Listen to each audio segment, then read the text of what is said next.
saved. You all do such a wonderful job. That's one of the things I like, coming from Ohio and being a Buckeye.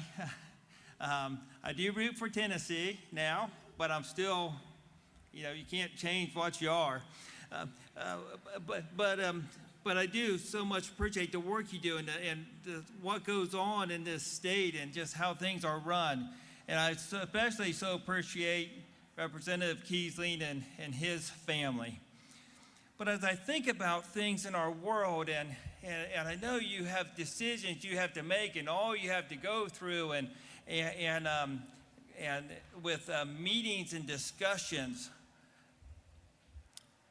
And I guess my answer is simple. The answer for all what's going on in our state and in our world is found in this passage of Scripture I just read. The answer is Jesus.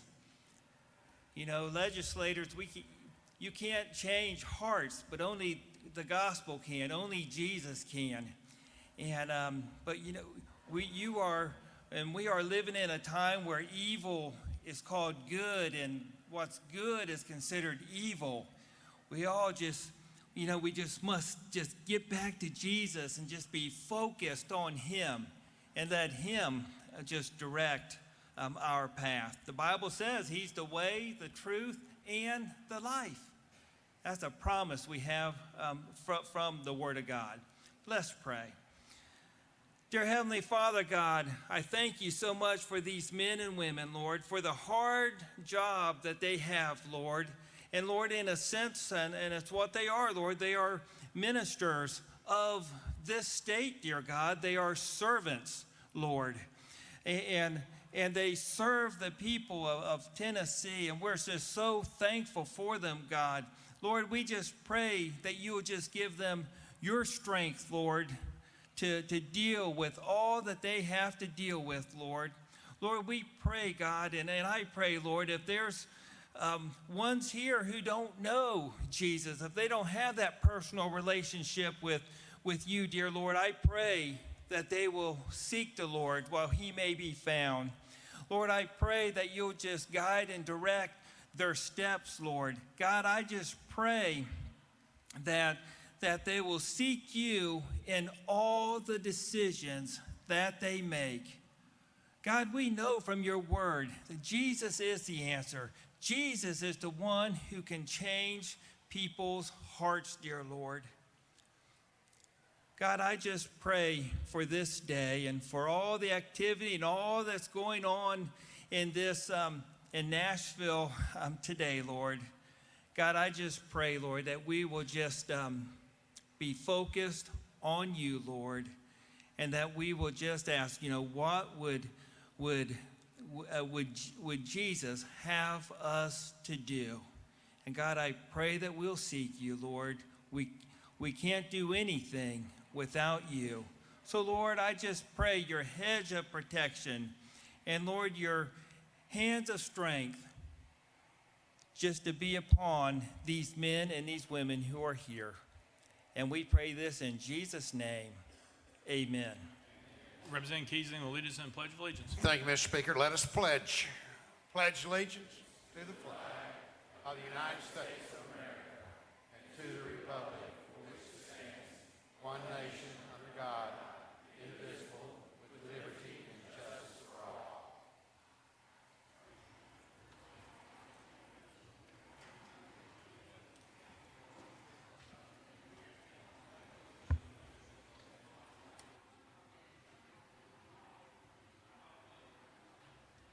Mr. Clerk, take the roll. Roll call.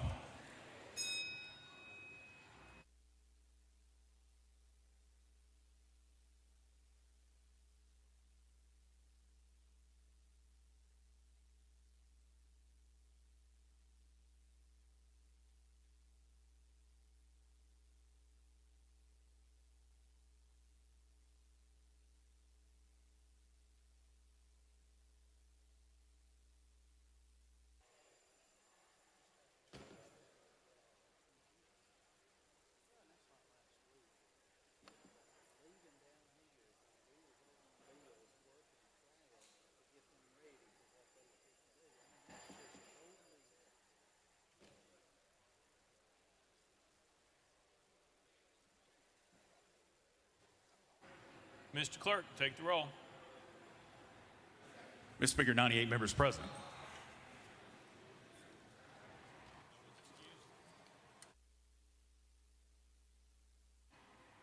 Next order, Mr. Clerk. Welcoming and honoring. Welcome and honor anyone seeking recognition. Representative Gant. Thank you, Mr. Speaker. I wanted to report that in McNairy County, the electric service is being restored all over the county, but I want to give thanks to Pickwick Electric and also the neighboring electric co-ops, Gibson Electric, and Mr. Speaker, I think Cumberland Electric from your neck of the woods came to aid us, and we just want to give them a big thanks for all they're doing for us. Thank you. Thank you. Representative Haston.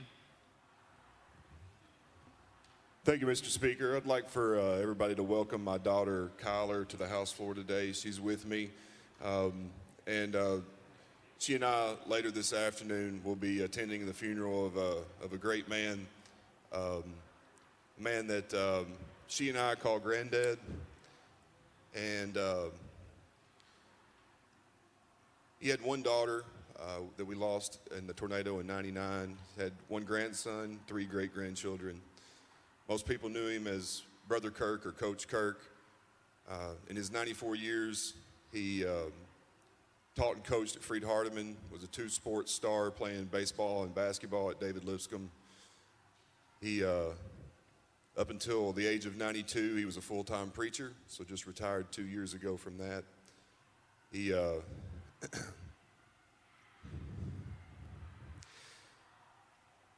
served in the Navy. He served as chaplain on the day here, my very first day when I got sworn in 2019. He taught me how to throw a baseball, taught me how to golf, taught me how to shoot a basketball. He taught me how to be a father, taught me how to be a Christian. And he was very famous for his short sermons on Sunday, 15 to 20 minutes. So he also taught me not to stand too long with the mic in the pulpit. So I'll just finish by saying that I know that y'all didn't know my granddad, but each one of you definitely has a Brother Kirk or a Coach Kirk or a granddad in your life. And I know there's a lot going on today and we can get distracted up here, and I just would ask each one of you to make sure that you give somebody a call today and tell them that you love them. Thank you, Mr. Speaker. Representative Dixie. Thank you, Mr. Speaker. I just wanted to bring attention. Yesterday, Mr. Mike Hill, who was killed at the Covenant school shooting a week and a half ago, was laid to rest. And I want us to keep in mind the sacrifice that he made to try to keep those kids safe. And let's not get distracted by what's going on outside of these walls. And remember that each of us has the power to make change and move forward, to do something that makes sure those 6 lives were not taken in vain. So I ask for a moment of silence for Mr. Mike Hill. Thank you, Mr. Speaker, and God bless him and his soul and his family. Thank you. Representative Johnson.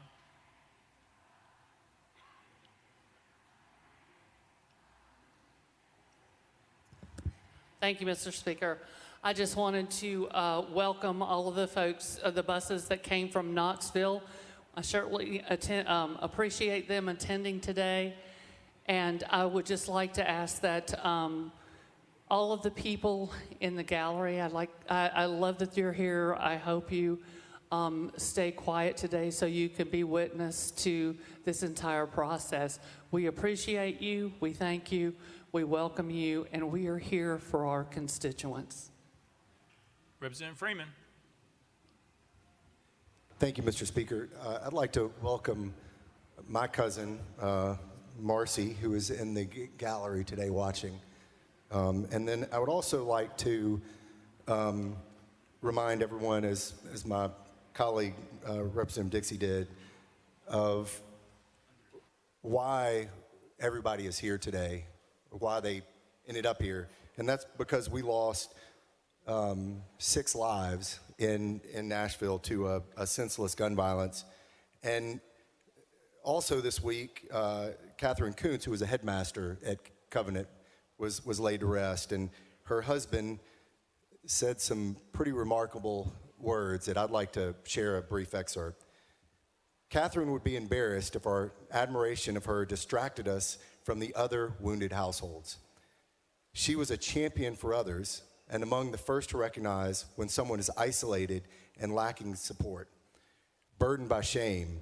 Therefore, honoring Catherine compels us to remember a seventh family, equally wounded in the loss of someone dear to them. We count on the Lord and our community to support them generously, extravagantly, and to offer them the hope that sustains. We are trusting in the strong and loving embrace of a strong and loving God to take each of the 7 that died and heal their wounds and their souls. I don't think I would have the courage to, and the forgiveness to honor the 7th person, but Catherine did.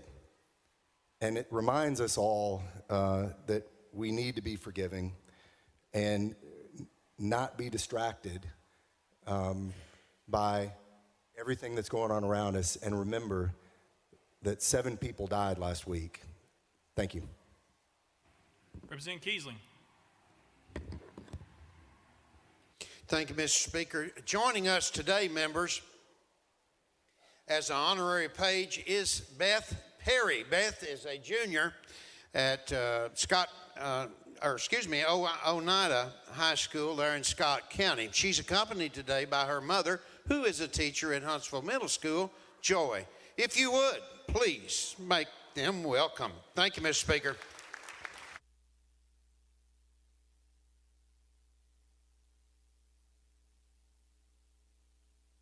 Representative Pearson. Thank you. I'd like to welcome District 86 and everyone in the gallery who's standing up for the end of gun violence and the need for the protection of our communities. Thank you for getting on the bus at 3 a.m. or 2:30 a.m. this morning to be a part of this process and to make sure your voices are heard and your presence is power, so that we can continue to elevate the issues in our community and those who we continue to lose, unfortunately, in Memphis and Shelby County. But to each of you, I love you and I thank you and I appreciate you. Representative Capley. Thank you, Mr. Speaker. Members, last night we lost a pillar of our community in Wayne County. Mr. Herbert Brewer, who was a county commissioner for probably 40 years, Mr. Speaker, a dear friend of mine, a father, a grandfather, and just a good person. So if we could please take a moment of silence for him and his family today.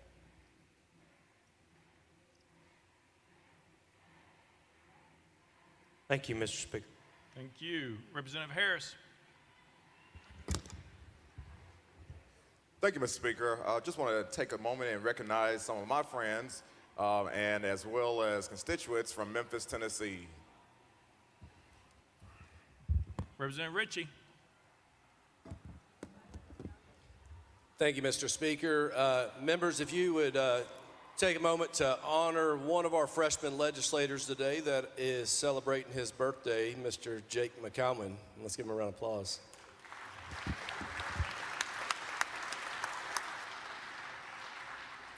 Representative Butler. Thank you, Mr. Speaker. Today, Ryan Williams and I want to welcome Rhonda Roberts to the Capitol. Her husband, Alan Roberts, passionately worked for TDOT, EMS, Fire and Rescue across Middle Tennessee. Alan gave us 23 years of his life to public service and did so with passion and integrity. It is a privilege for Representative Williams and I to stand here today to honor the memory of Alan and to honor his wife for their sacrifices.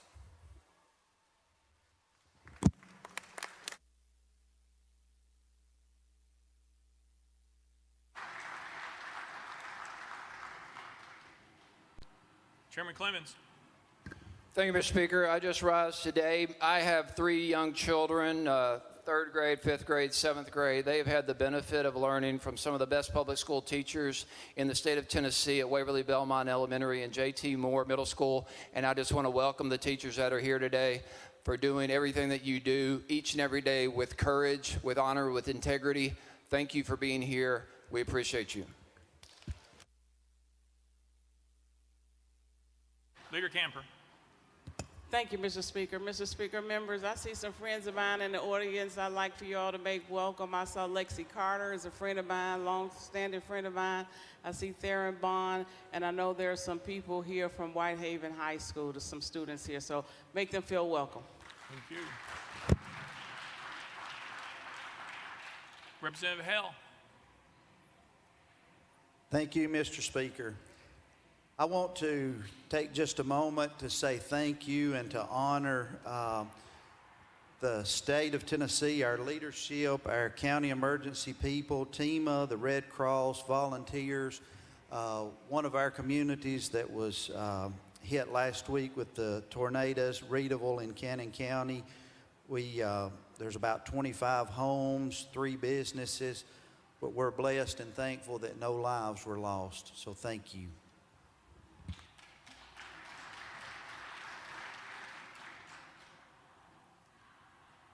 Anyone else? Next order, Mr. Clerk. Introduction to resolutions. Leader Lambert, you're recognized.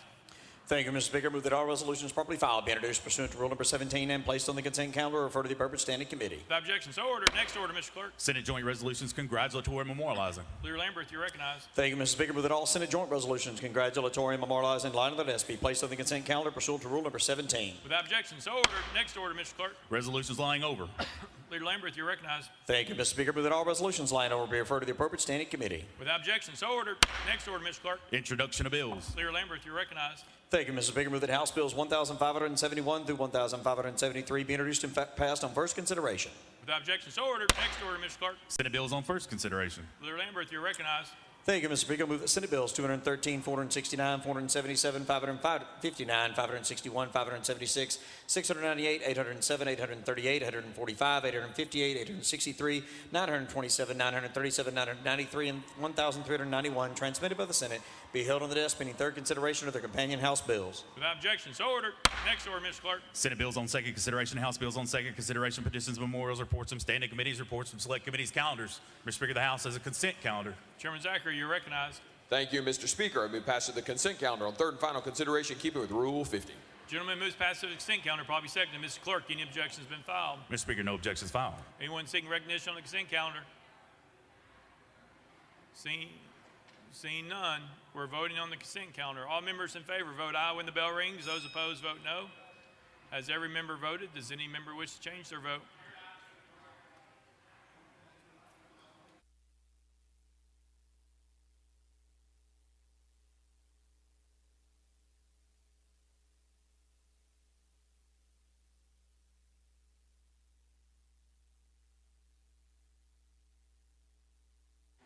Mr. Clerk, take the vote. Ayes 97, no nays, 1 present, not voting. Having received the constitutional majority, I declare the consent calendar passed without objection. The motion to reconsider is tabled.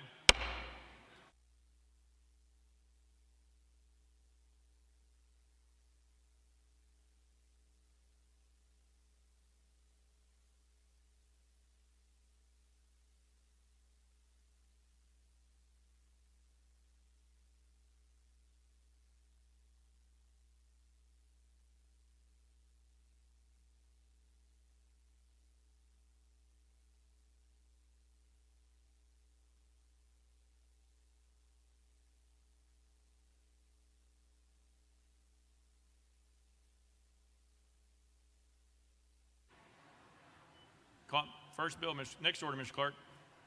Mr. Speaker, the House has a regular calendar. Leader Lambert, you're recognized. Thank you, Mr. Speaker. Mr. Speaker, given the events of the last couple of weeks, I would like to take up item number 14, House Bill 322, out of order, first on the calendar today. Any objection? Without objection, so ordered. Mr. Clerk. Mr. Speaker, once again, that's item 14, House Bill 322, by Chairman White, Leader Lamberth, and others relative to school safety. Chairman White, you're recognized. Thank you, Mr. Speaker. I move passage of HB 322 on third and final consideration. Chairman White moves passage, following second. Ms. Clerk, call the First Amendment. House Education Administration Committee Amendment number 1. Vice Chairman Slater, you are recognized. Thank you, Mr. Speaker. Roll to the heel of the amendments. Without objection, roll to the hill. Next amendment, Mr. Clerk. House Amendment 2 by Leader Lamberth, Mr. Speaker, was timely filed. Leader Lamberth, you're recognized. Thank you, Mr. Speaker, and to the clerk is that amendment code 6917. Thank you, Mr. Clerk. Mr. Speaker, I move passage of amendment number 2, or move adoption, sorry. Leader Lamberth moves adoption of amendment number 2, probably seconded. Any discussion on the amendment? Any discussion? Leader Lamberth, you're recognized. Thank you, Mr. Speaker. Members and guests today, the bill we're about to embark upon is critical to the safety of our children and our schools in this state. This bill was announced first when the governor gave his state of the state from this very well. And while it may not be the full solution to the evil and violence that we see out in the world that endangers our children, it is absolutely a significant step forward. When the tragedy happened at Covenant School, the bill that you have before you dealt primarily with public schools. When that horrendous loss of life occurred, it immediately showed that we could not focus just on the safety of our public school students, but had to focus on all of our schools and all of our students. The amendment before you includes the following provisions. Private schools must develop safety plans that address emergency response and crisis management. Private schools may enlist local law enforcement's assistance if they so choose, and we recommend it. Private schools must lock exterior doors as well as only permit the primary entrance to be unlocked at the start and end of school or when a staff member is present. Private schools must complete the same drills as public schools, armed intruder, incident command, bus safety, if they have buses. And security guards at private schools must complete the same training that security guards at public schools complete. This is a significant step forward, and it ensures that the bill before us includes both public and private school students and matches up with items that you will see in the budget in a few weeks to include money for hardened infrastructure and SROs. With that, Mr. Speaker, I move adoption. Leader Lamberth moves adoption amendment number 2. Discussion. Representative, no discussion. All right. Any objection to the question? All right, it's on the board. All those in favor vote aye. When the bell rings, those opposed vote no.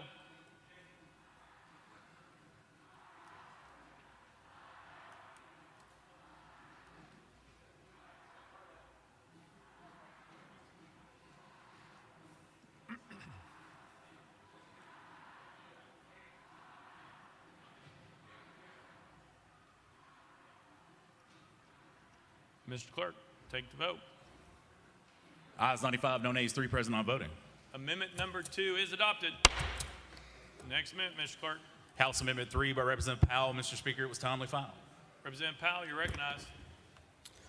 Thank you, Mr. Speaker.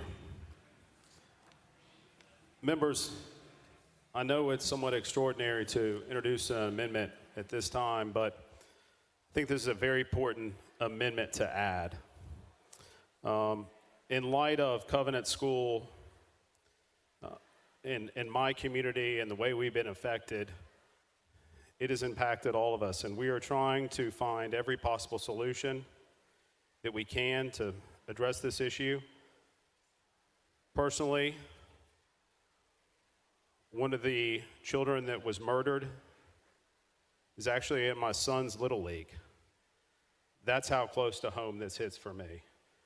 And so while we might differ on some of the reforms, I think my amendment addresses one very important issue when it pertains to school safety.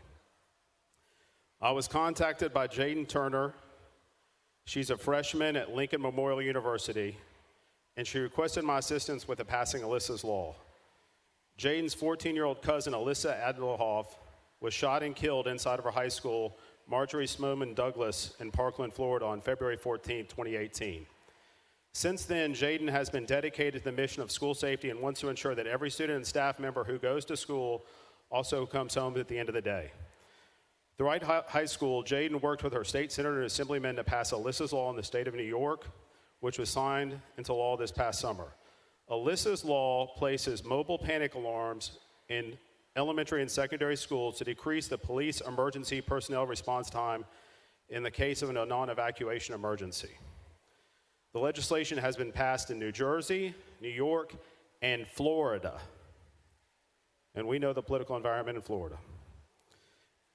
In every state, Alyssa's Law has been a bipartisan effort to ensure the safety of children.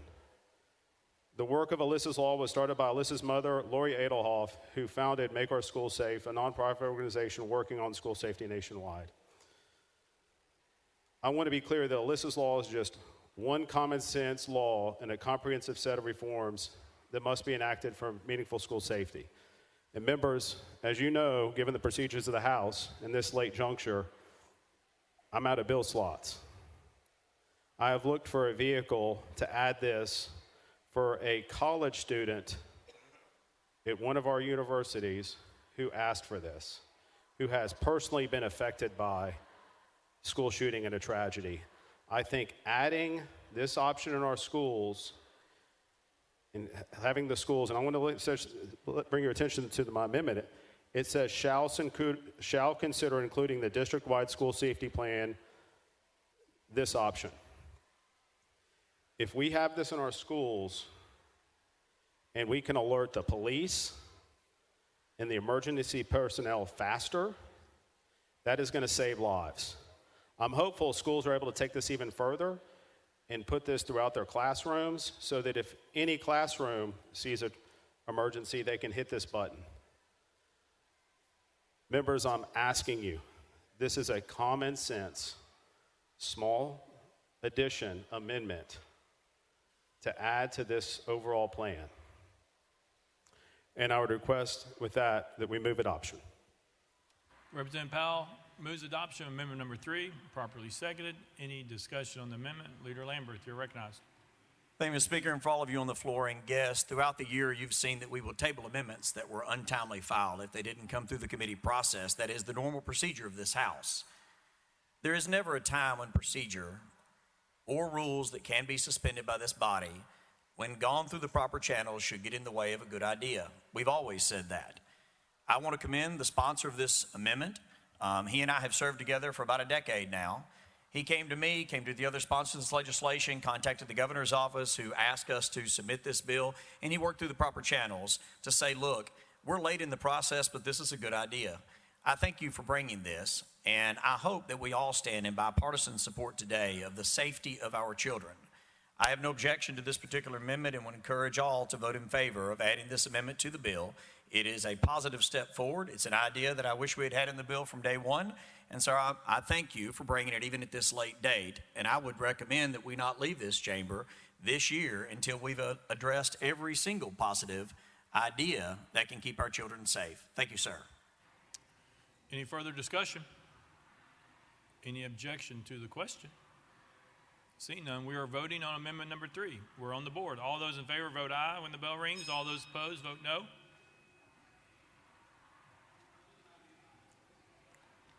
Has every member voted? Does any member wish to change their vote? Mr. Clerk, please take the vote. Ayes 98, no nays. Amendment number 3 is adopted. Next amendment, Mr. Clerk. Mr. Speaker, that brings the body back to the heel of the amendments. Education Administration Committee Amendment number 1. Vice Chairman Slater, you're recognized. Thank you, Mr. Speaker. We move to withdraw. Without objection, amendment number 1 withdrawn. Next amendment, Mr. Clerk. Mr. Speaker, no further amendments. Chairman White, you're recognized.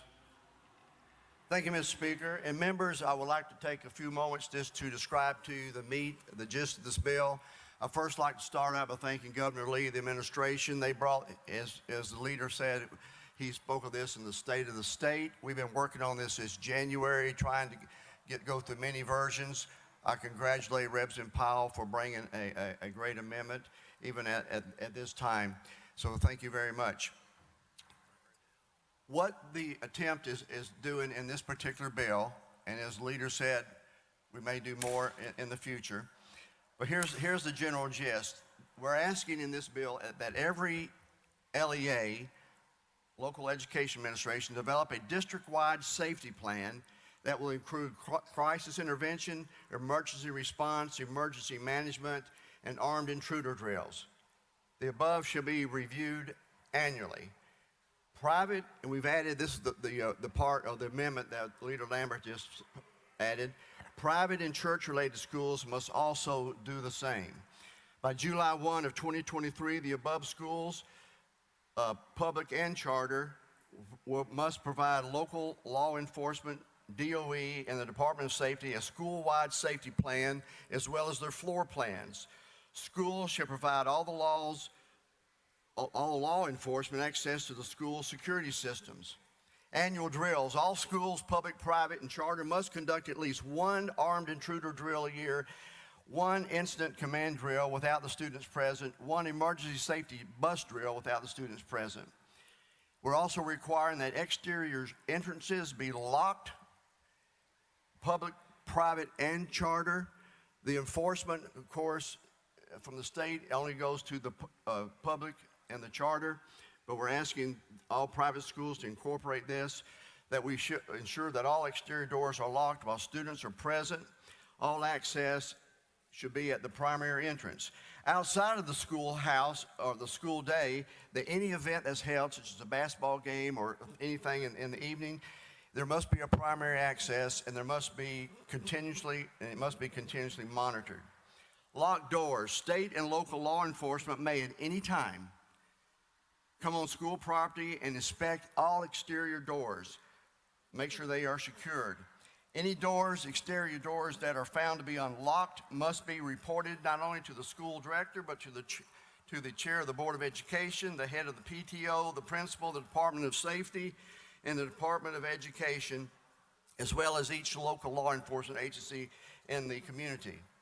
Schools must acknowledge correction and send written notification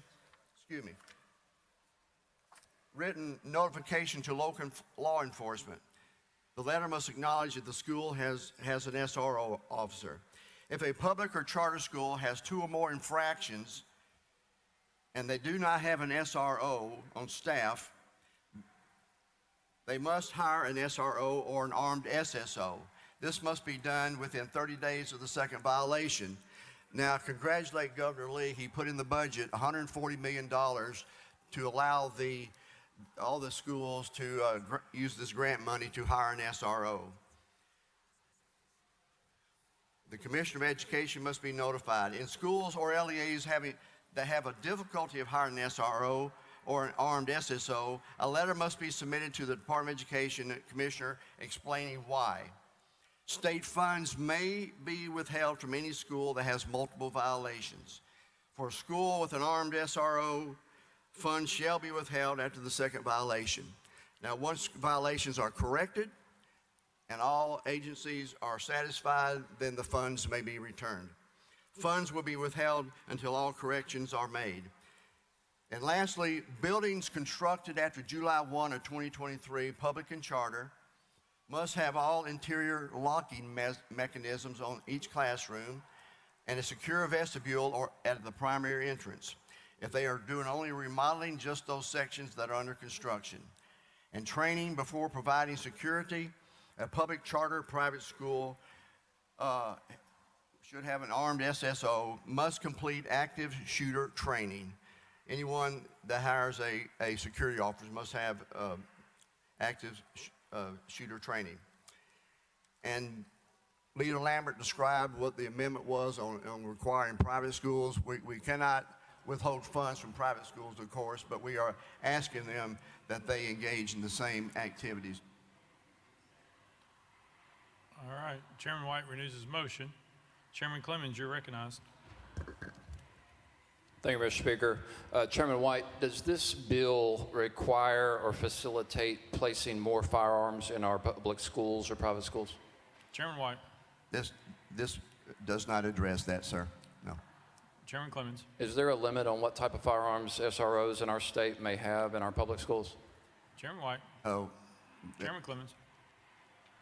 This bill, which sounds like we're attempting to fortify our public schools and albeit make them safer, I believe this is part of, I believe you said, what the governor announced earlier this week as part of his plan. And in part of that plan, he announced that he was going to ensure that every school had an armed officer in that school. Is there another bill forthcoming that includes that? Chairman White. That's in the budget that he has proposed. It's not in this bill, but it's in the budget that will come for us in a couple of weeks. Chairman Clemens. Thank you for that clarification, Mr. Chairman.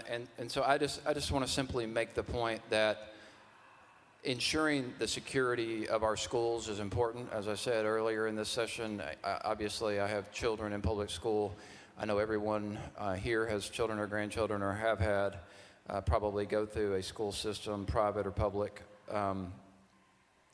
But I just want to make the simple point that the need for this type of law is a result of the real problem. This is not a solution to the real problem.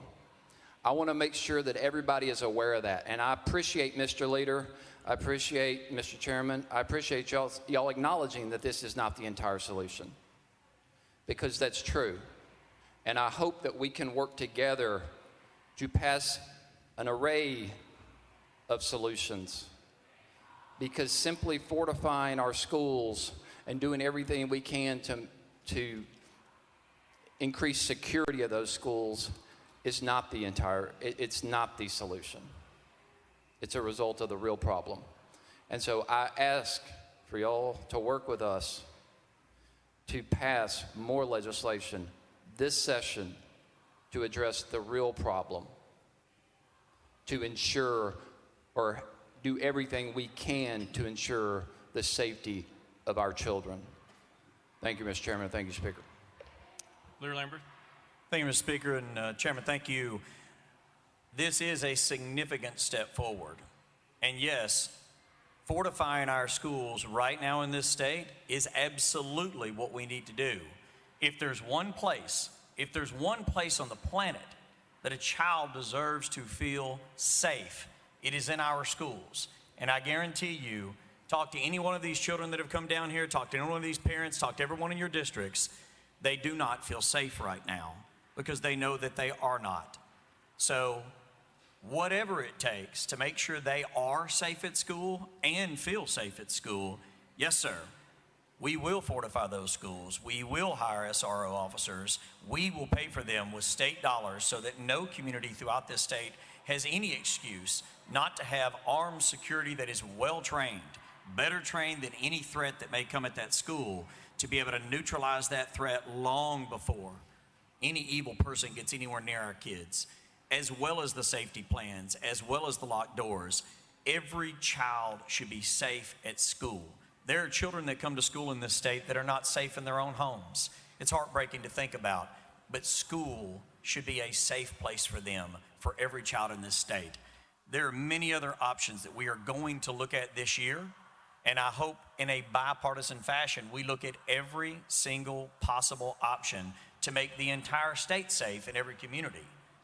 But for this bill, at this time today, I would ask you and all of our colleagues to vote in favor of a bill that I guarantee you will improve safety at our schools. We can at least do that today at this moment.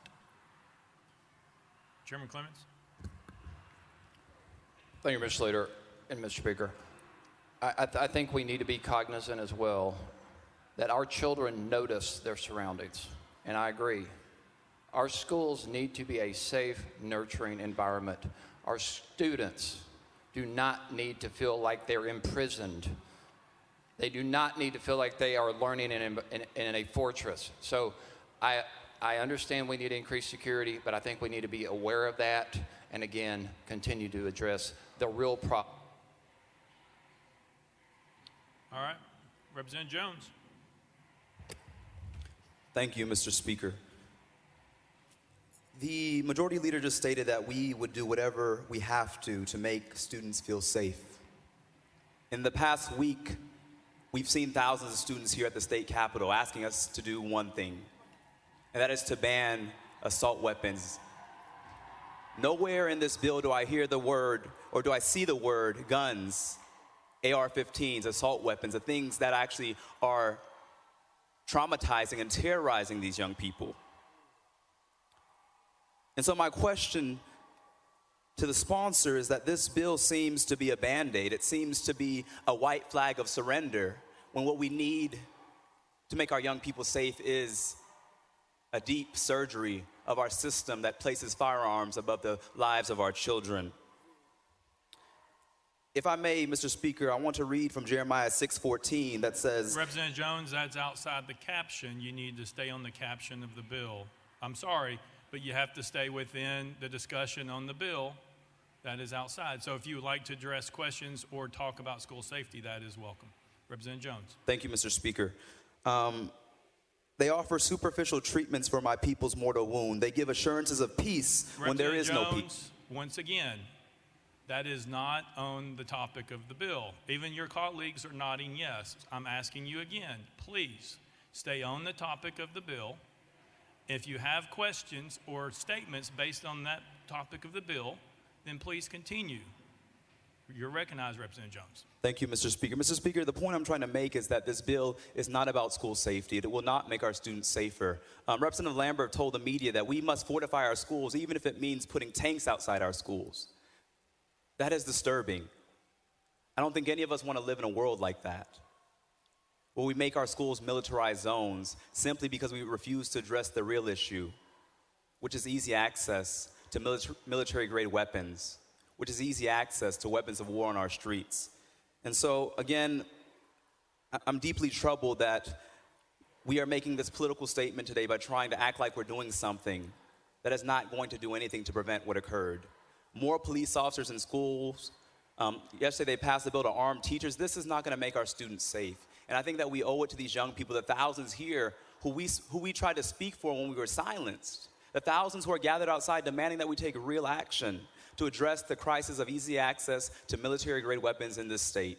And so, with that, I must say that I cannot support this bill, because this bill is a Band-Aid. It is a white flag of surrender, and it is not action that will make our students safe. And no student, I talked to thousands of students, and not one of them said, this is what we want. And I think that we as elected officials have a moral responsibility to listen to these young people who are on the front lines, who are terrified, who are here crying and pleading for their lives. And so my question is to the sponsor, would you be willing to add some provision or to have a conversation about banning assault weapons to move our state forward? That's what these young people are asking. Would you be willing to do that, Chairman White? Representative Jones, Chairman White. Thank you, Mr. Speaker. Representative Jones, look at me. Look at the other 97. This is exactly what we're trying to do. I have been up here 14 years. You have been in this assembly for 2 months, 3 months. We as a legislative body are constantly looking for ideas. But when things break down where we cannot continue to create and discuss ideas, this is where we get to, and this is what has led to this day. I used to be a school principal. I would literally step in front of anything for the protection of those little ones in my school. You assume that because we do not have everything that you may want or anyone else may want this bill, that this is a bad bill. We are trying to put things together to a starting place. So I answer your question with this. Yes, we've been trying to communicate with you and others on this floor since January. And here we are today. We have a good bill, and if you would work with us, we could have even a better bill in the future. That is my response to you. Out of order. I got you, Leader Camper. Thank you. Representative Jones, you're recognized. Thank you, Mr. Speaker. To my colleague, Chairman White. Sorry, the 5 minutes are up. Representative Hardaway. Thank you, Mr. Chairman. Mr. Speaker, thank you to the gentleman in the well. thank you for making an attempt at providing a safe environment for our children and our staff and the visitors to the schools. And I agree that this is only one step, but my concern is it addresses symptoms, that it doesn't address the problems. And as Chairman White said, we've got to do better bills in the future, especially in the case of mental health for our students, for staff, for teachers, because everything that we're dealing with now has traumatized all of the above. And that's not even mentioning what it's doing to the community itself. But I've got some technical questions, and I've spoken with Chairman Sapicki and Lambert, so Chairman White, they might be better suited on the issue of whether the bill speaks to the ability to arm teachers, the authority to arm teachers. Does it speak to it one way or the other? Chairman White. No, sir, it does not. Representative Hardaway. All right, and in terms of the filing of the plan on the state level with the Department of Safety, will that serve as a storehouse or a clearinghouse? Will it allow other schools to access that information in order to benefit from best practices? Chairman White. Yes, sir, we'll create best practices, and if my memory serves me correct, there's a part where it keeps on file for 5 years. But yes, for best practice, so all departments will know the situation. Representative Hardaway. Thank you. And in terms of the parents, parental input, is there consultation with the parents in developing the plan itself? Chairman White. Thank you, Mr. Speaker. That will be up to each LEA as they put their plans together, working with the law enforcement. Representative Hardaway. All right. I would suggest that when we build a better bill, that we include parental involvement in developing and approving whatever that LEA plan is, public or private. And I see some head nods, so I'm looking forward to working with you. And just a final caution, and one of my colleagues spoke to it earlier. We don't want to get to the point to where we're creating a lockup for children and teachers as opposed to addressing the problems that we have in the community, whether we describe it as sensible gun regulation or as accessible, affordable, adequate mental health care. So I'm looking forward to building a better bill to address the needs of our children that includes those components. Thank you. Chairman White, any response? Thank you. Thank you for your comments. All right, Representative Dixie.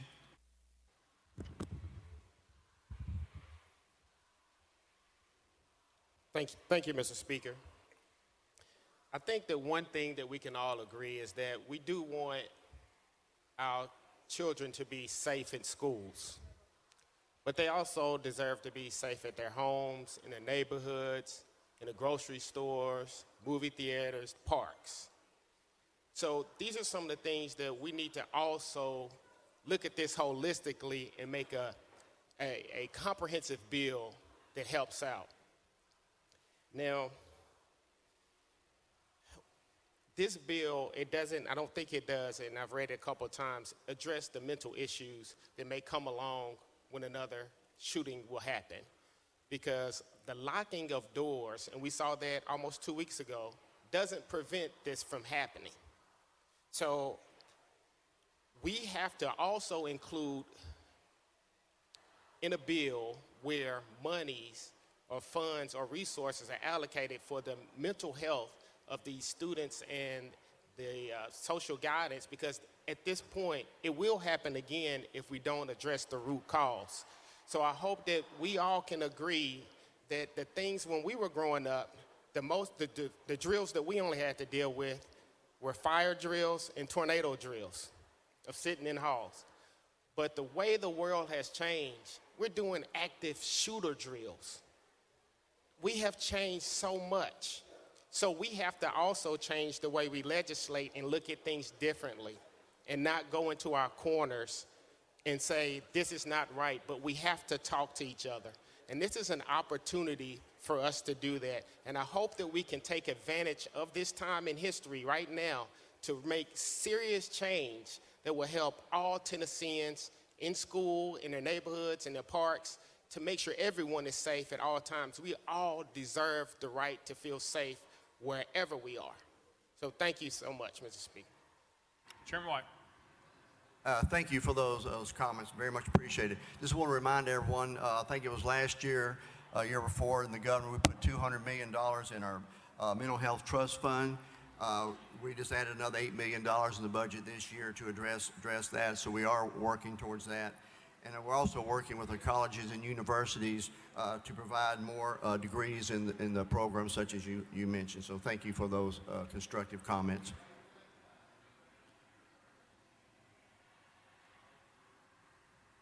Leader Camper, you're up. Thank you, Mr. Speaker.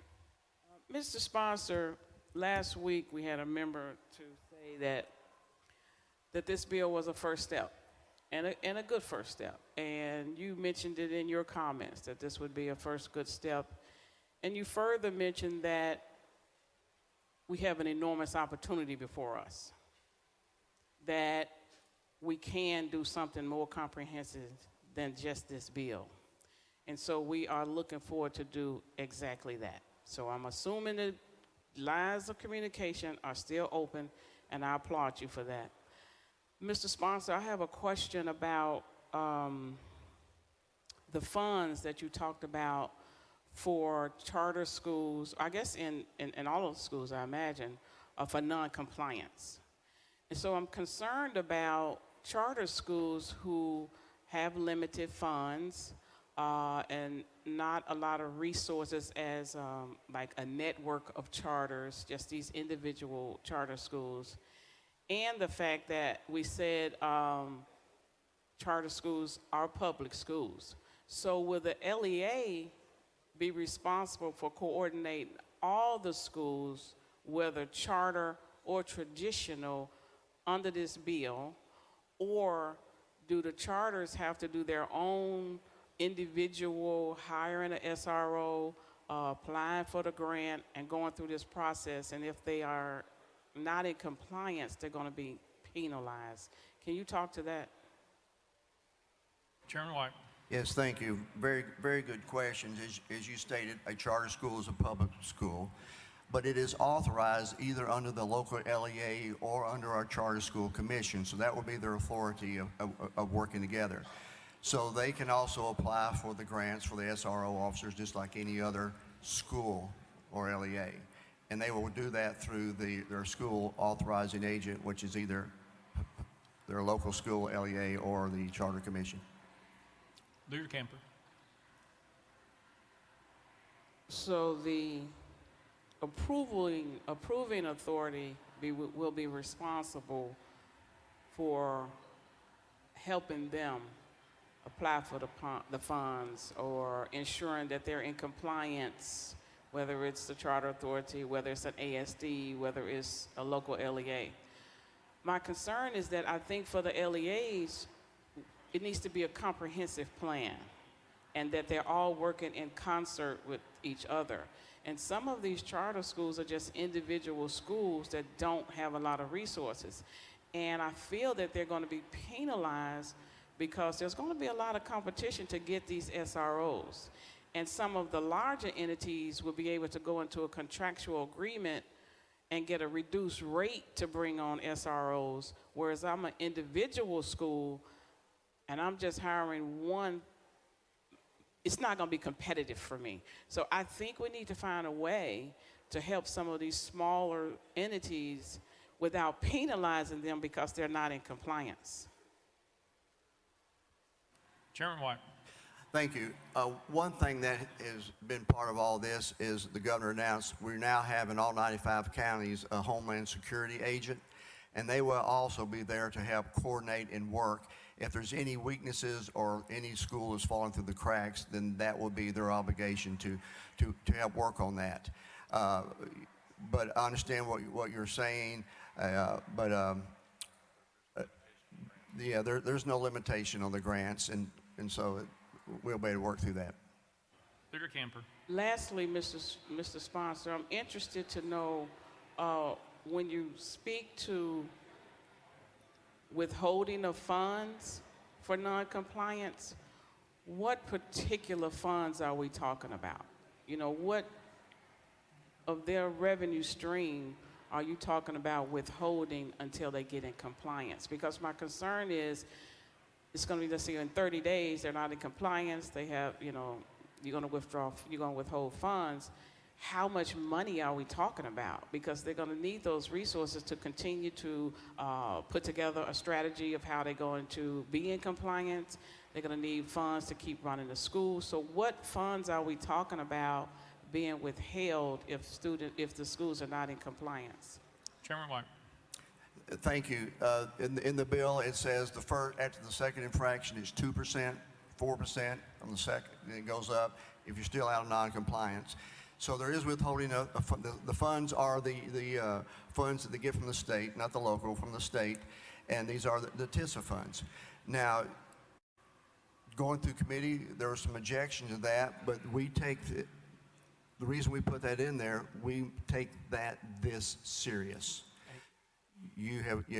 Once a school, it's not withholding from the LEA, it's withholding from the school that's in violation. So we take it that serious. Now, once they correct the violation, there is a procedure for being restored whole. But we're taking it that serious that we will withhold funding from your total funding from the TISA funding if you're out of compliance. Thank you. Yeah. Representative Miller. No, I'm not going to do that. I'm not going to do that. Call for the question. Thank you, Mr. Speaker. Sponsor yield. Chairman White. Yes, sir. Representative Miller. I participated in Finance, Ways, and Means Committee yesterday, and with the governor supplemental budget of $140 million on top of the other dollars that's already been invested in school safety. My question is, in reference to the SROs, is it my understanding that each school would receive one SRO officer? Chairman White. Oh, Leader Lambert. Thank you, Mr. Speaker. And I know we're wandered into a different bill or a different set of bills, which are the budget, but it does relate to this bill because this bill requires SROs in every school if they have certain, if they don't have locked doors and everything else. So this bill, to be very clear, does go with your question. So to directly that question, which we'll take up in the budget, it's roughly $140 million where the state of Tennessee, the taxpayers of this state, are providing enough money for every single school to have an SRO. Now, the way that would work is you're going to have an MOU between the Sheriff's Department and the schools, and it does include also armed security guards. There are some places that use SSOs instead of SROs. Those are normally, employees of the local education, the LEA. So, I mean, it is a combination of that, but in general, it is $140 million for an SRO at every school on a reimbursement rate through the Department of Safety from grants so that they are evaluating that to ensure it actually goes to SROs or SSOs. Representative Miller. Thank you. So am I to understand again, if you have a school, let's say with 1,000 students and personnel, that particular school would receive one SRO officer. What about a school with 500 students and personnel? Would they also receive one SRO officer? Leader Lambert. So again, we're going deeper into the budget, and those are questions for a certain chairman I'm trying not to look at right now, but who's a wonderful person, and we will talk about that in the budget soon. But I will say this to that point. The goal is to have an SRO in every single school. If a local school system, we choose to have 2 or 3 or 4, we're at least going to fund one of them, but we are not holding them back. So if you have a school system like like ours in Sumner County that already has an SRO in virtually every school. Some of them will go to 2 schools that are close by each other. They can keep that funding in place that the locals already provide and take these state funds and hire a second SRO for schools. I've already begun some of those conversations with local law enforcement and our local school system, and I would encourage all of you to do the same. We want to raise the bar, not just keep it at a par level. Representative Miller? Again, I think most members would agree that we're moving in the right directions, but we have to do better and do more. So thank you, Mr. Speaker. Thank you. Representative Johnson of Knox. Thank you, Mr. Speaker. I guess there's been a little of this discussed, but I understand the importance of having security in the schools. But as someone who was sitting in our classroom August 21st, 2008, preparing our classroom before kids came down for first period, looking out the window, seeing the door open from the cafeteria. I was in a portable down from the school, and seeing just hundreds of kids running, screaming, crying from the building, running down to my classroom, not even able to articulate what just happened at the school shooting in Central where we lost Ryan McDonald. And my concern here is there were police officers in that cafeteria when this happened. What I think that we need to focus on, that school was secure. None of this would have happened. We had officers, we had security. We need to keep the guns from coming to the schoolhouse door. We need to be taking action that prevent them from ever getting to that door. We don't want gun battles at our schoolhouse door. We want our kids to be safe and feel safe. We are the only country in the world who has this type of violence. Please, I'm asking you, let's do something that prevents that from coming to the schoolhouse door. Also, do we not already have in Tennessee Code 49-6-4302 addressing these school security assessments? Isn't that already on the books? Chairman White. Thank you, Mr. Speaker. Thank you for your comments. No, we're pulling a lot of things together. Yeah, there's things throughout code that we passed in years past, but we're putting this collectively together to put teeth into it this time. Representative Johnson. Yes, but isn't it very similar? Chairman White. Ask your question one more time. Representative Johnson. Isn't it very similar to what already exists in code? I just want to make sure that we're actually doing something different that's a solution, because I don't feel that with this piece of legislation. Chairman White.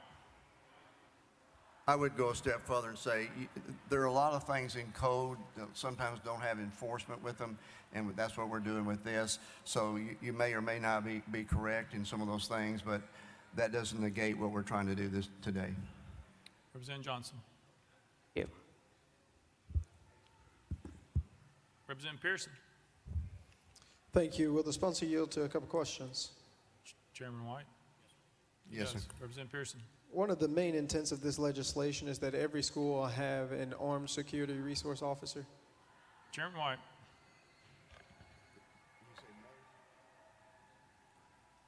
Leader Lambert. No, sir. The main intent of this bill is to improve school security at every school, both with hardened entrances, requiring locked doors, having Homeland Security agents, one in each county, to evaluate that and work with local law enforcement. And then there is a budget that we will be considering in a few weeks that includes $140 million for SROs. Now, if some of these safety protocols fail and a school is not compliant with them, like having their doors locked, then one of the requirements of the bill is if you're not locking your doors and do not have a secure perimeter in that school, then you would be required to have an SRO. Now, what has been recently announced by the governor, and the proposal will be in the budget, is that those SROs will be paid for with state funds. In the original version of this, that would have been local funds. So we're going to pay for that at the state level, making it much easier for every school to have an SRO. I will say that the intent is that every school would have at least one SRO, but it is not the main crux of this bill. The main crux of this bill is a complete net over a school and a barrier surrounding that school so that the children inside are safe. And to have a Homeland Security officer that's working with public and private schools to evaluate that safety. There's a variety of things that can happen. For instance, there are some schools that have very large glass windows. There needs to be a plan in place on how to make sure if they look great in a school, but if they have a very, well, Mr. Speaker, I think he's motioning. He doesn't want me to continue answering, but I'll stop, and I don't want to take any of his time. Please go ahead, sir. All right, Representative Pearson. I just want to be able to ask a couple of follow-up questions here because of a couple of concerns, including the school-to-prison pipeline. Is a quick yes or no? I know it's loud.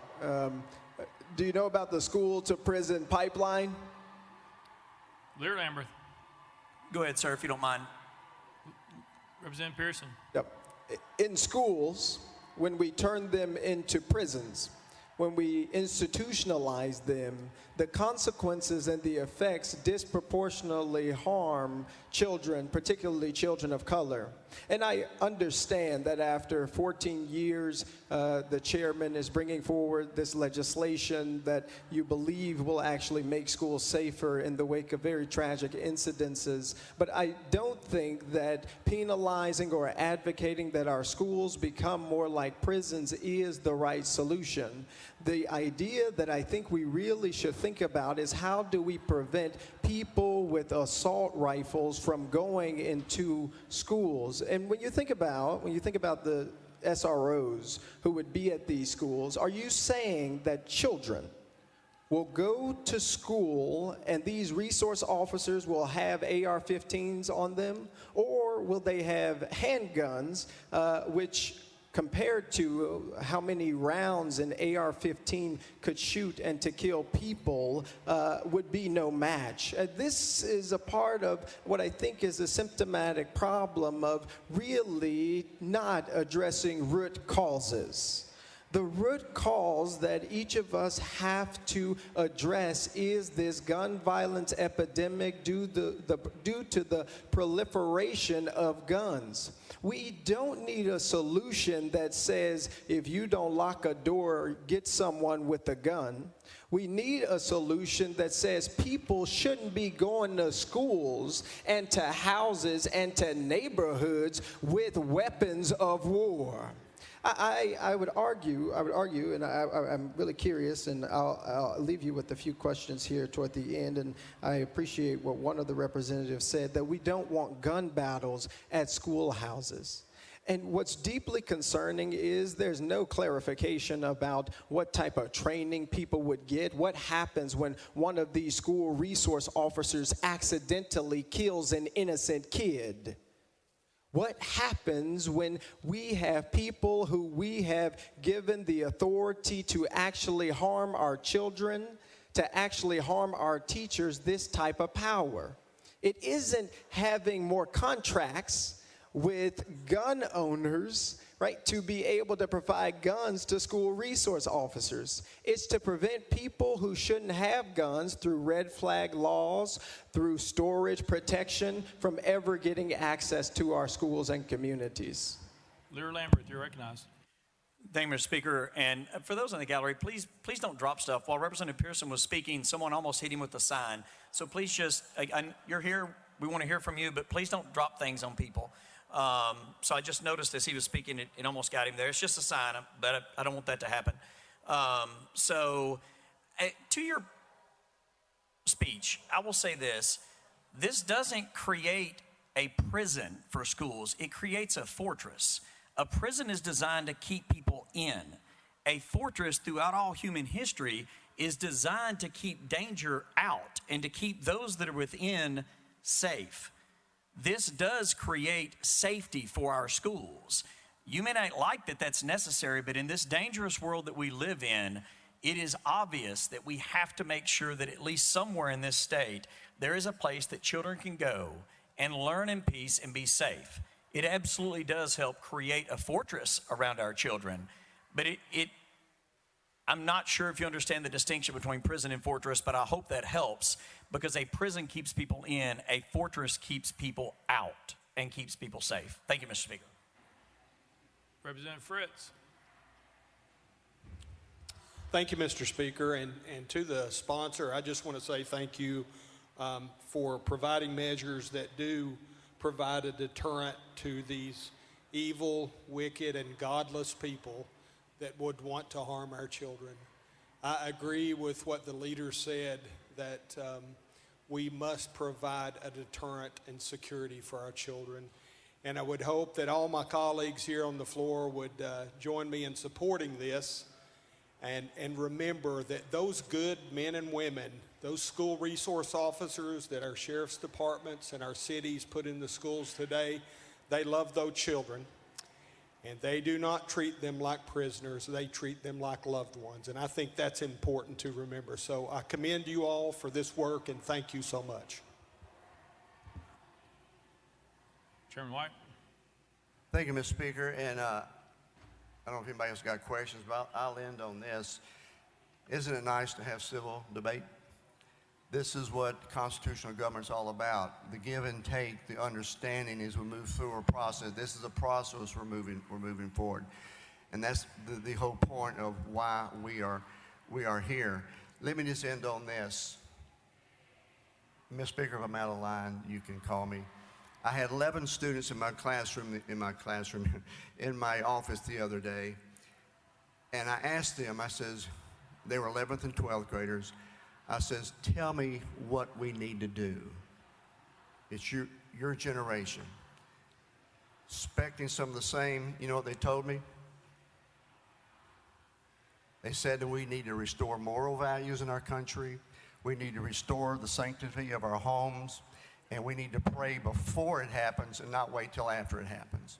That came from the mouth of school children. And so that's what we're all here about, to do with the best thing for our young people. We all have a heart for young people. We just have to be able to get to a process where we're all working together. With that, Mr. Speaker, we have an excellent bill here moving forward, and I renew my motion. Thank you. Representative Travis. Thank you, Mr. Speaker. I call previous question. Representative Travis calls previous question. Any objection? We're on the board. We're voting on previous question. All those in favor vote aye when the bell rings. Those opposed vote no.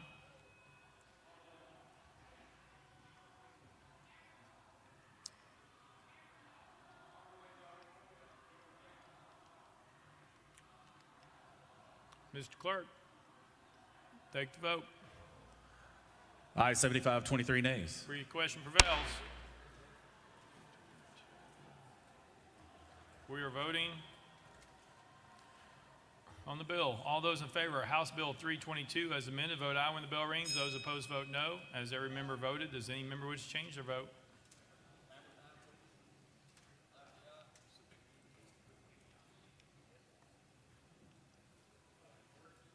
Hardaway? Is that a yes?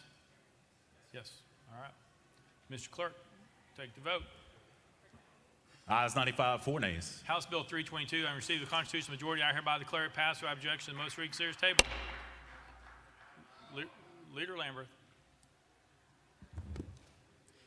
Thank you, Mr. Speaker. And again, we have many guests with us today, and I would like them to see some of these bills that provide for real solutions. With that, I would make a motion that we take up item number 29, House Bill 1051, out of order. Any objection? Without objection, so ordered. Call up next bill, Mr. Clerk. Mr. Clerk. Yeah, call up next bill, Mr. Clerk. Mr. Speaker, House Bill 1051 by Chairman Vaughn, relative to individuals authorized to complete certificates of need. Mr. Speaker, the Senate bill is on the desk. Chairman Vaughn, you're recognized. Thank you, Mr. Speaker. I move to substitute and conform to Senate Bill 0672. Chairman Vaughn moves to substitute and conform to the Senate Bill 672, probably second without objection, so ordered. Chairman Vaughn. Thank you, Mr. Speaker. I now move passage of Senate Bill 672 on third and final consideration. Chairman Vaughn moves passage of Senate Bill 672 on third and final consideration. Properly seconded. Mr. Clerk, call up First Amendment. House Health Committee Amendment number 1, Mr. Speaker, it's the same as Senate Amendment number 1. Chairman Terry, you're recognized. Thank you, Mr. Speaker. Move to withdraw. Without objection, amendment number 1 withdrawn. Next amendment, Mr. Clerk. Mr. Speaker, no further amendments. Chairman Vaughn, you're recognized.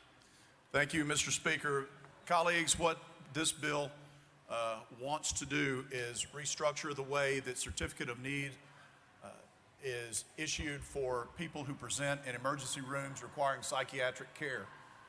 Whenever we have people who come to our regular hospitals and present, there is a system which has been damaged by the lack of trained professionals in the system and the bureaucracy that is there in place today. What we've done is we've worked with the Tennessee Psychiatric Association, the Tennessee Hospital Association, the TMA, to come up with a new way for people to, when they present, to be seen faster so that whether or not we can get them into a psychiatric facility and get them taken care of as quickly as possible.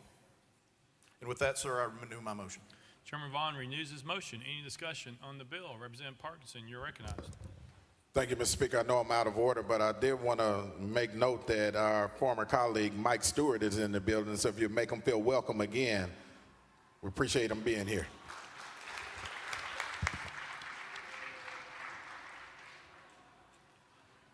Anyone wishing to be recognized for discussion? Representative Mitchell. Yeah, thank you, Mr. Speaker. You know, the bill earlier, you know, I had things to say about that, but this kind of like the leader said, we're rolling out, you know, these, I guess, pain medication for the cancer. You know, the first bill was about school security. You know, we got schools in our state. They also have schools in other countries. We've got mental health problems in our state. There's mental health problems in other countries around the world. But the other countries around the world don't seem to have what we have. Mass killings, mass shootings. So again, I applaud the previous sponsors for their work. It's taken a step forward. I applaud this sponsor for his work. It's taken a step forward. But we continue to give aspirin for the cancer. Let's cut the cancer out. We know what the problem is. We know it's weapons of mass killing. It's AR-15s, it's AK-47s going into our schools. Representative Mitchell, this bill is about, Representative Mitchell, you're out of order. Hang on one second, Mr. Representative Mitchell, you are out of order. This bill is about mental health. You can continue talking. Would you like to talk about the bill on the subject? Yes or no, please? Okay, you are recognized to talk about the bill that's before us. Representative Mitchell, you are recognized.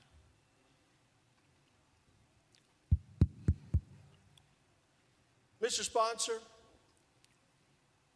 I heard this bill in multiple committees, and I have problems with it, but this bill was presented by your leader before you walked up there as one of the solutions to the violence going on in our society. Was that true? Chairman Vaughn. Representative, to be honest with you, I was in transit coming to the podium, and I can't recall. There was hubbub around me. I cannot recall. I apologize to you, sir. Representative Mitchell. Thank you, Mr. Sponsor. Well, I'm pretty sure maybe the speaker heard him introduce this as one of the solutions to the violence and the deaths in our schools and our society, because that's what I heard. So I think what I was saying was pretty germane to this issue. Either we're going to let people speak and address the issue. I take the leader at his word. He said this is the first step of many other things we're going forward to do. But I just want everybody to know we're giving aspirin to the cancer. We've got to address the cancer at some point. So he can cut off my mic over and over and over again. But I'm not going to shut up until we stop kids from being murdered in their schools. Members, you all voted on the House rules. The House rules say when the bill is before us, we stay on the topic of the bill. That is what you do. The conversation surrounds the legislation. That's been history in this place for as long as we've been here. That is the rule. You know that's the rule. You know that's how we have done it. Representative Hardaway, for what purpose, please? Representative Hardaway. Thank you, Speaker. Parliamentary inquiry. Staying on the bill sometimes requires placing comments in context, and that sometimes requires a little leeway from the speaker. That's been tradition. That's been the common practice. So I would suggest, sir, that we may want to keep that in mind. Thank you. Representative Hardaway, I think you could see on the previous conversations, leeway was granted for them to make their point on previous legislation. But this legislation is dealing with mental health. Leader Camper?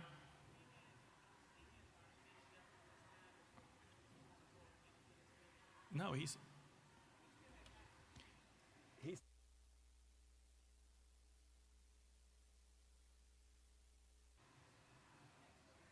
Representative Johnson, you're recognized. Thank you, Mr. Speaker. I guess following along with that, that's my problem again. It says when someone comes to the hospital, and we need to be addressing these mental health problems before somebody ends up at a hospital. We could have expanded Medicaid 10 years ago, and 300 to 400,000 Tennesseans would have had mental health care and perhaps gotten the care they need so they don't end up at the hospital. I appreciate what you're doing here, but I do believe that it is a Band-Aid. There is so much more we can do and we have not done. And again, it goes back to being preventative, to getting them care before they're at the hospital doors. There are things we can do like expanding Medicaid that would give mental health care to more than 300,000 Tennesseans. I see what you're doing, and I appreciate that. I'll use my colleague's analogy. It's an aspirin for cancer.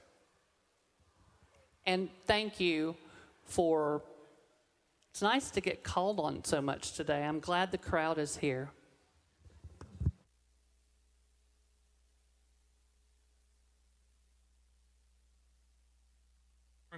Chairman Clemens, do you have a question parliamentary, or are you talking on the bill because we have a list? I've got a parliamentary inquiry, Mr. Speaker. With regard to the permanent House rules of order, first of all, not all of us voted to adopt those permanent rules of order. But second of all, there is a rule expressly in this bill that speaks to 5 minutes of each member being able to speak on legislation. My colleague from Davidson County, Representative Bo Mitchell, did not get his full 5 minutes. So if we're going to comply and interpret the rules to benefit of one party, I would like them to benefit both parties. And I would ask the Speaker to recognize Bo Mitchell for his remaining 50 seconds. Thank you. Chairman Clemens, we will recognize him for 50 seconds, but let me be clear, members. When you say you are finished talking, you're done, and we move on to the next one. That's how we've happened, whether you use all 5 minutes or not. If you say you are finished talking, that takes off your time. Representative Mitchell, my understanding was you said that. You said you didn't, so therefore you have 50 seconds. Thank you, Mr. Speaker. I'll take 15. All I've got to say is when the bill was presented, the leader made the assumption or made the statement that this was addressing one more measure, that you were addressing violence to solve the gun problem. That's what was said. You didn't gavel him and say he was out of order, off topic. So that's why I spoke in the manner in which I spoke. Thank you.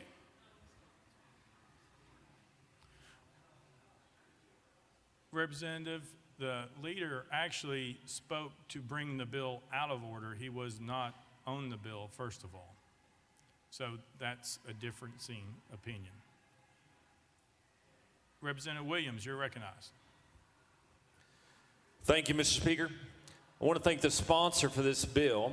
What this bill does in my community, where mental health treatment and services are so limited, this body has spent several years allowing for mental health treatment to our citizens because the access to mental health treatment is so limited. What this bill would say is that when a 10-year-old, a 15-year-old, a 50-year-old in our communities presents at an emergency room in our communities across the state, that we're expediting the process by which they can get the help that they need. That's what this bill does. If you're for prolonging the time in which people have to sit in an ER to get the mental health that they need, then vote against this bill. If you want to be in my district sometimes 4 to 6 days in a hallway or in a padded room trying to find the services that they need, vote against this bill. But if you're for your constituents and you really want what's better for your constituents so that they can get the help that the services that this state can provide to the best of its current ability, then you should vote for this bill. I appreciate the bill sponsor for this bill. It's extremely important to my community and I believe to the mental health care of the state. Thank you. Thank you, Representative Towns. Thank you, Mr. Speaker. Sponsors yield. Thank you very much, sir.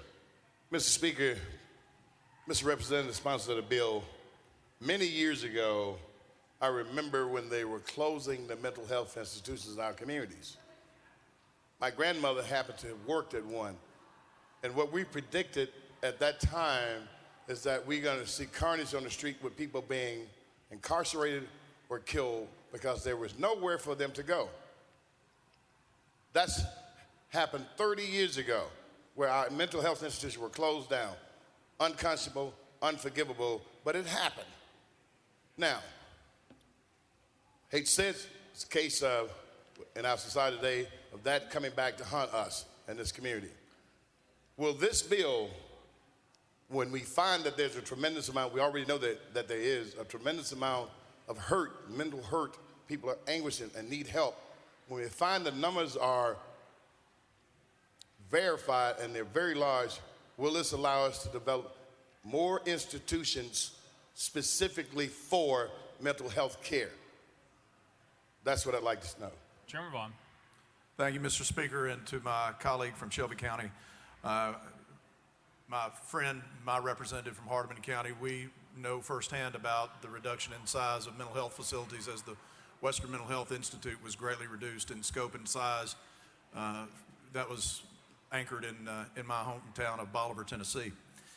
This bill does not address, it has no funding mechanism with regards to how we build more facilities to treat these folks.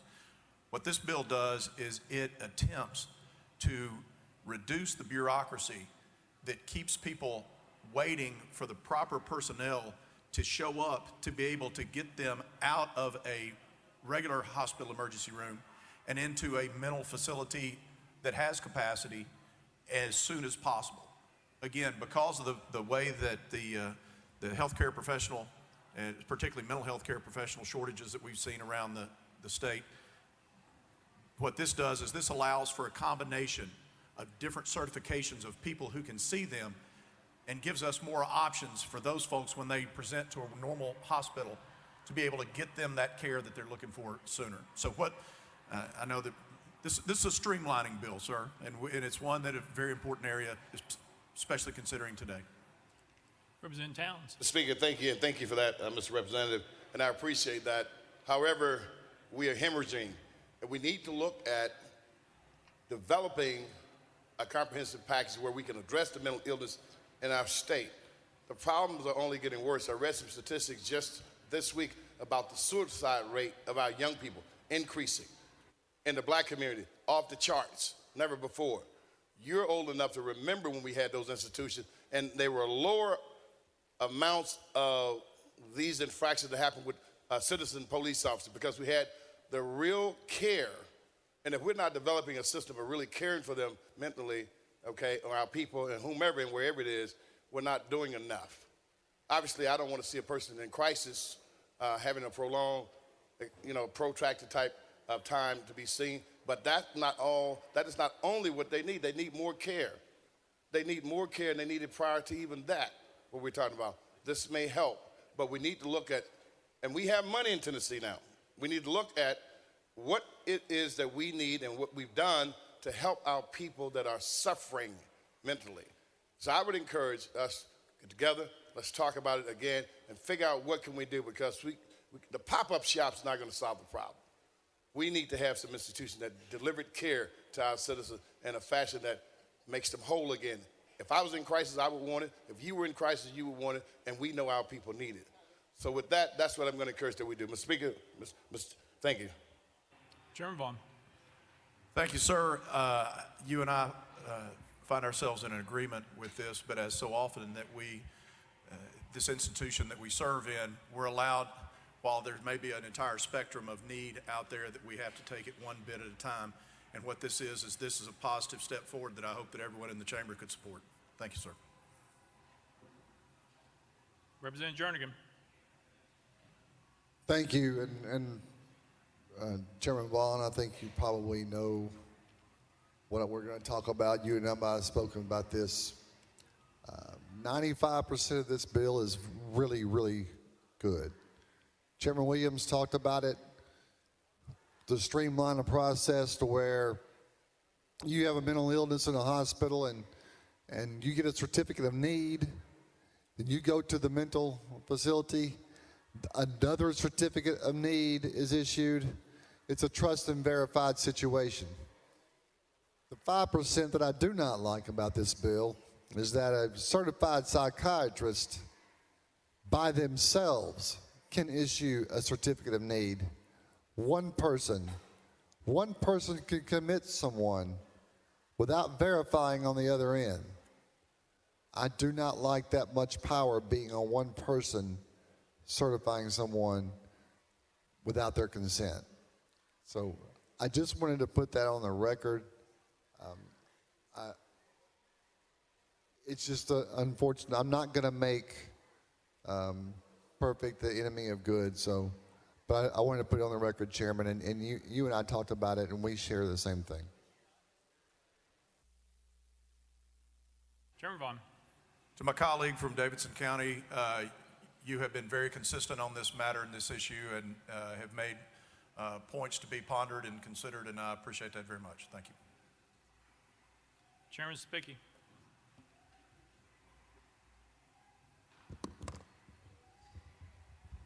Thank you, Mr. Speaker and sponsor. Thank you for bringing this bill.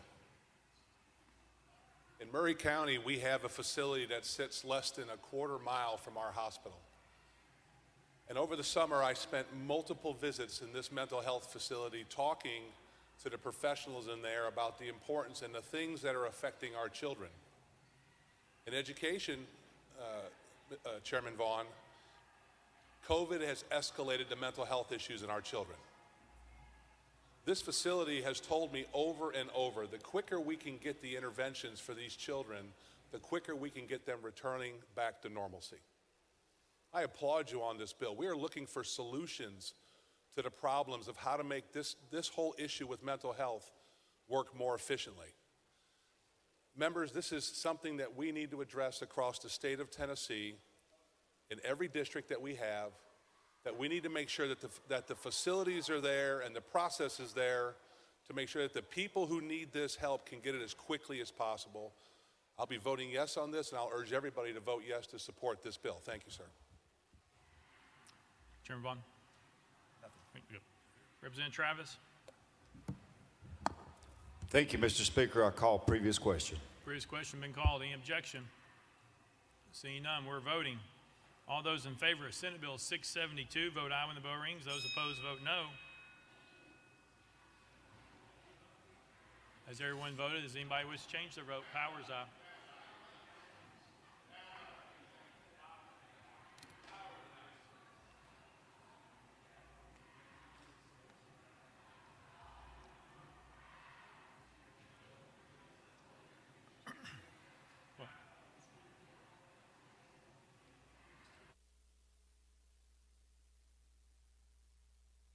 Mr. Clerk, please take the vote. Ayes 94, no nays, 3 present, not voting. Senate Bill 672, having received the constitutional majority, I hereby declare it passed without objection. The motion to reconsider is tabled. Call up next bill, Mr. Clerk. Leader Lambert, you're recognized. Thank you, Mr. Speaker. At this time, I would make a motion that we take up item number 24, 1016, that deals with increased attention to school threats. Further motion, get proper second. Any objection? Without objection, so ordered. Mr. Clerk. House Bill 1016, that's item 24. House Bill 1016 by Chairman Grills relative to school violence. Chairman Grills, you're recognized. Thank you, Mr. Speaker. I move passage of HB 1016 on third and final consideration. Chairman Grills moves passage, properly seconded. Mr. Clerk, call up First Amendment. House Criminal Justice Committee Amendment number 1. Chairman Halsey, you're recognized.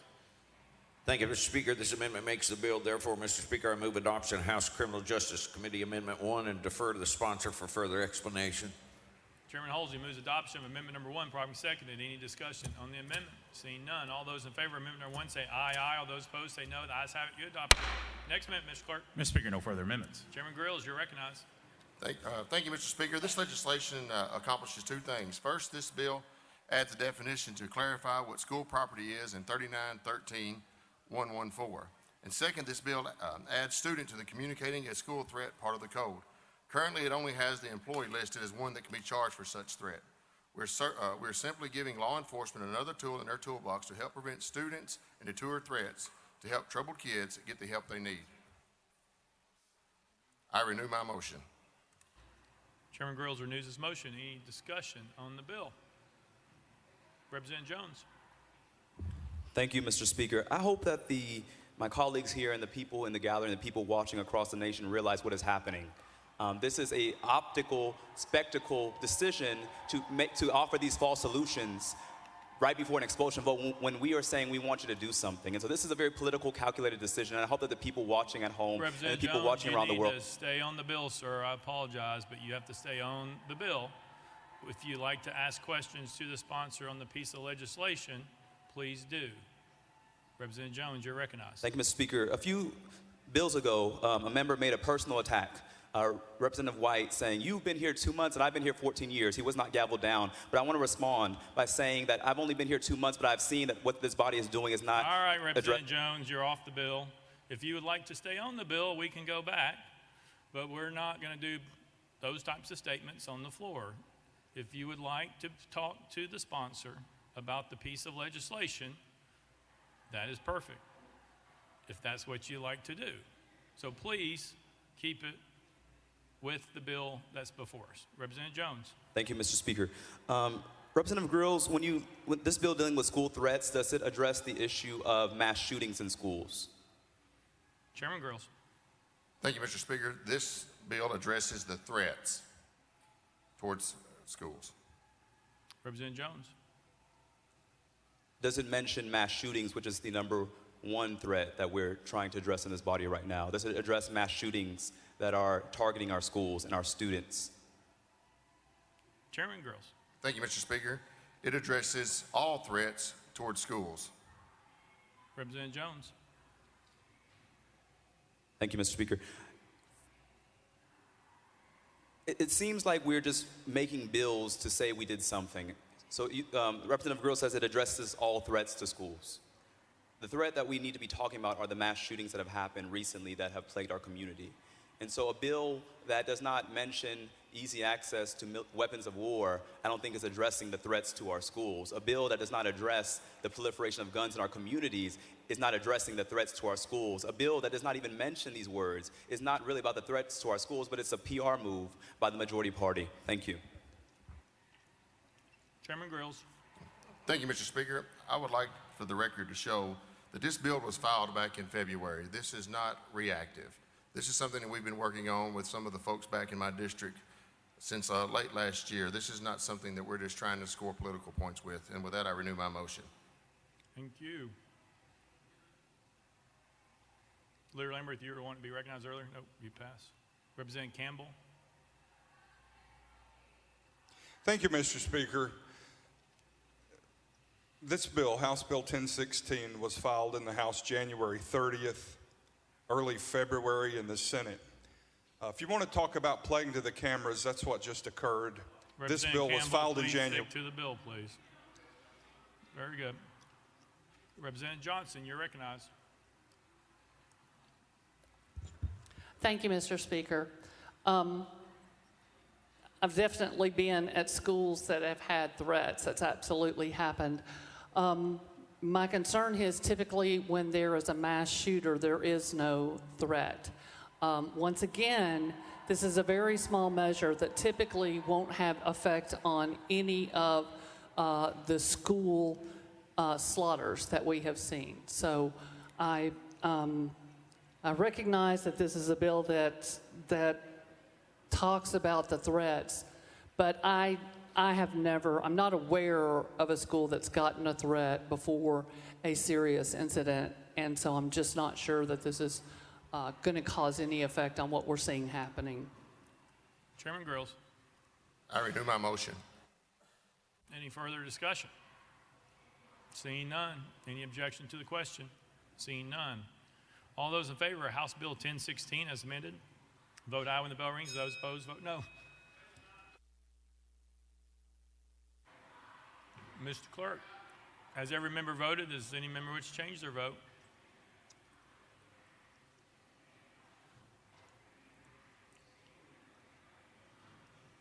Mr. Clerk, please take the vote. Ayes 95, no nays 3, present not voting. House Bill 1016, having received the constitutional majority, I hereby declare it passed without objection. The motion reconsiders table. We'll be back. Mr. Clerk, call up the next bill. Mr. Speaker, that brings the body to item 1. Item 1 on the calendar, House Joint Resolution 120. Representative Darby, at your desk. Thank you, Mr. Speaker. I'd like to roll House Bill 120 to the next available calendar. Without objection, roll to the next available calendar. Call up next bill, Mr. Clerk. House Bill 859 by Representative Jernigan, relative to measures to curtail substance abuse. Mr. Speaker, the Senate bill is on the desk.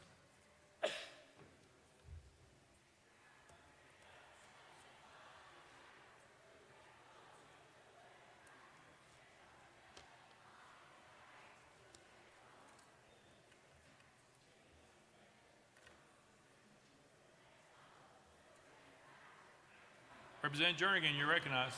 Thank you, Mr. Speaker. I move to substitute and conform to Senate Bill 799. Representative Jernigan moves substitute and conform to Senate Bill 799, probably second without objection. So ordered. Representative Jernigan. I move passage of Senate Bill 799 on third and final consideration. Representative Jernigan moves passage of Senate Bill 799 on third and final consideration, probably second. Mr. Clerk, call up first amendment. House Health Committee Amendment number 1, Mr. Speaker. It's the same as Senate Amendment number 1. Chairman Terry, you're recognized. Thank you, Mr. Speaker. Move to withdraw.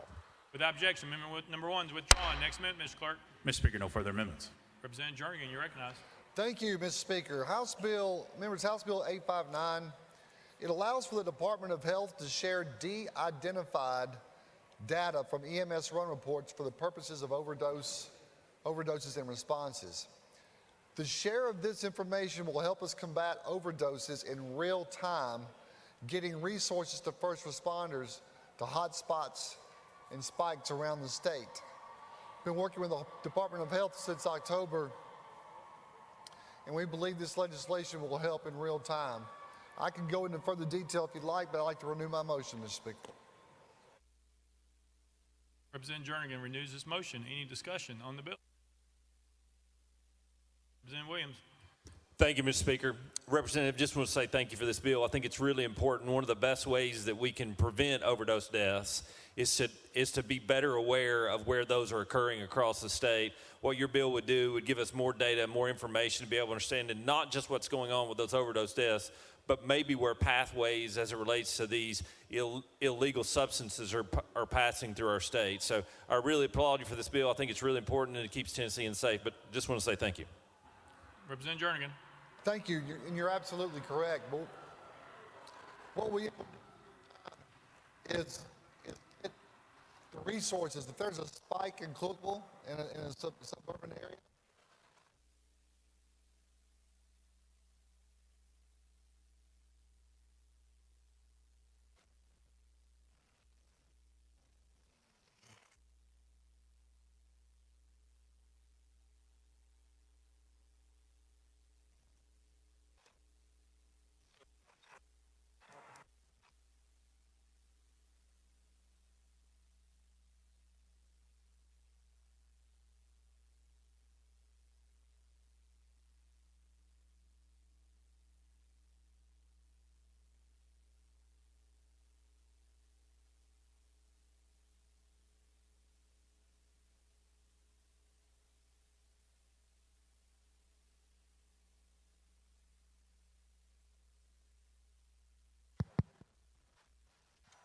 Representative Jurgen, Chairman Clemens. Thank you. Just really quick, Chairman Williams. This will allow for, say, a suburb in Cookville that you get EMS reports, and then your county government sees that, and they get Narcan to the first responders immediately, and then for the police officers, they can look to see, okay, there's some bad operators, let's go see where they're at, and they can do that at a census block level. So thank you for your comments. Thank you. Any further discussion? Seeing none, any objection to the question? Seeing none, we're voting. All those in favor of Senate Bill 799, vote aye when the bell rings. Those opposed, vote no. Alexander, aye. Has every member voted? Same member wish to change your vote. Dixie, aye. Grills, aye.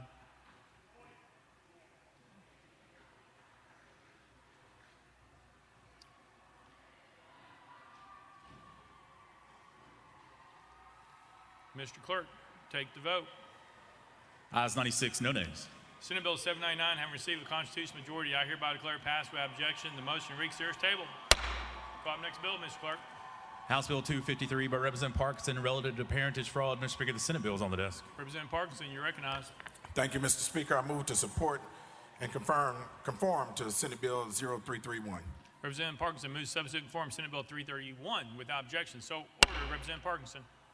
Thank you, Mr. Speaker. I move passage of Senate Bill 0331 on third and final consideration. Representative Parkinson moves passage of Senate Bill 331 on third and final consideration. Bob, second. Mr. Clerk, call First Amendment. Mr. Speaker, no amendments filed. Representative Parkinson, you're recognized. Thank you, Mr. Speaker. Mr. Speaker, Lori Delancey, a Nashville businesswoman, enjoyed watching ancestry shows such as Finding Your Roots and Who Do You Think You Are with her husband and stepchildren. As a family, they took home DNA tests hoping to learn more about their family history, but the test ultimately revealed that her husband's eldest child was not biologically related to him. The description was a dagger to the entire family unit, and as her husband, Scott, had been a loving provider to the child for 12 years. Their subsequent paternity fraud case resulted in complete relief from future child support, but it also meant the loss of a child. She was a sister, a niece, and a cousin. The emotional loss combined with the financial ramifications was extremely stressful, plus there was the constant knowledge that they had been deceived for over a decade. House Bill 253 or Senate Bill 0331 is a paternity fraud bill. Paternity fraud is a real issue. This issue affects parents and children alike. Paternity fraud is a violation of the child's right to know his or her own identity, the identity of his or her own father. The child has the right to have a relationship with their biological father and mother. Additionally, the proper identification of a child is important for genetic and medical reasons, as well as inheritance and medical insurance coverage. This bill creates a Class A misdemeanor for anyone who intentionally and knowingly seeks to establish someone as the biological parent of a child that they knew or reasonably knew that that person is not the biological parent of the child. With that, Mr. Speaker, I renew my motion. Representative Parkinson renews his motion. Any discussion on the bill? Representative Hardaway, you're recognized. Thank you, Speaker. To the sponsor, what's the current option for parental fraud? What's the current option available to either parent? Representative Parkinson. Thank you, Mr. Speaker. So, Mr. Speaker, let me explain how I got here. While I was sitting in the barbershop, a young man came to me and he said, I've been looking for you. I've been really, really looking for you, trying to find you because I had a child, or I thought I had a child with a lady, and her mother, or the grandmother of the child, came to me and said that the lady had been seeing her ex-boyfriend the entire time that we've been living together, and this child was born. And when he heard that news, he then went to get a DNA test to find out if the child was his. When he got the DNA test, the DNA results came back that the child was not his. He took the information to the mother of the child, who got upset because he got a DNA test, and they got into an argument and they broke up. The mother of the child then took the DNA evidence down to juvenile court.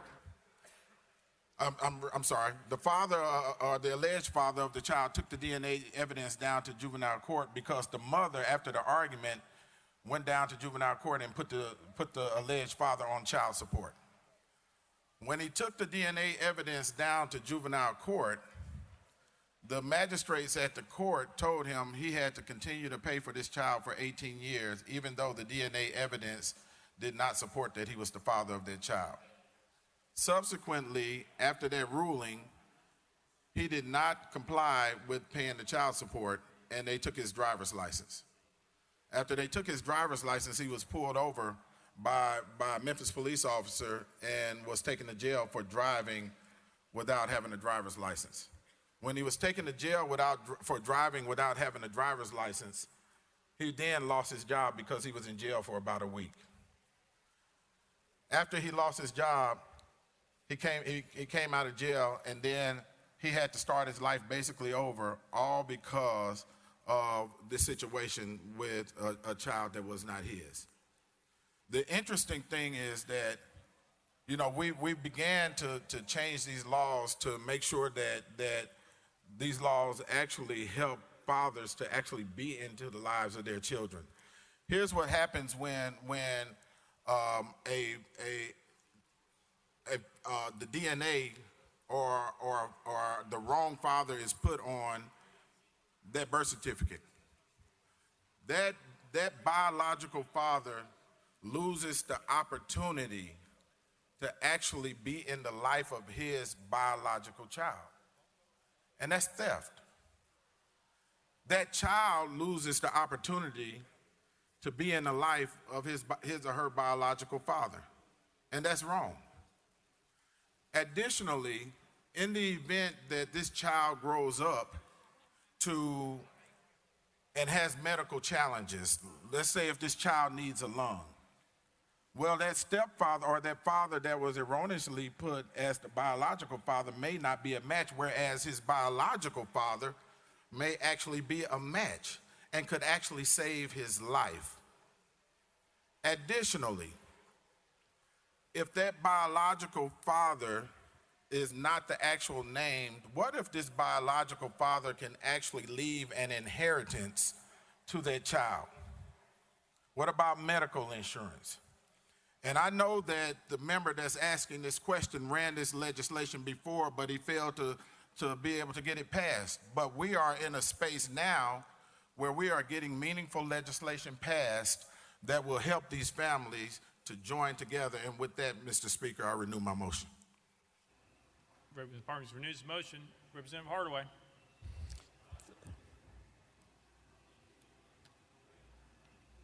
Mr. Speaker, I'm looking for recognition after this 5 minutes. Yes, sir. I'll add you back to the list. Representative Terry, you're recognized. Thank you, Mr. Speaker. And to the sponsor, I'd like to thank you for bringing this piece of legislation. A family friend of ours who's also an attorney who's helped me on other pieces of legislation, handles these types of cases and has brought this in the past to my awareness. And so I'd like to thank you for bringing this piece of legislation. I've signed on as a co-sponsor, and I would encourage other members to vote for your legislation. Thank you. Thank you. Next on the list, Representative Hardaway. Thank you, Mr. Speaker. I have no questions. So I do have a couple of observations, a couple of comments about this bill which will criminalize motherhood.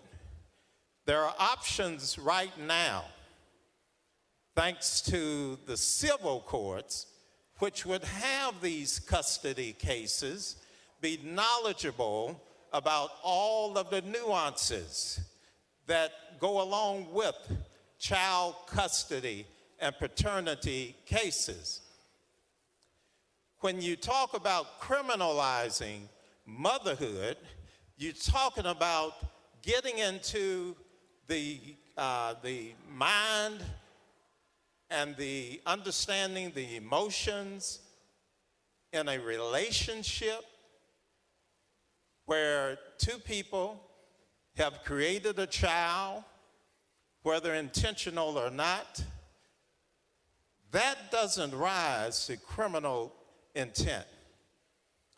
There are too many different questions about what ifs and how do we accommodate the traumatic effect on the child of knowing that they were at the core of a debate that sent mommy to jail.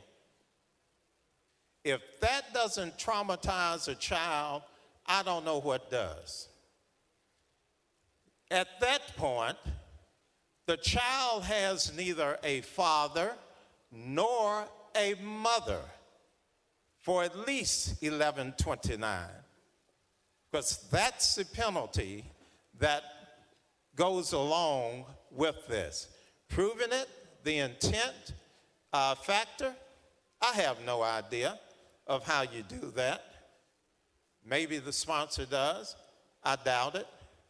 But the ability to get this through criminal courts instead of leaving it in family courts or in a civil action, taking it away from that makes no sense whatsoever.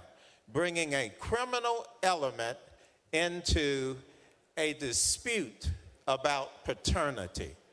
If you tell me that a child is better off with his mother incarcerated, I'll have to look at you like something's wrong. No child should have the trauma of figuring out if they were responsible for their mom going to jail. It's that simple. We have a system that works. We should stay with that system. It's in civil court. And I promise you this, if this bill should pass, you'll regret it, and we'll be back here trying to undo it. But it will not enable us to roll back the impact on children who have suffered because they've been traumatized, because they have been placed at the center of a dispute, whether they're 5 years old or 20 years old, that will send their mother to jail. It's not clear whether there's a statute of limitations on this. Can you send grandma to jail?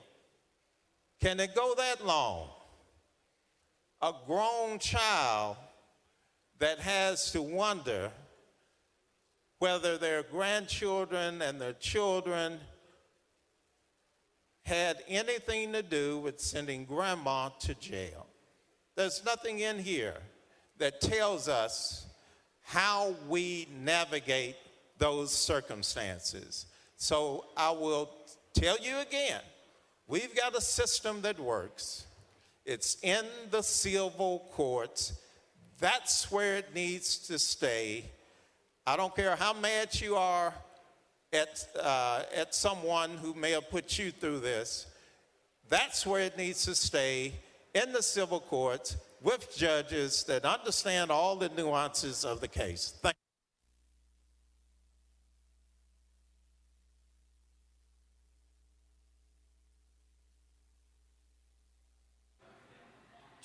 Representative Parkinson.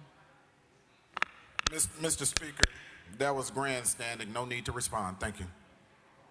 Representative Sparks, you're recognized. Thank you, Representative Parkinson. Just want to applaud you for bringing awareness to what I call the fatherless rate. It's an epidemic, and look at the correlation between crime, mental health, school shootings. Go study this issue. It's alarming. I think what you're getting at is tagging. I appreciate you having the courage and conviction. We may not get it right. We may be here next year again, but at least you're raising awareness of a serious subject matter. Thank you, sir. Representative Shaw. Thank you, Mr. Speaker. Call for the question. Question's been called. Any objection? Seeing none, we're voting. All those in favor of Senate Bill 331, vote aye when the bell rings. Those opposed, vote no. Has every member voted? Does any member wish to change their vote?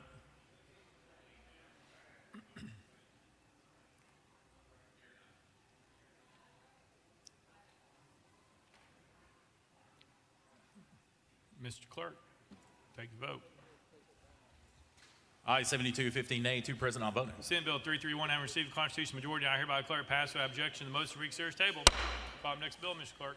House Bill 1081 by Representative Parkinson, relative to crime. Representative Parkinson, you're recognized. Thank you, Mr. Speaker. Roll that one space. I got the wrong folder. Without objection, rolled one space. Call up next bill, Mr. Clerk. House Bill 1291 by Representative Parkinson, relative to professions. Representative Parkinson, Mr. Speaker, Senate bill is on the desk. Thank you, sir. Representative Parkinson, you're recognized. Thank you, Mr. Speaker. I move to substitute and conform to Senate Bill 1247. Representative Parkinson moves substitute conform to Senate Bill 1247, properly seconded without objection. So ordered. Representative Parkinson.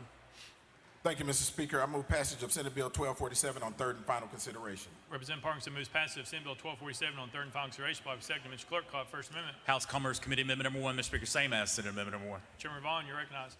Thank you, Mr. Speaker. That amendment is the same as the Senate's, so we're going to move to withdraw. Without objection, amendment number 1 withdrawn. Next amendment, Mr. Clerk. Mr. Speaker, no further amendments. Representative Parkinson, you're recognized. Thank you, Mr. Speaker. This Senate bill authorized the Board of Cosmetology and Barbers Examiners to reinstate an expired cosmetologist, esthetician, manicurist, natural hairstylist, master barber instructor, or technician license that has expired for more than 3 years but less than 8 years. Secondly, it requires such persons applying to be in good standing with the board and to have been licensed to practice for more than 20 years. Lastly, the bill authorizes the board to waive reexamination or additional education requirements or to prescribe reasonable conditions for the applicant to meet, including an additional fee for reinstatement. The bill comes from constituents because of COVID. They missed the opportunity to renew their licenses. They had been barbers and cosmetologists for decades, and they didn't want to have to take the examination again or go through schools again because unlike other professions, there are no continuing education. So with that, Mr. Speaker, I renew my motion.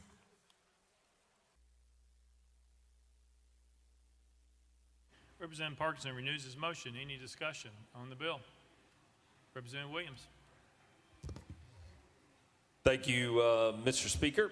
Representative, I just had a couple quick questions here. This seems to be a subject matter that's very important to you. This is, I think, 3 or 4 years where you have reduced the requirements to create individual sections or new licensing permits in the state as it relates for different entities in cosmetology. My question to you today is if it's so important that we do this in cosmetology as it relates to braiding or in this case eyelashes, why not separate barbers from cosmetologists who also have a lower standard or do not perform the same services that an esthetician might do or a cosmetologist? Is there a reason why that we wouldn't do that for barbers as it relates to this bill? I'm just wondering how we got to where we are, where we pick certain winners and losers in our communities. Could you help me with that? Representative Parkinson. Thank you. I would actually be all for that, but that's not this bill. Representative Williams. Yes, Mr. Speaker, and that was the question. It was a released bill. Why this bill and not the other bills? I guess the question is 300 hours you think is sufficient of this? How do you come up with 300 hours versus 1,100 or 1,500 hours? How does that number how is that number derived?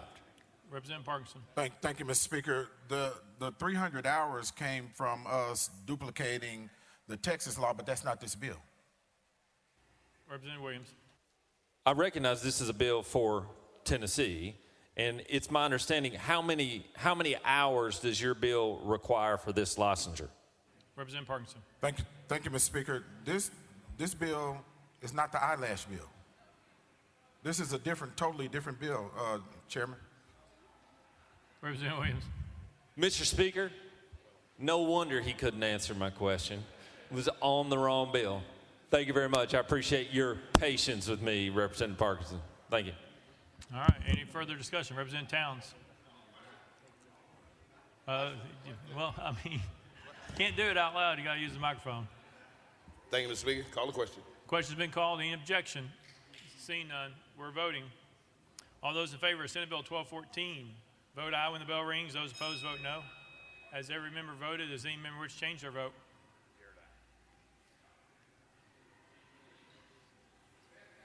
Burkhart, aye.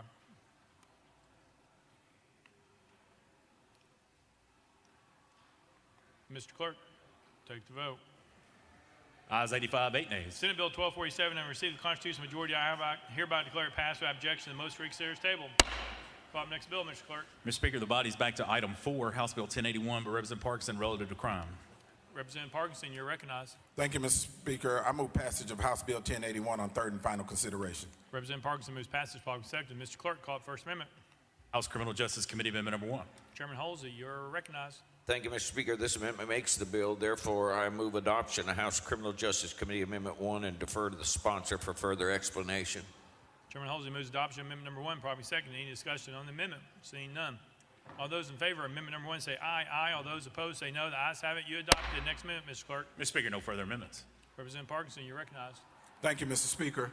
Tyree Nichols was a father of a 4-year-old son and was known to his family as an avid skateboarder and nature photographer. He arrived in Memphis just before the pandemic and later started a job with Federal Express. Tyree Nichols had been with the company for about 9 months before he was pulled over on January 7th for what police said was reckless driving. Tyree Nichols was unarmed. He was aggressively beaten by police officers, and 3 days later, he died in the hospital. It pained us all to watch the video of Tyree Nichols' death at the hands of bad actors in law enforcement. And we as leaders of the state, we owe it to the parents of Tyree Nichols, Mr. and Mrs. Wells, their family and friends, but also to the citizens of the state of Tennessee. It is our job as leaders in this state to put forth policy that will deter such actions and protect them. This legislation was actually brought to me in conjunction with the Tennessee Bureau of Investigation, the Police and Sheriff's Association, the Department of Homeland Security, and in consultation with the DA's conference. This bill is their language specifically for bad actors in law enforcement without affecting the majority of great officers that are there to protect and serve. What this bill does is it allows for a judge to consider the same enhancements that they would consider for a civilian attacking a law enforcement officer, for a law enforcement officer that is charged with assaults, robberies, homicides, kidnapping, false imprisonment offenses, and sexual offenses while in the course of their duties. With that, Mr. Speaker, I renew my motion. Representative Parkinson renews his motion. Any discussion on the bill? Seeing none, any objection to the question? Seeing none, all those in favor of House Bill 1081 as amended, vote aye when the bell rings. Those opposed, vote no. Has every member voted? Does any member wish to change their vote?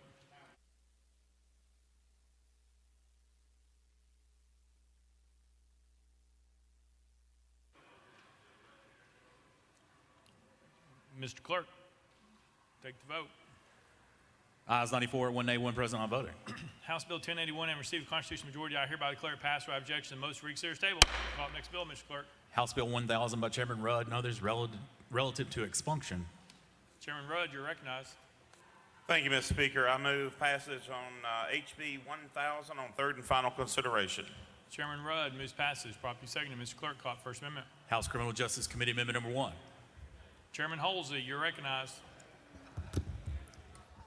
Thank you, Mr. Speaker. This amendment makes the bill. Therefore, Mr. Speaker, I move adoption of House Criminal Justice Committee Amendment 1 and defer to the sponsor for further explanation.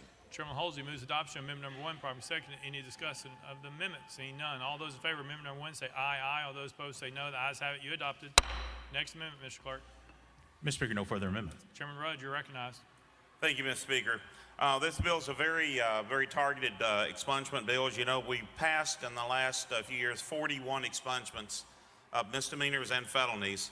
We just in the last 2 years, we passed a bundle of 12 And I have told people in my elections and campaign finance committee that I believe that if you have committed a non-violent crime with no weapon and no monetary theft, that you should have a pathway to get your citizens' rights restored. And this is setting an example. This is one of the strongest, if not the strongest, expungement bills in this legislature's history. Of 15 years after you served your sentence, you have not been convicted of a crime. You can get your rights restored, both voting rights and gun rights back, so you can participate as a normal citizen. And this is covering a very targeted, specific thing of voter registration fraud and vote fraud. Again, if you've gone 15 years with no convictions, you can get your rights back.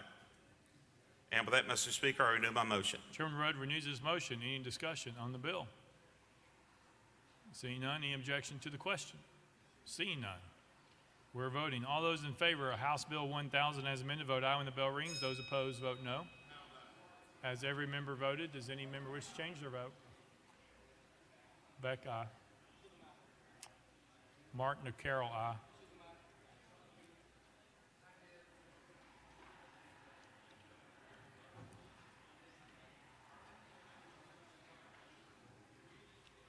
Mr. Clerk, take the vote. Ayes 92, 1 nay. House Bill 1000, having a constitutional majority, I hereby declare it passed without objection. The most frequent series table. Call up next bill, Mr. Clerk. House Bill 318 by Chairman Rudder and others relative to children. Mr. Speaker, the Senate bill is on the desk. Chairman Clemens, for what purpose, please? Parliamentary inquiry, Mr. Speaker. Chairman Clemens. Thank you, Mr. Speaker. Under the rules of procedure governing the House, in the case, I understand under Rule 4, referring to order in the gallery or the lobby, that does give the Speaker the ability to order the same to be cleared. However, it's come to my attention that attendance in the gallery has been limited on both sides outside. When people are leaving the gallery, they're not being allowed back up. And it does not appear to be a full gallery, and there are people out there who have communicated to me that they would like to sit in the gallery and observe these proceedings in person. So, Mr. Speaker, I just would like to receive an explanation for this body and the people why this gallery, why people are not being allowed in the gallery when they have complied with the rules of order of procedure thus far. Thank you. We're not sure. We'll have staff go out and ask those who are doing capacity. I know that there's capacity in the balcony for just the number of seats that are allowed. We'll ask them on that. There's also Department of Safety issued numbers for people outside the chamber on what they felt like was a safe capacity to have. So we're honoring those requests, but we'll check with those going in and out of the balcony. Thank you. We were unaware of such. Chair Lady Rudder, you're recognized. I appreciate you letting me.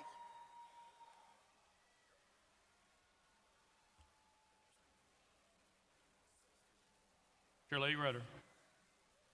Thank you, Mr. Speaker. I move to substitute and conform to Senate Bill 270.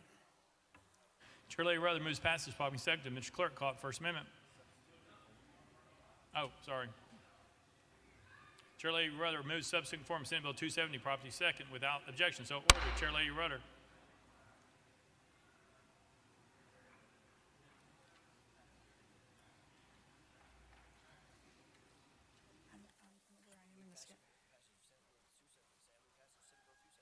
I move passage of Senate Bill 270 on third and final consideration. Chair Lady Rudder moves passage of Senate Bill 270 on third and final consideration. Properly second. Mr. Clerk, call it First Amendment. House Civil Justice Committee Amendment number 1. Chairman Farmer, you're recognized. Thank you, Mr. Speaker. Roll to the Hill of the amendments. Without objection, roll to the Hill. Next amendment, Mr. Clerk. House Finance Ways and Means Committee Amendment number 1, filed as House Amendment 2, same as Senate Amendment 2. Chair Lady Hazelwood, you're recognized. Thank you, Mr. Speaker. Same as Senate amendment. Move to withdraw. Without objection, amendment number 2 withdrawn. Next amendment, Mr. Clerk. Mr. Speaker, that brings us back to Civil Justice Committee Amendment number 1. Chairman Farmer, you're recognized. Thank you, Mr. Speaker. Move to withdraw. Without objection, amendment number 1 withdrawn. Next amendment, Mr. Clerk. Mr. Speaker, no further amendments. Chair Lady Rudder, you're recognized. Thank you, Mr. Speaker. This is an administration bill to help streamline the adoption process so we can get babies into loving homes as soon as possible. This legislation seeks to make the process more user-friendly, efficient, and attractive, as an alternative to abortion for unplanned pregnancies. With that, I renew my motion.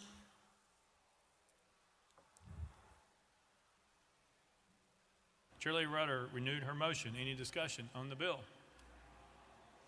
Seeing none. Any objection to the question? Seeing none. All those in favor of Senate Bill 270 vote aye when the bell rings. Those opposed vote no.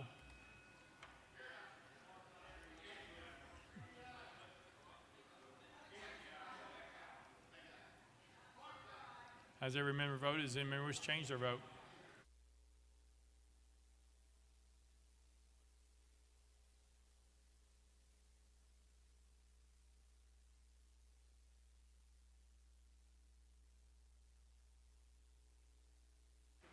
Mr. Clerk, take the vote. Ayes 97, no nays. Senate Bill 270 having received a constitutional majority, I hereby declare passed without objection. The motion reconsider is tabled. Leader Camper and those in the balcony, the word was sent back that they're having a hard time determining the number of seats because people are standing, not saying you cannot stand. They're trying to determine how many seats are available because that is the capacity. So if you could help them, you can stand, but they also need to see how many empty seats there are so that they know in those rows how many seats are available. And so if we're trying to allow people to come in and out, then we have to know how many people are in the balcony so we don't overrun the capacity requirement. That was the issue that came back. Thank you all. Mr. Clerk, call up next bill. House Bill 445 by Chairman Whitson and others, relative to the use of surveillance cameras on interstate highways and state rights-of-ways. Mr. Speaker, the Senate bill is on the desk. Chairman Whitson, you're recognized. Thank you, Mr. Speaker. I move to substitute and conform to Senate Bill 439. Chairman Whitson moves to substitute and conform to Senate Bill 439, properly seconded. Without objection, so ordered. Chairman Whitson. Thank you, Mr. Speaker. I move passage of Senate Bill 439 on third and final consideration. Chairman Whitson moves passage of Senate Bill 439 on third and final consideration, properly seconded. Mr. Clerk, call it First Amendment. House Transportation Committee Amendment Number 1, Mr. Speaker, it's similar to Senate Amendment 1. Chairman Howell, you're recognized. Thank you, Mr. Speaker. Move to withdraw. Without objection, Amendment Number 1 withdrawn. Next amendment, Mr. Clerk. Mr. Speaker, no further amendments. Chairman Whitson, you're recognized. Thank you, Mr. Speaker. In 2021, we passed a law requiring TDOT to issue permits to local governments to post automatic license plate readers, known as LPRs, on state right-of-ways inside their municipalities. This bill simply clarifies that existing process to make sure that LPRs used to track fleeing suspects or search for missing persons versus amber or silver alerts are an option for governments to purchase and install these systems, often at a much lower cost. Cameras used under this act must comply with our current license plate reader law and therefore can only be automated license plate readers and not any other type of surveillance camera. It guarantees that any LPR used meets the National Defense Authorization Act, making sure no device may contain spyware or share Tennesseans' information with foreign governments. These LPRs meet the highest possible security standards for privacy and protection. Additionally, we also make sure that these cameras are not used for traffic enforcement. With that, Mr. Speaker, I renew my motion. Chairman Whitson renews his motion. Any discussion on the bill? Representative Hardaway. Oh, I'm sorry, hang on. Representative Gillespie is first, then you, Representative. My fault. Thank you, Mr. Speaker. Chairman Woodson, thank you so much. This will really help some of the situations that are going on in my community and give law enforcement better tools to be able to go after the people that are doing drive-by shootings on the interstate and fleeing other crimes across the community. So I just want to voice my support for this, and thank you so much. Chairman Whitson. Representative Gillespie, very helpful. Representative Hardaway. Thank you, Speaker, and thank you, Chairman, for the bill. How does it impact state agencies or federal agencies? Do they still have to, or do they now have to consult with TDOT? Chairman Whitson.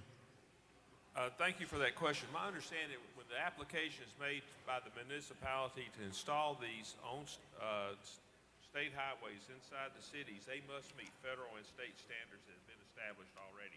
This bill. Hey, Chairman Whitson, they're having a hard time. Can you? Okay, I'm sorry. I'm sorry. There you go. That's better. Restate, Thank you. please. Again, it's my understanding that when the state, or excuse me, the cities apply to install a LPR on a state highway inside the city limits of the municipality, they must meet strict state and federal standards. Representative Hardaway. All right. Thank you, Speaker, and thank you for the bill, sir. Representative Towns. Thank you, Mr. Speaker. Sponsor yield. Chairman Whitson. Sponsor yields. Representative Towns. Thank you so much, sir. I too want to rise to thank you for the legislation as well.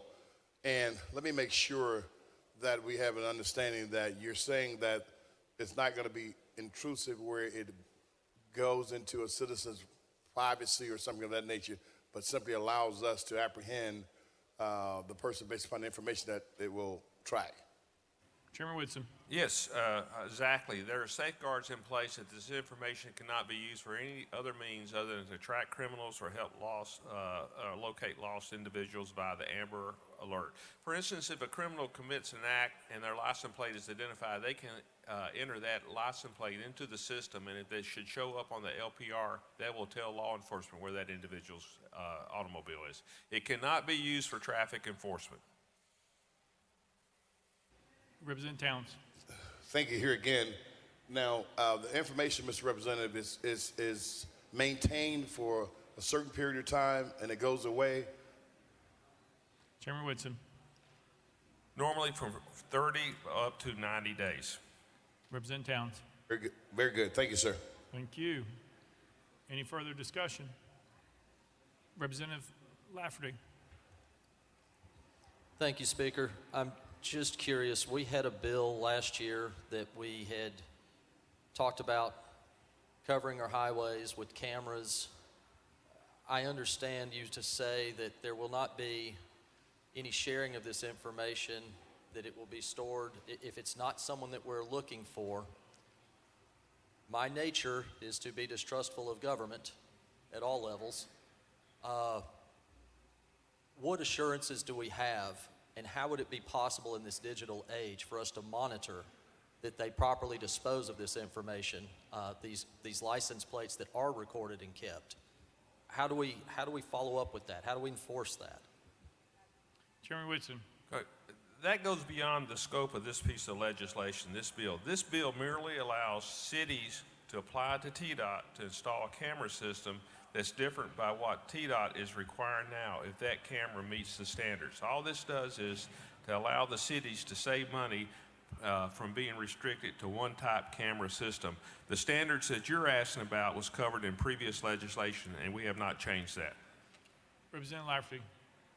So thousands of people drive by this camera daily, and they're only looking for whatever license plate number might be on the radar for them that day. Is that accurate? Chairman Whitson. That is correct. Representative Lafferty. And the rest of the plates would be stored for 90 days? Chairman Whitson. That's my understanding. It depends on the agency. I've been told from 30 to 90 days. Representative Lafferty. Thank you. Thank you.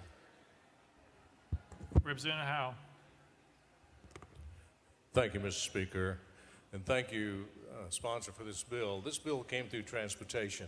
This bill does not in any way change the existing law. There are safeguards in place already about the use of this data. What this bill does, as I understand it, Mr. Sponsor, and you can correct me if I'm wrong, is open up competition. Currently, the law only allows TDOT to approve one type of camera. And I will say it's very, very expensive. This bill allows TDOT to open up competition to other types of cameras who do the same thing, but it's much, much cheaper. So it saves taxpayers money. Is that correct, Mr. Sponsor? Chairman Whitson. Chairman Howe, you are exactly correct. That's what this bill does, and it does not expand the scope of what these readers can and cannot do. Thank you for those comments. Chairman Sapicki.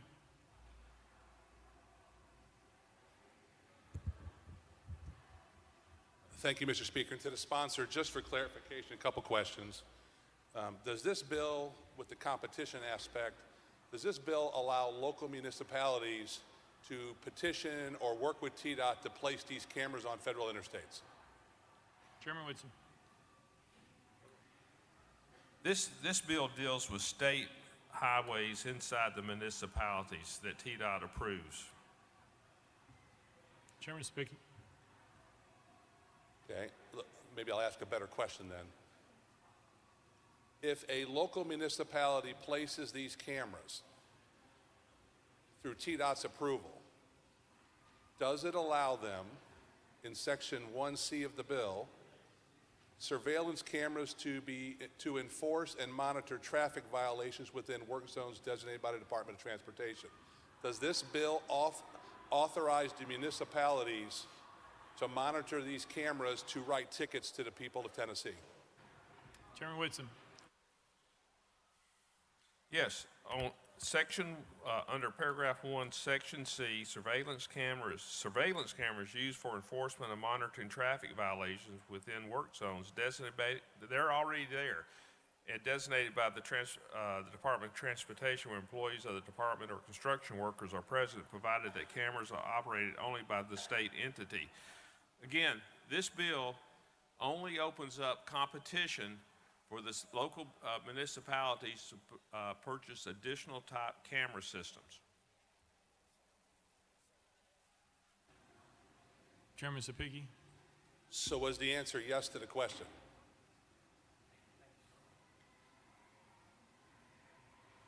Chairman Whitson.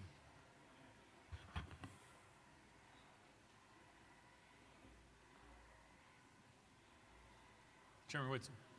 Again, just want to be clear, this is allow cities to purchase different type systems through the TDOT system when they make applications to buy a less expensive traffic camera, LPR, not a surveillance system, but an LPR to track criminals and lost individuals by the Amber or the Silver Alert. Chairman Sapiki. All right. Representative Hemmer. Thank you, Mr. Speaker, and appreciate the sponsor for bringing this bill. Apologies for not getting you sooner, but my city manager just called me while we were going over the bill. But I had one quick question, because our municipality in one of my districts, City of Forest Hills, has done a significant purchase of a lot of LPRs over the last few years. And from discussion I had with the city manager, they did not use the TDOT's purchasing process.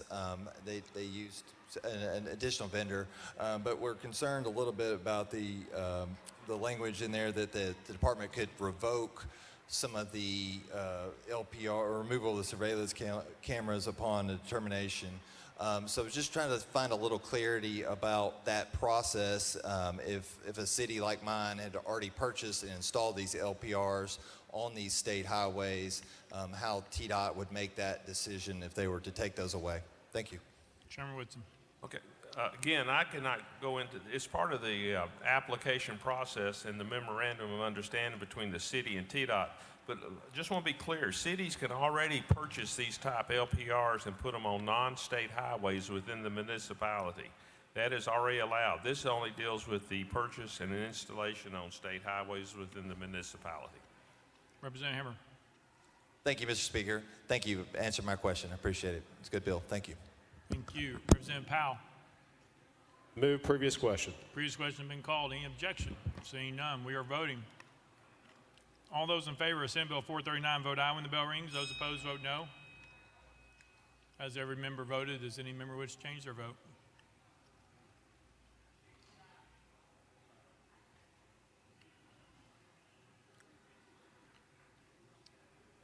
Hardaway, aye. Mr. Clerk, take the vote. Ayes 71, 20 nays, 5 present, non voting. Senate Bill 439 now received a constitutional majority. I hereby declare passed without objection. The motion reconsider is tabled.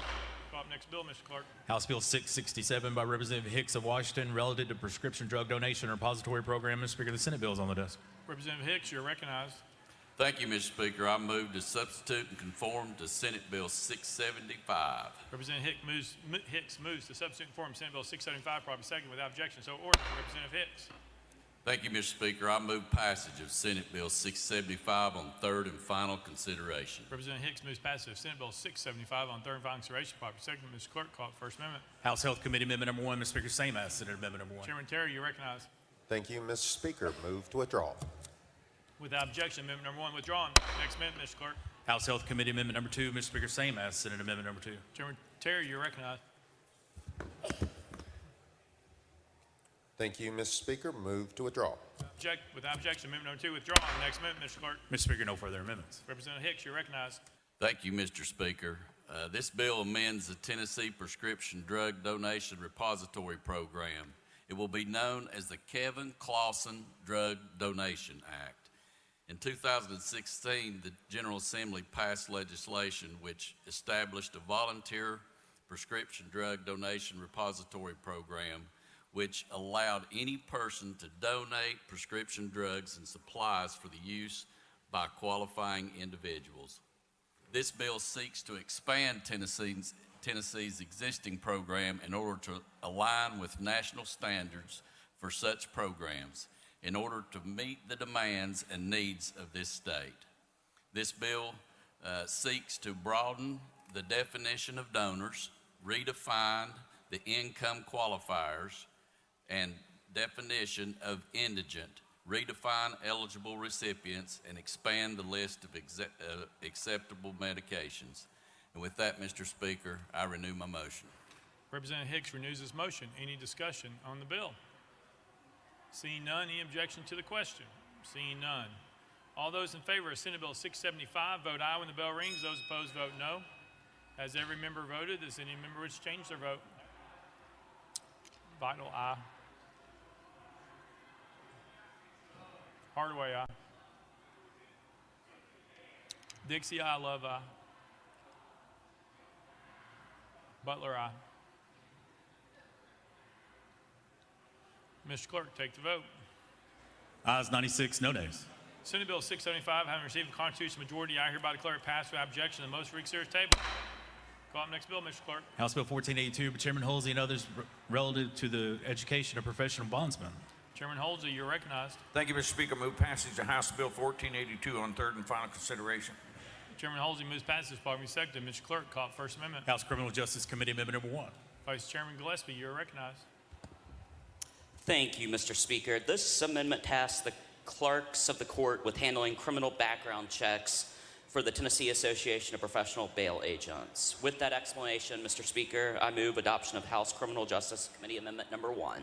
Vice Chairman Gillespie moves adoption of amendment number 1, properly seconded. Any discussion on the amendment? Seeing none. All those in favor of amendment number 1 say aye, aye. All those opposed say no. The ayes have it. You adopted. Next amendment, Mr. Clerk. Mr. Speaker, no further amendments. Chairman Holsey, you're recognized. Thank you, Mr. Speaker. This bill does two things dealing with professional bail agents. They are required to go through yearly training, and for several years, the cap on that was $240. This raises the cap to $450. And then this bill also says that bail agents have to go for a yearly criminal history check. And with that, Mr. Speaker, I renew my motion. Chairman Holsey renews his motion. Any discussion on the bill? Seeing none, any objection to the question? Seeing none. All those in favor of House Bill 1482 as amended, vote aye when the bell rings. Those opposed, vote no. As every member voted, does any member wish to change their vote?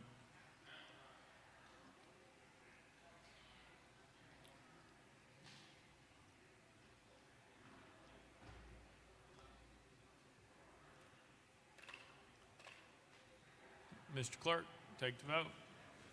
Ayes 90, no nays, 1 present on voting. House Bill 1482, having received the constitutional majority, I hereby declare it passed without objection. Most for series table.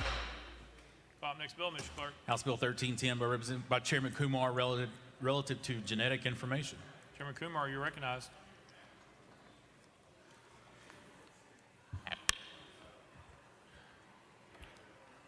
Thank you, Mr. Speaker. I move passage of House Bill 1310 on third and final consideration. Chairman Kumar moves passage, properly seconded. Mr. Clerk, call up First Amendment. House Commerce Committee Amendment number 1. Chairman Vaughn, you're recognized.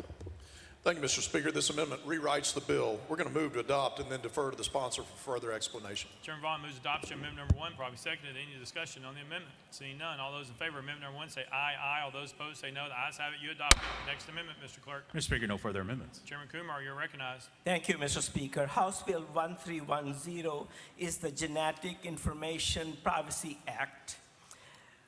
We have all seen the television ads from direct-to-consumer companies who will take a sample of the saliva and give us a genetic map that will predict our future health and illness.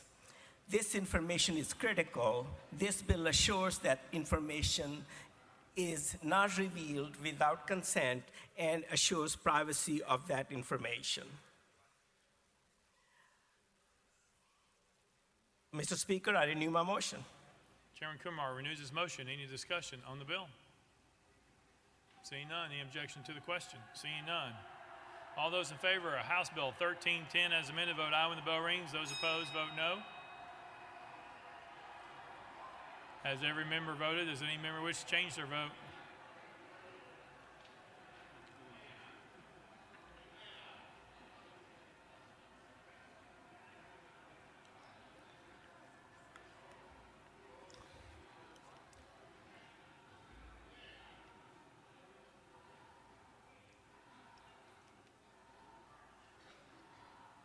Mr. Clerk, take the vote. Ayes 90, no nays. House Bill 1310, having received a constitutional majority, I hereby declare it passed without objection. The most for each serious table. Call up next bill, Mr. Clerk. House Bill 1312 by Chairman Kumar relative to health care. Mr. Speaker, Senate bill is on the desk. Chairman Kumar, you're recognized. Thank you, Mr. Speaker. I move to substitute and conform to Senate Bill 1451. Chairman Kumar moves to substitute and conform Senate Bill 1451 on properly seconded without objection. So ordered. Chairman Kumar. Thank you, Mr. Speaker.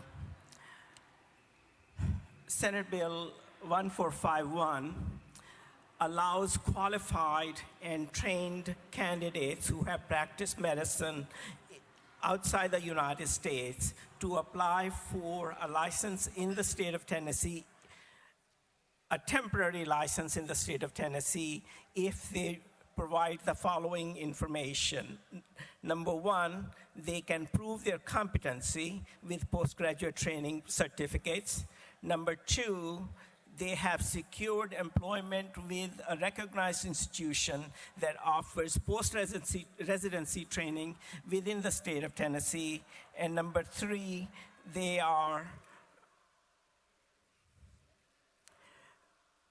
will qualify for taking the licensing exam after 2 years of satisfactory performance in that institution.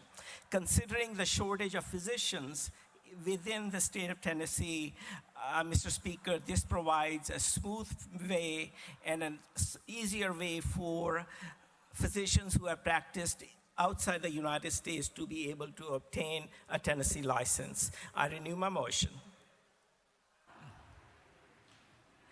I move for passage on third and final consideration. Chairman Kumar moves the passage of Senate Bill 1451 on third and final consideration. Probably second. Mr. Clerk, call up First Amendment.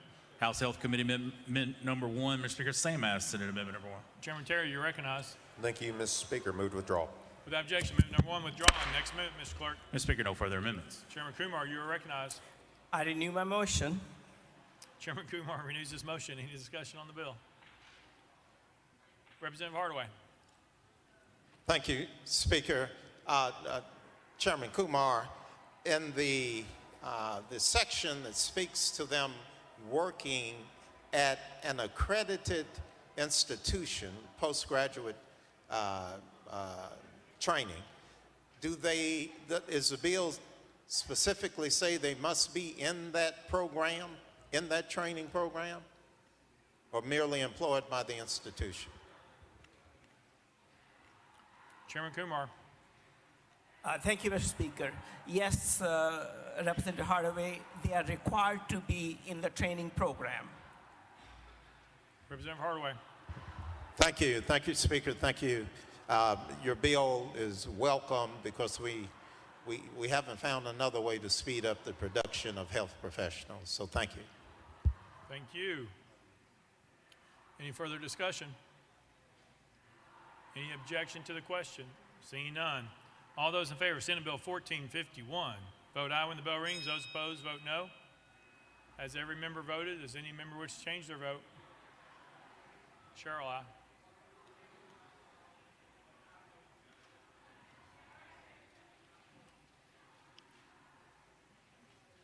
Mr. Clerk, take the vote. Ayes 92, one nay. Senate Bill 1451 and received a constitutional majority. I hereby declare passed by objection. Most for consider table. Call the next bill, Mr. Clerk.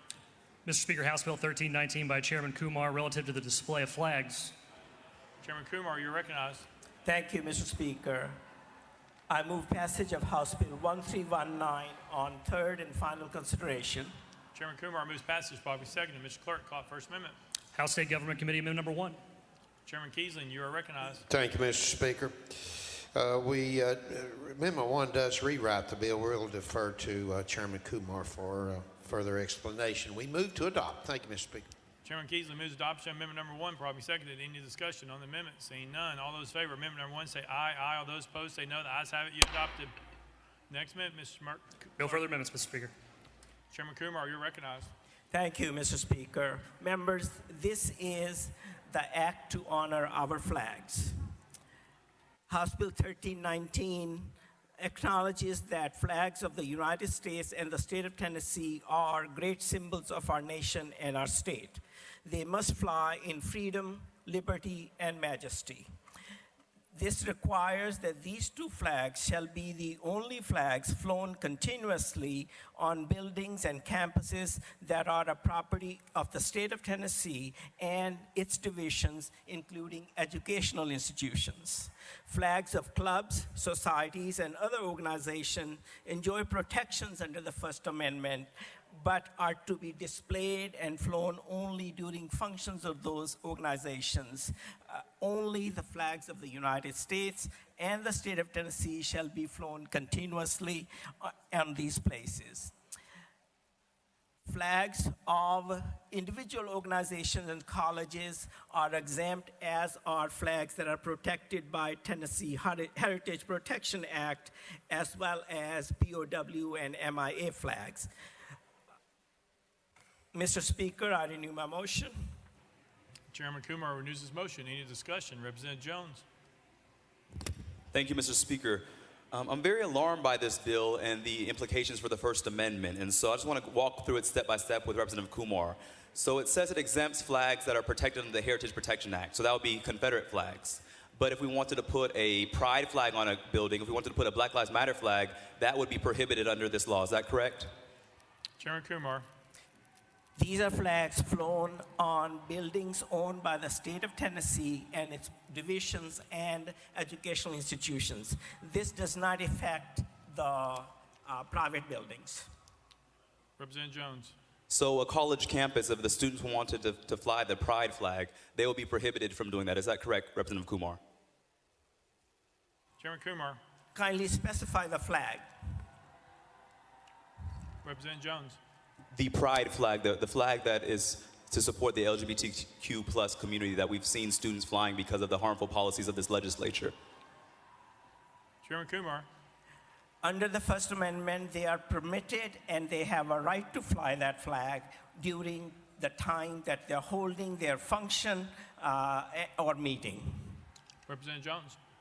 And so what about the government-owned buildings that have Confederate flags? Will they be allowed to keep those flags up? Or since you mentioned the Heritage Protection Act, would it require them to remove the Confederate flag from those government-owned buildings? Chairman Kumar. I think you're confusing about the ability and the permission to fly a flag with which flags will be flown continuously. This bill, if you read it, clearly defines what continuously means. Representative Jones. So is that a yes or a no? Chairman Kumar.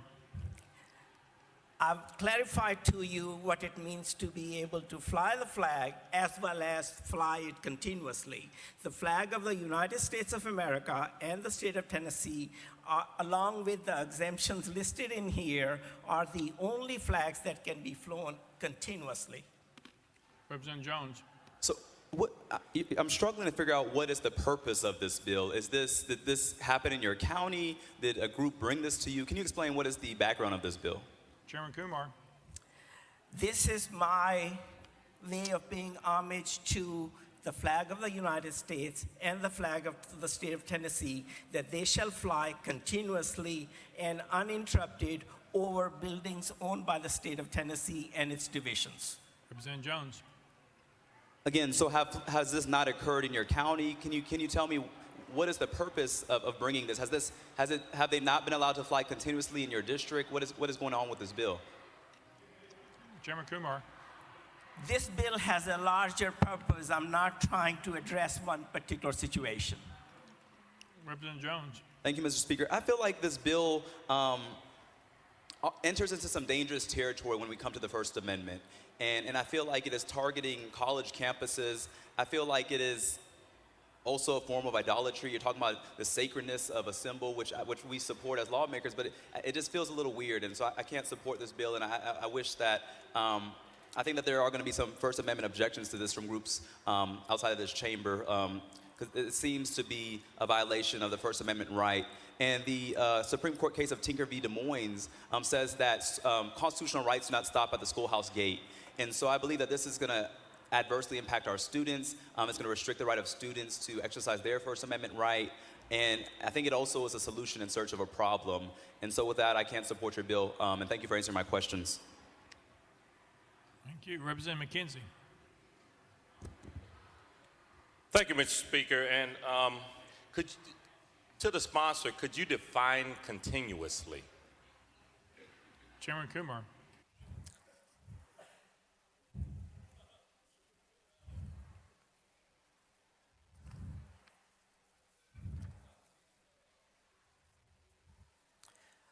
Thank you, Mr. Speaker. In this bill, continuously means without interruption during normal operating hours of a public building or an educational institution in which the section applies only, provided that the public entity exercising control over such a building or campus may expand their normal operating hours for purpose of flying a flag. Representative McKenzie. Thank you, Mr. Speaker. So in terms of the owner, I guess I wouldn't consider a college student who's in a dormitory an owner. So if that college student had a Tennessee Titans flag flying outside of his window, would he have to bring it in every night and he or she have to bring it in every night and repost it in the morning, or can they fly that Tennessee Titan flag continuously? Chairman Kumar.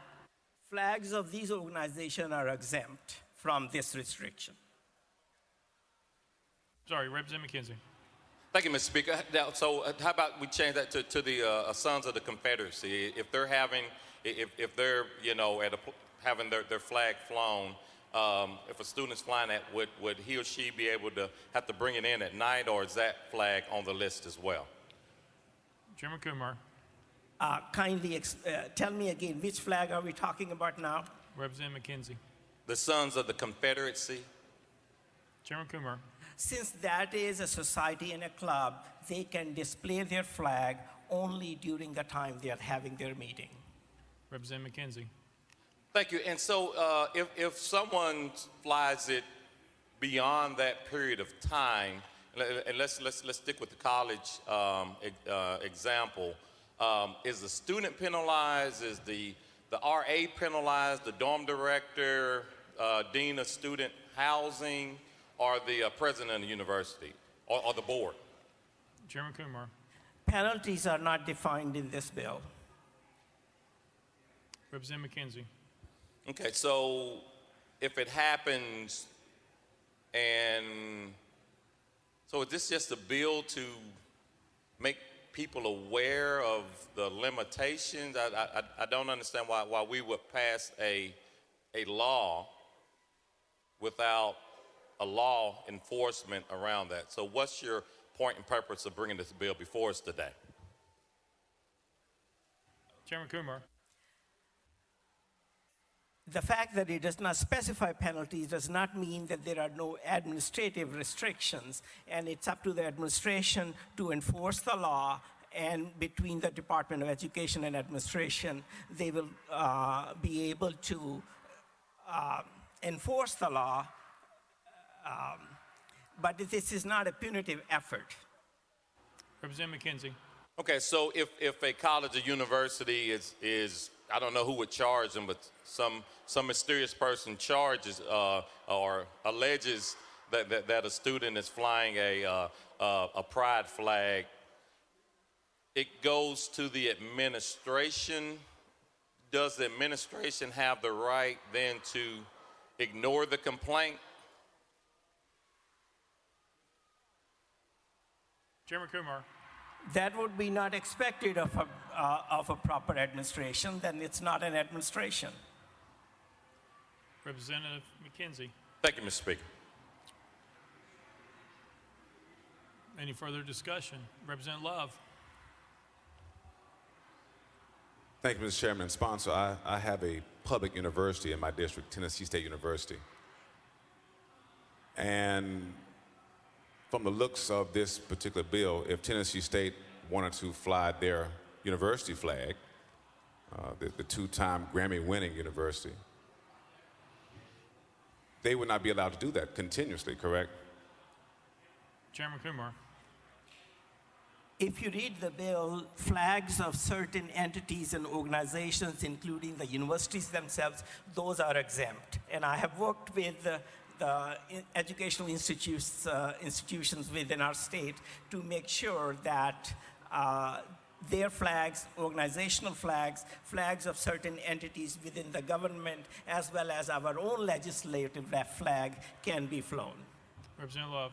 I'm reading the legislation, and that's what gives me some concern, because it says that the club, society, or organization may only be flown on public building that is owned by the state or political subdivision or on the campus of an educational institution during the period of time for which the entity is meeting or performing an authorized function on the property. My question is, if the university wants to fly the flag continuously, whether the band is performing or not, it looks like that's prohibited. Chairman Kumar. Also, if you read down the lines, it does say that the flags belong, official flags of the institution, state of Tennessee, its divisions and entities are exempt from this restriction. Representative Love. Thank you, Mr. Speaker. I didn't see that in there, and maybe you can point that out for me, what section that's in. Chairman Kumar.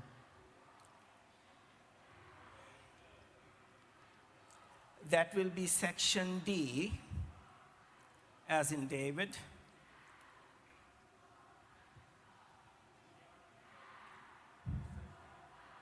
Representative Love. Section D says, as used in this section continuously means without interruption during the normal operation hours of the public school to which this section applies, provided that the public entity exercising control of such public school may expand their normal operating hours for the purpose of flying one or more flags in accordance with this section. Nothing in there says official flags of the university or the entity. Chairman Kumar. Section 2, subdivision 2, section 2, C, 2, subdivision C1 does not prohibit a political subdivision, a department or agency or entity of the state or a post-secondary institution of higher education from flying one or more official flags. Representative Love. Show me that section again. I'm sorry. I was looking at section D, but you showed me first time. So what section is it in now? Chairman Kumar. Section 2, C, lowercase c, and then 2 again, and then D. It is on the second page, top paragraph. Representative Love. Thank you. All right. Chairman Kumar. Chairman Kumar. Thank you, Mr. Speaker. I was saying that if it's difficult to find, the honorable gentleman from Davidson County could just trust what I'm saying.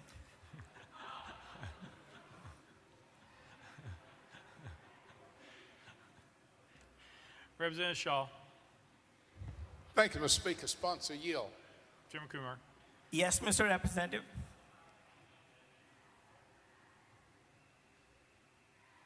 I have heard the term being used continuously throughout this conversation. Help me. I thought the United States flag and the Tennessee flag already had law to move to be flown continuously, you mean we're limited to how often we can fly our federal and state flag right now? Are we? Chairman Kumar. Mr. Representative, this does not change the current law as to flying of the U.S. flag and the Tennessee flag. All it says is that those are the only two flags, along with the exemption listed in, that shall be flown continuously over state-owned buildings and educational institutions. It does not allow the same privilege to club and society flags. But yes, certainly the flag of the United States and the flag of the state of Tennessee will be continuously flown. Representative Shaw.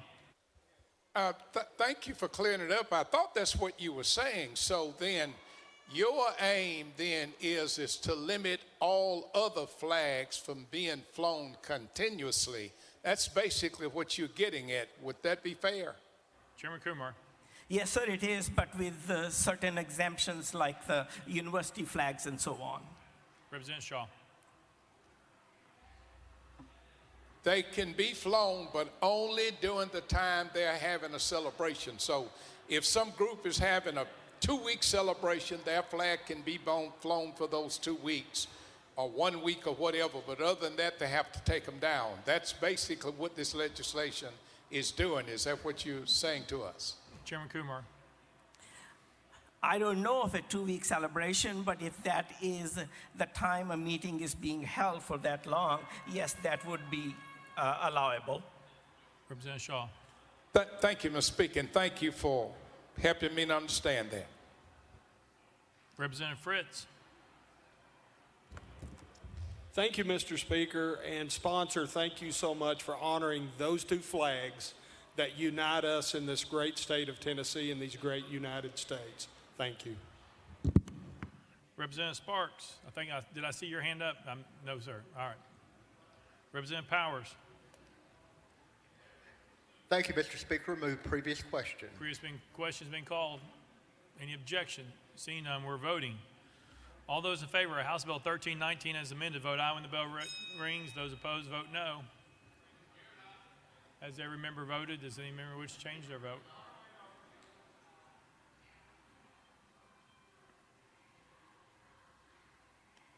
Mr. Clerk, take the vote. Aye, 73, nays 23. House Bill 1319, having received a constitutional majority, I hereby declare passed without objection. The motion reads serious table.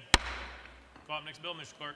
Mr. Speaker, the body has already disposed of item 14. We are on item 15, House Bill 1388 by Chairman Reagan, relative to radiologic imaging and radiation therapy.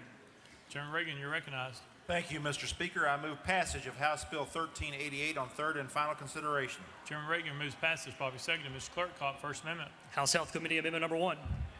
Chairman Terry, you're recognized. Thank you, Mr. Speaker. Move to adopt. Chairman Terry moves adoption of amendment number 1, probably seconded. Any discussion on the amendment? Seeing none. All those in favor of amendment number 1 say aye, aye. All those opposed say no. The ayes have it. You adopt it. Next amendment, Mr. Clerk. No further amendments, Mr. Speaker. Chairman Reagan, you're recognized. Thank you, Mr. Speaker. This bill terminates the Board of Radiological Imaging and Radiation Therapy and leaves the X-ray Operator Board under the State Board of Medical Examiners. Over the last 6 years, from the time this board was created, it has been unable to finalize permanent rules and establish licensing process. Getting rid of this redundant board prevents rules from being put in place that would negatively impact hospital radiology staffing. Tennessee currently has 69 different license requirements, is tied at 9th for the most in the nation. This will eliminate one of those requirements that was potentially going to be on the book. With that explanation and the statement that this board has done nothing except use $50,000 out of our treasury, I renew my motion and stand ready for questions. Chairman Reagan renews his motion. Any discussion on the bill? Representative Jones.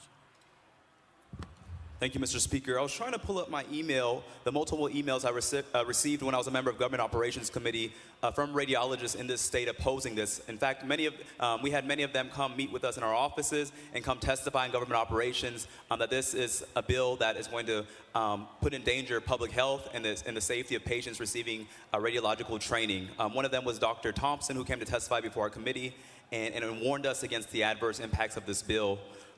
This bill was formed slightly prior to the COVID-19 pandemic, which is why they were not able to accomplish all that they needed to do. So abolishing the board will harm patient health, is what she told us.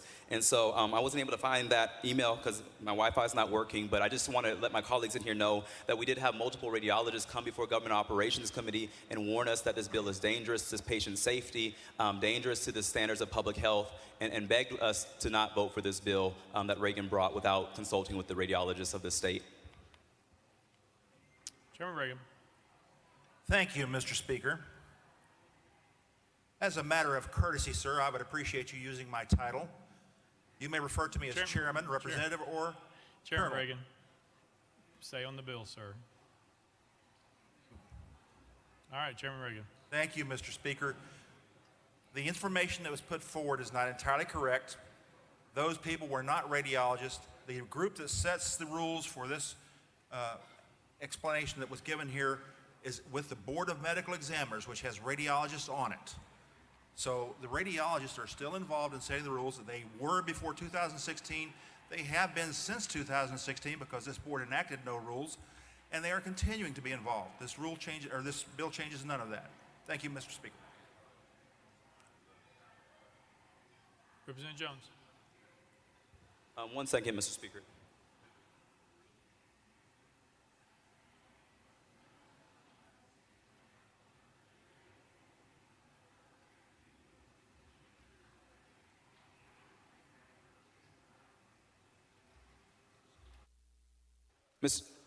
Sorry, Mr. Speaker. The Wi-Fi in here is not working, but again, I just want to share that we received dozens of emails from radiologists in this state warning us about the dangers to patient safety in this legislation, and so I would urge my colleagues to vote against this. Multiple radiologists came to my office as a member of Government Operations Committee saying that we please speak up for them, that this was a bill that's being pushed by the Tennessee Hospital Association. That's the only lobbyist group that came in support of the bill before Government Operations Committee, but the actual people impacted, the radiologists, all came before our committee and testified against this bill. And I hope that we listen to the professionals and not a lobbying association that is not related to this specific field. Thank you. Chairman Reagan. Thank you, Mr. Speaker. The professionals on this board have done nothing for 6 years. There can be no danger in existence because they did nothing. The rules that are in effect right now came from the Board of Medical Examiners. They were the rules that were in effect prior to 2016, have been in effect since 2016, and will continue in effect. The shibboleth that was put forward is false. Thank you, Mr. Speaker. I renew my motion. Okay. All right, just making sure. Representative Boyd. Representative Boyd. Thank you, Mr. Speaker. I move previous question. Previous question has been called. Any objection to the question? Seeing none.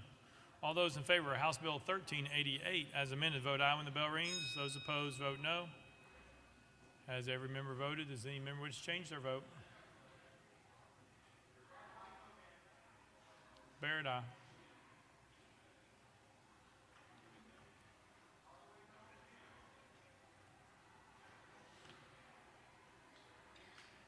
Mr. Clerk, take the vote. Aye 73, 18 nays, 4 present, not voting. House Bill 1388, having received a constitutional majority, I hereby declare it passed without objection. Motion for reconsider is tabled. Let the journal reflect. Representative Hastings is excused. Call up next bill, Mr. Clerk. Mr. Speaker, the House is ready to hear House Bill 982 by Chairman Terry relative to cannabis. Senate bills on the desk. Chairman Terry, you're recognized. Thank you, Mr. Speaker. I move to substitute and conform to Senate Bill 859. Chairman Terry moves substitute conform to Senate Bill 859, probably second without objection. So ordered. Chairman Terry. Thank you, Mr. Speaker. I move passage of Senate Bill 859 on third and final consideration. Chairman Terry moves passage of Senate Bill 859 on third and final consideration, probably second. Mr. Clerk, call up First Amendment. House Criminal Justice Committee Amendment number 1. Chairman Halsey, you're recognized. Thank you, Mr. Speaker. This amendment makes the bill. Therefore, I move adoption of House Criminal Justice Committee Amendment 1 and defer to the sponsor for further explanation. Chairman Halsey moves adoption of House Amendment number 1, probably seconded. Any discussion on the amendment? Seeing none, all those in favor of adopting House Amendment number 1 say aye, aye. All those opposed say no. The ayes have it. You adopt it. Next amendment, Mr. Clerk. No further amendments, Mr. Speaker. Chairman Terry, you're recognized. Thank you, Mr. Speaker. And to give the members a bit of background on this, earlier this year, the American Society of Regional Anesthesia put forth guidelines on screening patients for their use of cannabis prior to surgery because of the higher amounts of THC that's in marijuana. And it does not help us as providers if we ask those questions, if the patients are not willing to answer those questions. And so what this bill basically says is that a patient's statement, and only their statement regarding the use of marijuana to a doctor, a pharmacist, or other healthcare providers during the scope of their medical care for the purpose of obtaining medical advice about interactions of marijuana with other medications or medical treatment will not be used against them in a criminal proceeding. With that, I renew my motion. Chairman Terry renews his motion. Any discussion on the bill? Chairman Kumar, you recognized. Thank you, Mr. Chairman, and thank you, Mr. Speaker. Now, what we are saying is because chronic use of marijuana may affect the anesthesia need of those medications, you are encouraging these patients to be truthful. Chairman Terry. That is correct. We would in order for us to take care of patients, we would like to obviously have that information from them. Chairman Kumar. I think it's also a great opportunity to inform patients that marijuana affects their health in such a way, so it's probably not a good idea. Thank you, Mr. Chairman. Chairman Terry. All right. Any further questions? Seeing none, any objection to the question? Seeing none, we are voting. All those in favor of Senate Bill 859 as amended, vote aye when the bell rings. Those opposed, vote no. As every member casts their vote, does any member wish to change their vote?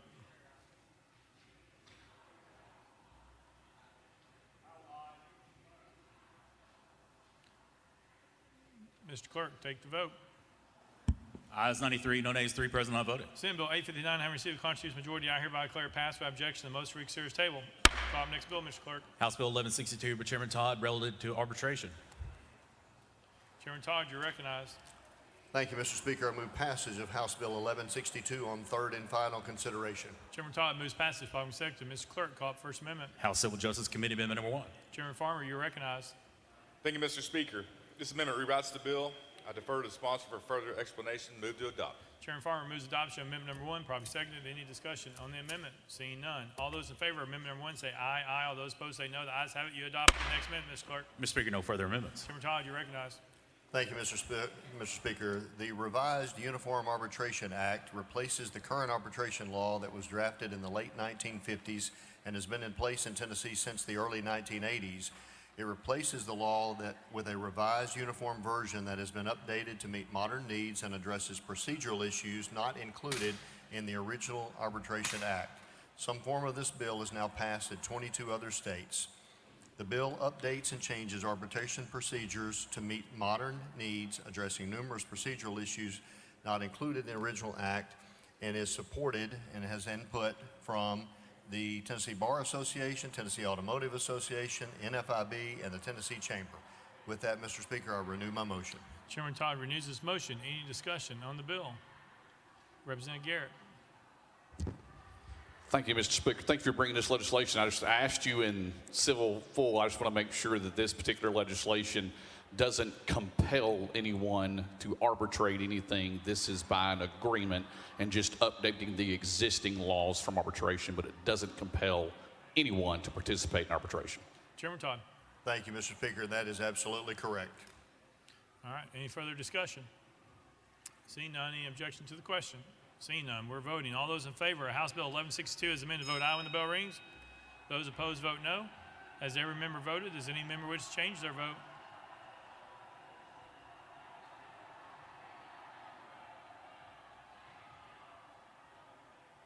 Mr. Clerk, take the vote. Ayes 87, 2 nays. House Bill 1162 having received a constitutional majority, I hereby declare passed by objection. The most for series table. I'll call up next bill, Mr. Clerk. Senate Joint Resolution 127 by Chairman Zachary, a resolution to express support for allowing military exemptions, recognizing individual concerns about New Shots Act of 2023. Chairman Zachary, you're recognized. Thank you, Mr. Speaker. I move to concur in Senate Joint Resolution 127. Chairman Zachary moves to concur in Senate Joint Resolution 127, probably seconded. Mr. Clerk, call it First Amendment. Mr. Speaker, no amendments filed. Chairman Zachary, you're recognized. Thank you, Mr. Speaker. Members, this resolution simply encourages the United States Senate to pass the Americans Act, which is in front of them now, that would restore military members who were involuntarily removed from their service because they would not take the COVID vaccine. With that, I renew my motion. Chairman Zachary renews his motion. Any discussion? Representative Jones, you're recognized. Thank you, Mr. Speaker. To the sponsor, is this bill saying my body, my choice? Chairman Zachary. This is a resolution. Representative Jones. Is this resolution saying my body, my choice? Is that what we're saying? Chairman Zachary. Thank you, Mr. Speaker. You can read the resolution and determine it for yourself. Representative Jones. I just think it's interesting that when it comes to anti-vaccination, we want people to make their own health decisions, but when it comes to reproductive justice, many members of our state don't have that same freedom, and it's very unfortunate. Thank you. Any further discussion? Seeing none. Any objection to the question? Seeing none. All those in favor of Senate Joint Resolution 127, vote aye when the bell rings. Those opposed, vote no. Has every member voted? Does any member wish to change their vote? Alexander, aye. Gant, aye.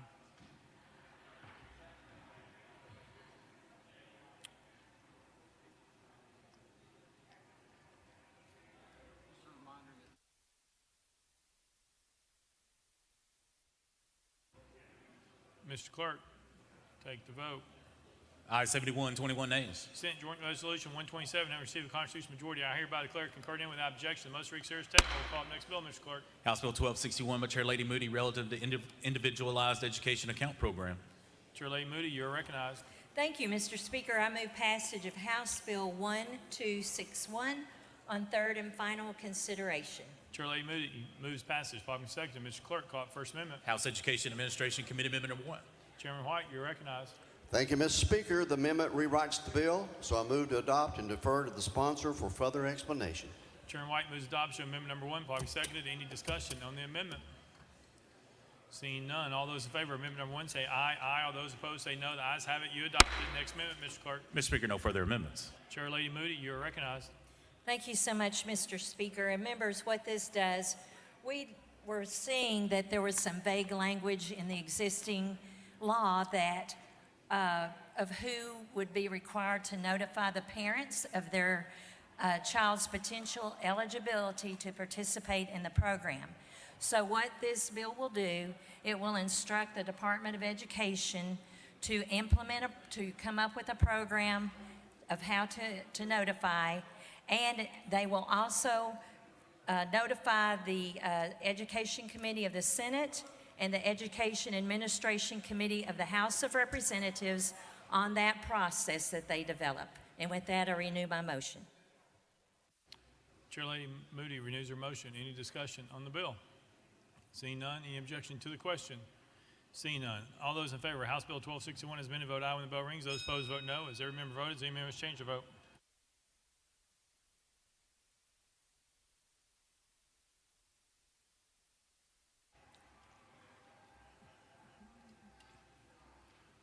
Mr. Clerk, take the vote.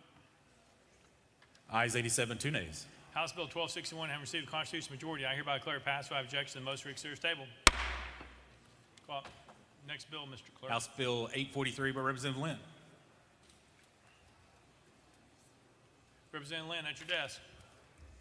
Thank you, Mr. Speaker.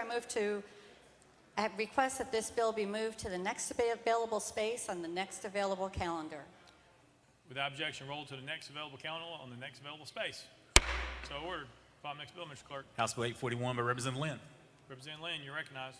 Thank you, Mr. Speaker. I move that this bill be moved to the next available space on the next available calendar. Without objection, roll. Call up next bill, Mr. Clerk. House Bill 641 by Chair Lady Littleton, relative to children. Mr. Speaker, the Senate bill is on the desk. Chair Lady Littleton, you're recognized. Thank you, Mr. Speaker. I move to substitute and conform to Senate Bill 0656. Chair Lady Littleton moves to substitute and conform to Senate Bill 656, probably second without objection. So ordered. Chair Lady Littleton.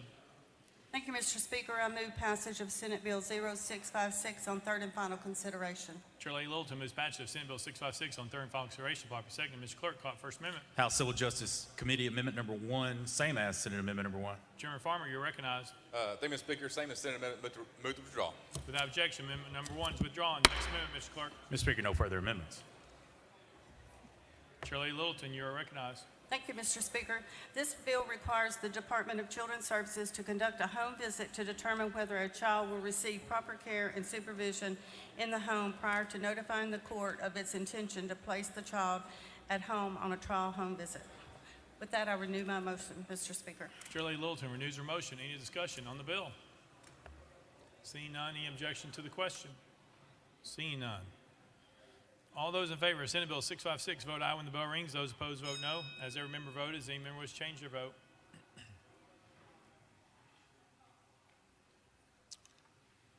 Buzzword aye, bomb aye.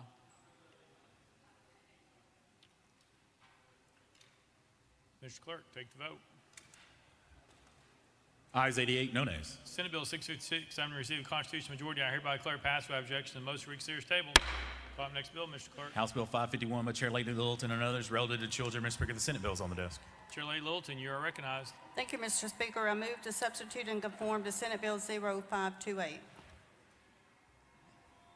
Chair Lady Littleton moves substitute conform to Senate Bill 528, probably second without objection. So ordered. Chair Lady Littleton.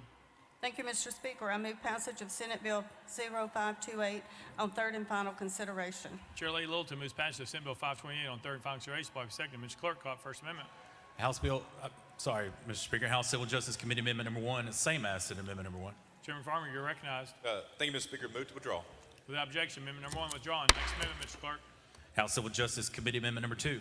Chairman Farmer, you're recognized. Thank you, Mr. Speaker. This amendment rewrites the bill, defer to the sponsor for further explanation. Move to adopt. Chairman Farmer moves adoption of Amendment Number 2, probably seconded. Any discussion on the amendment? Seeing none, all those in favor of Amendment Number 2 say aye. Aye. All those opposed say no. The ayes have it. You adopt the next amendment, Mr. Clerk. Mr. Speaker, no further amendments. Chair Lady Littleton, you are recognized. Thank you, Mr. Speaker. We call this the omnibus bill of adoption. It has several sections to it that will make it easier and cheaper and more efficient for people to adopt babies. With that, I renew my motion. Chair Lady Littleton renews her motion. Any discussion on the bill? Seeing none, any objection to the question? Seeing none. All those in favor of Senate Bill 528 as amended, vote aye when the bell rings. Those opposed, vote no. As every member casts their vote, does any member wish to change their vote? Alexander, aye. Ritchie, aye. Kumar, aye. Reagan, aye. Clemens, bid, no. Garrett's aye. Mr. Clerk, take the vote. Ayes 81, 10 nays. Senate Bill 528, having received a constitutional majority, I hereby declare passed without objection to the most reconsidered table. Call up next bill, Mr. Clerk. Mr. Speaker, the body has already considered item 24. We're on item 25, House Bill 1012 by Chairman Grills relative to sheriffs and constables. Chairman Grills, you're recognized. Thank you, Mr. Speaker. I move the passage of HB 1012 on third and final consideration. Chairman Grills moves passage, probably second. Mr. Clerk, call up First Amendment. House Local Government Committee Amendment Number 1. Chairman Crawford, you're recognized. Thank you, Mr. Speaker. Local Government Committee Number 1 makes the bill. I move to adopt and defer to the sponsor for further explanation. Chairman Crawford moves adoption of Amendment Number 1, probably second. Any discussion on the amendment? Seeing none. All those in favor of Amendment Number 1 say aye. Aye. All those opposed say no. The ayes have it. You adopt the next amendment, Mr. Clerk. Mr. Speaker, no further amendments. Chairman Grills, you're recognized. Thank you, Mr. Speaker. This legislation does two things. It increases the fees that constables are paid to serve process and other court documents, and it also provides a process that counties can, by resolution, supplement their pay. With that, I renew my motion. Chairman Grills renews his motion. Any discussion on the bill? Seeing none. Any objection to the question? Seeing none. All those in favor of House Bill 1012 as amended, vote aye when the bell rings. Those opposed, vote no. Has every member voted? Does any member wish to change their vote?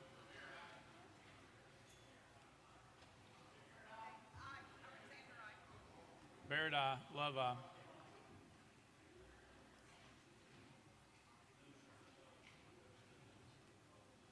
Mr. Clerk, take the vote. Ayes 89, no nays, one present, not voting. House Bill 1012, having received a constitutional majority, I hereby declare passed without objection. The motion reads serious table. Next bill, Mr. Clerk. House Bill 306 by Representative Bolso, relative to private schools. Representative Bolso, you're recognized. Thank you, Mr. Speaker. I move passage of House Bill 306 on third and final consideration. Representative Bolso moves passage. Following second, Mr. Clerk, call it for First Amendment. House Education Administration Committee Amendment number 1. Chairman White, you're recognized. Thank you, Mr. Speaker. The amendment rewrites the bill, so I move to adopt and defer to the sponsor for explanation. Chairman White moves adoption of amendment number 1, probably seconded. Any discussion on the amendment? Seeing none. All those in favor of amendment number 1 say aye, aye. All those opposed say no. The ayes have it. You adopted. Next amendment, Mr. Clerk. House Amendment 2 by Representative Bolso. Mr. Speaker, it was timely filed. Representative Bolso, you're recognized. Thank you, Mr. Speaker. I move adoption of amendment number 2 to House Bill 306. Representative Bolso moves adoption of amendment number 2, probably seconded. Any discussion on the amendment? Representative McKenzie. Thank you, Mr. Speaker. I was in the Education Administration Committee. What does this amendment do? I don't remember seeing this. This is the floor amendment. Representative Bolso. Thank you, Mr. Speaker. Yes, it is. Representative McKenzie. Thank you, Mr. Speaker. You know, this bill deals with extending the play as you were born exclusion to private schools. We passed the public ones. So that's all that this bill did when we last vetted it and thoroughly vetted it in committee. What does Amendment 2 do? Representative Bolso. Thank you, Mr. Speaker. Amendment number 2 amends 47-50-803. Currently, that provision provides that private schools may adopt a firearms policy if they are a K through 12 school. This amendment, if adopted, would allow pre-K through 12 private schools to adopt a firearms policy. Representative McKenzie. Thank you, Mr. Speaker. That's totally different than the bill that was thoroughly vetted and had everything to do with TSSAA, as we talked about the entanglement between the TSSAA and and the state. It was solely about athletics. This bill, this amendment is totally different than that. So how can that be added on at the floor and then not be vetted through our committee system? Representative Bolso. Thank you, Mr. Speaker. It can be because it actually addresses the very same part of the same chapter of the same title that HB 306 addressed. And I can further respond to my good friend from Knox County that this bill was necessitated by the tragic events that occurred on May 27, because after those events, we had a small private Christian school in Williamson County that's on the border of my district and Chairman Whitson's district that advised us that they had requested permission from the Department of Education to adopt a firearms policy. They were refused because, according to the department, a pre-K through 12 private school is not covered currently by 47-50-803. So we drafted this amendment to provide protection for that school and all other pre-K schools as quickly as we could. Representative McKenzie. Thank you, Mr. Speaker. And I fully understand the need, but the speed of this, we're not there yet. We can still take this, we can refer this back to committee. That way we can get it right. This may or may not hit all the points to it. So I really think this, we have time before the end of session. It's not going to go into effect into July. So would you be amenable to referring this back to committee and bringing it back this year, this session? Representative Bolso. Thank you, Mr. Speaker. No, we would not. In our view, we need to act swiftly and promptly to protect our children. Representative McKenzie. Thank you. That is a totally false narrative. That is wrong to just totally bypass a system that we've had in place for hundreds of years. You're talking about acting in favor of our children. July 1st will be the day. I'm not saying don't pass this. So please don't misunderstand me. This is not expediting anything. It's taking one bill that dealt with transgender folks wanting to play in private school. That's all this bill does. That's all this bill does. And then to put a firearms thing on top of it without any consideration to what the public wants to hear or wants us to hear is not the way to legislate. That's just not. We have a committee structure here, and it works. We have time to take this through the committee structure. Representative Boso. Thank you, Mr. Speaker. The amendment was brought timely. It was filed in accordance with the permanent rules that this body adopted in January. With that, Mr. Speaker, I will renew my motion. Leader Lambert, for what purpose? And Camper. Thank you, Mr. Speaker. And on the amendment, later in the session, and I agree with everything that's been said as far as adding amendments on, we have had other bills that have minor changes. I understand we're talking about firearms here, and that is always a passionate topic, but the member has an issue in his district. He has a bill that opens that caption up. And from my understanding, and correct me if this is wrong, it literally allows, right now, K through 12 can hire armed security for their schools. But if you are pre-K through 12, you're precluded from doing so. It is a pretty minor change in the law, in my humble opinion. Yes, we can send this back to committee and everything else. I, for one, will be voting for the amendment today because I would like private schools to at least have that ability to be able to do this, whether they have a pre-K or they're K through 12. However, vote your conscience. I mean, if for some reason on the amendment goes down, I hope there's still a bill out there somewhere that would be able to contain this. It seems like a reasonable request, but it is something that obviously I would prefer we not do very often, but it does deal with the member's district, and it does fit within the caption, and it was timely filed. So I just wanted to throw that out there. Thank you, Mr. Speaker. Leader Camper. Thank you, Mr. Speaker. Mr. Speaker and Leader, you all have been pretty strict about adding amendments on this floor and had this tremendous respect for the committee process. And we've had to abide by that. Even when we had something was just as urgent, our bills were sent back. And I think we need to be fair about that. This bill doesn't go into effect until July. Education Committee is still open. We're only asking for 1 week so that it can be vetted. And I think that's okay. We have time. And it goes again to the point where members are feeling like they're not being heard, Mr. Speaker. And I don't think it's too much to ask a member to be open to sending the bill back to committee so that the people on that committee could discuss the bill, maybe take testimony. There may be somebody that's willing to come and put their name on a list and ask to speak on the bill. But if we don't send it back, we won't get that opportunity. I think it's unfair because we have been strict about it in this body, but now we want to change it because we're at the end of session. Well, we're not at the end of session. According to the leader, we're at the end when we finish. So the committee is open, and I hope, Mr. Sponsor, you be open, at least to allow us to vet this in the Education Committee. Thank you, Mr. Speaker.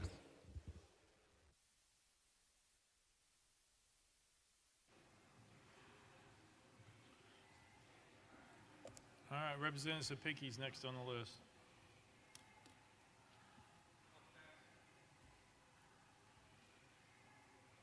Representative Love, for what purpose? Mr. Speaker, I'd like to make the motion that we send this back to Education Administration Committee. It's a proper motion, properly seconded.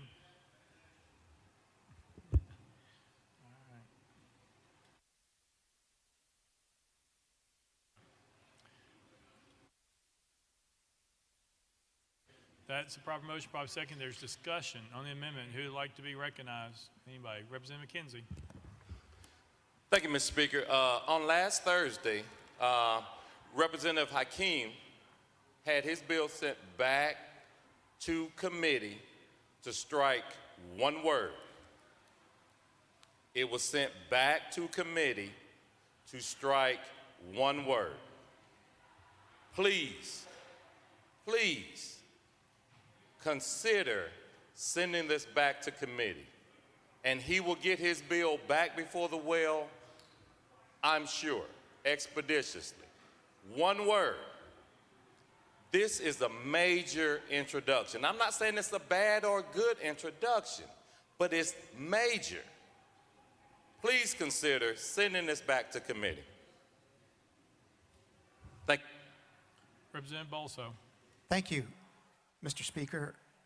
In our view, we need to act promptly and swiftly to protect children. That was the genesis of this amendment, the events that happened on March 27, which were horrific. There is no need for this body to delay further. The amendment is properly filed. It's timely filed. It is very simple. It simply takes 47-50-803 and expands it from K through 12 to pre-K through 12. Representative Love. Thank you, Mr. Speaker. And to the sponsor, I understand your urgency. Here's my issue. We talk a lot about respect and decorum and rules.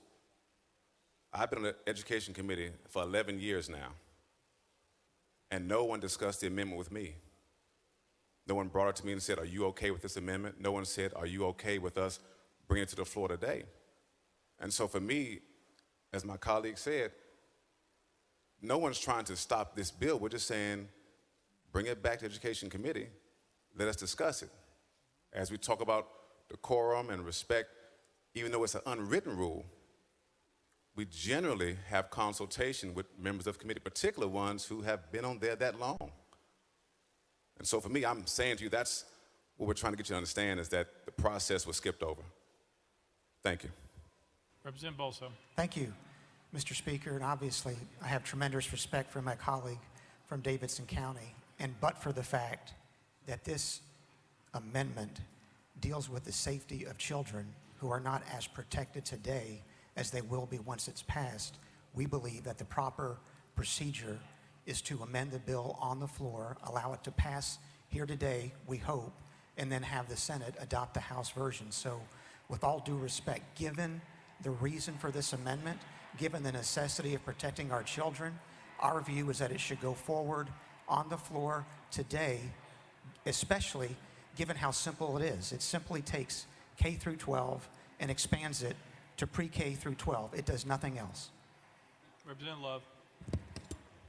Thank you, Mr. Speaker. And I will appeal to my chairman of the Education Committee. Many times when we have bills come to the Education Committee, we're all asked one question.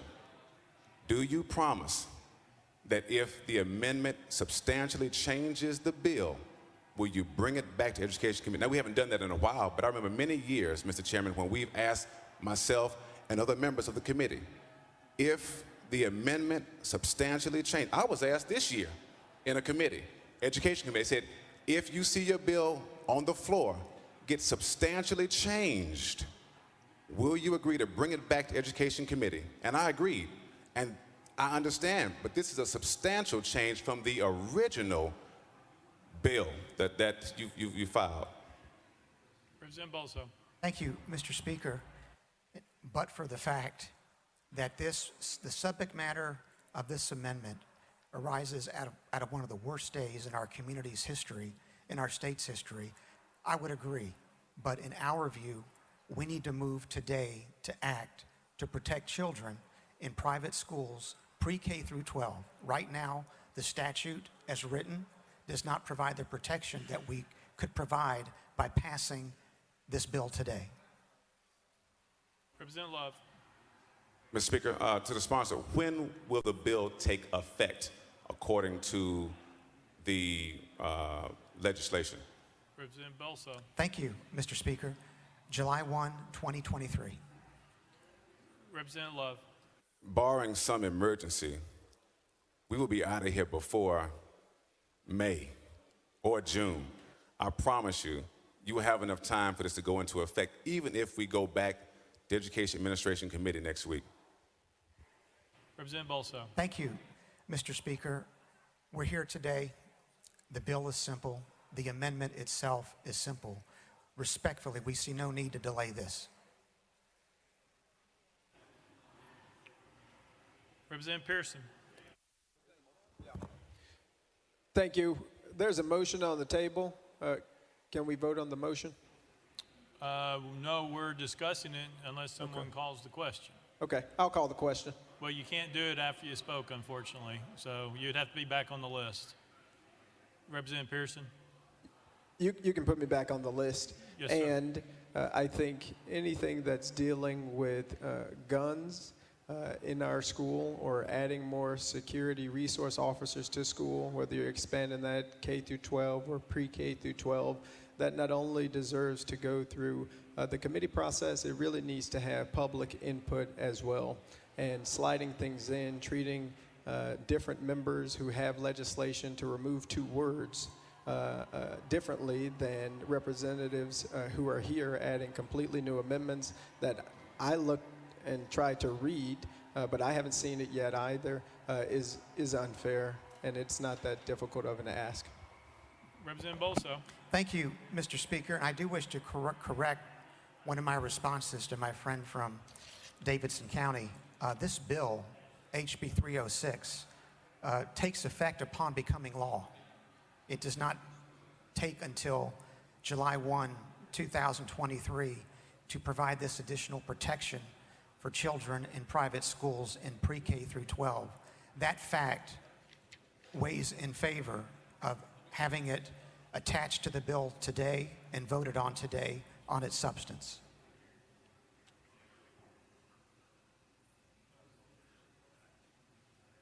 Representative Williams.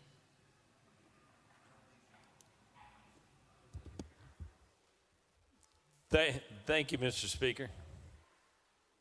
It's good to see you today. I was going to ask the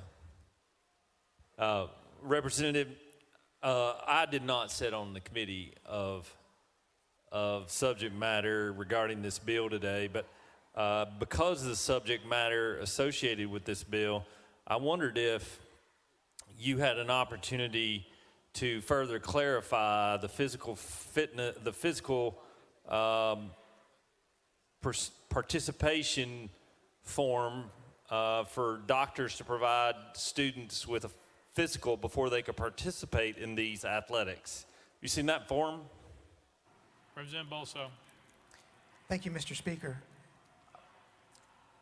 Chairman Williams, if you could ask me that question one more time, please. Representative Williams. Yes, sir. I was trying to slow talk there for a minute. Every student that participates in TSSAA sports has to provide their athletic department or their school a physical fitness evaluation form, which is filled out and signed by their doctor or their family doctor, pediatrician. Have you seen this form? Representative Bolso. Thank you, Mr. Speaker. I have not. Representative Williams. Thank you. The reason for this is because the question is because I don't sit in this committee of subject matter, but I did receive a call from a concerned parent in my district regarding the support of your bill or this subject matter. But I did notice the TSSAA form, even though your bill clarifies that a male, biological male plays in a male sporting event, and a female plays in a biological female sporting event. This form on TSSAA's website asks, how do you identify your gender? And it gives you 3 choices: female, male, or other. I guess the question for me is that it may behoove us to want to deal with this issue as it relates to this application form as well, so that there's a consistency between your bill and that application form as it relates to how students participate in sports. That being said, Was there any discussion in the committee about these forms for TSSAA? Representative Bolso. Thank you, Mr. Speaker. No, there was no discussion of that form. I did discuss the bill with representatives of the TSSAA and understood that they were comfortable with the bill. In fact, it was their suggestion that led to subsection B of the bill. And I'll point out that the bill actually operates on private schools. It does not operate on TSSAA. It simply has a requirement that a student at a private school who participates in an interscholastic athletic activity that requires membership in TSSAA have students participate in accordance with the student's biological sex. Representative Zachary. Thank you, Mr. Speaker. And sponsor members, please forgive me. I had to step out and came in late. So if this point was already made, we literally have talked about making children and safety a priority this morning. And if I'm not mistaken, we literally just put an amendment on a bill earlier that was Chairman White's that did not come through the committee process. It was a bill that prioritized the safety and protection of children, so we made an exception. I actually had a conversation with my colleagues about voting against it because it didn't come through the committee process, and the point was made, this is about children, protecting children. So I voted for and appreciate the amendment. This is the exact same thing. We can't do for one and not do for the other. This is about protecting children. I usually never vote for these, but I will vote for this because it is about children. Thank you for bringing it. Representative Dixie. Thank you, Mr. Speaker.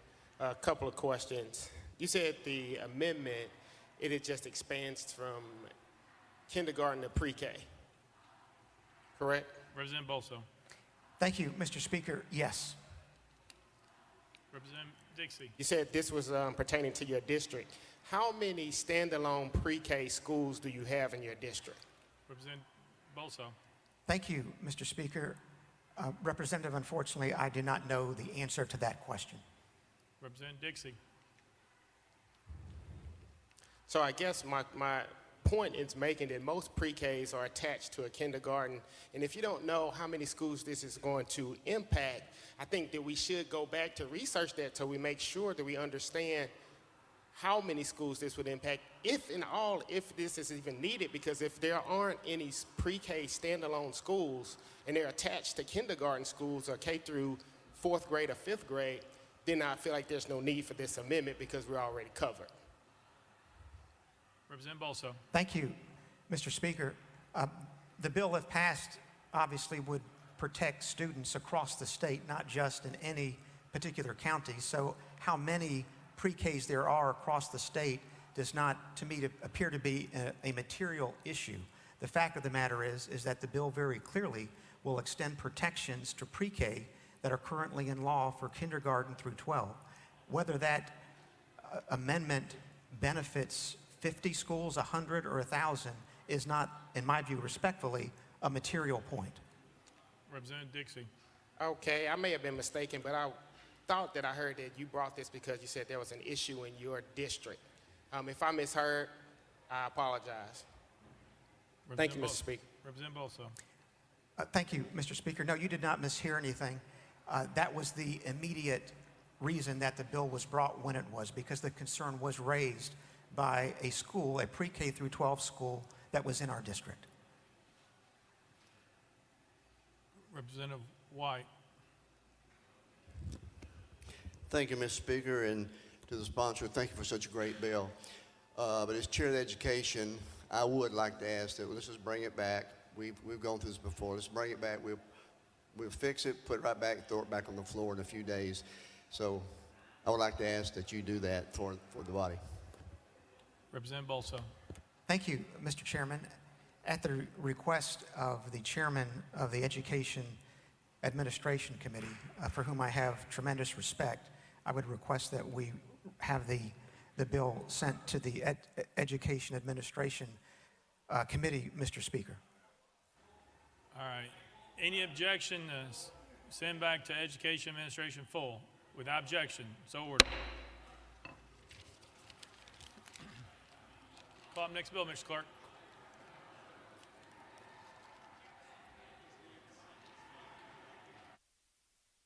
House Bill 36 by Representative Hardaway and others relative to charter schools. Representative Hardaway, you're recognized. Thank you, Speaker. I move passage of House Bill 36 on third and final consideration.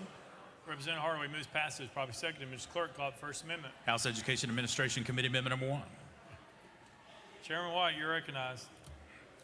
Thank you, Mr. Speaker. The amendment rewrites the bill, so I move to adopt and defer to the sponsor for further explanation. Chairman White moves adoption of amendment number 1, probably seconded. Any discussion on the amendment? Seeing none, all those in favor of amendment number 1 say aye. Aye. All those opposed say no. The ayes have it. You adopt the next amendment, Ms. Mr. Speaker, no further amendments. Representative Hardaway, you are recognized. Thank you. Thank you, Speaker. Last session, we passed legislation to ensure that schools and districts were held harmless from student data that was generated during the COVID pandemic. This bill clarifies that hold harmless and ensures that charter schools aren't forced to close because the priority lists that were run as students are still recovering from the incredible impact, negative impact of the COVID pandemic learning loss. With that, Mr. Speaker, I renew my motion. Representative Hardaway renews his motion. Any discussion on the bill? Representative Parkinson, you are recognized. Thank you, Mr. Speaker. And Mr. Speaker and members, I want to show you that I would never let a personal issue mess with a good bill that would be good for people. I would never do that. And you are absolutely lucky that this bill affects a school in my district, because I would roast you right here. But I'm not going to be petty and do what petty people do. Thank you, Mr. Speaker.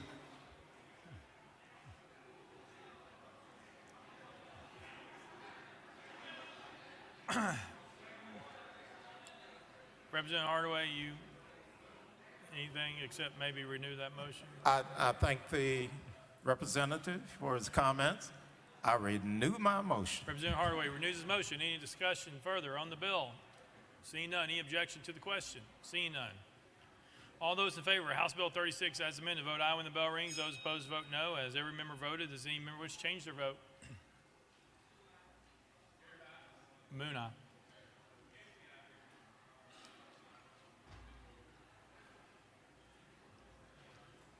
Mr. Clerk, take the vote.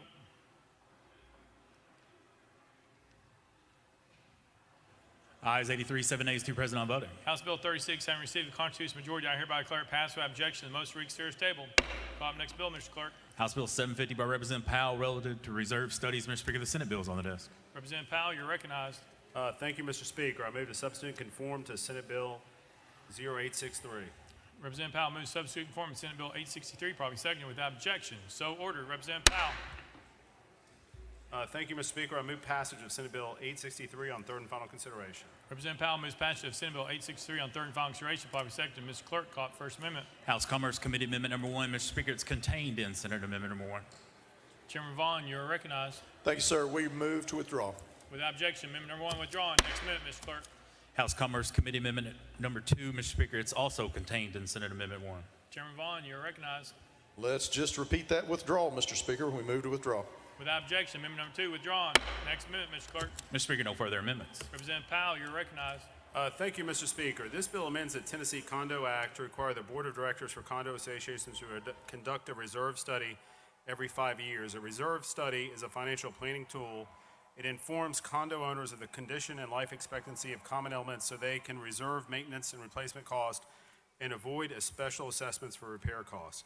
Special assessments unfairly burden condo owners living in the community at the time of the assessment because it requires them to pay for costs beyond their period of ownership. The bill includes several key provisions. They're all included in the House bill. Any association that has already conducted a reserve study since January 1st, 2020 will get credit for it and will count 5 years from any study after that date.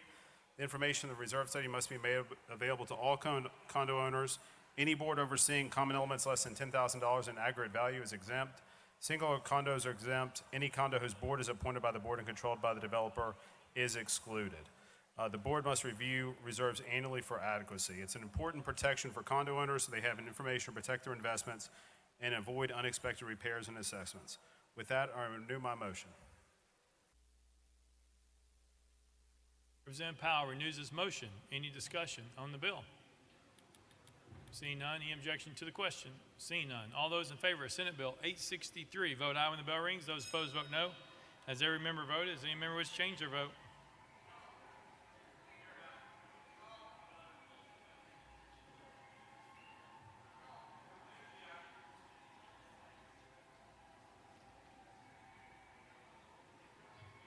Mr. Clerk, take the vote. Ayes 87, 1 nay, 2 present, on voting. Senate Bill 863 having received a constitutional majority, I hereby declare passed without objection. The motion to reconsider is tabled.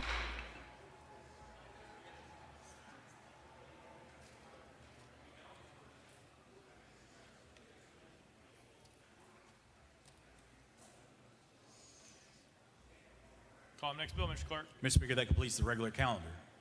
Next order, Mr. Clerk. Unfinished business. Unfinished business.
We're doing the bill.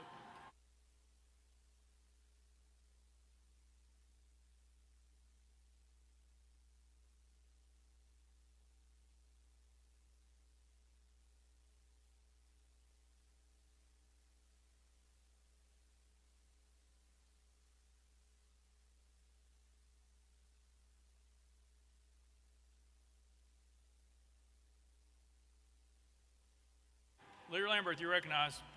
Thank you, Mr. Speaker. Members, a couple of procedural issues here under unfinished business. There are some bills that did not make Government Operations Committee that should have this week, and in discussion with the Democratic leader, there's no objection. So thank you, Mr. Speaker. I move that House Bills 1,380, 942, 1,317, 348, and 566 be heard in the Government Operations Committee next week. You've heard the motion. Any objections? Without objection, so ordered. Leader Lambert. Thank you, Mr. Speaker. This next one is self-explanatory, and it is in agreement with the Democratic leader. Mr. Speaker, I move to return Senate Joint Resolution 234 to the Senate for further consideration. Without objection, so ordered. Representative Mitchell, you recognize. Thank you, Mr. Speaker. With consultation of both leaders, I move that the rules be suspended for immediate introduction and consideration of HJR 514. Mr. Clerk, read the caption. House Joint Resolution 514 by Representative Mitchell, a resolution to commemorate Copperhead Road by Steve Earle on the designation as a state song of Tennessee. You've heard the caption. Any objections? Without objection, the rules are suspended. Representative Mitchell. I move adoption of HJR 514. Representative Mitchell moves adoption of House Joint Resolution 514. Probably second. Any objection to the question? Seeing none, all those in favor of House Joint Resolution 514 say aye. Aye. All those opposed say no. I hereby declare it adopted. Without objection, the motion to reconsider is tabled.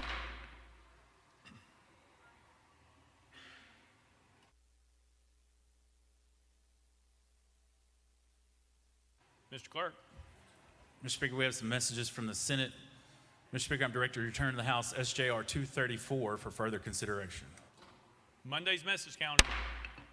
Mr. Clerk.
Mr. Clerk, members, I made a mistake on where to send Senate Joint Resolution 234. Without objection, we will undo our actions on Senate Joint Resolution 234. Leader Lamberth, you are now recognized.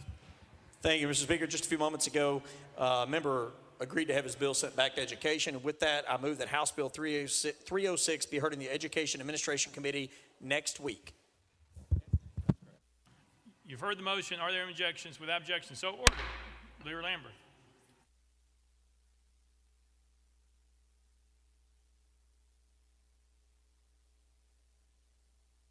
Leader Lamberth, you're recognized. Thank you, Mr. Speaker. With that, I move to return Senate Joint Resolution 234 to the Senate for further consideration. Without objection, so ordered. Now, Mr. Clerk. Mr. Speaker, we have a message from the Senate. Mr. Speaker, I'm directed to return the House Bill 1306, substitute for Senate bill on the same subject, amended and passed by the Senate. Monday's message calendar. Mr. Clerk. Mr. Speaker, I'm directed to return to the House Bill 644, substitute for the Senate bill on the same subject, amended and passed by the Senate. Monday's message calendar. Mr. Clerk. Mr. Speaker, I'm directed to return to the House Bill 988, substituted for the Senate bill on the same subject, amended and passed by the Senate. Monday's message calendar. Mr. Clerk. Mr. Speaker, I'm directed to return to the House Bill 1342, substitute for the Senate bill on the same subject, amended and passed by the Senate. Monday's message calendar.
Representative Dixie, for what purpose? I know I'm out of order, but I would just like to thank Representative Caleb Hemmer for buying some pizza while we were waiting here, because I know we're here a little bit longer than we normally are. So thank you, Representative Hemmer.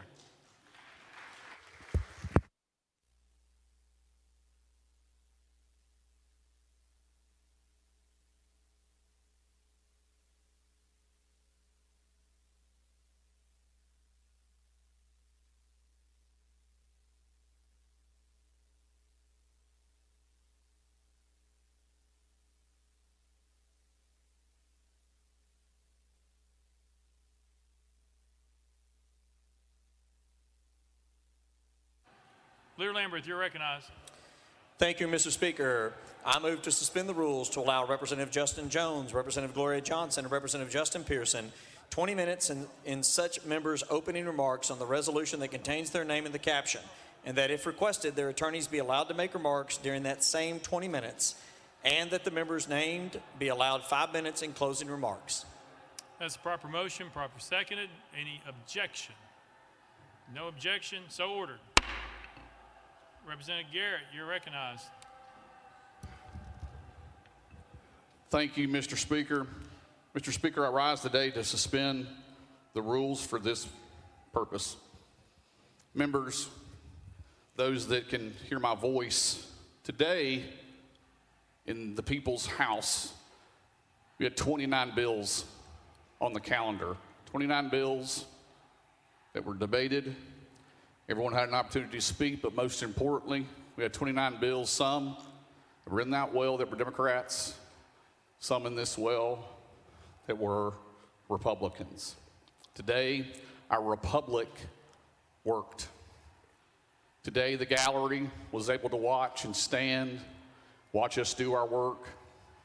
It worked today. That's what's supposed to happen on this House floor when we debate legislation. We hear each other. We don't hear the hate. We don't hear the vitriol. It worked today. It can work for the future. 1 week ago, Mr. Speaker, it didn't work. 1 week ago, we had members take it upon themselves to rush the well and stop the people's business. People will say that when they speak or when they can't speak under the permanent House of Order here in the People's House, that somehow that suppresses their word. It didn't happen today. And what happened 1 week ago is that members that shut the order of this institution down silenced 7 million people. Today, I have a motion to suspend the rules to allow the video depicting the events occurring on March 30th, 2023 to be played in the chamber at this time. I so move. That's a proper motion, proper seconded. Any objection? All right, there's objection. That means we are voting.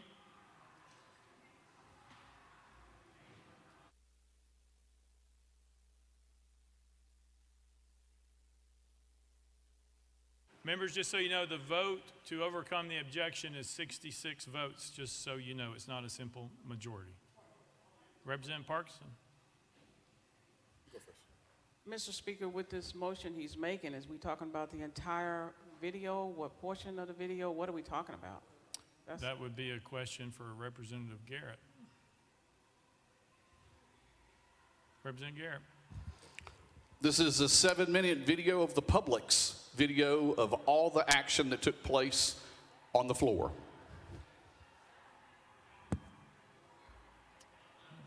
Well, there's objection. Representative Johnson from Knox. Thank you, Mr. Chair. I think that what we're talking about here and the resolution against me is about what happened on this House floor. So I would assume we would keep that video to the House floor. Was that a point of order, or is that a question or just a statement? You started by saying a point of order. It's what I want to say. Okay. Chairman Clemens.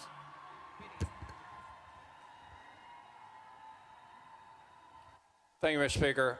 My question is, first of all, we had no prior notice of this motion to suspend the rules. Second of all, we are looking at a piece of evidence here is what has been proposed to play in this body.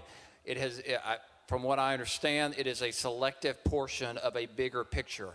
It does not encapsulate what happened to those poor children. It does not encapsulate what happened outside this building. It did not encapsulate or contain what the footage is from outside this chamber. We want to choose 7 minutes of what? I don't know what events that transpired is he referring to, is the sponsor referring to. So my question is, what 7 minutes? Why only 7 minutes, or why not 3 minutes? I think we need more explanation on this matter. Representative Garrett. Thank you, Mr. Speaker. I think the video will speak for itself. Chairman Clemens. Mr. Speaker, this is completely out of order. This is completely unorthodox. The people who are the subject of this resolution have been refused the video, access to the video. We do not know if it's selectively edited. We do not know what 7 minutes we're talking about here.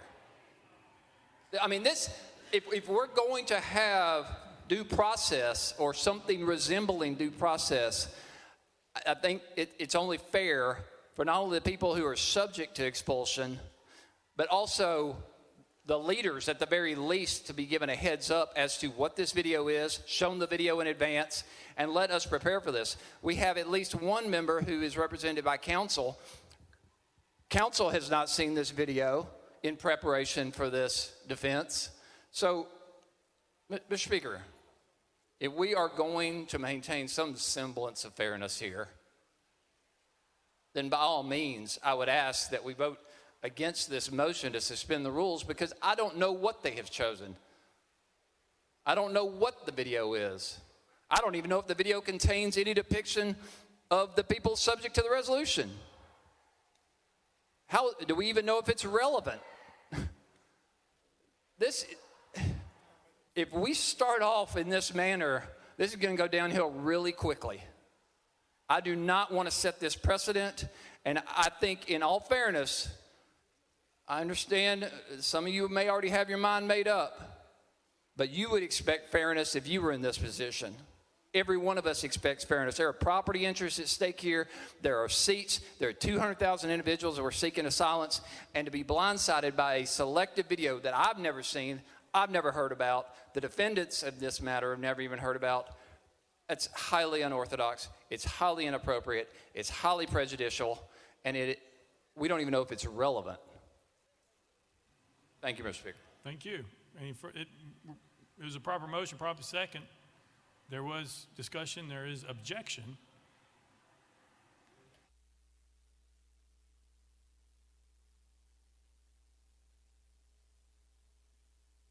Oh, that's right. So we're on discussion on whether or not to suspend the rules to allow the viewing of the video. That's where we're at. And so right now, that's where we are. It's a proper motion, proper second. It's before us. There's objection. We're discussing it. Chairman Clemens. Thank you, Mr. Speaker. I think we deserve, at the very least, I maintain my objection, but we at least need a description of what the video entails before people vote, so they actually have an idea of what they're voting on. We don't know. So I would ask the sponsor of this motion again to describe what is in the video that we're seeing, whether it's edited, whether it's selectively edited, whether it contains the subjects of the resolutions or does not.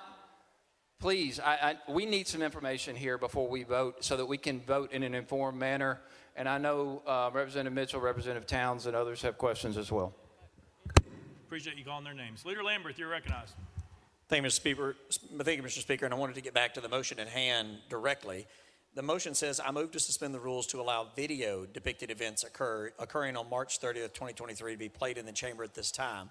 While there may be one member that has a video ready, the motion itself is to suspend the rules to allow video. If others have video that is ready, then that is a road we can obviously go down, but the motion is to allow video depicted events occurring. So I understand the objections, but I, for one, would like to see whatever video. So before I vote on any motion for expulsion, that I can see video of exactly what occurred on this House floor. I was here that day. Most of us were here that day. But if there is video of exactly what occurred here, I may want to see it during our debate as to definitely what to do. And I, for one, have not made my mind up yet. So I would like to look at the video, listen to the debate, and make a determination at that time. Representative Mitchell. Yeah, thank you, Mr. Speaker. You know, folks, this is more or less a trial. So what we're doing right here is we're presenting evidence to the jury before we know whether it's prejudicial or not, which is totally unfair to the defense. From my understanding, the three individuals have not been allowed the video from the leadership. Now, how is that fair when you will not let the people that you're trying to expel have a fair defense, when you won't even let them have the video, but you're willing to show a video that you haven't even allowed the defense to see? You're going to show it to the jury, and the defendants are going to see it at the same time for the first time that the jury sees it. How is that fair? You know, not just the folks in this room are watching, not just the folks in this state are watching, but the entire nation is watching us today. So if you want to go down this road and show the entire nation just how things work here, just go right ahead. Or let's pretend to be fair one time and do the right thing. Thank you. Representative Towns. Mr. Speaker, thank you. Mr. Speaker, I'm also troubled by what I'm hearing on this House floor today. I've been there a very long time, and I've seen a lot of activity, good and bad, especially during the time of the income tax invasion against the state income tax during the state. There was quite a bit going on, and quite a bit was done and was said. But what we're doing today is seemingly we're selecting a video to be shown that's going to obviously show the harshest side where the emotions were inflamed and high. Now, what that's going to do, members, is this. We're 1 week removed from that. What you're getting ready to experience is you're getting ready to re-sensitize yourself to how you felt that day. The purpose of leaving and coming back is where we should have cooled off, better judgment, cooler heads prevail. But if you're showing a video where we were in the thrust and the heat of what was happening that day, you're going to go right back to how you felt that day. Now, that does not give these men and women a chance, an even chance, because you have those same feelings that you had then. It's a done deal. It's a stacked deal. It's a done deal. That's not fair. That is not fair. And then they have counsel, and they didn't know anything about it. That's called an ambush. Sneaking behind the bush and hitting somebody in the head with a brick. That's not fair. We shouldn't do our members like that, because these members have been sent here by people of the state of Tennessee. Fair is fair, and fair when it ain't fair is wrong. We attempted to sensitize members to make them feel just how they felt last Thursday. That's not right, and you all know it's not right. Why? You have the numbers, you have the vote. Why do that? Why would we do that? Go down that road. Give them a fair chance. Give everybody a fair chance. Treat them like members, whether you like them or not. Giving them an opportunity to defend themselves fairly, but not with their hands tied behind their back, not with duct tape on their mouths. They can't fight for themselves. Nobody likes a stacked deck. Nobody likes to be treated unfairly. If you whip them fair and square, if you whip a man fair and square, he'll shake your hand. But you build resentment when you don't do it fairly. You build resentment. You have the numbers. Treat them right in a fair process. And that's not too much to ask. That's demanding fair treatment, as I would for you and anybody on this House floor. You treat people right, not because you have the bigger gun, the bigger muscles, or the most money. You treat people right. And they're not being treated right now because it's ambushing them. They don't know how to fight and develop their strategy to retort what's going to be said on this House floor. And I know many of you are very close and personally, and I know that you're good people and you know how to do things the right way. Don't stack the deck. This comes back to haunt us. This comes back to hunt every member on this House floor.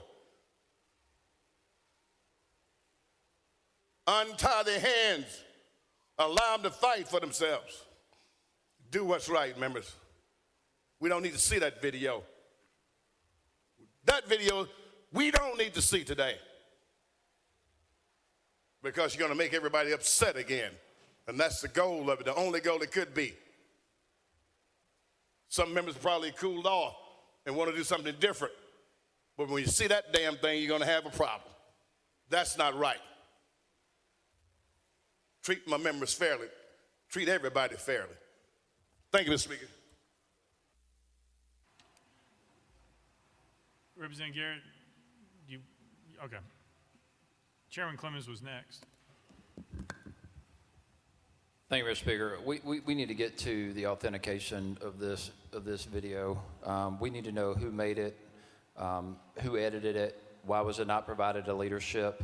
The authenticity of this recording is certainly in question and is certainly at the very least necessary before we introduce it into evidence, so to say, in this hearing, to the extent we're going to have any due process on this floor at all today. So my questions to the sponsor would again be, as a fellow attorney, would you please authenticate this video, speak to who recorded it, who edited it, and why was it not provided to leadership? Representative Garrett. Thank you, Mr. Speaker. And I understand all your comments, questions. All of us were eyewitnesses of what happened to the People's Well. Every single one of us. This video is going to depict the events that took place that day and the members' response to same. There's nothing nefarious. There's nothing that's been edited in a way other than what happened and depicted that day. So with that, ask for your support so this body can see what it took to overcome this well. Chairman Clemens. Thank you, Mr. Speaker. As the sponsor of this motion just said, everybody witnessed what happened that day. So I'm, again, if everybody in here are the ones who get to vote on this, then why do we need the video? Everybody in here already saw it. Everybody lived through it. Everybody experienced it. So again, I've yet to hear a basis for admitting this into evidence with no authenticity provided whatsoever to support its admissibility on this floor. Thank you. Thank you. Yes, sir. All right. Representative Pearson. I'm going to call the question. Question's been called. Is there objection? There's objection. We're on the board. We are voting on the objection. All those in favor of previous question, vote aye when the bell rings. Those opposed, vote no.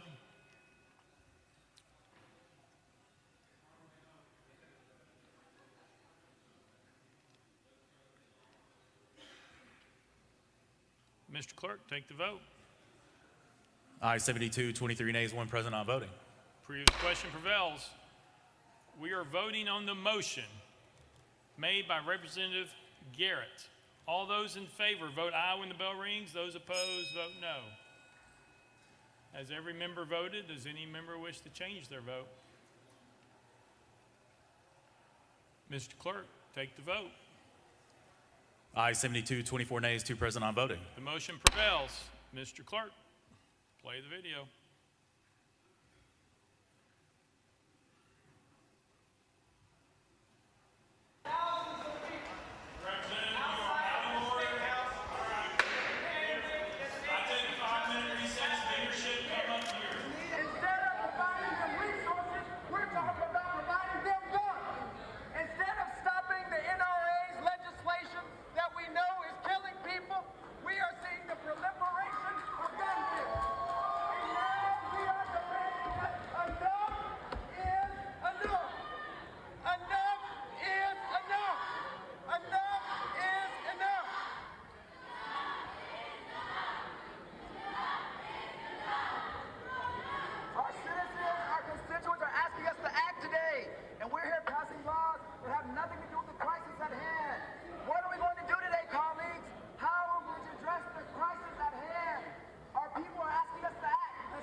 and disrupt business as normal, because business as normal is our children dying. That's right. Business as normal is the proliferation of military weapons in our communities. That's right. And so will we do something today, colleagues? The choice is yours. The choice is yours. The people are asking us. That's right. That's right. I heard a great chant out there. Power to the people. Power to the people. Power to the people. Power to the people. Power to the people. Power to the people. Power to the people. Power to the people. Not to the NRA. Not to our beliefs that allow us to be silent in the face of injustice. Power to the people. The people who march. The people who speak up. The people who advocate. Power to you. And so we're not going anywhere. And they can take as long as they need. We'll be here. No justice, no peace. No action, no peace. No action, no peace. No action, no peace. No action, no peace. No action, no peace. No action, no peace. Whose house? Our house. Whose house? Our house. Whose house? Our house. Whose house? Our house. Whose house? Our house. Whose house? Our house. Whose house? Our house. Gun control now. Gun control now. Gun control now. Gun control now. Gun control now. Gun control now. Gun control now. Gun control now. Gun control now. We can't wait. We can't wait. We deserve gun control now.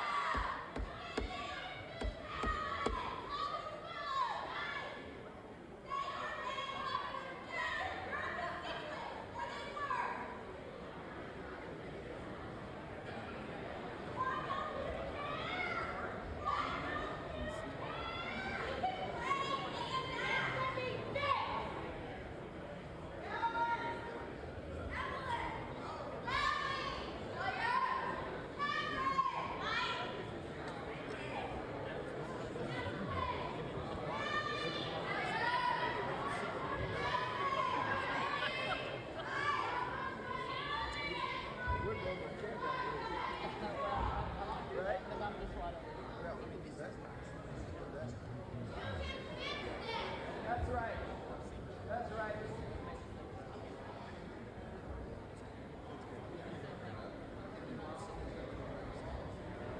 Again, thank you. Thank you. Thank you. Thank you. Thank you. Thank you. Thank you. Thank you. We can never quit. And truly, if we never quit, we can never lose. They bank on us quitting, getting tired, getting so weary in our well-doing that we don't act for justice anymore. We don't protest for justice anymore. We don't say anything against the status quo. That's what they're banking on. But each and every one of you are proof that we will not be silent. We will not be quiet. We will not be stopped in our pursuit. And so thank you for being here. Thank all of your colleagues for being here. You are being heard and listened to, and we will not quit.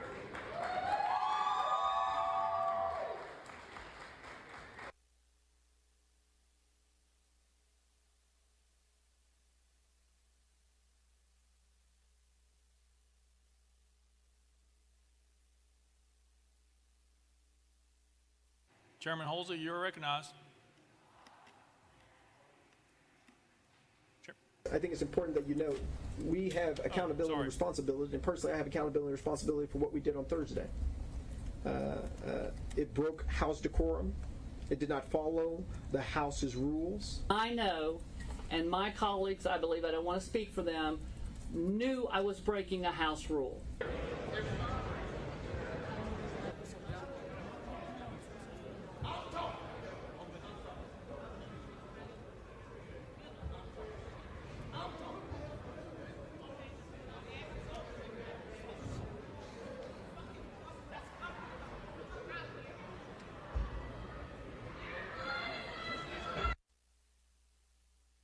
Chairman Holsey, you're recognized.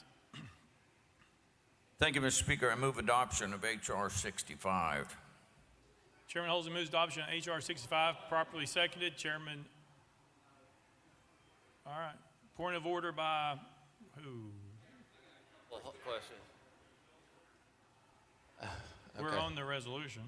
I appreciate that, Mr. Speaker, but I would like the clerk, if you could read what part of that video appeared to be recorded on the House floor. So could you read the rule in the permanent rules of order with regard to recording on the House floor by members?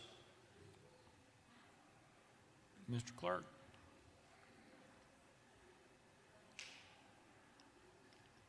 Mr. Speaker, just to be clear, is the representative asking about the rule about members recording and live streaming the proceedings of the House? Chairman Clemens. Yes, sir. Mr. Clerk. Mr. Speaker, Rule 2, no member or staff member of the House of Representatives shall record or live stream the proceedings of the House, a House committee, joint convention, or joint committee. The preceding sentence shall not apply during floor presentations under welcoming and honoring, or to any official recording or live stream produced, archived, and authorized for distribution by the General Assembly or House of Representatives. Chairman Clemens. Thank you. So would a member who made that recording that was shown in that video have violated that rule? Chairman Clemens. Mr. Clerk.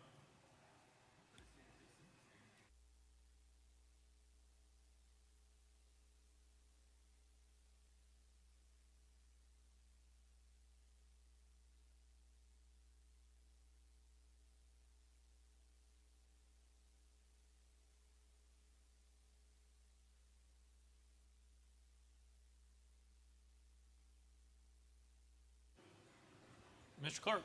Mr. Speaker, I believe at the time during those events, the House was in recess. Chairman Clemens. Thank you, Mr. Speaker. We were not in recess, in fact, until much later. And if we were in recess, it would have been reflected on the video. I would argue that whoever made that recording was in direct violation of the permanent rules of order adopted by the House of Representatives. And so I think that point needs to be in the record, that we not only have failed to authenticate a video that was shown on this floor, we have failed to identify who recorded it. It obviously wasn't provided by anybody in the House Democratic Caucus because we don't know where it came from. So somebody across the aisle who sponsored this resolution or a party of this resolution broke House rules. So are we going to punish them as well today? Mr. Clerk.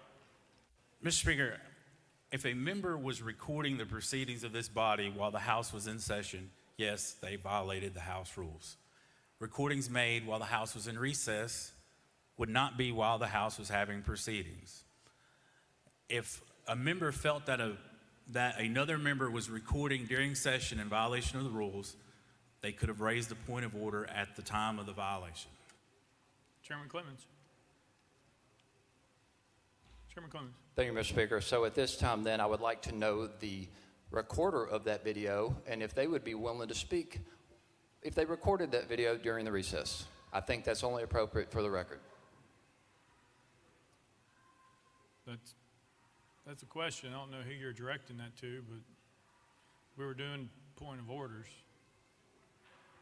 Chairman Clemens. Okay, well, then the point, if there's going to be a potential argument made that that recording was made by a member during recess, then wasn't also the behavior of my colleagues that was on the recording in recess, and how is that a violation of the rules?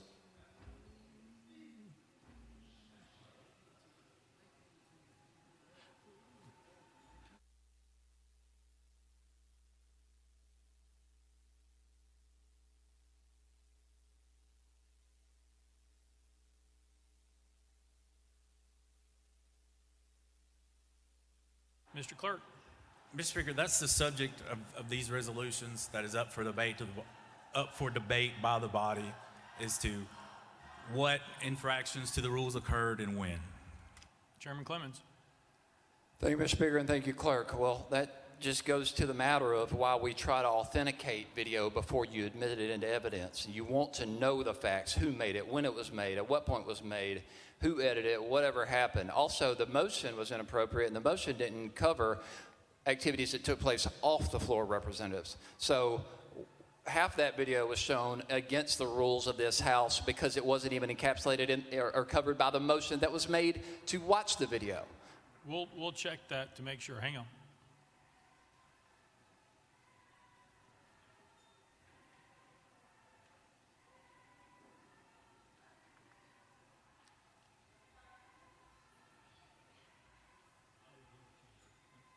Mr. Clerk.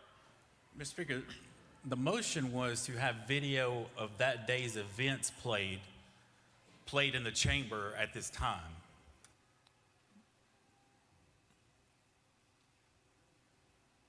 Chairman Clemens. I don't believe that was, if that was in fact the same motion, the press conference clips that were shown were not even made that same day. That was the next day.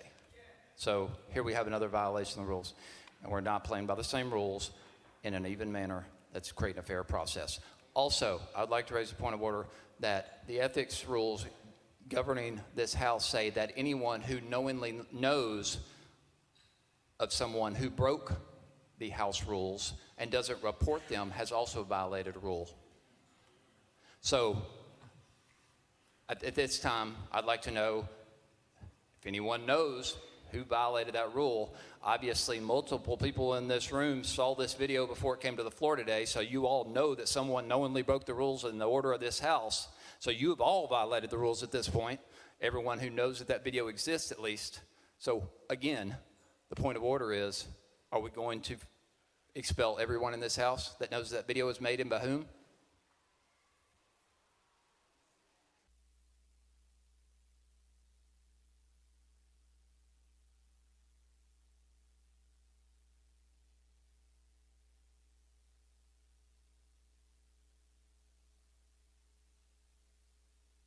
Yeah, I mean, Chairman Clemens, you would have to prove that that video was taken prior to the recess. There's people who believe that video was taken after the recess. So therefore, that would not be an ethics violation or against the House rules. If you would like to prove that that's otherwise, we can do that another time. But right now, we're currently are where we are. Chairman Clemens. Thank you, Mr. Speaker. I appreciate that. At this time, then, I would like to, I think we should take a look at the House tape, the formal recording of this body, and see when that took place and as to whether or not that video did evidence a violation of the rules. I think that before we proceed today, I think that's 100% appropriate. Otherwise, also, if that whole if it does turn out that that entire thing took place during recess, then how did they break the rules if we were in recess? So we can't have it both ways, Mr. Speaker. Chairman Clemens, I believe the first of the videos showed that they did break rules by going to the well and showing that they were at the well, they were speaking, they pulled out a bullhorn and ruled out an order before there was a recess. That's what the first part of that video was that I saw. Chairman Clemens. Thank you, Mr. Speaker. But we also saw in that video that that recording was made by somebody on the House floor that is also questionably a violation of the House rules and ethics rules. And so anyone who knowingly knew about that or took that recording violated the House ethics rules. Therefore, at this time, I move to refer House Resolutions 63, 64, and 65 to the House Select Committee on Rules. That's proper motion, proper second. We are voting. All those in favor of moving House Resolutions 63, 64, and 65 to the House Select Committees on Rules, vote aye. If you're opposed, vote no.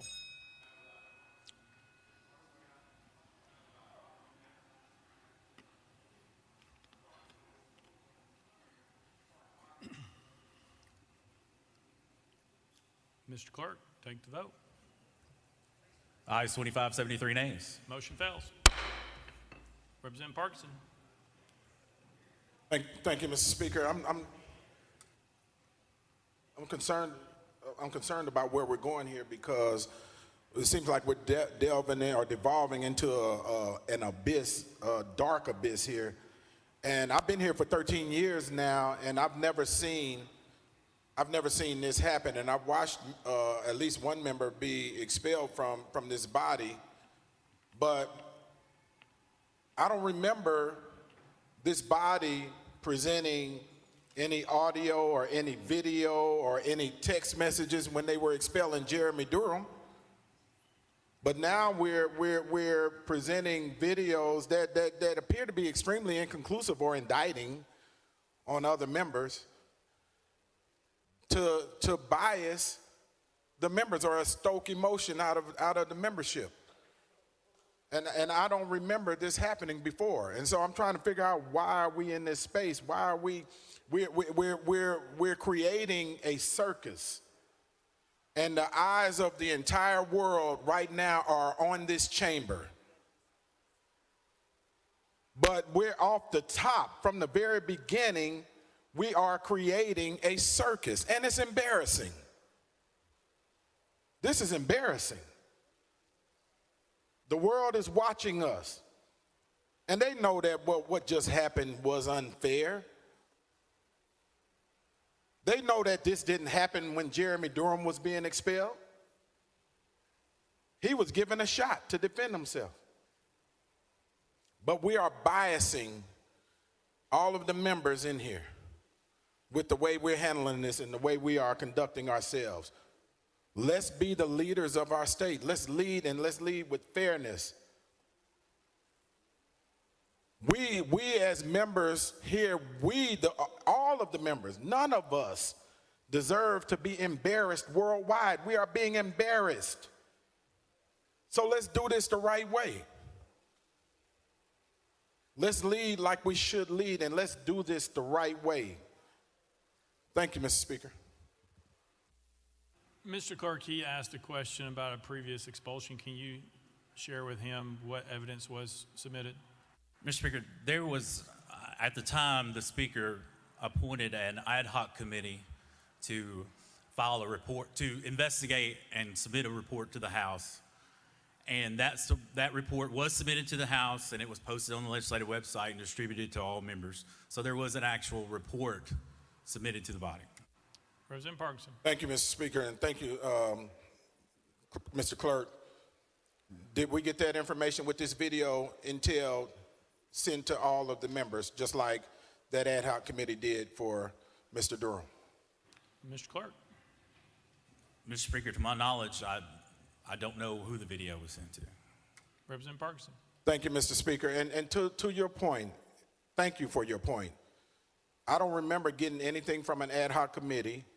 I don't remember getting any video from an ad hoc committee that gave us a chance to preface what was going to be said and stated on this House floor this morning. I feel ambushed.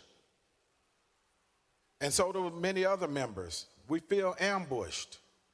And that's not right. Let's do this thing the right way so that we are not the circus that everyone is watching and talking about globally. That's all I'm asking.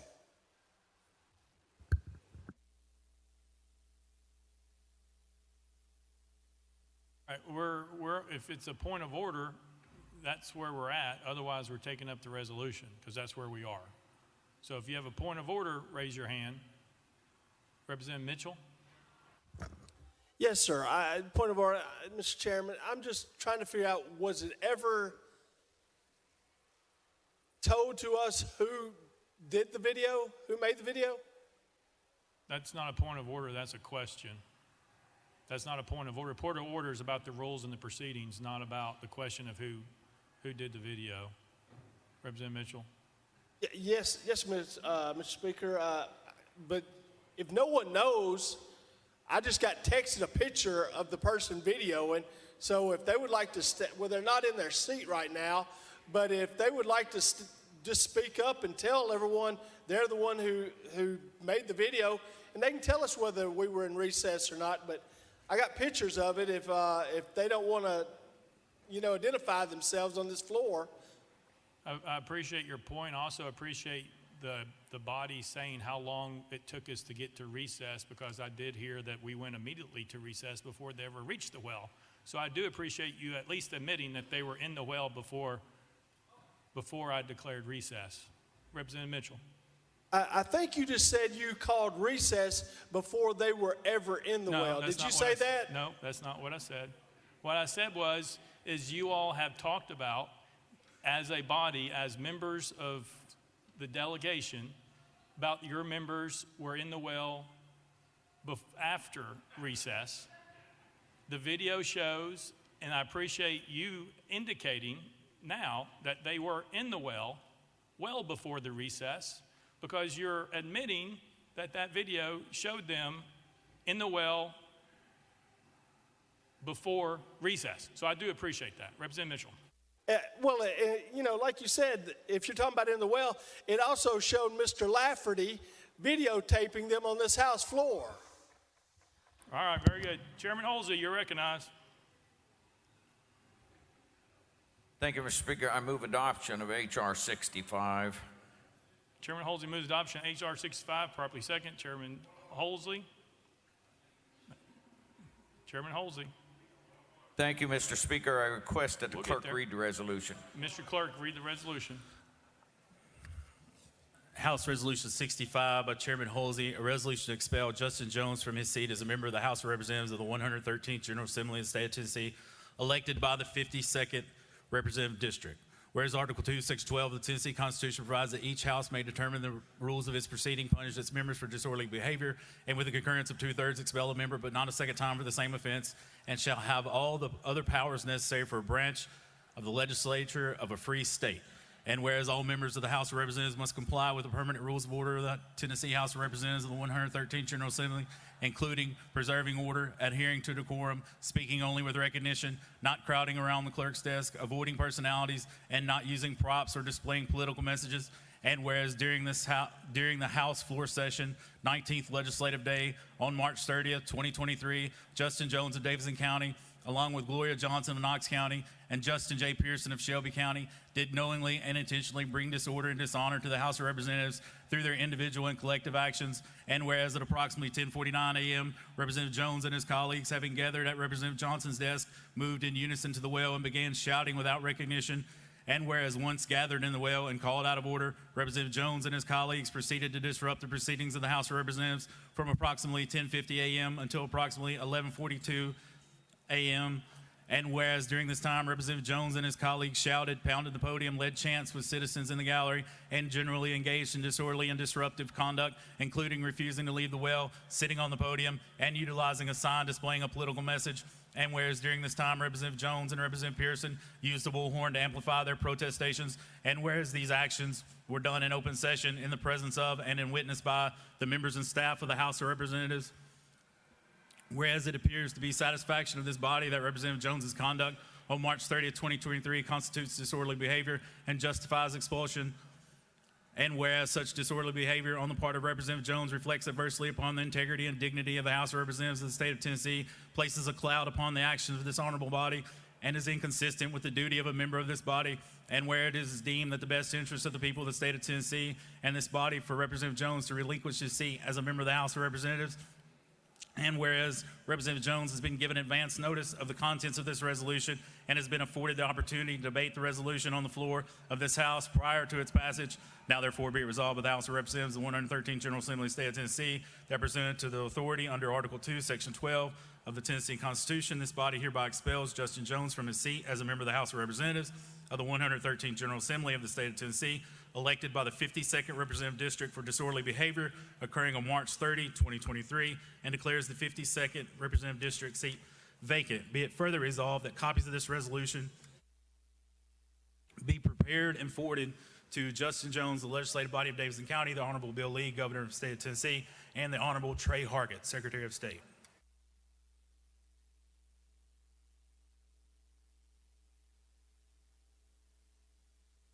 Representative Jones, you have 20 minutes for your opening, sir.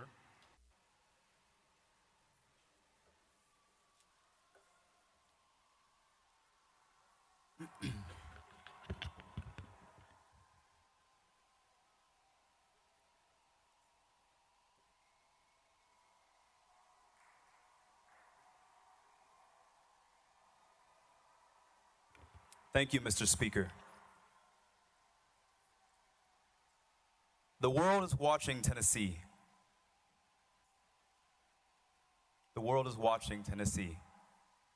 Because what is happening here today is a farce of democracy. What is happening here today is a situation in which the jury has already publicly announced the verdict. Just yesterday, the House Speaker took to national news to condemn us and call for expulsion before any evidence was presented, before any trial happened. And so what we see today is just a spectacle. What we see today is a lynch mob assembled to not lynch me, but our democratic process. But it will not stand, because no lie can live forever. Colleagues, the video you showed a few moments ago, I want to say thank you, because it showed for the world the ridiculousness of the claims that what we were doing merit the ultimate punishment of expulsion. Mr. Speaker, I represent 78,000 people. And when I came to the well that day, I was not standing for myself, but I was standing for my constituents. And the thousands of Tennesseans gathered in this Capitol demanding that this body act. But most particularly, I was standing for those young people. Those young people, many of whom come from my district, many of whom can't even vote yet, many of whom are disenfranchised, but all of whom are terrified by the continued trend of mass shootings plaguing our state and plaguing this nation. And so that is why I walked up to the well. I walked up to the well because you were pushing my people back. We brought a megaphone because you cut our people off and you cut their representatives off from the microphone time after time after time after time after time again. And there comes a time where people get sick and tired of being sick and tired. And so my colleagues, I say that what we did was act in our responsibility as legislators to serve and give voice to the grievances of people who have been silenced. Article 2, Section 27 says that any member of the House, any member of the Senate has a right to dissent from and protest against legislation that they know to be injurious to the people. The inaction of this body when it comes to the crisis of mass shootings is injurious to the people. The obedience of this body to special interest groups like the NRA is injurious to the people. The proliferation of guns that you promote in this state is injurious to the people. And so we had no other choice but to get our dissent marked for the journals.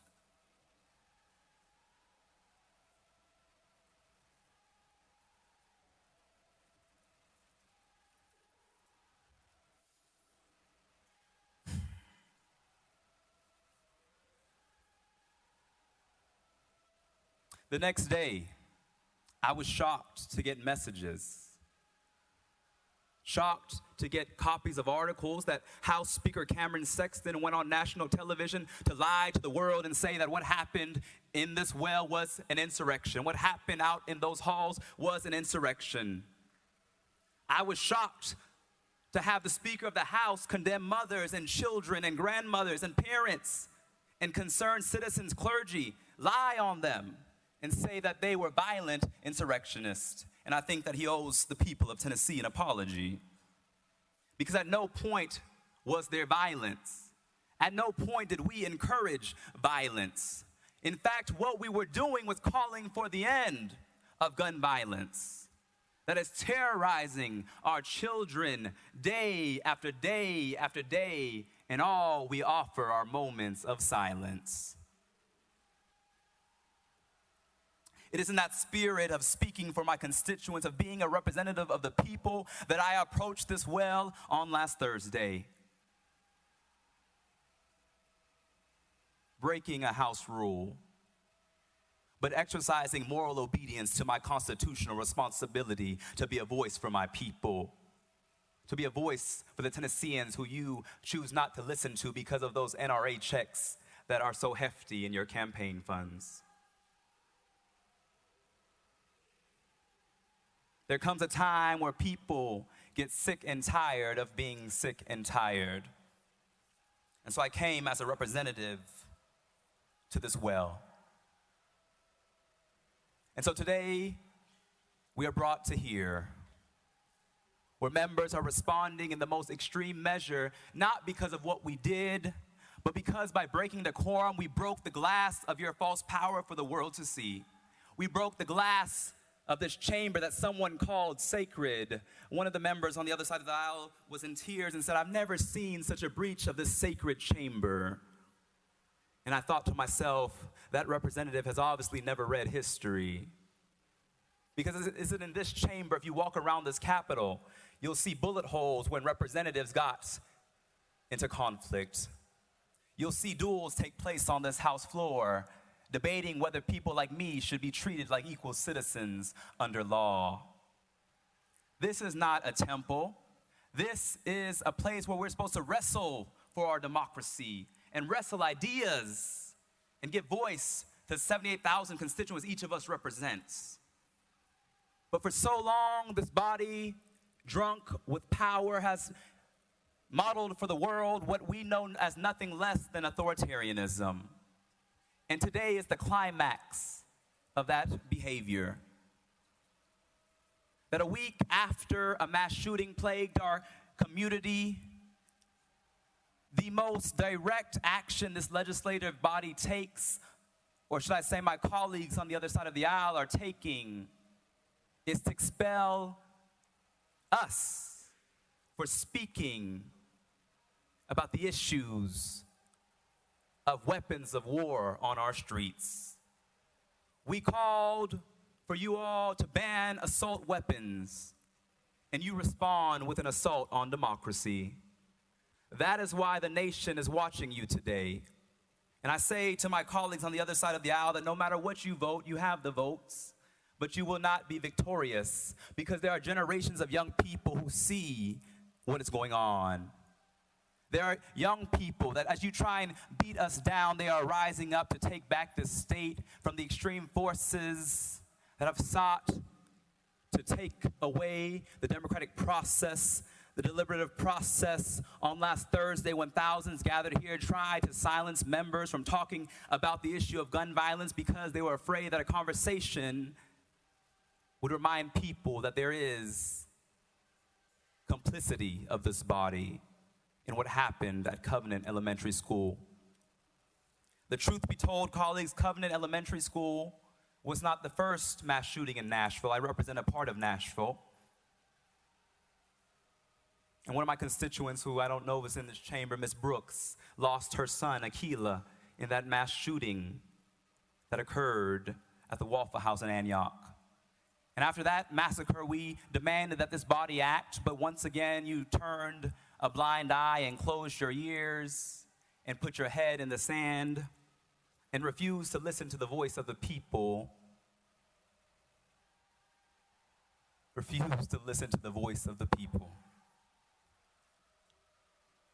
And so once again, it was in that spirit of a representative for people who have time after time after time been silenced that I approached this well. And now this body who showed the video of what occurred, no violence, no death threats, but simply saying that until we have action, there will be no peace or safety in our communities. And how do my colleagues respond? They respond with the most extreme measure of expulsion, which has only taken place 3 times in this House. Only 3 times in over 200 years have there been members of the House of Representatives expelled. The first case was in 1866. 6 members were expelled for refusing to confer citizenship on formerly enslaved persons. Then in 1980, 1 member was expelled for taking a $1,000 bribe to kill a bill on committee. In 2016, 1 member who many of you served with was expelled for 22 counts of sexual harassment. And now what you're doing with this prejudged expulsion resolution is saying that our actions were on par and equivalent with those egregious, some would say criminal activities that occurred. But the truth be told that when we approached this well, we broke no laws.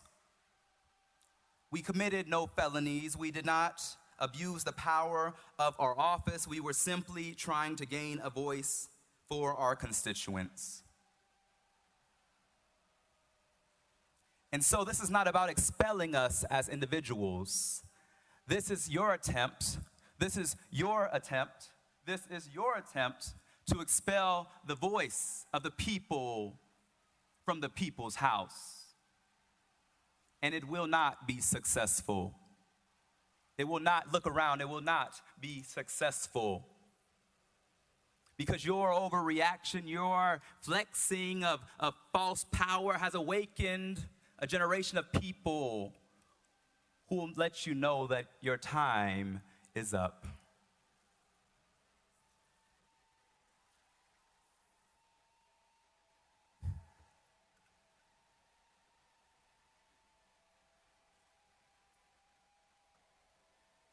Let's talk about expulsion. For years, one of your colleagues who was an admitted child molester sat in this chamber. No expulsion. One member sits in this chamber who was found guilty of domestic violence. No expulsion.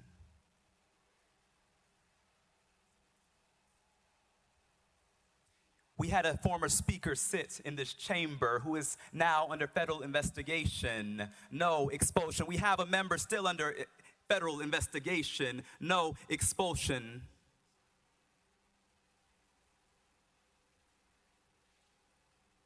We had a member pee in another member's chair in this chamber. No expulsion. In fact, they're in leadership. But in the governor's administration. And so once again, what you're saying to us, since you're trying to put us on trial, I'll say what you're really putting on trial is the state of Tennessee. What you're really showing for the world is holding up a mirror to a state that is going back to some dark, dark roots. A state in which the Ku Klux Klan was founded is now attempting another power grab by silencing the two youngest black representatives and one of the only women, Democratic women in this body. That's what this is about. Let us be real today. Let us be real today. Colleagues, there's another part of this. This extreme measure is a violation twofold. Because it also is an attempt to silence and undo the will of over 200,000 Tennesseans whom the three of us represent. Your extreme measure is an attempt to subvert the will of voters who democratically elected us as representatives to speak and to passionately fight for them.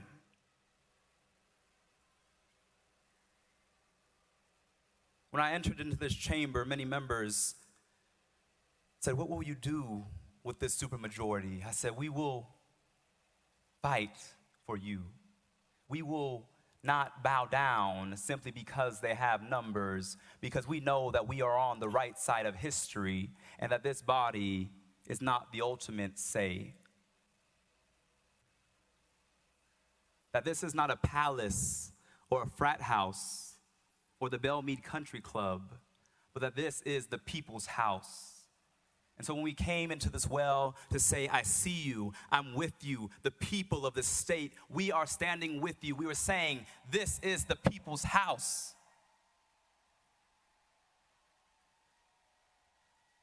And we will not bow down.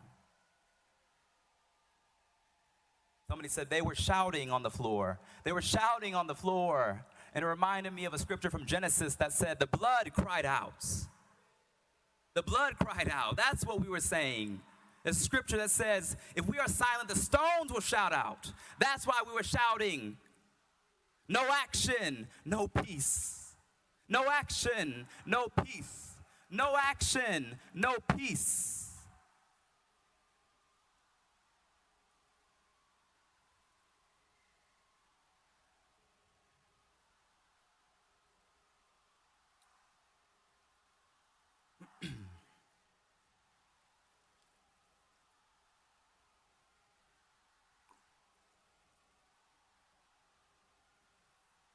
let's talk about the power grab.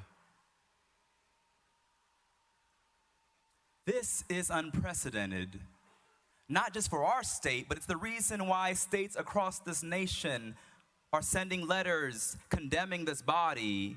The White House is talking about what's happening in this body because what Tennessee is doing is a power grab of ousting 3 lawmakers, your colleagues, simply because you have the numbers to do it. If I didn't know this was happening to us, and I read the news, 3 opposition legislators expelled from the legislature, I would think that this was another nation. But no, it is Tennessee showing to the world that democracy is no more. That simply because of gerrymandered districts and voter suppression, you have stolen the people's house and think that you are ultimate authority.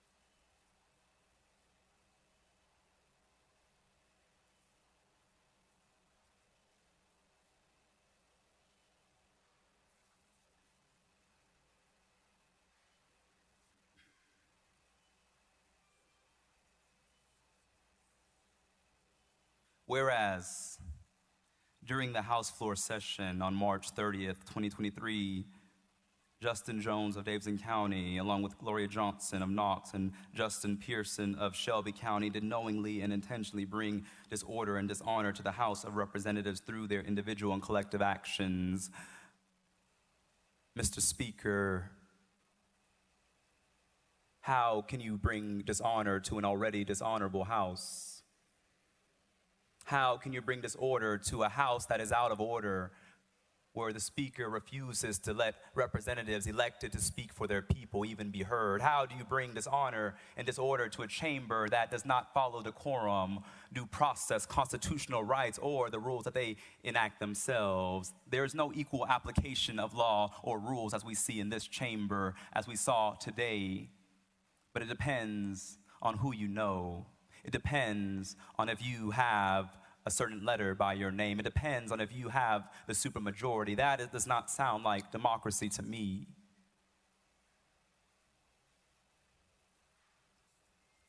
Many members counseled and said, perhaps you should come here and plead mercy. Perhaps you should come here and say, we throw ourselves at your mercy.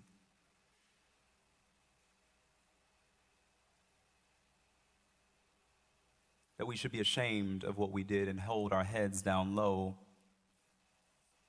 But what we did was the only logical thing to do after a session defined by extreme silencing of representatives of this body, a session defined by multiple moments in which the attempt to even bring up gun violence was immediately out of order.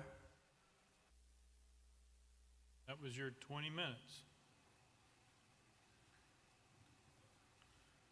Representative Garrett, you are recognized. Thank you, Mr. Speaker.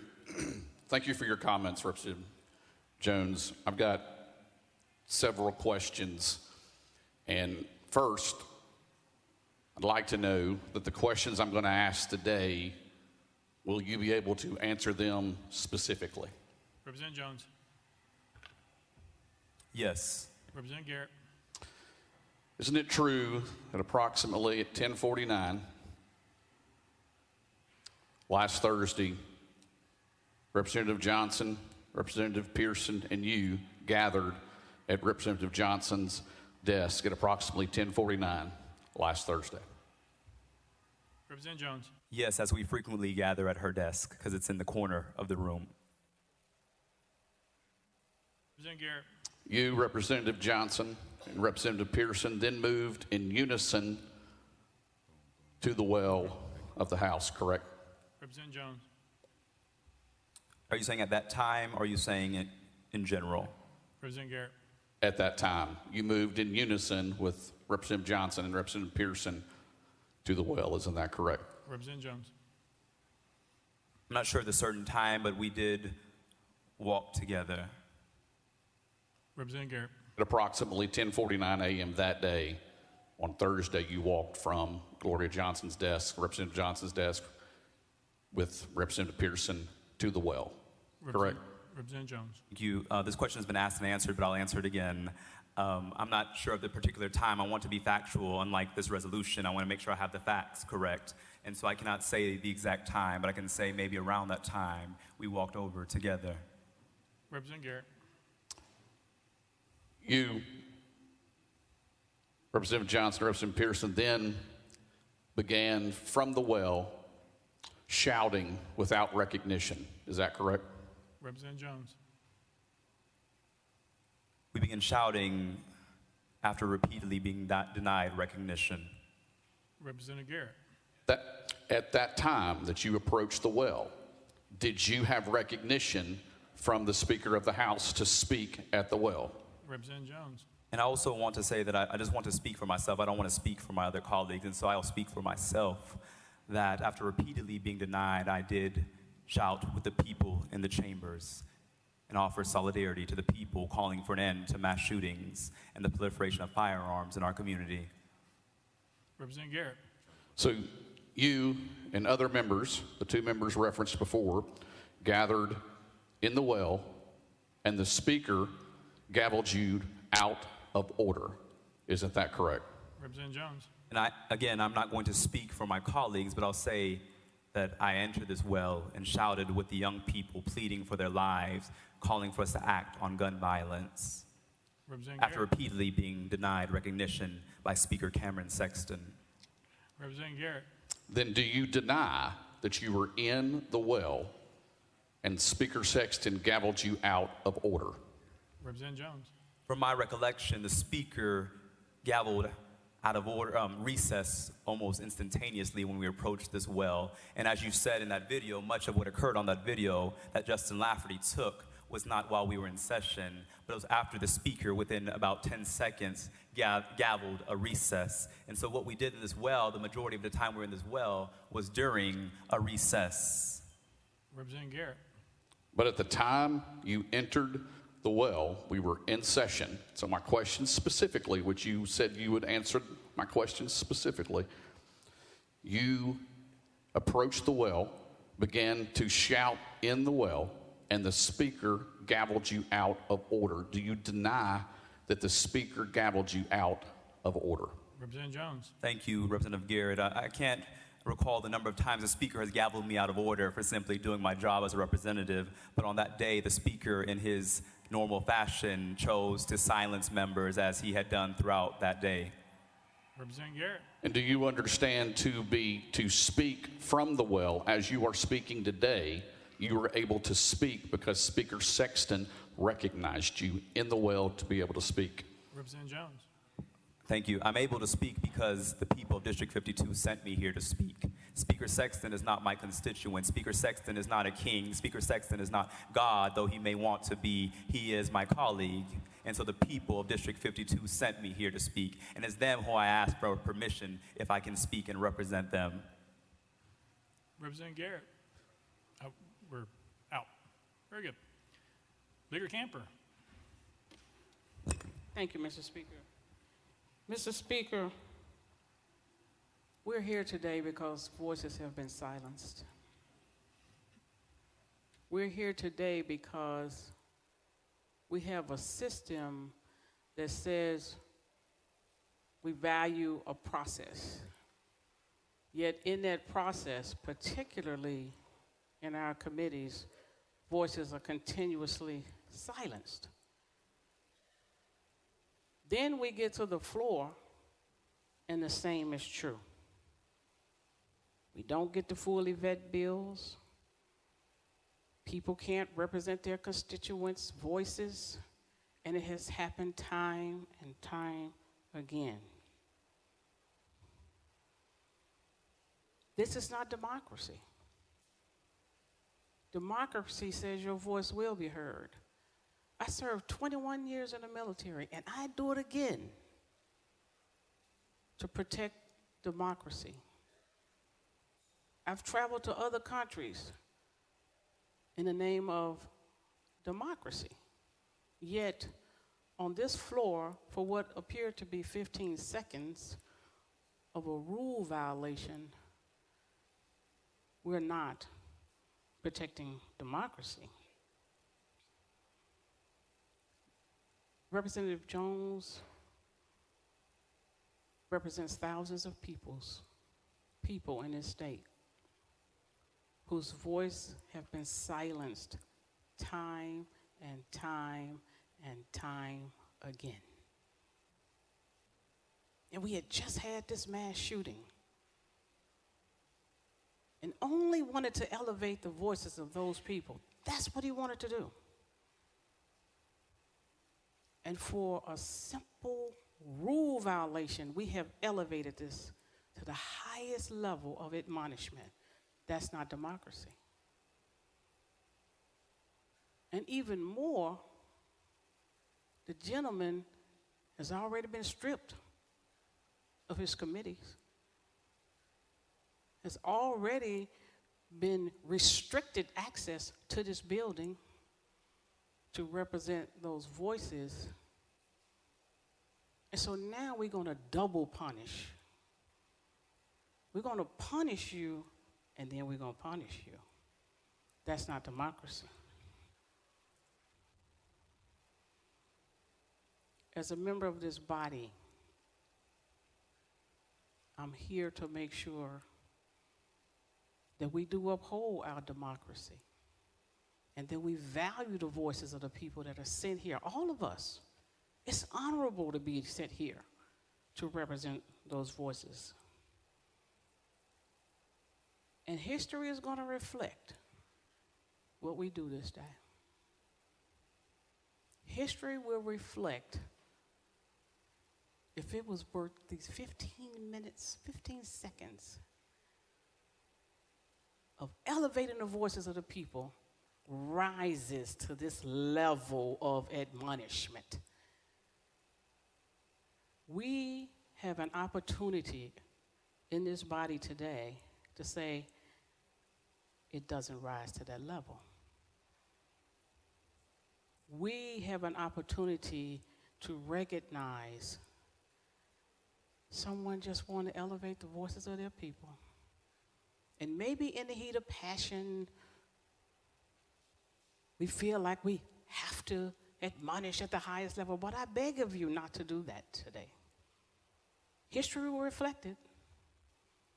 And I am hoping that you decide to be on the right side of history at this moment in time.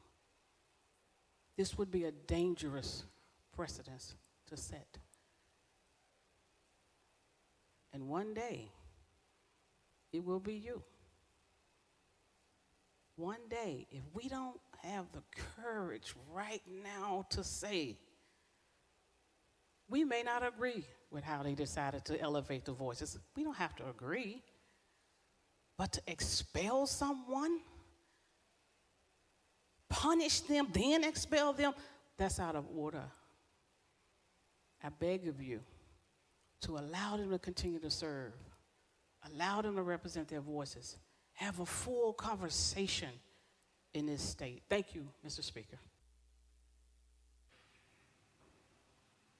Representative Williams.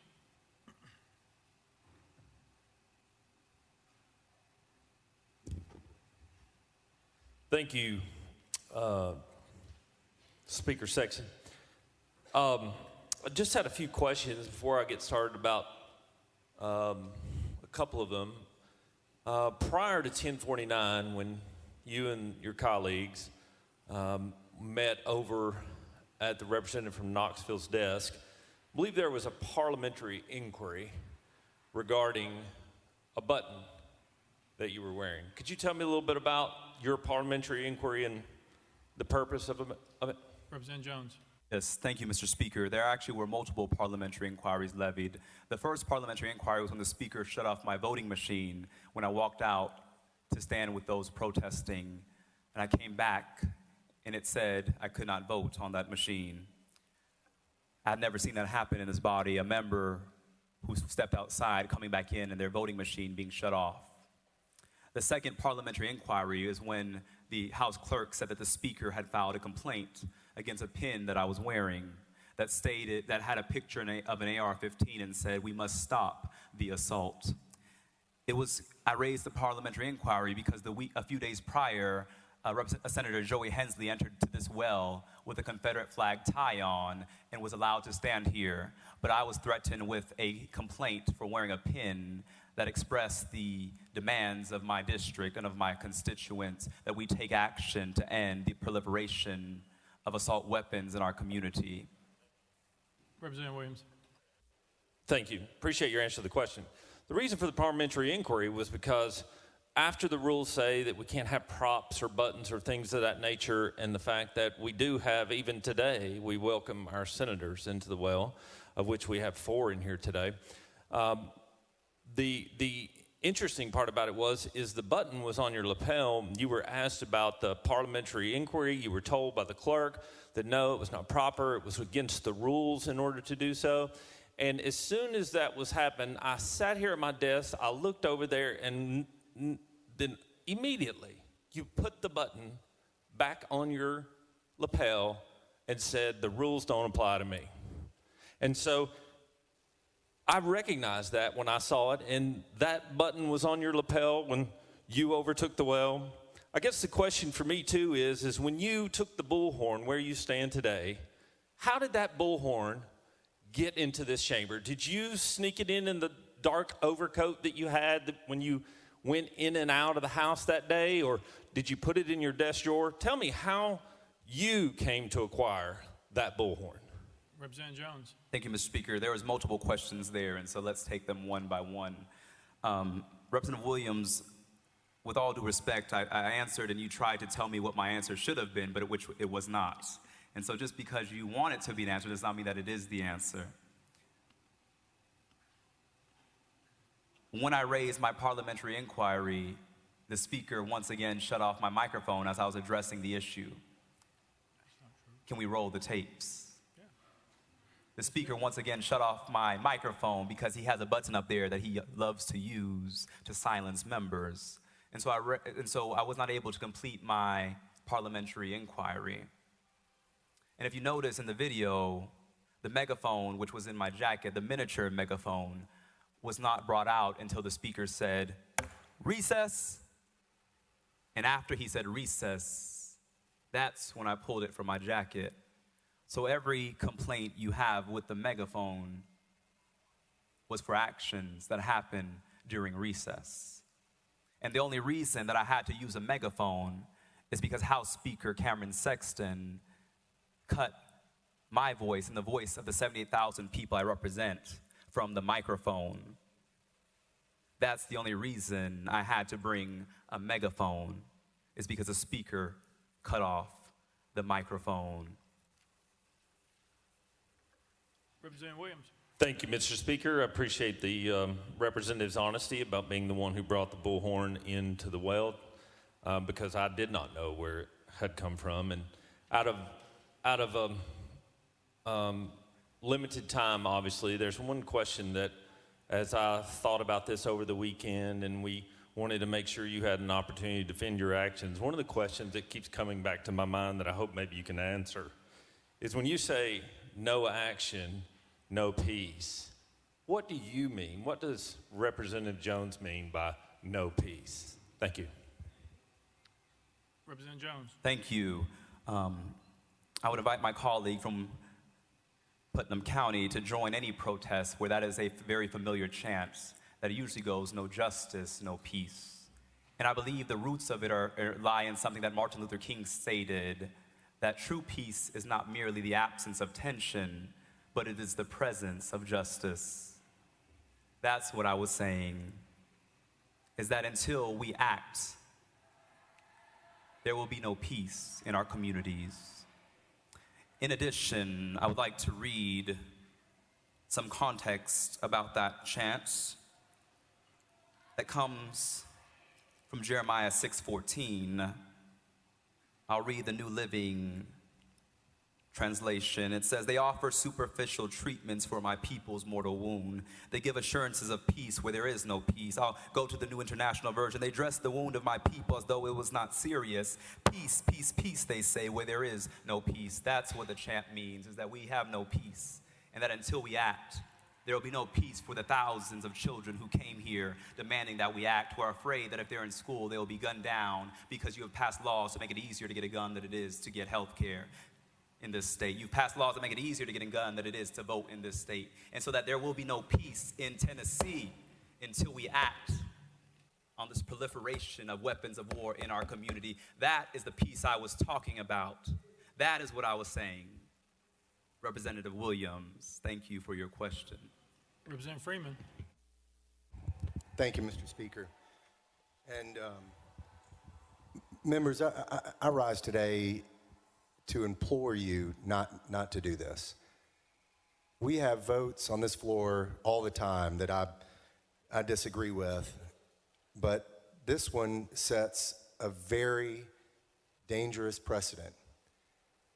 There are 78,000 people that Representative Jones represents. He was elected in a competitive primary. This is who that district wants to represent them. March 27th, 6 people were killed in Nashville, 3 children. We had a couple of presentations. I was fortunate enough to say some words. My colleague, who also represents Davidson County, wanted to say some words and didn't get the opportunity. The passion that he has for his constituents overflowed, and he couldn't take it anymore and felt like his voice and the voice of the 78,000 people that he represents needed to be heard. You know, I understand that my colleague, Representative Jones, challenges you. He's an intelligent, powerful advocate for some causes and issues that you don't want to deal with, that are uncomfortable for you, that challenge your norms, that challenge your beliefs. He speaks to all these people up here. They want him to be here. And I think that scares people in this room. I think it scares people in this room that he can speak to the people and speaks for the people in a way that many of us in this room can't. I urge you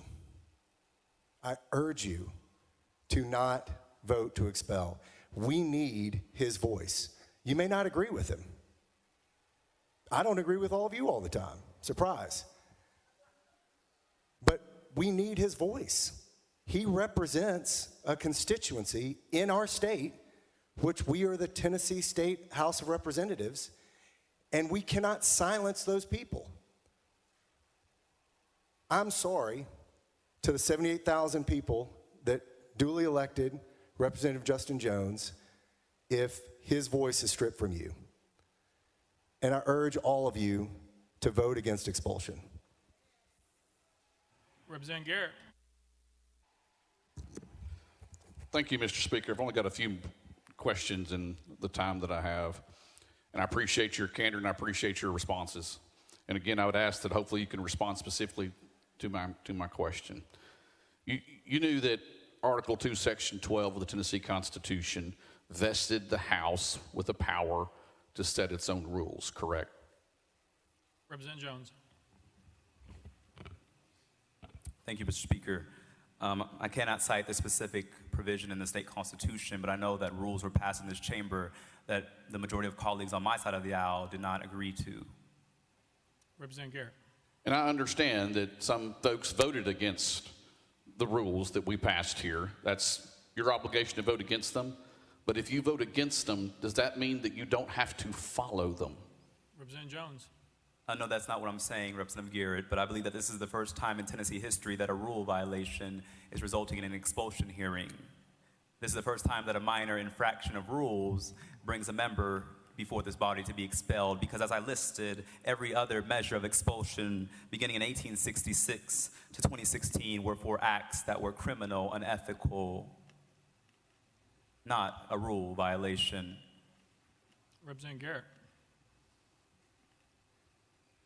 Today, I mentioned before that we've had several pieces of legislation that has traveled through the system.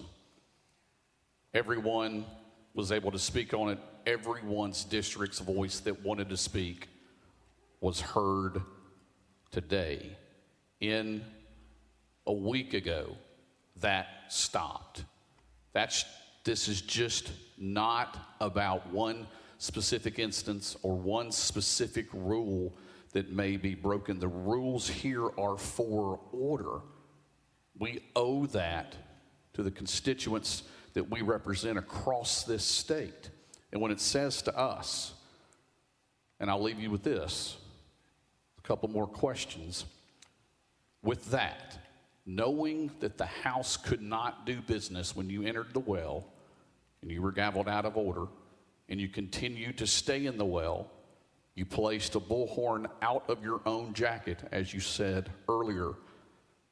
Those actions, the Speaker had no choice but to recess, because then the emotion in this place exploded. So with all of that conduct by you, by overtaking the well against the rules of this House that we are bound to do under Article 2, Section 12 of the Tennessee Constitution. That's the site that says we must have rules for this House so we can achieve what we achieved today by passed legislation today in an orderly fashion. I ask you this simple question. Were your actions last week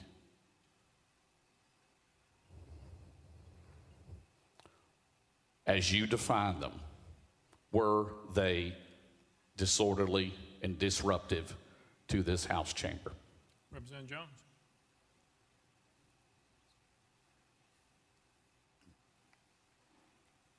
Thank you, Mr. Speaker. I had to take notes because I believe there's about 10 questions in Representative Garrett's comments. I want to begin with the first one, the first statement made. Today, every member was allowed to speak. Today, he had to make that clear that today every member was allowed to speak because the news is here today. But let's talk about yesterday. Let's talk about last week. He said that stopped last week. No, it stopped when Speaker Cameron Sexton was sworn in as House Speaker, that every voice was allowed to be heard. It's happened when Cassida was here. And so for many years in this body, every member has been stopped from speaking by a supermajority that is drunk with power. He stated you overtook the well trying to use language that harkens violence. No, we walked into the well. We walked together. Children, don't you get weary. We walked to the well. We didn't overtake anything. We did not use violence. We did not act in ways that were unlawful. We walked together peacefully and orderly to the well that many of us had been not afforded the opportunity to speak from. You said, was your actions disorderly and disruptive?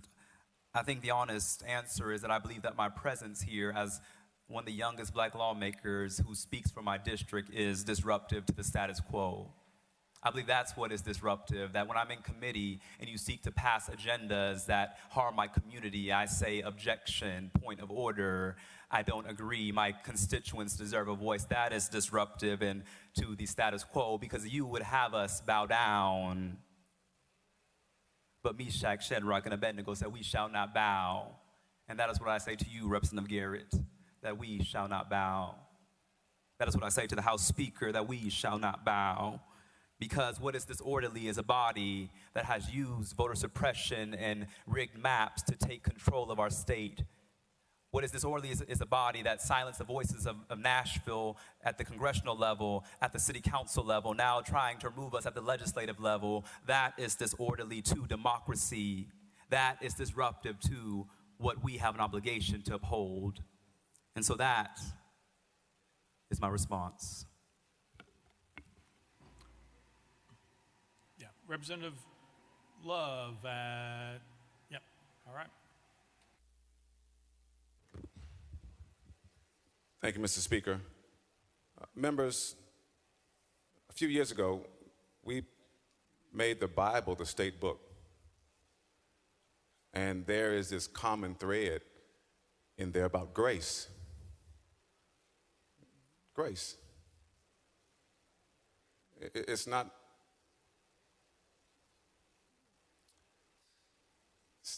easy to bestow grace.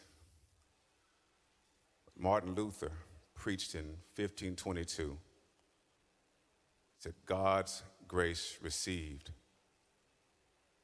must be bestowed. So I'm asking you, just consider. I know it's difficult. I know it's hard. I know there are a lot of hurt feelings. But I'm asking you to consider the grand scheme of things, the future of our body, and not take this particular vote. And consider what my colleagues have said about representation and about those members who will not be able to have their voices heard in this chamber. Thank you for hearing me and considering what I've suggested. Thank you. Representative also.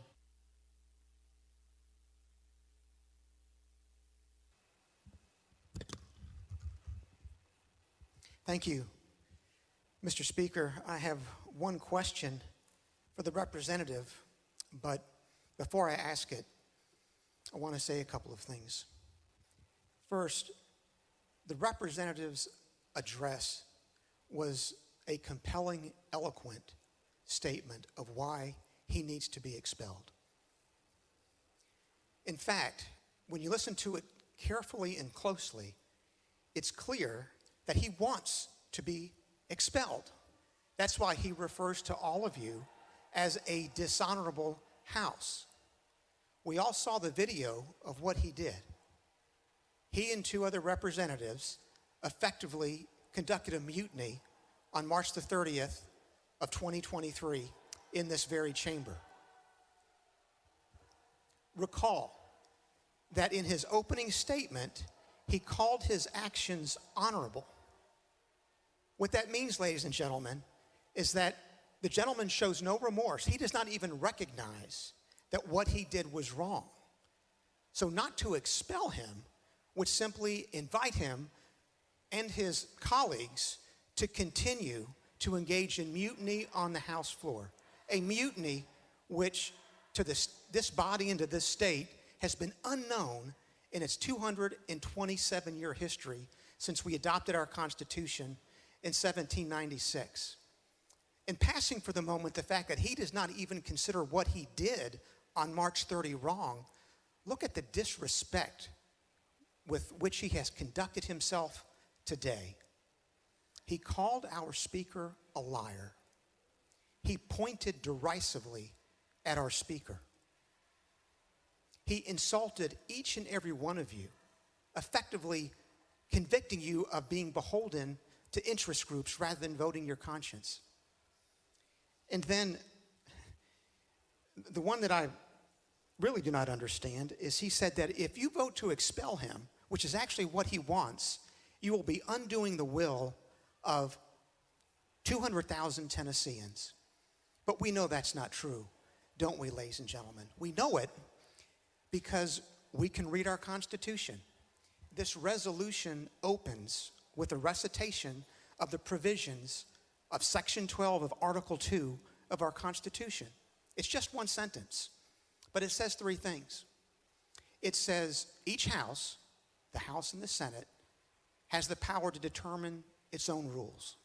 And then second, it provides that each chamber, the House and the Senate, has the power to punish for disorderly behavior. And then third, it says with the concurrence of 2/3 of the body can expel the member for disorderly behavior. It says those three things. So what we've got, ladies and gentlemen, is a case that clearly falls within the confines of Section 12 of Article 2. Was the representative's conduct on March the 30th, quote, disorderly behavior, close quote? You bet it was. It's as severe a violation of our Constitution and our rules that a member can be guilty of on the House floor. There is a basis, a strong factual basis, to vote for expulsion. But what does expulsion mean? Does it mean a death penalty, as we've heard? No, not at all, because Section 12 goes on and says that a representative cannot be expelled a second time for the same offense. So this is not a death penalty. If, in fact, this body votes to expel the representative, which is what he wants, apparently, he cannot be expelled a second time. In other words, whether or not he comes back is going to be determined locally by the authorities in Davidson County and the voters in Davidson County. This is not a death penalty. Section 12 explicitly recognizes that he might come back. It says you can't be expelled a second time for the same offense. So effectively what we're doing today, ladies and gentlemen, is we are upholding our Constitution. We are protecting the integrity of this body. Let's vote to expel him. That will send the case back to the voters in Davidson County. And if after looking at his conduct, they find he should come back, we will welcome him as a representative. Representative Jones. Thank you, Mr. Speaker. I didn't hear a question, but while my colleague's statement was eloquent, what he was essentially saying was that Justin is an uppity Negro. How dare he point at the speaker and call a lie a lie? How dare he act like he's your equal? How dare he come before this body and not bow down? That's what Representative Bulso was saying, and that's what he told me on the elevator 2 days ago when he tried to incite violence against me and got in my face and said, "You are a damn disgrace." And I said, "Representative Bulso, hold on, let me pull up my phone. Can you say that again?" And he cowered and chose not to repeat it because he did not want the world to see what a disgrace he is for Williamson County voters. What we are doing today is not respecting the Constitution, but I'm not surprised because time after time again, this body chooses to burn the Constitution. In fact, we've passed more lawsuits than legitimate laws. When I hear Representative Bulso's statement, it reminds me that there are people in this chamber whose real offense is not what we did, but that in breaking decorum, we asserted our humanity, we asserted the voices and humanity of our district, we asserted our dignity as equal members of this body, who you would rather have silenced, who you would rather have not hear, who you would rather have back somewhere else instead of up here as your equal. And that, sir, is disheartening. Because I know that not every member of the other side of the aisle feels like you do, Representative Bulso. But throughout this session, I have seen the passion with which you have to attack marginalized communities, and it has disheartened me to see that someone like that sits in this chamber. Someone who has made it his mission to target the vulnerable. It hurts to see that. And so I did say that what the speaker did was lie when he went on national television and told the national news that the kids outside, the children who were pleading for their lives, calling for an end to mass shootings. He said they were insurrectionists. He said that they tried to rush the chamber. He said that what we did was violent, and that was a lie, as the video showed you. Thank you for the evidence. Play that on Fox News next time, and not the edited video that the speaker chose to retweet and tag Donald Trump and tag all these conservative pundits. That is what the speaker did a few days ago, and that is dishonorable.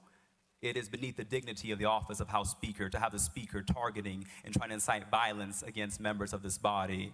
But his words have consequences. As one of our community members had his house shot, his words have consequences. As youth who participated in the protests asked me, is it safe to come to the next protest after the Speaker called us insurrectionists? Mothers saying, is it going to be safe for my children? Or was the Speaker giving a dog whistle to the Proud Boys and other groups to show up? That is dishonorable. And like I said before, I pray for an apology. Because, Representative Bulso, I will apologize when the Speaker and you all apologize to the families at Covenant. When you apologize to the families from the Waffle House. When you apologize to those many countless victims to gun violence because of your reckless gun laws, because of your reckless laws that proliferate weapons of war in our communities. When you apologize, then I will apologize. To Representative Bulso's point, I broke a rule. I did acknowledge that. But what I did not break was my oath that said that I would dissent from and protest against any legislation that is injurious to the people. What I did not break was my promise to the people of District 2 that I would fight for them no matter the consequences. What I did not break was my oath to future generations that says that when I see something that is wrong, that is unjust, that is unfair, I will find a way to get in the way and to get in good trouble, necessary trouble. So thank you for your question. Representative Towns.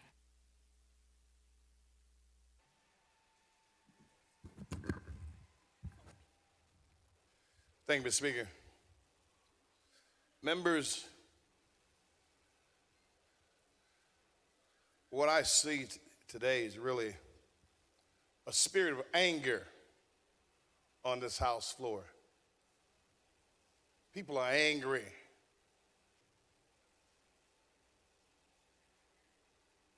Either justified or unjustified. There's a spirit of anger walking among the members, the brotherhood, the fraternity, the sorority in this Tennessee chamber. There should not be a spirit of anger. There's an old saying that goes that to whom the gods will destroy, they must first make angry. When they're about us, we lose our heads. We're fighting in a war, or we're fighting for something. When we lose our heads and become angry, we do dangerous things to each other. And the body of politics, the body of the Tennessee Chamber, we're doing dangerous things, attempting to do dangerous things, dastardly things, unwilling things, bad things to each other. The brotherhood, the sisterhood, that is not good. Each of you know, you live long enough to know that democracy is messy sometimes. Democracy is messy. Go all the way back to the founder of the country. Deal with the women's movement, the right to vote. Deal with the civil rights movement. Democracy is messy, and it always will be messy to get something out of it. You're trying to get to the pearls of wisdom, the pearls, the gold, the diamonds, but it's a messy process. It's not pretty all the time. It's never been pretty all the time. Any of you all that understand and know history, it's always a little messy. But we perfected some things in this country that allow us to make change and evolve and do good. Right now, we're not doing good because under these circumstances that happen to our fellow members, we're trying to crucify them when there were other measures that could be taken. There are other measures that could be taken that could have driven the point home as it relates to what we want to see, decorum and order. Other things could have been taken. But we opted out because we're angry to seek the nuclear option. When you drop a nuclear bomb, you destroy everything. You never use a sledgehammer to kill a gnat with. We are dropping the nuclear option on one of our fellow members. Now, ladies and gentlemen, that dog bites twice. Comes back to bite you in your butt too. We should not go to the extreme of expelling our members for fighting for what many of the citizens want to happen, whether you agree with it or not. Is there the right way to do things? Of course there is. Many of y'all probably secretly admire the courage of our young members and Gloria. You probably admire the courage. How many of y'all can remember how you acted when you were 20 years old, 25 years old? If there's a video camera around, I bet you don't want to see that. Our conduct. Some of us are older and we did not have everything that we did on tape today. So you make allowances for our young people to grow and to become, because regardless, at some point, they're going to have to run this country. I'm encouraging some compassion. Don't vote for this expulsion of any of our members. I didn't vote for the Jeremy Durham expulsion. I thought it was wrong. It was wrong then, and it's wrong today. They should not be expelled for fighting for something that many of the citizens of the state of Tennessee want. Let's think deeply, let's think caringly, and let's show we have the ability to lead with a good heart. Mr. Speaker, thank you.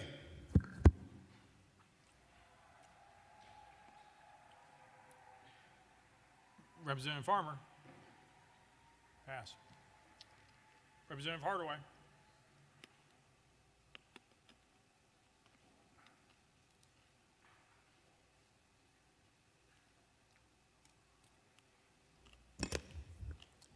Thank you, Speaker. Colleagues, I've thought long and hard what I needed to say to y'all. It's simple. We all need Mo Black Jesus. That guy with the woolly hair and the bronze feet. Now that truth is what we base our lives on. So I'm not surprised that we're here. I'm disappointed and to a great extent, just disgusted. I was here when Kent Williams became Speaker. The chaos, the confusion, threats against his life, it all happened right here on this floor. And you know who led that? My Republican colleagues. Neither I nor any of my Democratic colleagues jumped up and demanded their resignations or demanded that they be hauled before the Ethics Committee, much less demand that they be expelled. And after he was elected Speaker, listen to me, he had to have the Tennessee Highway Patrol to escort him from his desk to the Speaker's podium. Speaker, you were here. If you weren't here, you need to listen to this because it's scary. It is scary.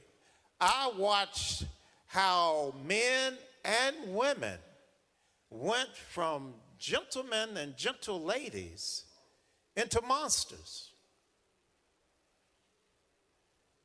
It was the worst possible scene that I have ever seen and that you could ever imagine on the floor of the House. But let's talk about why we're here. We're here because 3 9-year-olds and 3 adults were murdered at school, which should be one of the safest places that you could be in your life. I can't imagine the trauma that these young folks will have to live with for the rest of their lives. I can't imagine the trauma that their parents will have to experience every time they leave the house going to where? School. And it's something that we could have acted on last session, session before that, the session before that, and we chose not to. These young folks came in, refused to be a prisoner of procrastination, and demanded justice. That's why we're here. They demanded justice for those children and justice for those hundreds of children who have died across Tennessee over the years. I'm happy that we've started to move on legislation that will help to mitigate the problem so that our classrooms and our playgrounds don't become killing fields in Tennessee. I'm grateful for the work that we've done. But I tell you, young, gifted, intelligent, and black, I'm proud of him. He broke rules. He did not break the law. This is, in spite of what my colleague said, this is the death penalty, because if he's expelled, he will no longer be a part of this process. So I urge you, do the right thing. Vote like you were voting for your seatmate.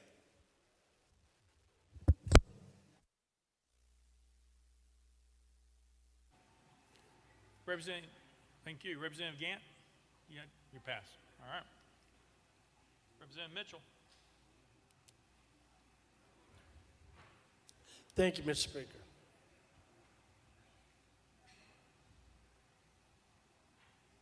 We're setting a precedent today that a lot of you in here, including myself, you better think long and hard about it.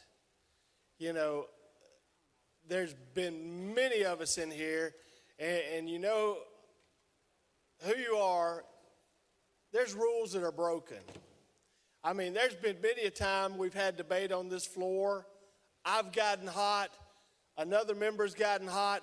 I know of 2 instances of 2 people in pretty high-level positions on the other side have come back here to my desk and threatened bodily harm. Do I say we ought to jump up and throw them out of here for that? No, in the moment, they lost their temper. They lost their composure because they believed what they believed. They were willing to fight for what they believed in. You got to admire that. So I'm sorry if you're sitting in here and you're not willing to fight for what you believe in. I understand you've got to be composed, but every now and then you're going to lose it. Even the best of us are going to lose it. But today, you set this precedent that you're going to throw him out of here for breaking a rule. I've said it before and I've said it again. I've had some people sit beside me on this House floor. I've had to look up the aisle at a former speaker that there's not a jail cell that he doesn't deserve to be in, and have to sit here and look at that. And I didn't hear a peep out of anybody saying we ought to toss him out of here. And everybody knew it wasn't a rule he broke. There wasn't a felony he didn't see, he didn't want to break. But not a soul said a thing about it. We all just, we'll let the process work itself out. You know, I had somebody sit beside me, multiple teenage girls say things that should make us all cringe about that member. No one wanted to do anything about that. But we're going to throw a young man out today who had the audacity to fight for what he believes in. I hope you have the audacity to fight for what you believe in. If not, there's the door. You shouldn't be here. If you're not willing to do what it takes to make change, to make this state better, to make your community better, you're probably in the wrong place. But do people lose their composure sometimes? Yes, they do. Guilty is charged right here. I'll be the last one to throw that rock. But if you're going to set this precedent, you better think long and hard about it. And you better hold up to that standard. You better not look at beside the name and see if it's a D or an R beside the name.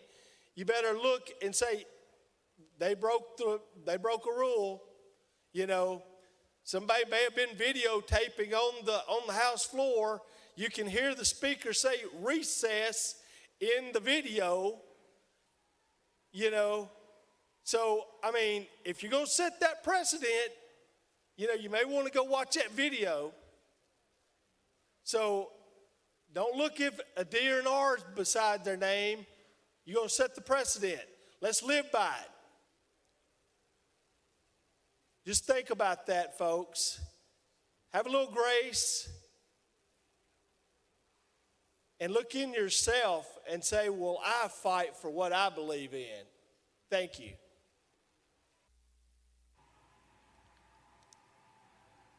Representative Kumar. Thank you, Mr. Speaker. Members, I feel very disappointed. I've been excited about democracy. I've been excited since I got elected to this House, and this is terrible. And really, it's just disappointment is what comes to mind. Representative Jones, you've had a difficult time. You look at everything through the lens of race. Those are your experiences, and that's perfectly understandable. But sincerely, after becoming elected, you should be celebrating. You really should be. You should join the House, become one of us, make the transformation from being a person who, yes, we've known you demonstrating a lot, mobilizing the community, but make the transformation to be a representative who represents. You claim that you have 78,000 people to represent. You claim that you have 78,000 people to represent. But, sir, you have not done that. You have mainly interrupted the proceedings. You have attacked fellow representatives. You have attacked the chairman almost in all committees. That is not representing your people. That is not going to bring credit to the people that you claim to represent.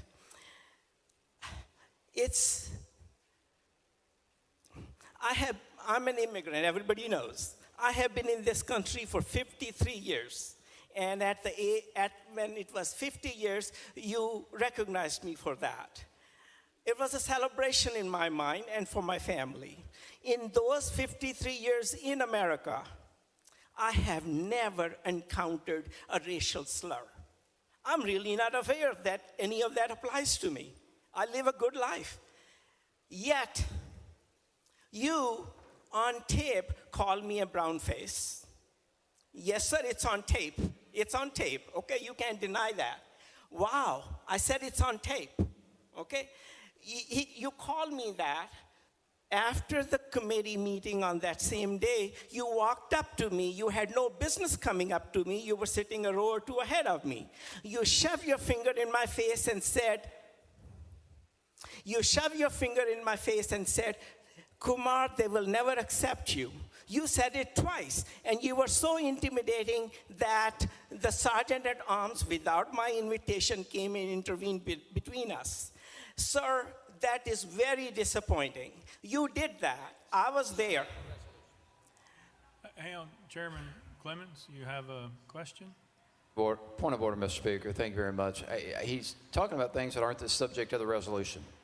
Well, I don't know that he's even telling the truth, but he's definitely not talking about anything that's subject of the resolution. Well, the events that took place on this floor. Chairman Clemens, I'd be careful about the language that you use because that would impugn his reputation, which we had conversations about a few weeks ago.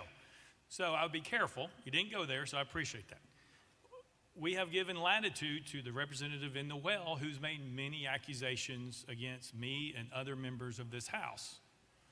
I'll ask Chairman Kumar to stay on the topic of today, but I would advise you then that everybody in this chamber, including as the representative in the well, to stay on the topic and germane to the conversation. Representative Kumar. Thank you, Mr. Speaker. I'll wrap it up by saying that it is disappointing that you have insulted this body. You have insulted your colleagues. You have insulted the House of Representatives in the state of Tennessee. You have insulted our Speaker. You have personally insulted me. And part of that is on tape, sir. I implore you that let us take it from here, whether you are expelled or not, but please, come on, you are a talented young man. You have a lot to offer, but offer it in a way that people are accepting of your ideas. Join the society where you celebrate your achievements. I wish you all the best. Thank you, Mr. Speaker. Thank you. Representative Jones. Thank you so much, Mr. Speaker. And there's a lot to unpack there, Representative Kumar. I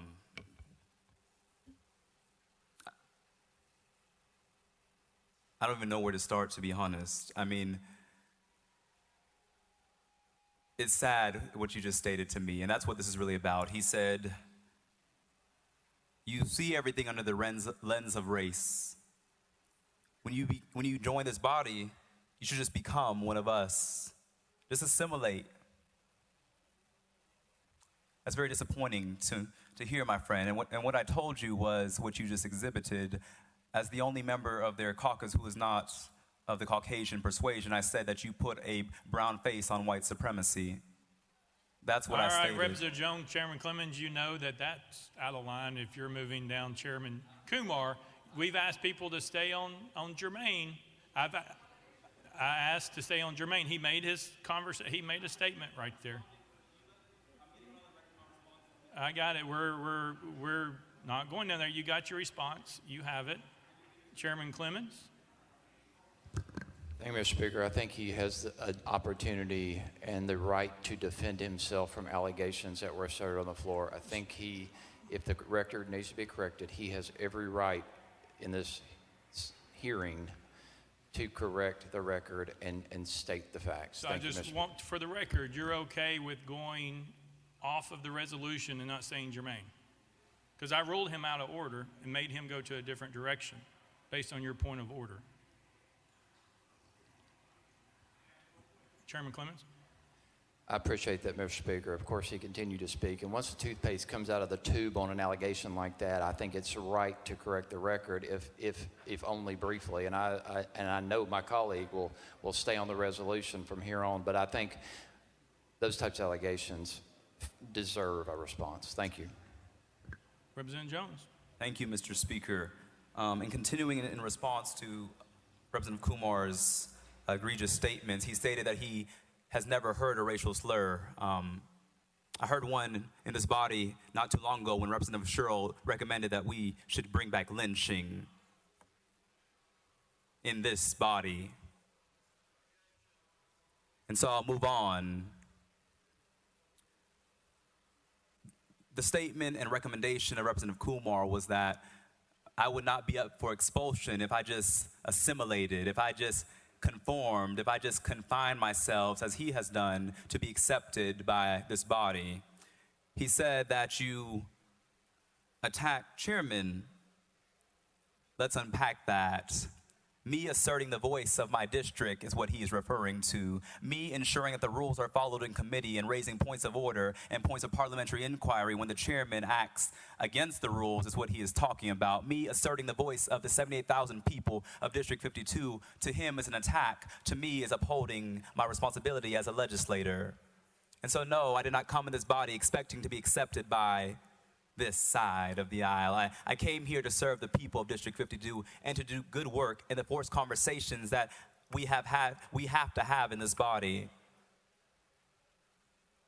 Because so many times I sit in these committees, and the bill he's talking about, we try to censor conversations. He was talking about a bill where we were censoring conversations on race, censoring what kids can learn in school because it makes people uncomfortable to talk about Black history.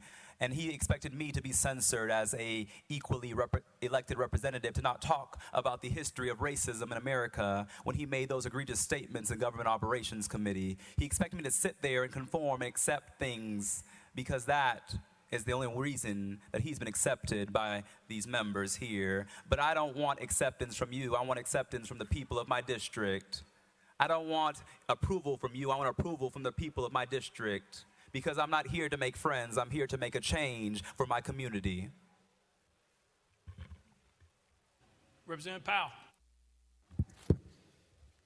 Thank you, Mr. Speaker. Colleagues, Representative Jones represents the 52nd district, and I represent the 53rd district. So our districts touch.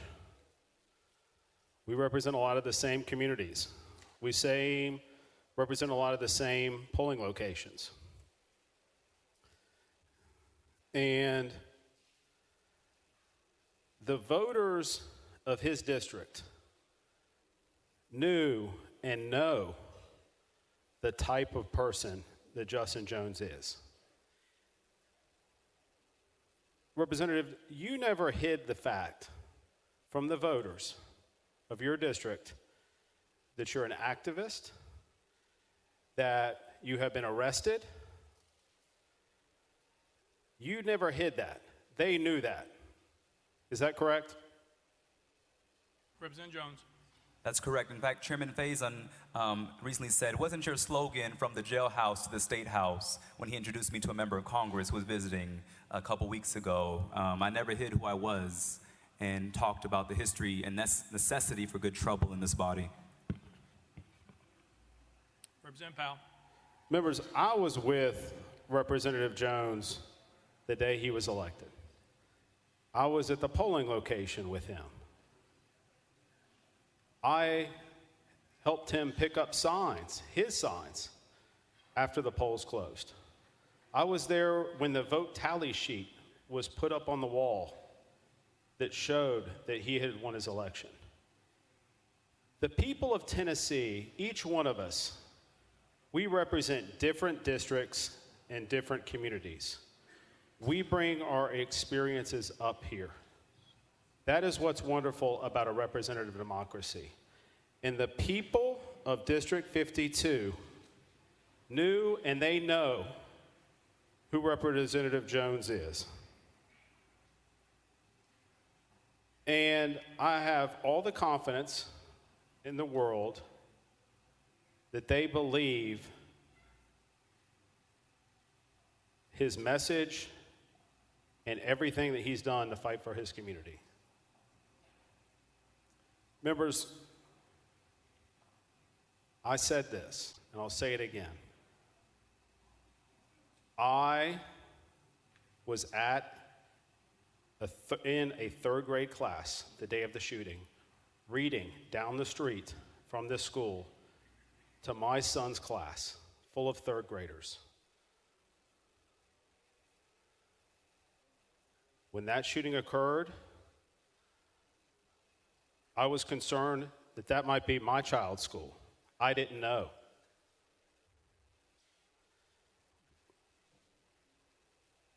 I have spent every day, and I said, this is a very difficult time. But members, I don't know why we are here today debating Justin Jones breaking the House rules. And yes, he voted against the House rules. I voted against the House rules. I had concerns about limiting debate and cutting off debate would cause issues, and it has caused issues amongst this body. But we are spending now unprecedented amount of times on this floor dealing with this issue. I had to leave here Monday night after this resolution was introduced and go to my son's Little League field and see red ribbons surrounding the outfield in memory of William Kinney, who was murdered. And I'm outraged, and we should all be outraged. We need to do something, and expelling Justin Jones is not the answer. It's a threat to democracy. It jeopardizes future generations that are outside watching us now. The people know who Justin Jones is. I'm proud of the type of person that Justin Jones is. We represent similar communities, and we're angry. And we have different ways of expressing ourselves. And I know we were shown a video, and it wasn't the official House video. I wonder where the official House video is. I'd like to see it, because it's germane to this debate. But expelling Justin Jones is not the answer, colleagues, and I urge you to please vote against expulsion. Thank you. Representative Jones, anything? Nope. Representative Keisling. Thank you, Mr. Speaker. I call for the previous question. Previous question been called. There's objection. We are on the board. Previous question's been called. We're on the board. All those in favor vote aye when the bell rings. Those opposed vote no. As every member voted, does any member wish to change their vote?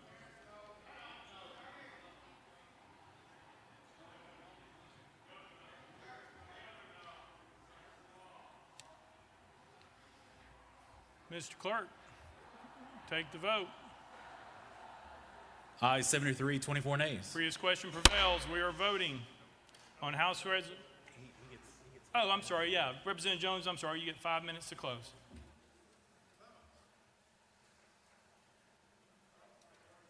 You have 5 minutes. Chairman Clemens. Thank you, Mr. Speaker. We are talking about nothing less than 75 people overruling the wishes of 78,000 people. And you're going to cut off debate? Give me a break. Is this a circus? You are talking about kicking somebody out of this body. Grow up. If you can't sit through a conversation or a debate on something no less than expelling a colleague, grow up. Get out of here. You don't belong here. You want to call the question? I am humiliated. I'm embarrassed. Look at the rules of procedure, the ethic rules. The purpose of this is to hold the respect and confidence of the people. Representatives should avoid conduct that even appears to violate the trust the people have placed in them. What are we doing? Calling the question. Ladies and gentlemen, point of order is, if you don't want to sit here and have this discussion, withdraw the resolution. Let's move on to the people's business and actually address the issue that created what made you uncomfortable.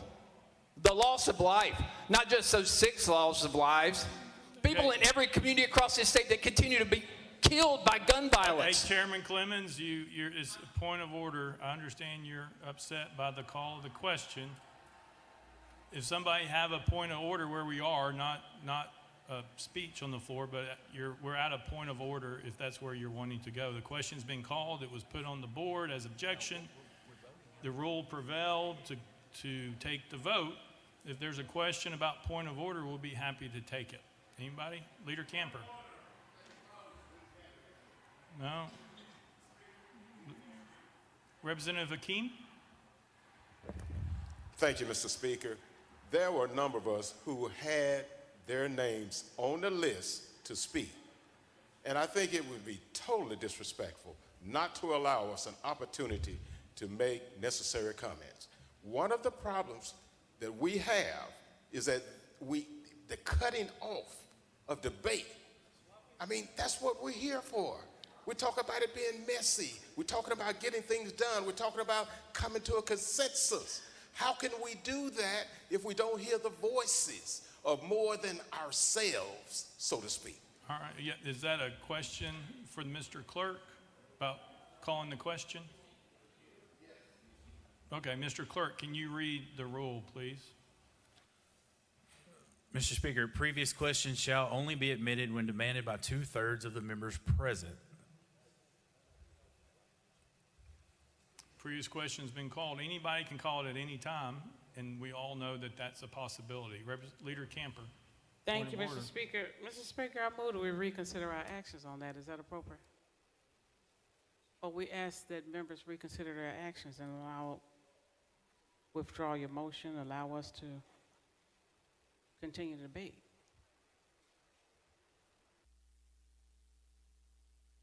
Hang on one second.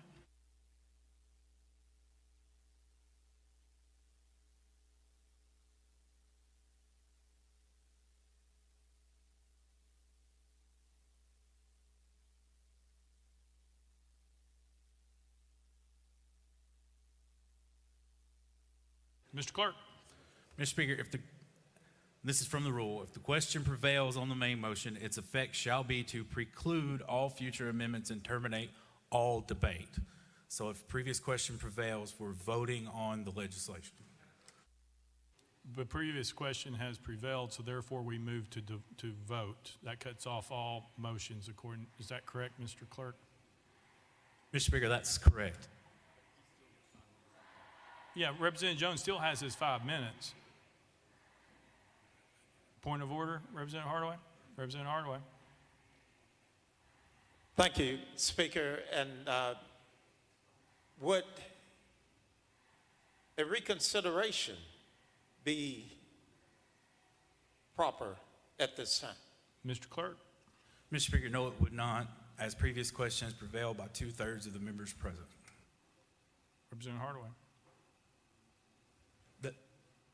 Mr. Clerk. The only right that does not cut off is the right of the opponent to close. And as the motion that was made earlier in the rule suspension, the representative in the well will have 5 minutes to close, even though previous question prevailed. Representative Hardaway. Thank you, Speaker. It's just in my mind, and I don't know whether the clerk is quoting our rules or Robert's rules, but we have a motion that can't be reconsidered. Mr. Clerk. An action, rather, that can't be reconsidered. Mr. Clerk. Mr. Speaker, the only opportunity to even be recognized once previous question has prevailed is as you have for a point of order or a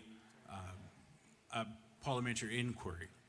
So there's no opportunity to present a motion to reconsider. Representative Hardaway.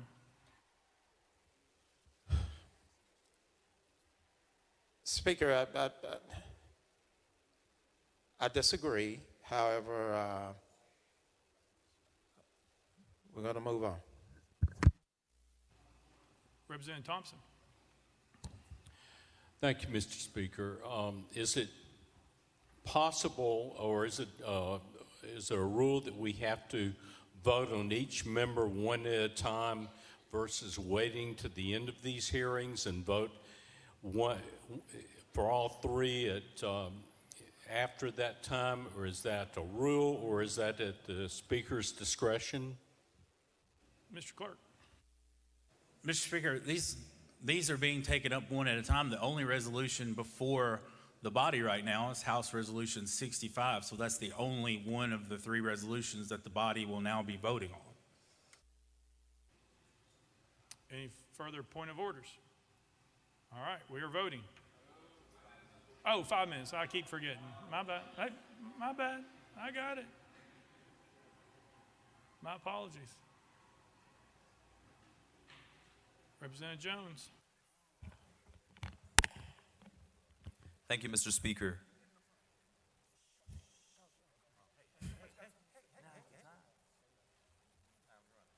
Thank you, Mr. Speaker. To my colleagues on the other side of the aisle, I want to say that you have the power, you have the votes to do what you're going to do today. But I want to let you know that when I came to this well, I was fighting for your children and grandchildren too.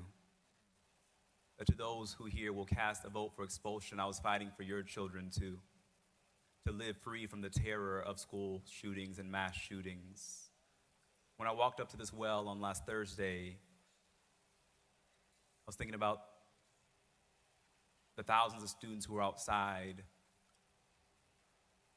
demanding that we do something. In fact, many of their signs said, do something, do something, do something. That was their only ask of us, is to respond to their grief, to respond to a traumatized community. But in response to that, the first action of this body is to expel members for calling for common sense gun legislation. We were calling for a ban of assault weapons, and the response of this body is to assault democracy.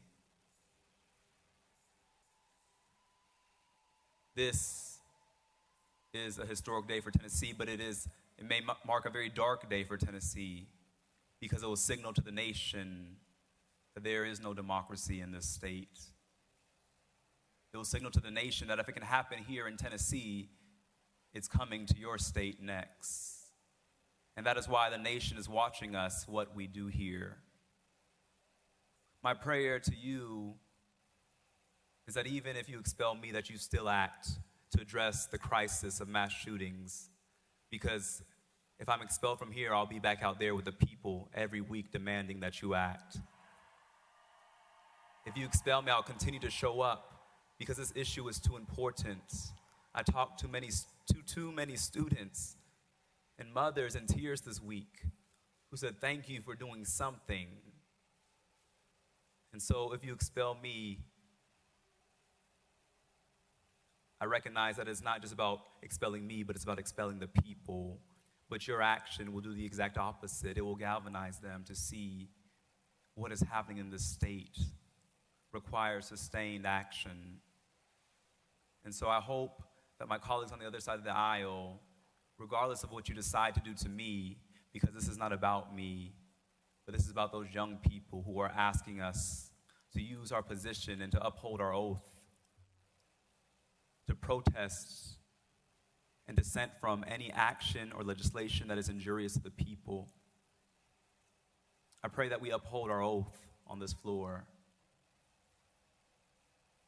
because, colleagues, the world is watching.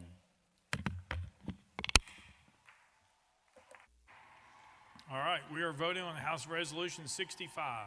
All those in favor, vote aye when the bell rings. Those opposed, vote no. Has every member voted? Does any member wish to change their vote?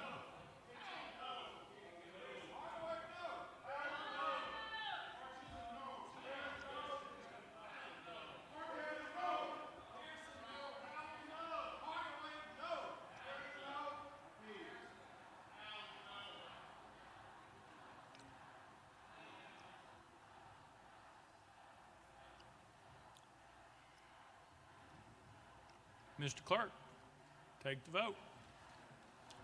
Aye, 72, 25 nays. Having received the concurrence of 2/3 of the members to which the House is entitled under the Constitution of the State of Tennessee, House Resolution 65 is hereby adopted without objection and motion to reconsider is tabled.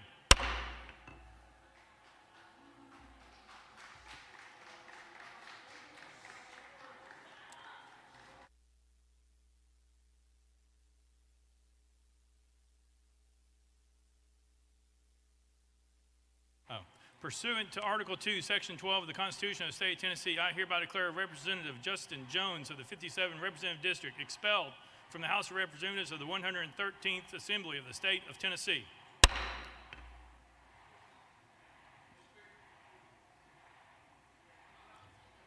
Chairman Clemens.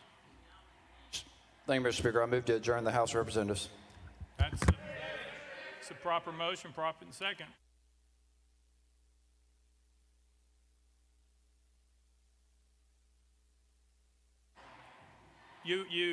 Would you like to us adjourn for 2 years, or would you like to have a date at some point in the future to come back? Chairman Clemens. Mr. Speaker, I move to adjourn this body until Monday, 5 p.m. It's proper motion, proper second. Is non-debatable. We are voting on the motion to adjourn until Monday at 5 p.m. We're on the board. All those in favor vote aye. All those opposed vote no.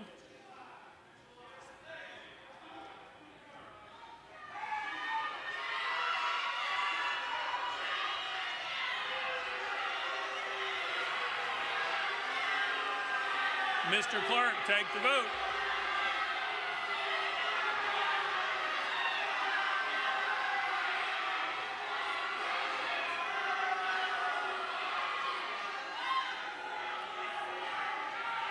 Mr. Clerk, take the vote. Ayes 23, 73 nays. Motion is denied. Members in the gallery, that is disruptive behavior. If it continues, we will have to clear the balcony except for the press. That's the one warning. Representative Bolso, you are recognized. Thank you, Mr. Speaker. I move adoption of H.R. number 64. Representative Bolso moves adoption of House Resolution 64, properly seconded. Representative Bolso, you're recognized. Thank you, Mr. Speaker. I request that the clerk read the resolution. Mr. Clerk, read the resolution. House Resolution 64 by Representative Bolso, a resolution to expel Gloria Johnson from her seat as a member of the House of Representatives of the 113th General Assembly of the State of Tennessee, elected by the 90th Representative District. Whereas Article 2, Section 12 of the Tennessee Constitution provides that each House may determine the rules of its proceedings, punish its members for disorderly behavior, and with the concurrence of 2/3 expel a member, but not a second time for the same offense, and shall have all the powers necessary for a branch of the legislature of a free state. And whereas all members of the House of Representatives must comply with permanent rules of order of Tennessee House of Representatives for the 113th General Assembly, including preserving order, adhering to decorum, speaking only with recognition, not crowding around the clerk's desk, avoiding personalities, and not using props or displaying political messages. And whereas during the House floor session, 19th Legislative Day on March 30th, 2023, Gloria Johnson of Knox County, along with Justin J. Pearson of Shelby County and Justin Jones of Davidson County, did knowingly and intentionally bring disorder and dishonor to the House of Representatives through their individual and collective actions. And whereas at approximately 10:49 a.m., Representative Johnson and her colleagues, having gathered at her desk, moved in unison to the well and began shouting without recognition. And whereas once gathered in the well and called out of order, Representative Johnson and her colleagues proceeded to disrupt proceedings of the House of Representatives from approximately 10:50 a.m. until approximately 11:42 a.m. And whereas during this time, Representative Johnson and her colleagues shouted, pounded the podium, led chants with citizens in the gallery, and generally engaged in disorderly and disruptive conduct, including refusing to leave the well, sitting on the podium, and utilizing a sign displaying a political message. And whereas during this time, Representative Pearson and Representative Jones used the bullhorn to amplify their protestations, and whereas these actions were done in open session in the presence of and witnessed by the members and staff of the House of Representatives, and whereas it appears to be satisfaction of this body that Representative Johnson's conduct on March 30th, 2023 constitutes disorderly behavior and justifies expulsion, and whereas such disorderly behavior on the part of Representative Johnson reflects adversely upon the integrity and dignity of the House of Representatives of the State of Tennessee, places a cloud upon the action of this honorable body, and is inconsistent with the duty of a member of this body, and whereas it is deemed in the best interest of the people of the State of Tennessee and this body for Representative Johnson to relinquish her seat as a member of the House of Representatives, and whereas Representative Johnson has been given advance notice of the contents of this resolution and has been afforded the opportunity to debate the resolution on the floor of this House prior to its passage, now therefore be it resolved by the House of Representatives of the 113th General Assembly of the State of Tennessee that pursuant to the authority under Article 2, Section 12 of the Tennessee Constitution, this body hereby expels Gloria Johnson from her seat as a member of the House of Representatives of the 113th General Assembly of the State of Tennessee, elected by the 90th Representative District for disorderly behavior occurring on March 30, 2023, and declares the 90th representative district seat vacant. Be it further resolved that copies of this resolution be prepared and forwarded to Gloria Johnson, the legislative body of Knox County, the Honorable Bill Lee, Governor of the State of Tennessee, and the Honorable Trey Hargett, Secretary of State.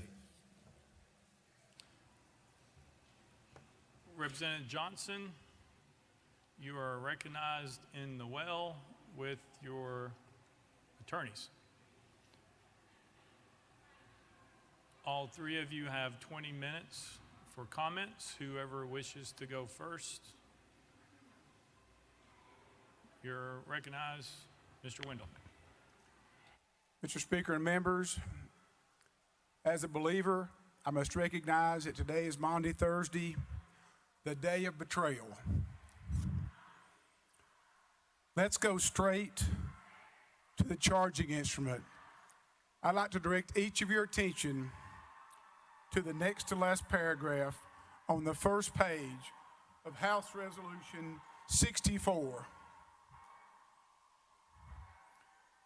At approximately 10:49 a.m., Representative Johnson and her colleagues, having gathered at her desk, moved in unison and began shouting without recognition.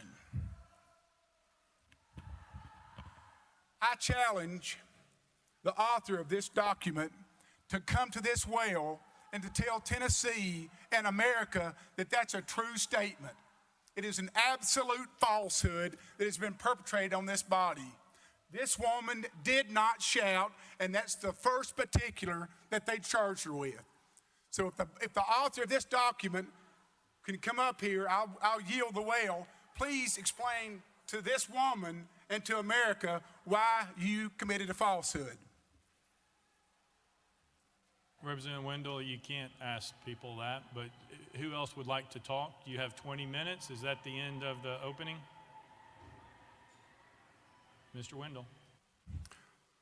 Let's move on to the second part of the bill of particulars. Top paragraph of page 2.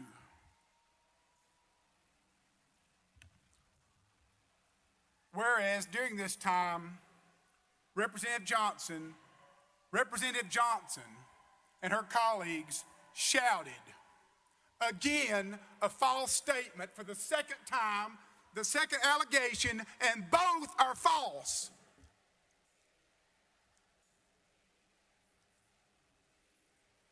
Please come up and face the people and explain why you perpetrated a fraud on this woman in the state of Tennessee. Where is the sponsor of this document? It's unconscionable. Whereas during this time, Representative Johnson pounded the podium.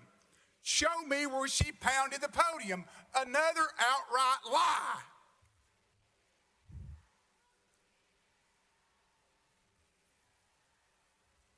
Somebody contradict me in this body.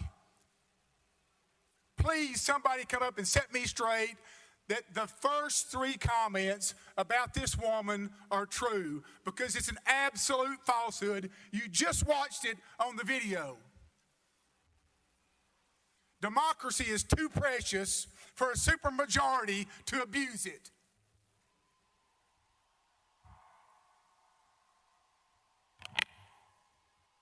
Whereas during this time, Representative Johnson generally engaged in disorderly and disruptive conduct, including refusing to leave the well, sitting on the podium, and utilizing a sign displaying a political message. This is in the conjunctive. Again, an outright lie. She did not display a sign. Isn't it fitting these allegations are made during Holy Week? The author of this document should apologize not to her, but to the state of Tennessee. This is an outright fraud and an abomination in the United States of America. And not this is Tennessee's watching, America's watching.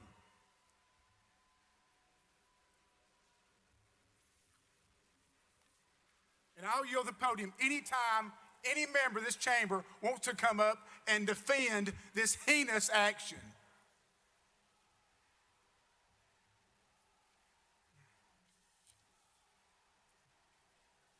this document is not only inaccurate, it's an outright distortion of her conduct. Any sessions court in the state of Tennessee in all 95 counties would dismiss this on a simple motion, but this body is going to take it seriously and try to oust somebody and subvert the will of the voters of Knoxville, Tennessee. I mean, do you know who Gloria Johnson is? Does anybody know her? I mean, who is Gloria Johnson? Is she the boogeyman? I mean, Gloria Johnson's a school teacher, a public school teacher, a special education school teacher. She's a sister, she's a daughter, she's an American, she's a Tennessean, she's a Farragut graduate, she's a graduate of the University of Tennessee, and a Girl Scout. Let me tell you what this lady is not. She's not a felon. She's not a misdemeanor. She's not a sex offender. She's not a target of a federal grand jury investigation. She's never had a single ethics violation, not one time in her service to Tennessee. She's, simply put, she's never broken the public trust. Never, not one time. Many of you in this room, including me, do not agree with her political stances. Many of you don't. Some of you do, many don't. However, she doesn't work for you. She works for the people who live on Broadway, Nadine, Washington Avenue, and West Hills. Those are the people that sent her here, and the author of this document wants to take falsehoods and subvert the will of 70,000 voters.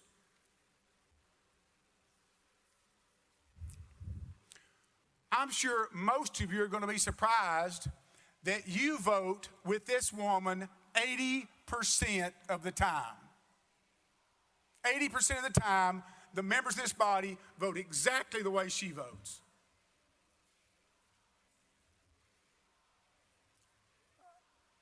America was born to protest. Thank the good Lord it was. 1688, the Germantown Quaker protest. 1773, the Tea Party. 1791, the Whiskey Rebellion. 1863, the New York City draft riots. 1913, right here, women's suffrage. 1963, March on D.C. 1969, protest against the Vietnam War. 1970, Kent State. 1973, the March for Life. 2009, the Tea Party protest. And 2011, Occupy Wall Street. I submit to this body that this document is absolute fraud. And whoever votes for it is going to perpetrate a fraud on America. This is democracy at stake. Please be aware. Thank you.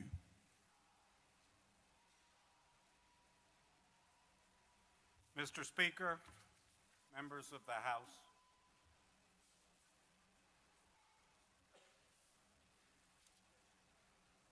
the proposal before you represents a dangerous turn entirely without precedent in the history of our great state. You just heard the charging document against Representative Johnson contains statements that are just not true.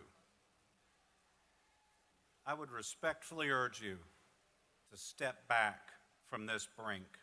President Reagan called democracy the most deeply honorable government ever devised by man. Each of you is here because you convinced your people, voter by voter, that you are best suited to be the guardians of their hopes and dreams. The same is true for the people who elected Representative Johnson and the other representatives for whom expulsion motions have been filed. You each know personally how hard it is to get elected, how seriously our best citizens take that process, how important it is that the people's will expressed in lawful elections be carried out. If anything, you know that our Tennessee Constitution protects the people's will, enforces democracy even more than its national counterpart. What has been proposed today is nothing less than the cancellation of the studied decisions of thousands of Tennessee voters. The charge today, the only charge, is that Representative Johnson and the other members violated the House rules. I, like you, have lived by those rules. Now, today I've heard what happened called a mutiny. Give me a break. Any of you that have served in this body more than a handful of months knows that when tempers are high, rules are bent, rules are broken. I have personally been in this chamber when on multiple occasions members came to blows, when members took videos improperly in violation of the rules. I have been here when members were locked in the chamber, when the speaker had to gavel down members who were directly against the rules, engaging in personal insults. I have been in this chamber when a member was so fearful he had to be guarded by a group of state troopers. In none of these situations did anyone ever even suggest that because the rules had been violated, there should be a significant sanction for a member. No, they just returned the chamber to calm and the chamber got back onto its business. Certainly no one ever suggested the ultimate sanction that you are proposing today. Often, these sorts of things I described happen, as here, when the body is confronting highly charged, critical issues. For Tennesseans, the Covenant School shooting is not just a national tragedy, it's a personal issue. For us in Nashville, we know these people, we know the victims or their teachers or their friends. Representative Johnson's a teacher. As many of you know, she spends an enormous amount of time counseling and working with teachers here in Nashville and elsewhere. For her, the events at the school were a crushing personal tragedy, a huge burden. We saw tape today as represents the complete lack of due process in this particular proceeding. We've never gotten a straight answer about who took that tape that we were provided. But what did it show? It showed some members came to a well almost immediately. I hear after 5 seconds a recess was called. The members came to the well.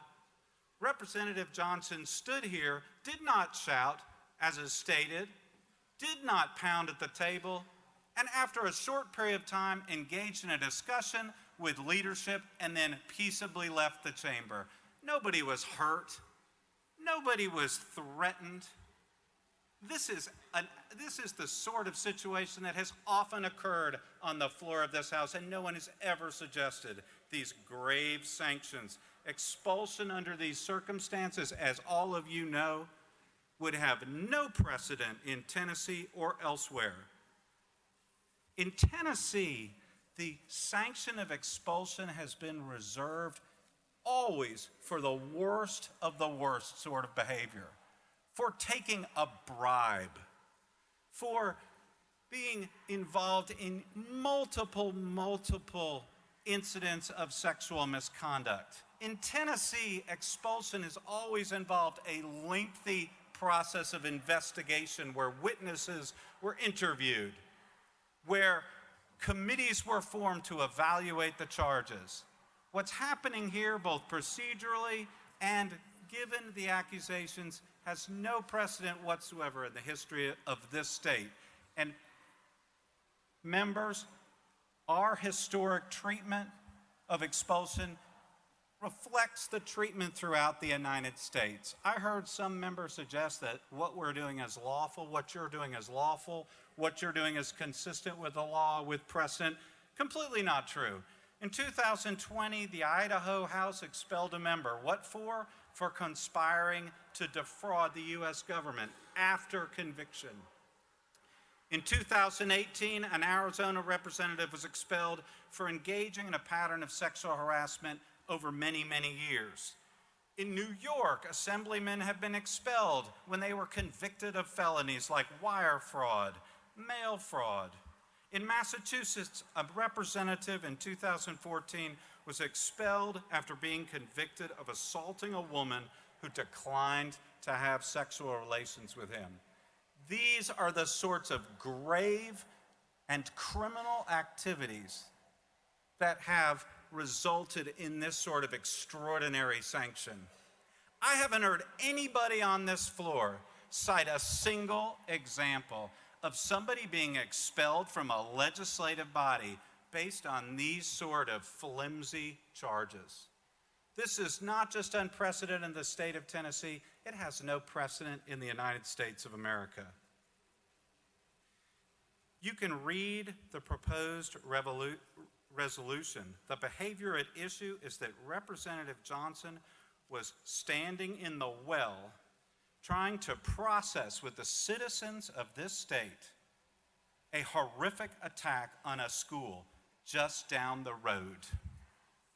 That's what she's accused of doing. Step back for a moment. Can anybody seriously suggest that expulsion from this body is an appropriate sanction for that activity? Members, I'd urge you to pause. This proposal has come very precipitously. In contrast to past expulsions, organized by speakers of both parties, there's been no organized investigation. No committee has been formed.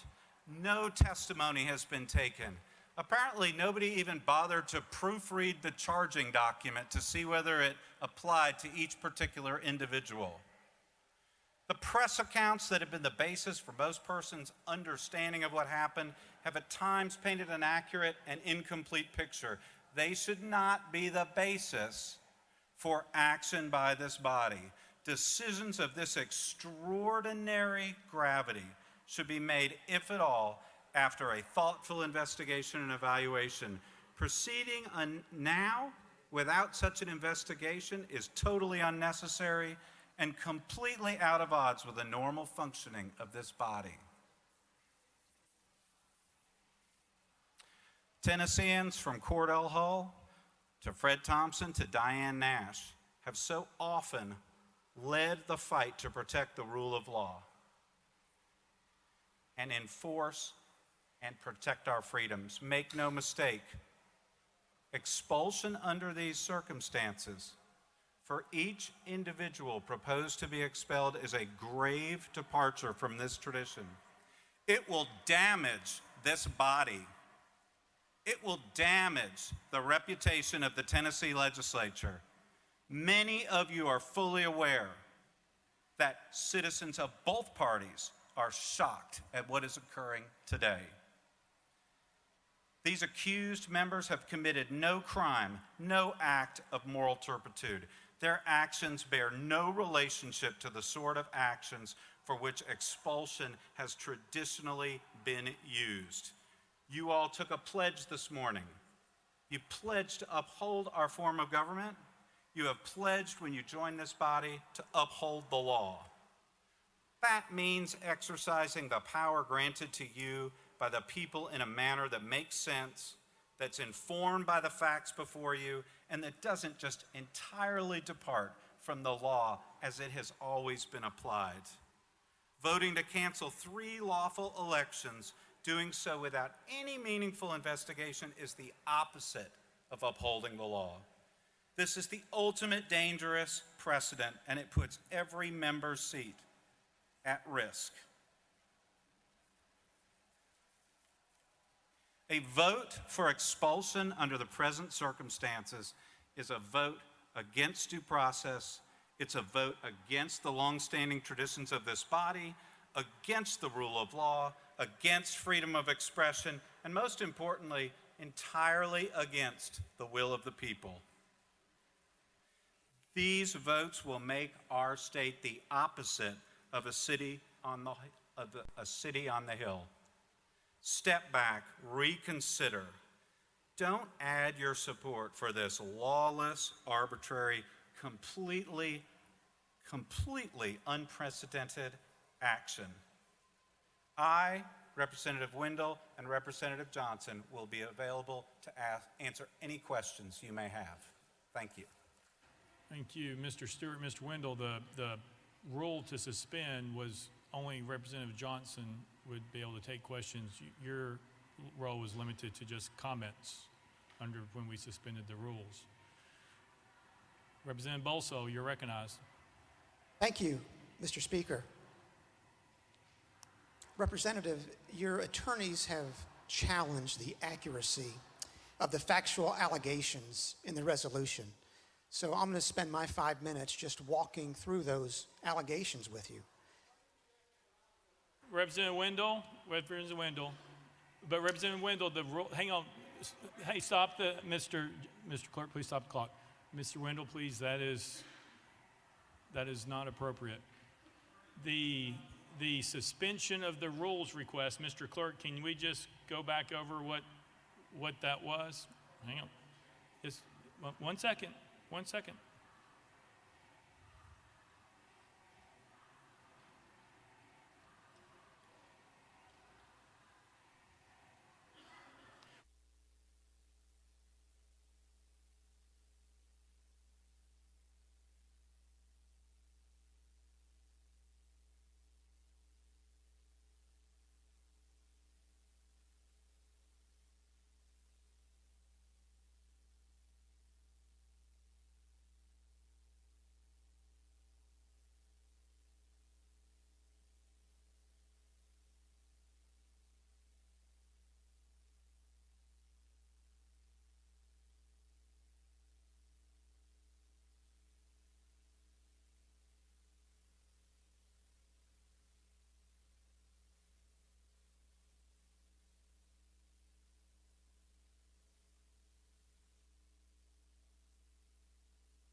Mr. Clerk, read what the motion was.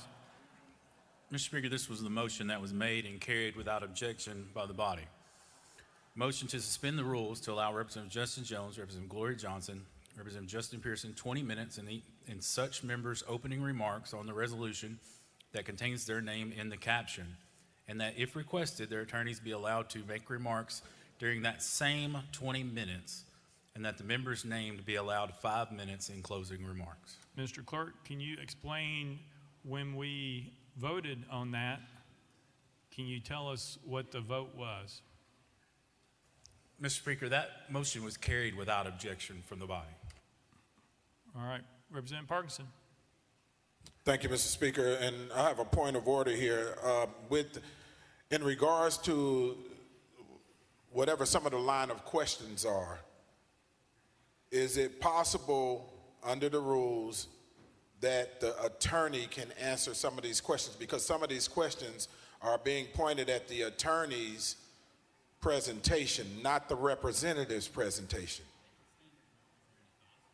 Mr. Clerk. Mr. Speaker, pursuant to the motion that was carried and just made, the only thing that was suspended for the attorneys was for them to make remarks during the opening 20 minutes. That is not to say that the attorneys could not be in the well with Representative Johnson to advise her along the way. Representative Parkinson. Thank you, Mr. Speaker, but for clarity purposes, can the attorneys answer questions from the members? Mr. Clerk. Mr. Speaker, absent a further suspension of the rules, no, they cannot. Representative Parkinson. Thank you, Mr. Speaker. Representative Towns. Mr. Speaker, what I don't understand is that how do you have attorneys in the well or in the court as it's become today, that cannot respond for their client. Now, to me, that makes no sense anywhere you go. They're legal technicians, tacticians, and that's what she needs, and what any member who brought or felt the need to have an attorney need to have happen, is for that legal counsel to be able to articulate to whatever that particular issue is of the day. Now, had that been explained earlier, no one would vote for you to have an attorney here and your attorney not be able to say something in your behalf. That's insanity. That further looks like my hands are tied behind my back. I have legal counsel, but my legal counsel can't talk for me.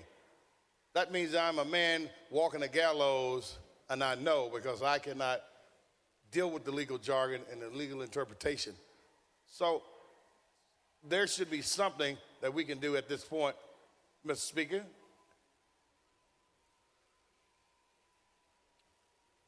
Representative Towns, yes, sir. My question to you, Mr. Speaker, what is it that we can do at this point where this member, her legal counsel can respond to questions?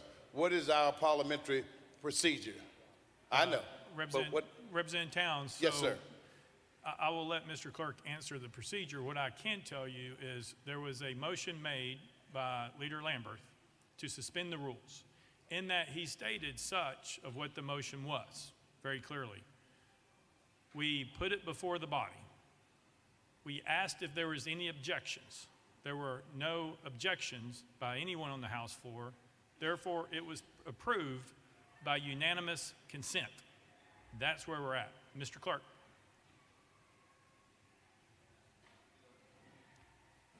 Mr. Speaker, this was done via a suspension of the rules because, as you know, those who are not members are not allowed to talk on the floor during those proceedings.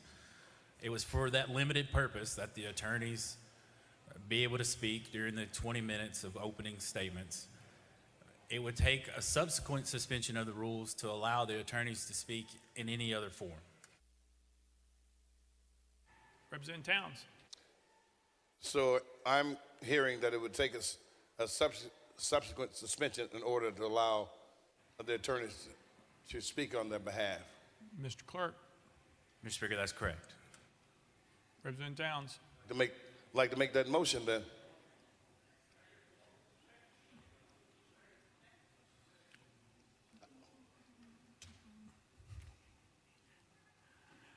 That would be a motion to suspend the rules to allow the attorneys to answer questions for Representative Johnson. That's a proper motion. It was properly seconded. Mr. Clerk. Let me get it right. And for the record, that motion has been reduced to writing and presented to the clerk's desk, stating, I move to suspend the rules to allow counsel to answer questions from the body. Representative Towns. As need be. Okay, we got it in right. That's fine, sir. That's the motion from me, sir. All right. Leader Lambert. Mr. Chairman, on this suspension of the rules, if I could ask the clerk to remind the body as to what would be required for this motion to be successful. Majority or 2/3? I believe it's 2/3, but just wanted to double check. Mr. Clerk. Mr. Speaker, it's 2/3 of those entitled, which is 66 votes. All right. Representative Bolso. On the motion. Thank you, Mr. Speaker. I rise to oppose the motion on two bases, one procedural, one substantive. First, procedurally, this motion is untimely. We began this process of dealing with these three resolutions with a motion to suspend the rules that was to apply to all three. Now we are in the middle of the process attempting to change the procedural rules that apply to our deliberations.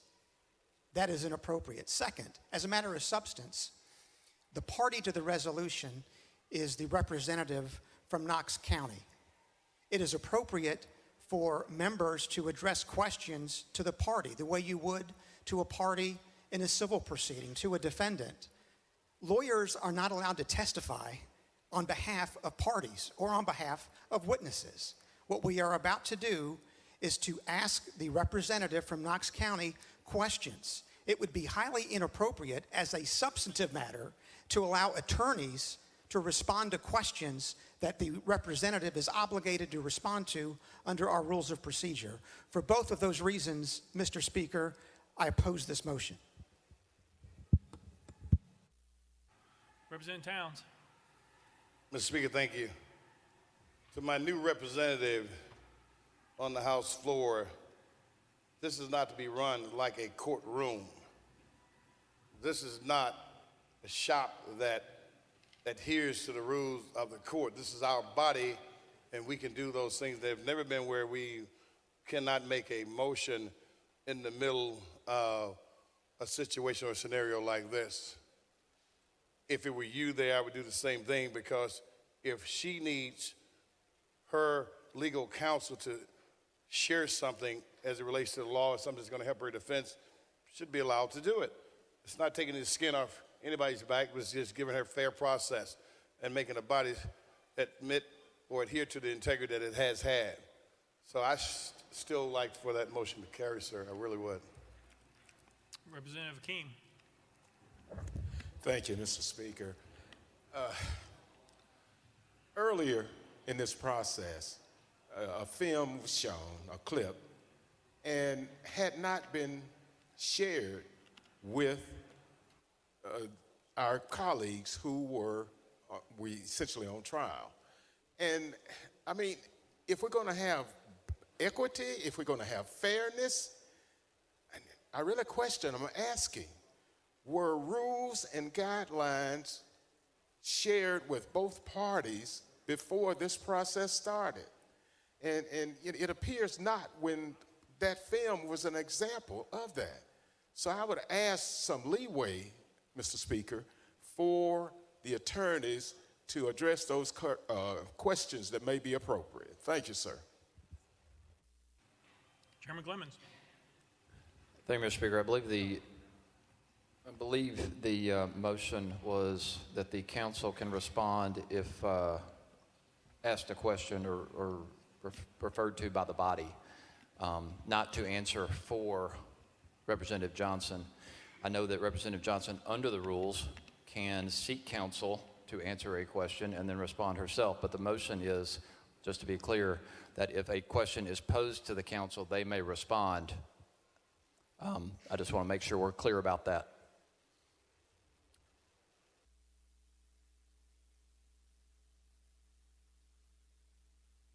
Chairman Clemens, I understand.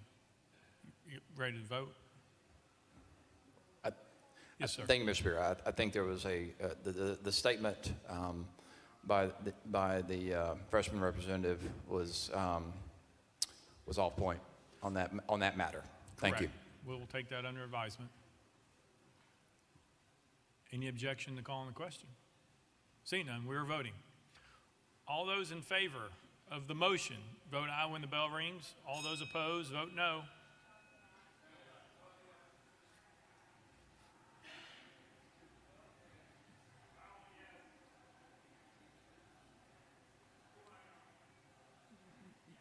Mr. Clerk, take the vote.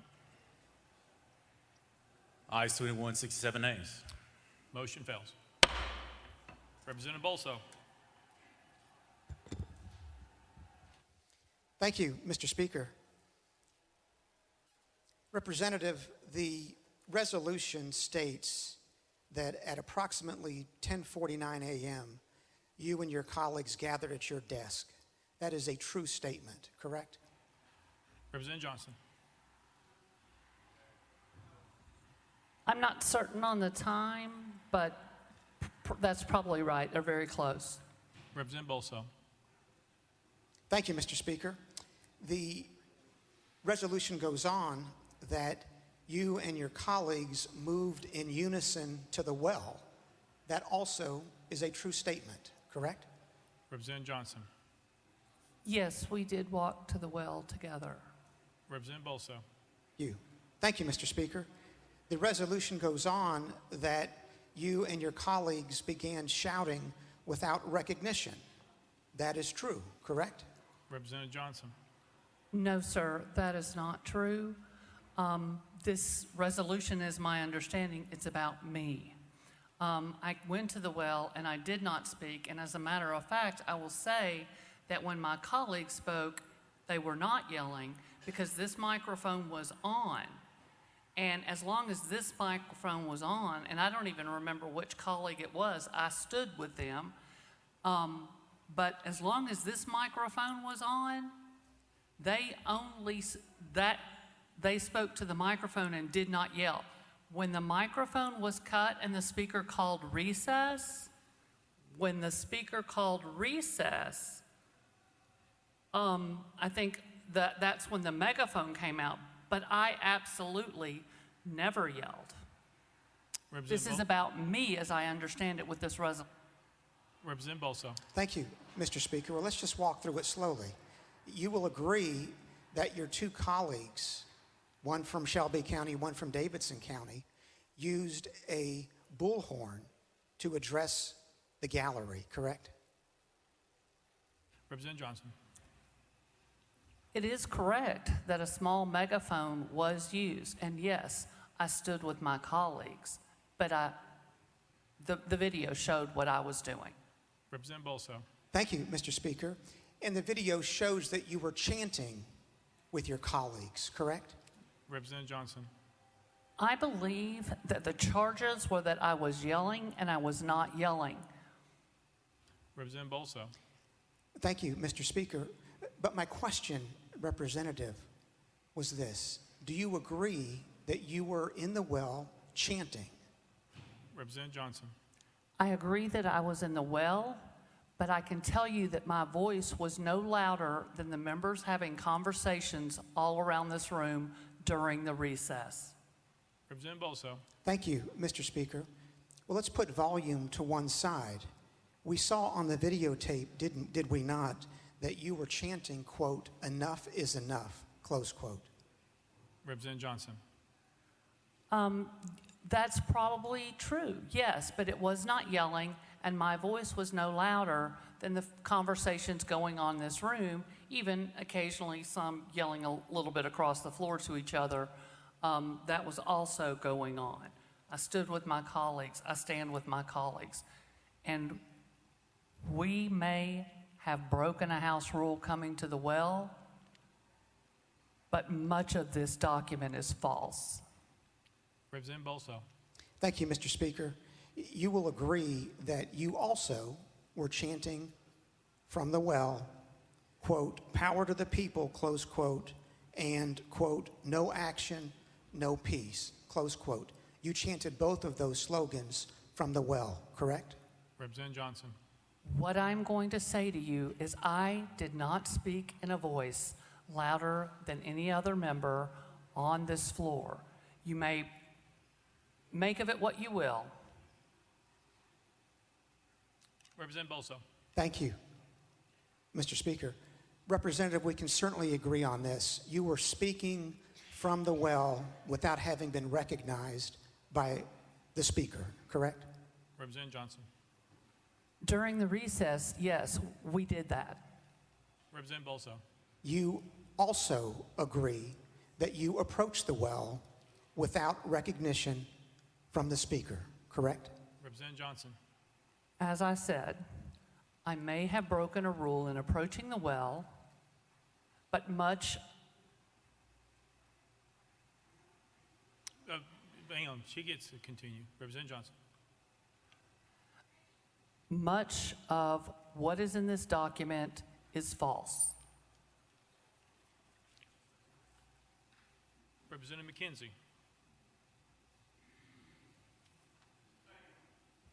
Thank you, Mr. Speaker, and it's a sad day that I rise, but I'm going to start out really trying to focus on the positive. I'm from Knox County, as is Representative Johnson. I may call her Gloria because we're friends, but for those of you all that don't know, and I like the fact that Representative from Williamson County brought it up, you know, her campaign tag is standing tall, and that's what she does. That's kind of who she is. She's not loud, she's not long, but she stands. And so, you know, she stood through keeping her hands up for 45 minutes and not getting recognized prior to me coming on. She stood through not having an office literally in a closet, to having the smallest office known to man for a lady that is of significant height. She stood through that, and she continued to serve, because that's where her heart is. Her heart is about, service, and that's what she does. We've had a lot go on here. And folks are holding this meeting today, or the actual calendar, up as this is the way we should do business. And you're right. This ain't what we've been doing all year. I want the folks listening, if you saw today's regular session, this is not how we're treated. Our biggest problem that we've had is just shutting our voice off.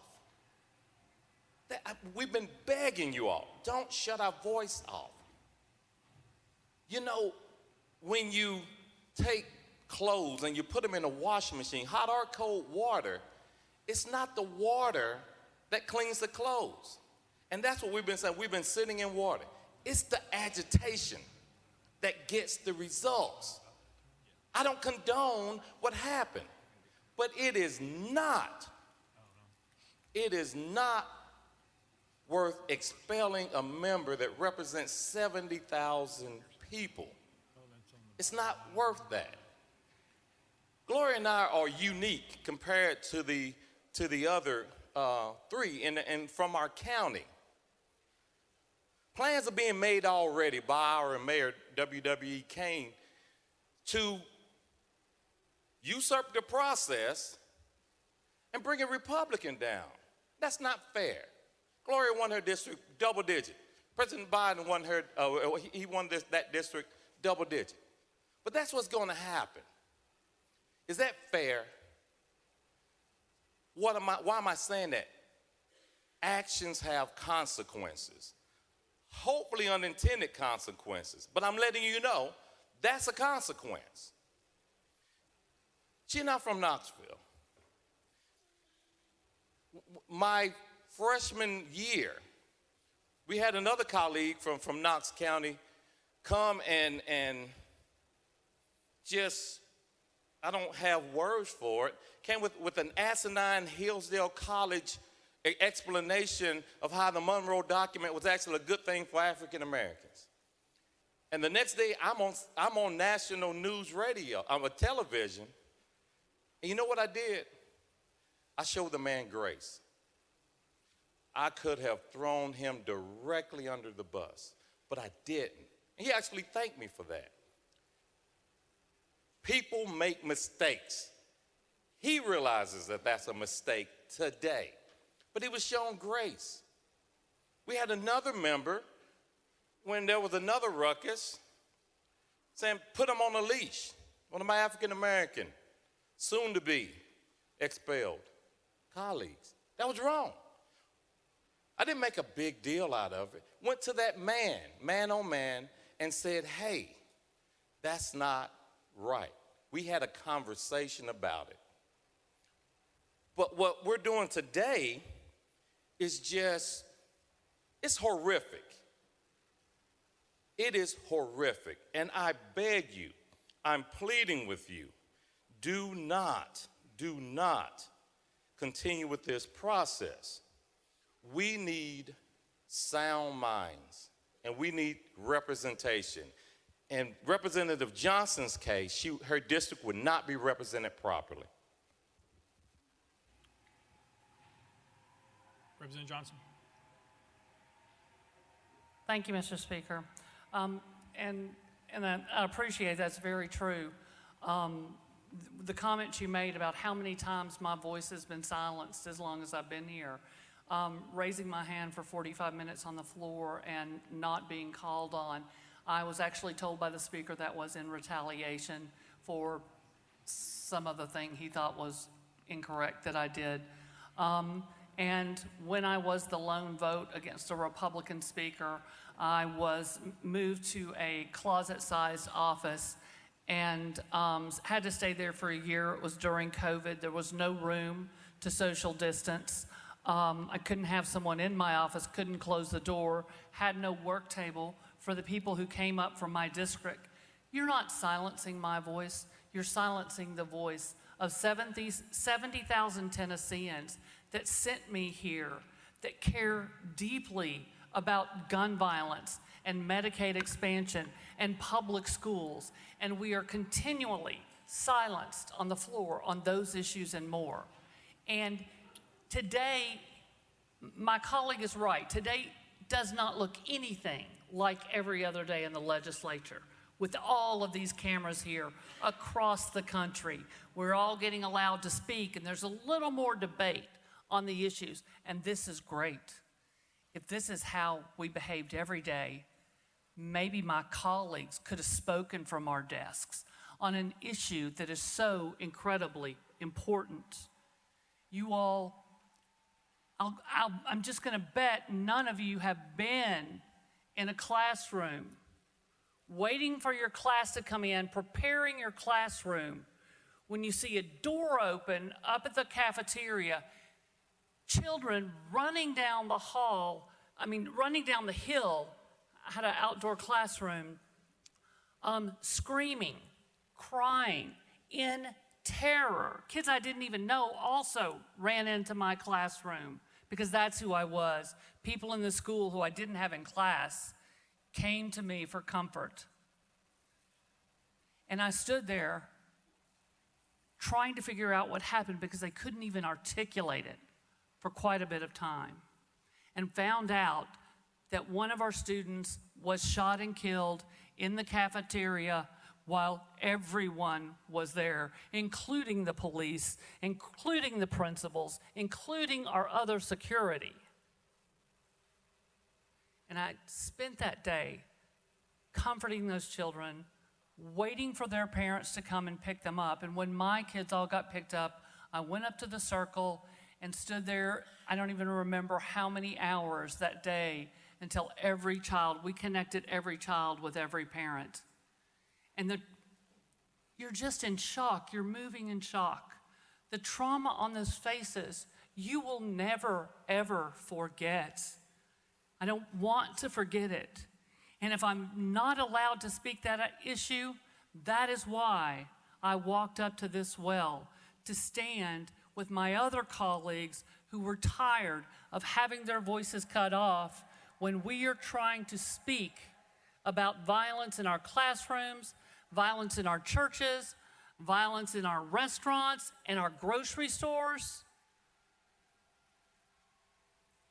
I have to raise the voice of the people in my district. And I did what I felt those folks wanted me to do. It's not a secret. My folks sent me here because they know I'm a fighter. They know I will fight for them. My friends in school all call me Little Miss Law and Order because I'm a rule follower. And I know that rules sometimes have to be broken, and sometimes you have to get in good trouble, as another one of my colleagues said. And I felt that this issue was in my heart. It was compelling me to come forward and address this issue. And I stood with my colleagues, and they are great at making people understand and making people listen. And I stood with them, and they were a voice for me. And I stood with them because we all feel our voices are being silenced, and something had to be said. Representative Bolso.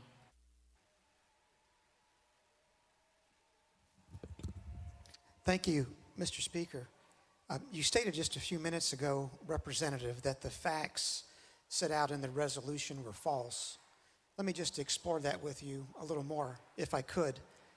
The resolution goes on and says that once you and your colleagues gathered in the well, that you were called out of order.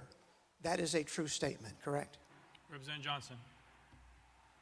I remember, I guess they gavelled out of order. I don't remember. I remember the mic being cut. That's the thing that I remember most.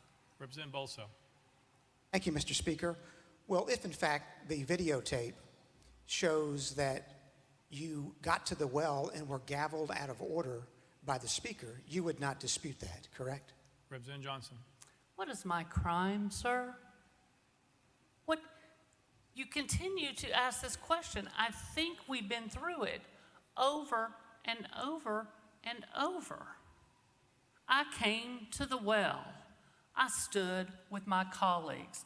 I fought for my constituents in a quiet, non-desk pounding,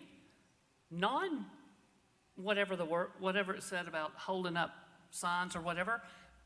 But I came here and I stood because I did it for the kids in my district, for the kids in the state, for the kids in this community. And you are continually asking the same question. You're gonna get the same answer. Representative Bolso. Thank you, Mr. Speaker. Representative, I'm simply exploring a claim you made here that the facts in this resolution are false. And my last question was simply whether, in fact, it was true that once you got to the well, the videotape shows that you were gavelled out of order. Now, if the videotape shows that, you do not dispute that, correct? Representative Johnson. I think I've answered that question. I've explained it over and over. You are beating a dead horse. What is my crime? Representative Bolso. Thank you, Mr. Speaker. And the resolution continues that after you were gavelled out of order, that you proceeded to disrupt the proceedings of the House of Representatives. That is a true statement, correct? Representative Johnson. Thank you, Mr. Speaker. No, it is not. We were in recess, and we stood up here for a few more minutes after recess, and then we went and left the floor. So during recess, we were standing up here. You are correct. But it was recess, and we weren't in session. Representative Bolso. Thank you, Mr. Speaker. Let me approach it this way. Representative, you agree that your conduct violated House rules, correct? Representative Johnson. I may have gone to the well without permission, but the charges in this statement are false. Representative Bolso. Thank you, Mr. Speaker. Isn't it simply a fact, Representative, that you did violate the House rules? Representative Johnson. Isn't it simply a fact that I answered that? I may have broken the rule when I went to the House floor, but most of the facts in this are not true. Representative Bolso. Thank you, Mr. Speaker. When you went to the well and spoke without recognition in violation of House rules, you expected to be disciplined. Isn't that true? Representative Johnson. Thank you, Mr. Speaker. I didn't speak when I went to the well. I'm not really sure what you're referring to. Representative Bolso. Thank you, Mr. Speaker. Isn't it true, Representative, that you expected to be disciplined for your conduct on March the 30th? Representative Johnson. I don't know. I knew that it was possible because I did understand the rule. However, I have seen far, far worse in this body. I have talked to colleagues. I actually saw former Representative McCormick the other day. And I also I remember a conversation with Representative Ryan Haynes where he told me when he was getting sworn in and his mom and family were sitting beside him and someone started coming and banging on the desk and everything was jumping and going crazy, it scared his mom to death.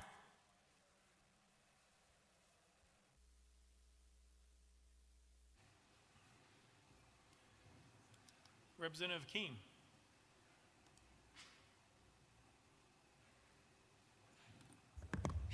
Thank you, Mr. Speaker. I guess I want to pose a question to my colleagues. Is it worth it? is it worth it to have representatives come in here not knowing all of the information that is being proposed against them, and to have this procedure where we, in a sense, making it on the fly as to what is appropriate and what is inappropriate? Now, I'm asking, I keep hearing violating rules. I don't remember them hitting anybody or anything of that nature. But if we think about it, I believe at one time or another, we all have violated rules within this body. And asking my colleagues once again, what are we getting out of it? I mean, if we don't have our way, you're wrong. Think about it. We have to not just think about it, but look at it from the viewpoint of the perspective of a person who is not in agreement with you.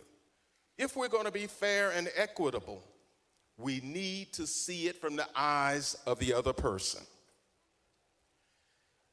My colleagues, 3 of them, were responding to the changes that many citizens feel that we need to consider, gun laws.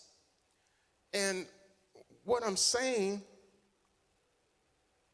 is that mothers, fathers, their children, suburbs, in the rural communities, and in the cities, I believe they are saying to this body, not just we want a change, there has to be a change if we're going to deal with the safety and security of the children of this state.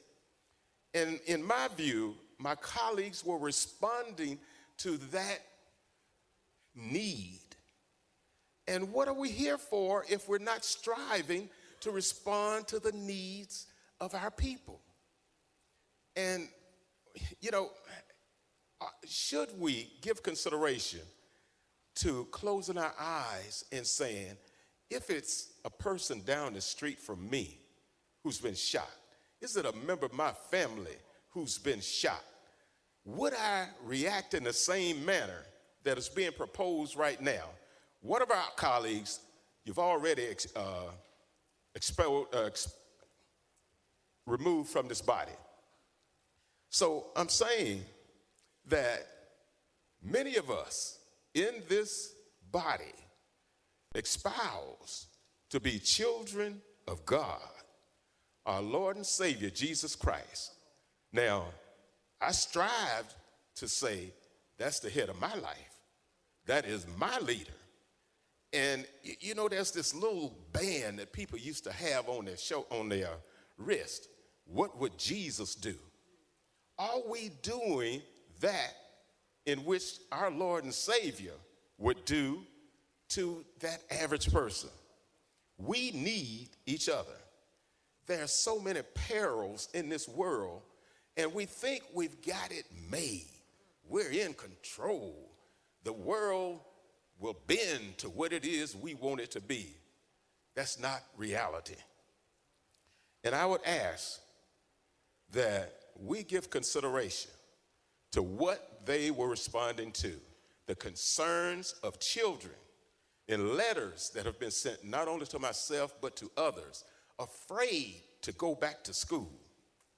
Parents afraid to leave their children at school. We are all in this together. And, you know, it's interesting that we have not found a way of sitting down, talking about the reality of coming together to make those necessary changes for our citizens. Remind you, we are in this together, and what is being done here today does not bring us any closer together. Thank you, Mr. Speaker.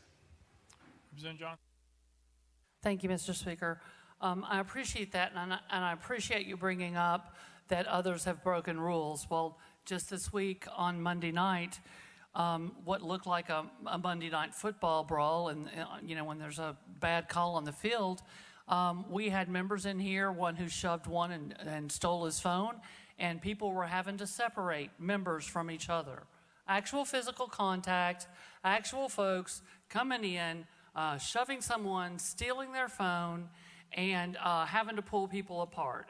And it's remarkable to me that that's not being talked about, but this 6 or 7 minute disturbance up here, that whatever you want to call it, what we call coming to the well to lift the voices of the people that we serve, the voices of my district, where more than 50% of the Republicans in my district want red flag laws.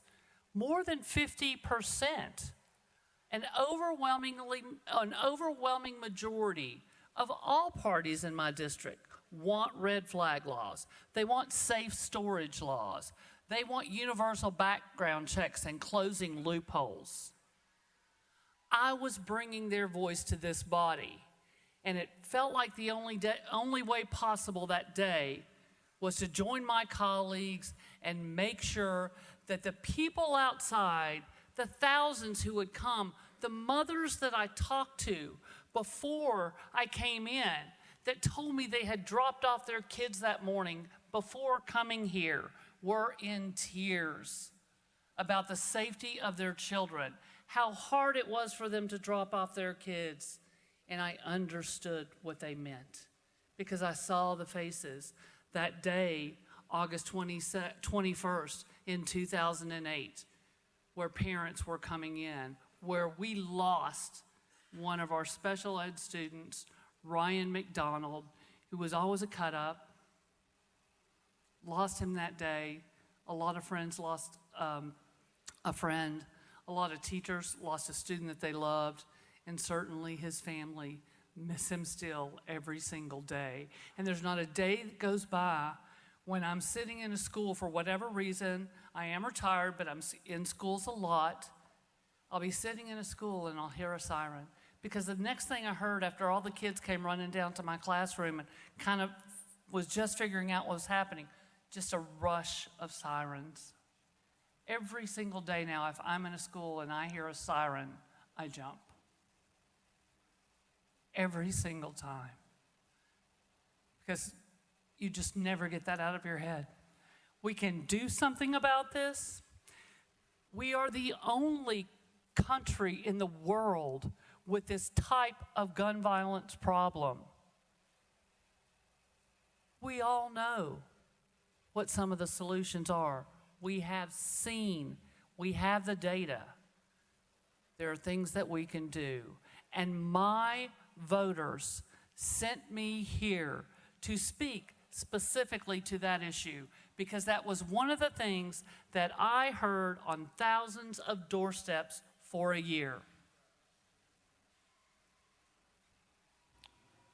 Representative Bolso. Thank you, Mr. Speaker. Representative, will you agree that your conduct on March 30th was wrongful? Representative Johnson.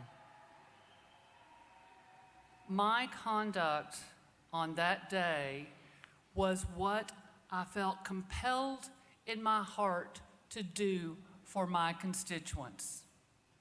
That is your answer, sir. Representative Bolso. Thank you, Mr. Speaker. Will you agree, Representative, that your conduct on March the 30th constituted disorderly behavior? Representative Johnson.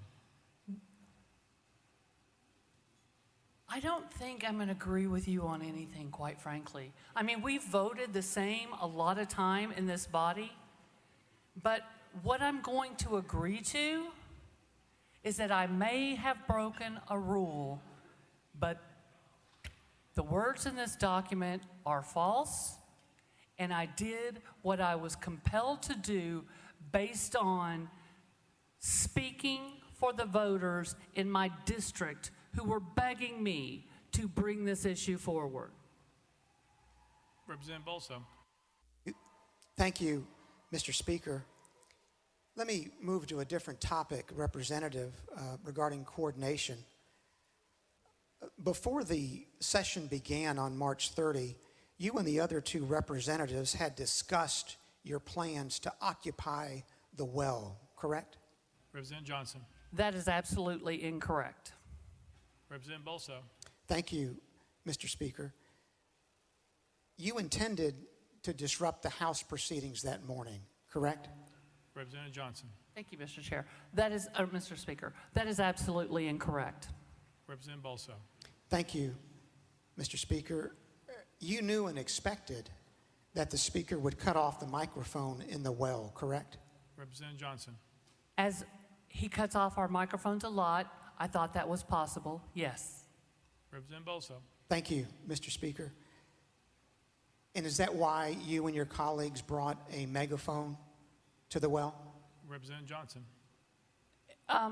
Is this resolution about my colleagues or is this about me? Representative Bolso. Thank you, Mr. Speaker. Did you have difficulty understanding the question, Representative? Representative Johnson. Oh, I understand pretty well. Representative Bolso. Thank you, Mr. Speaker. Are you the person who brought the bullhorn into the chamber? Representative Johnson. Thank you so much for that question. I am so happy you asked that. I absolutely did not. A lot of you folks passed a lot of gossip around about where that megaphone came from, and let's just talk about it right now. Because a friend of mine came in the morning and walked with me through the tunnel, and she didn't know if the protesters were going to be inside or outside. Her name is Margot Price. You might have heard of her. Anyway, we got upstairs and the protest was not indoors, so she said, well, I want to go outside where the protest is. And I said, well, here, you're going to want your megaphone out there. So at the doors, I handed her her megaphone and she went outside. Later, she messaged me and she says she's coming back up. I know I can't bring my megaphone in. Can you put it in your scooter? And I said, absolutely. And so we put the megaphone in the scooter. I talked to two troopers who watched me do it, and they watched me put it, and they said to me, would you please not get that out the rest of the day? And I said, absolutely, to them. The megaphone was this big. It had an attached microphone. So much for the gossip. That megaphone never left my scooter. It's on my office now. If anybody would like to go down and look for prints, it'll have my prints and Miss Margot Price prints on it. Representative Bolso. Thank you, Mr. Speaker. Based on your responses, Representative, it seems that you do not view your conduct as wrongful, and that if you thought it appropriate, there might be another occasion when you'll take the well without the permission of the Speaker and hijack House proceedings. Isn't that true? Representative Johnson. You know, you're reading minds again, and it's happened a couple of times today. I'm trying to be as respectful as possible, but I don't like to have my mind read. And if we conduct business like we have today, where people get to speak, I don't think it'll ever happen again, to be quite honest. Because when people are allowed to talk, when people are allowed to speak up for the folks that sent them here, then we can get things done. We can come to the table.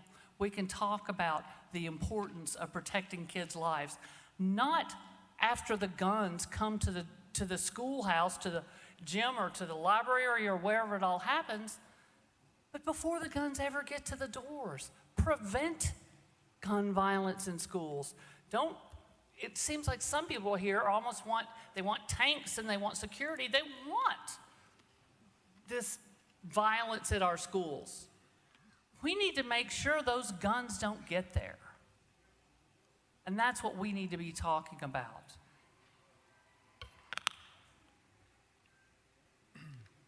Representative Shaw. Thank you, Mr. Speaker. Thank you. I rise, first of all, to say that I've been around here long enough to know that when we have these long discussions, we pretty well know how the vote's going to turn out before we ever vote. So I don't think I need to guess how this vote will turn out. But I rise to speak on behalf of myself, Representative Pearson, Representative Johnson, Representative Jones, and all of us in this chamber. I want to share just a little quick story with you all. And I didn't rise to point fingers at who is right and who's wrong in those things, but I just want to share a story that I read that will eventually affect all of us. You may get it by the time you get home. It may be tomorrow, it may be next week, it might even be next year, next 2 years. But there's a story in the Bible about Jesus coming down from the mountain early in the morning. And when he arrives at the temple, and I'm sure many of you read this, these men said to him, "Master, we caught this woman in adultery in the very act. And we know what the law of Moses says. The law of Moses says, stone her, kill her. But what do you say?" The Bible says Jesus wrote something on the ground. And when he wrote that on the ground, the oldest, including all the youngest of those men, start walking out the room. And Jesus asked that woman who was caught in the very act of adultery, "Where is thine accusers?" And she said, "I have none." And he said, "Neither do I. Go and sin no more." Thank you.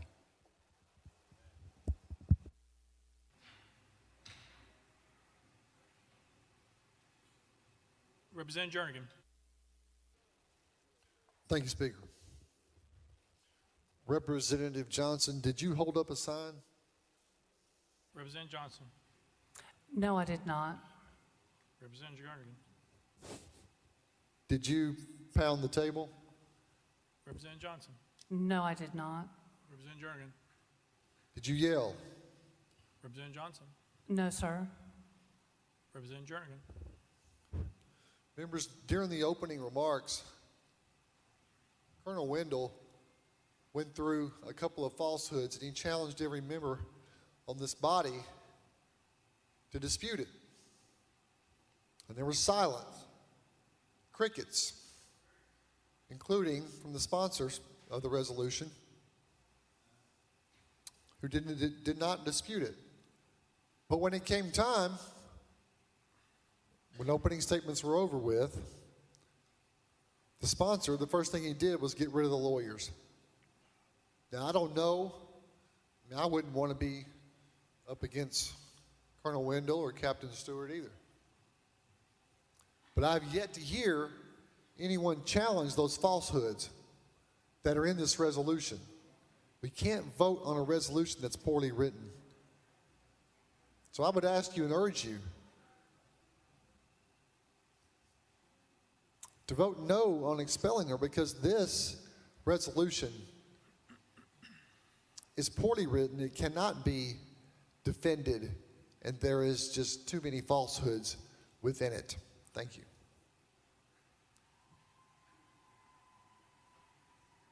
Representative Bolso.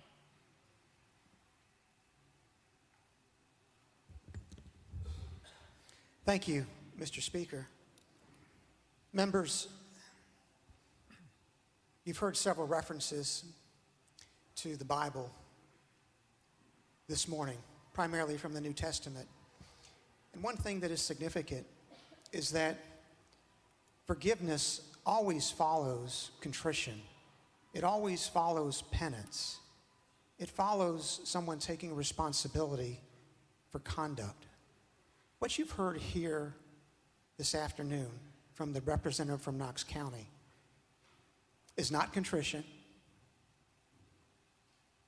She's not even willing to agree with me on anything, that her conduct was disorderly or that she disrupted the proceedings. She wouldn't even agree not to do it again. That's why this issue of forgiveness does not factor into the equation this afternoon at all. What you've heard from these representatives who are the subject of the resolutions is that they believe what they did was right, and we have no guarantee whatsoever that they're not going to do it again. We have an obligation to protect the integrity of this body. What we saw on March the 30th had not happened, so far as anyone can remember, at any time in the prior 227 years of our state's history. That's point number one. Forgiveness follows contrition. It follows penance. We have neither. And then secondly, with regard to the facts, we've heard these broad statements that the facts contained in the resolution are inaccurate. And I think we've demonstrated that's not true. Because I walked through with the representative the first 5 or 6 facts in the resolution, and she agreed that they were all true. And then we got to a point that she wouldn't answer the questions anymore. Because as we continue to walk through the resolution, what we see is exactly what was evidenced by the videotape. We see that they proceeded to disrupt the proceedings. We see that collectively, this representative and the other 2 pounded on the podium, led chants with citizens in the gallery, and generally engaged in disorderly and disruptive conduct. That's exactly what they did. They are all 3 in this together. They acted in unison. They acted in concert. One is just as responsible for the parts of the disruption as the other. That is what is in the nature of coordinated conduct or a conspiracy. Each member is responsible for the conduct of the conspiracy as a whole. They approached the well in unison. They disrupted the proceedings in unison. They are responsible together. And then the resolution goes on that these representatives generally engaged in disorderly and disruptive conduct, including refusing to leave the well, sitting on the podium, and using a sign displaying a political message. We saw every bit of that in the video. Collectively, these 3 did every one of those things. And collectively, that unquestionably constitutes disorderly behavior in violation of Article 2, Section 12 of our Constitution. And so the question, members, whether these representatives remain in the House or whether we put them outside the House, they have already answered for us. They, by their conduct, voluntarily put themselves outside of the Constitution. They put themselves outside of the rule. They are unrepentant about it. They're willing, apparently, to do it again. They tried to shred our Constitution with a bullhorn, but it did not work. We had a speaker and a Constitution that was too strong. It's been here since 1796, and I urge every member to uphold the Constitution and vote in favor of the resolution. Thank you. Representative Johnson. Thank you, Mr. Speaker. Again, my colleague I'm not sure how many times, was reading my mind again, put words in my mouth and said things that I never said. That might be what he extrapolated from my words, from something, but that is absolutely not something I said. I'm not going to agree with a lot of his terminology because it's not factually based. If you wanted to collectively address us, then you should have put us all in the same resolution. But instead, you chose to separate out the members. So if a resolution was written well, it would have addressed my behavior, because according to this is a resolution about my consequences.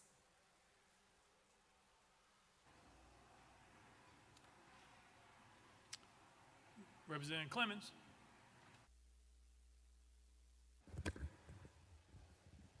Thank you, Mr. Speaker. I certainly have empathy for my colleague from Williamson County because I know what it's like to try a lawsuit with a witness who doesn't answer the way that you want them to answer a question.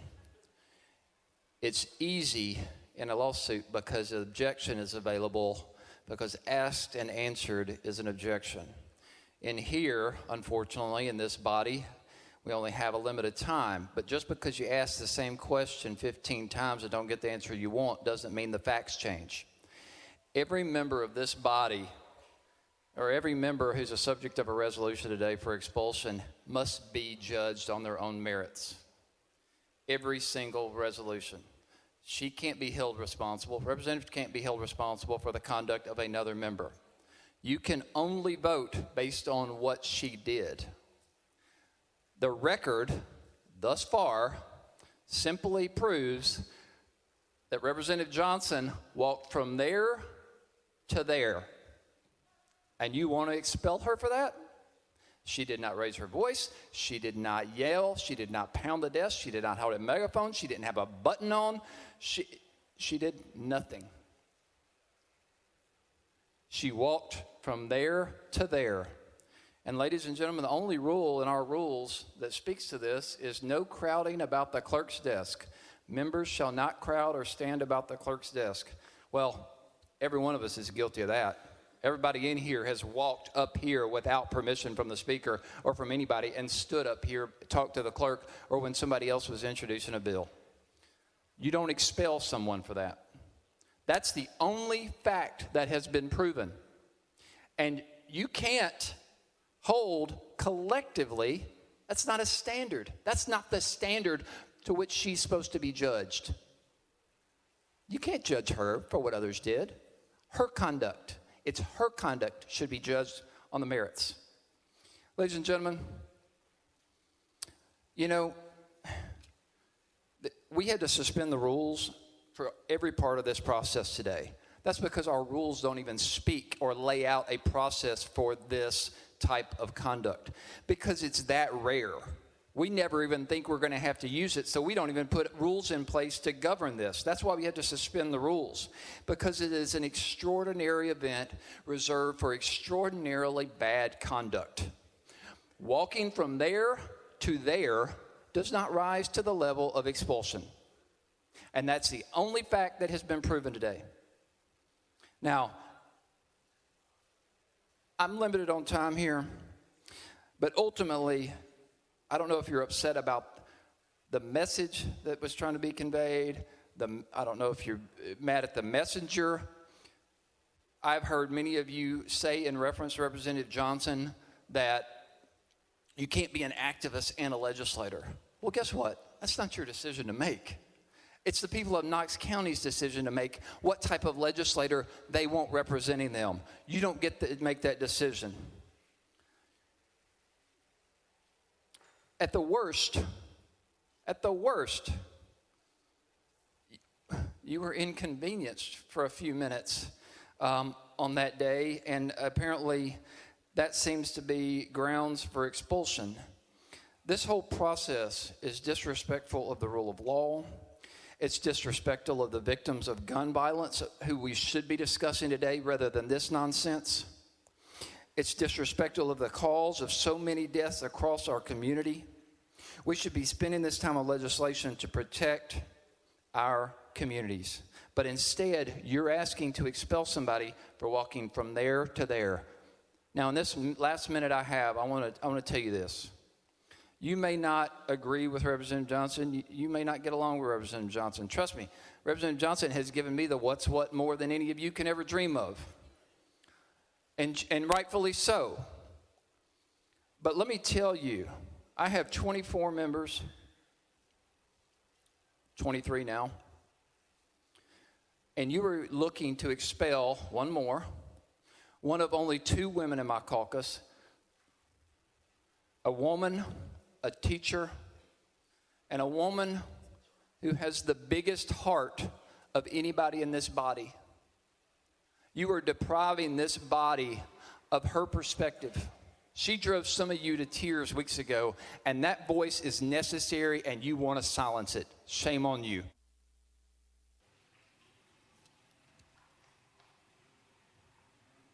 Representative Johnson. Thank you, Mr. Speaker.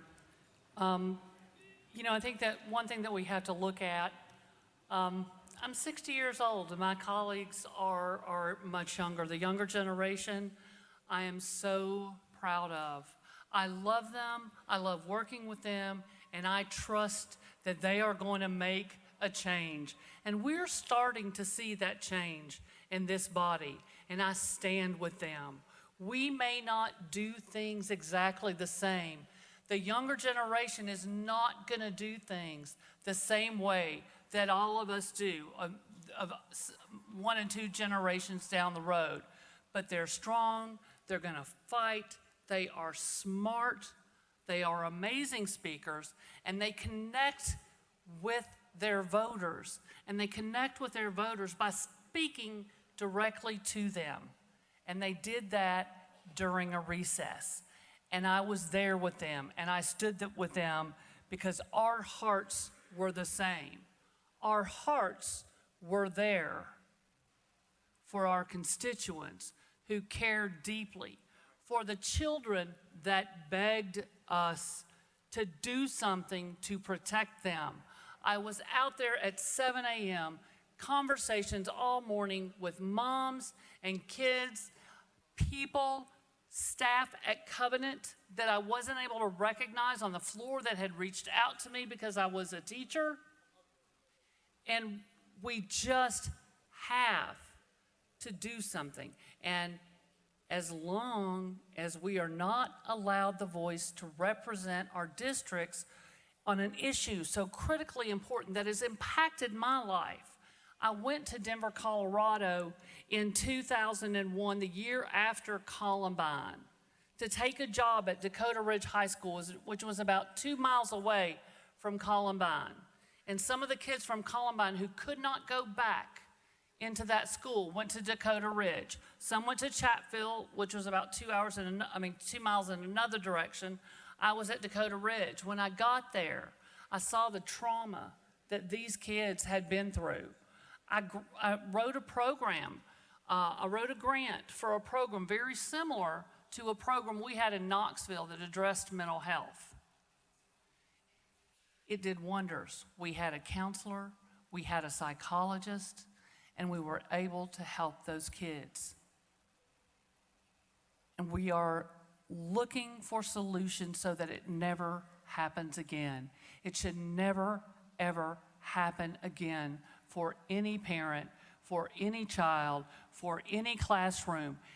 And many of my colleagues walk past those folks without ever making eye contact with them. I cried with them that morning. I told them that I understood. I told them we would lift their voices and try to get something of substance done, something that would keep the guns from never getting to the schoolhouse doors. And that is why I walked to the front with my colleagues who felt the same, because their generation is a generation that has come up in this gun violence. I'm going to stand with them. I've seen it. I've heard them. I've tried to work with them. We can do better. We are better than this, Tennessee. We are. We can acknowledge that there are things that we can do to get guns out of the hands of people who shouldn't have them. There's plenty of research out there. We can do that by having those discussions. But folks weren't even willing to recognize those folks, who they were, why they were here, and tell them, we see you, we hear you, and we care about making your communities and your schools safer.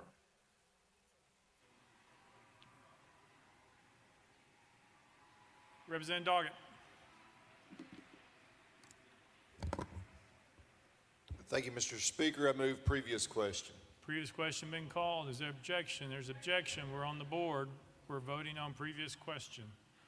All those in favor of previous question, vote aye. When the bell rings, those opposed, vote no. Has every member voted? Does any member wish to change their vote?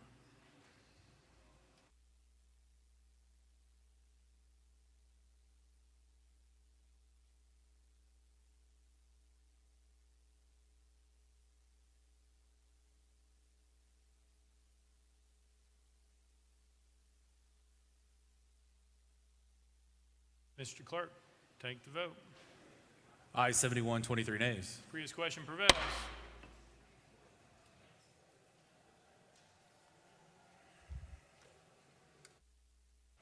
Representative Johnson has 5 minutes to close. Thank you, Mr. Speaker.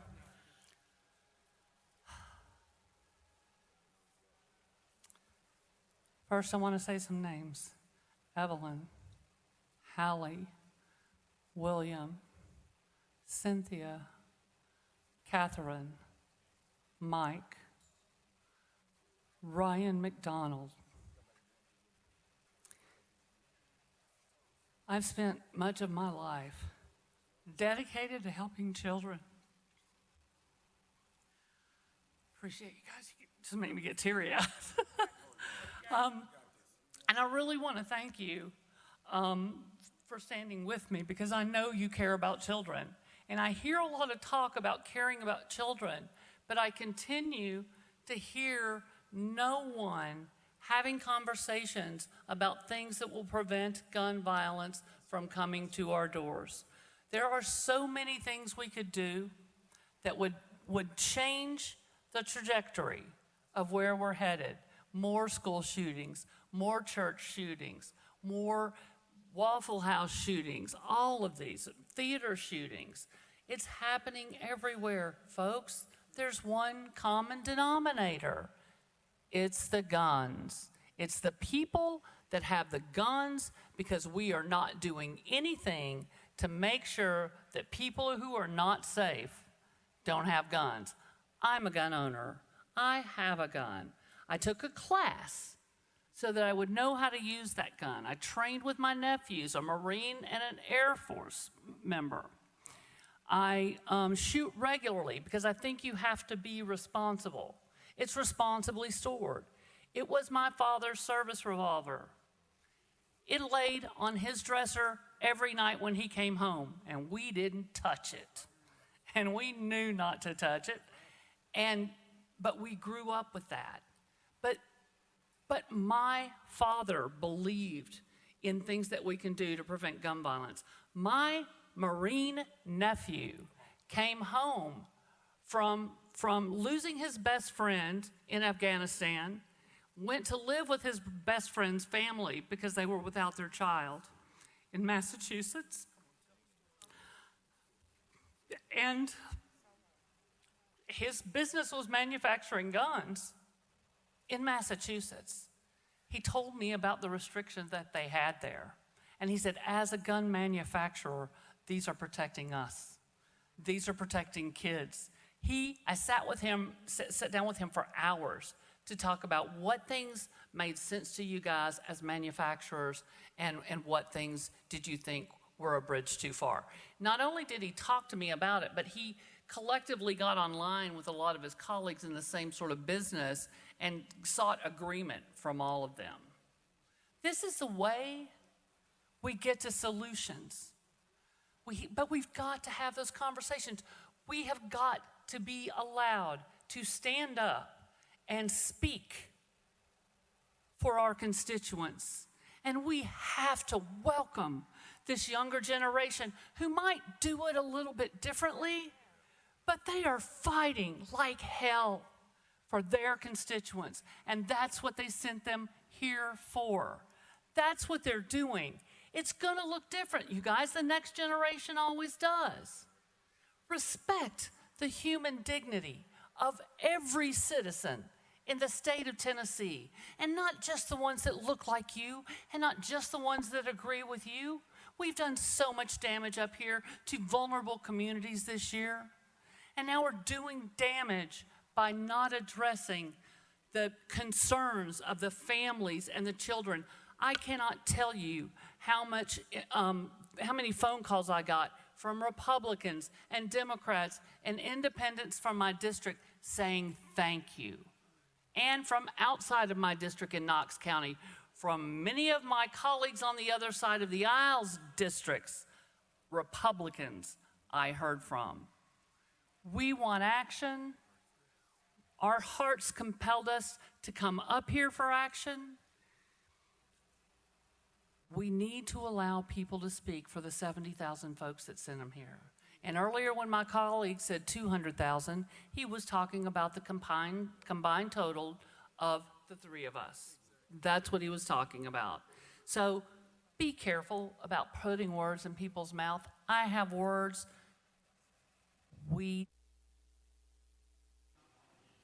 Thank you. We are voting on House Resolution 64. All those in favor vote aye when the bell rings. Those opposed vote no. Has every member voted? Does any member wish to change their vote?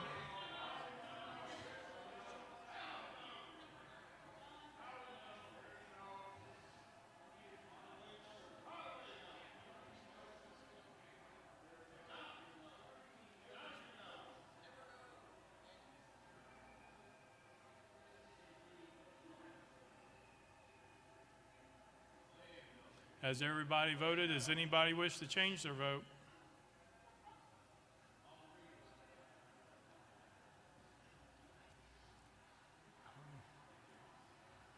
Mr. Clerk, take the vote. Aye 65, 30 nays. House Resolution 64 fails.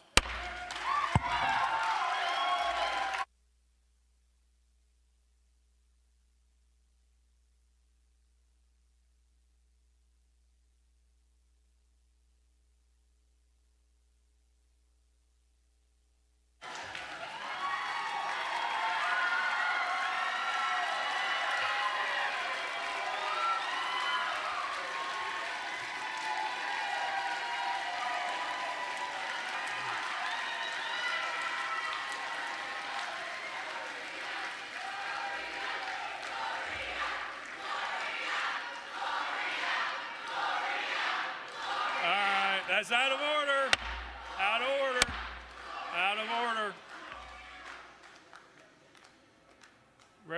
Representative Farmer, you are recognized in the well.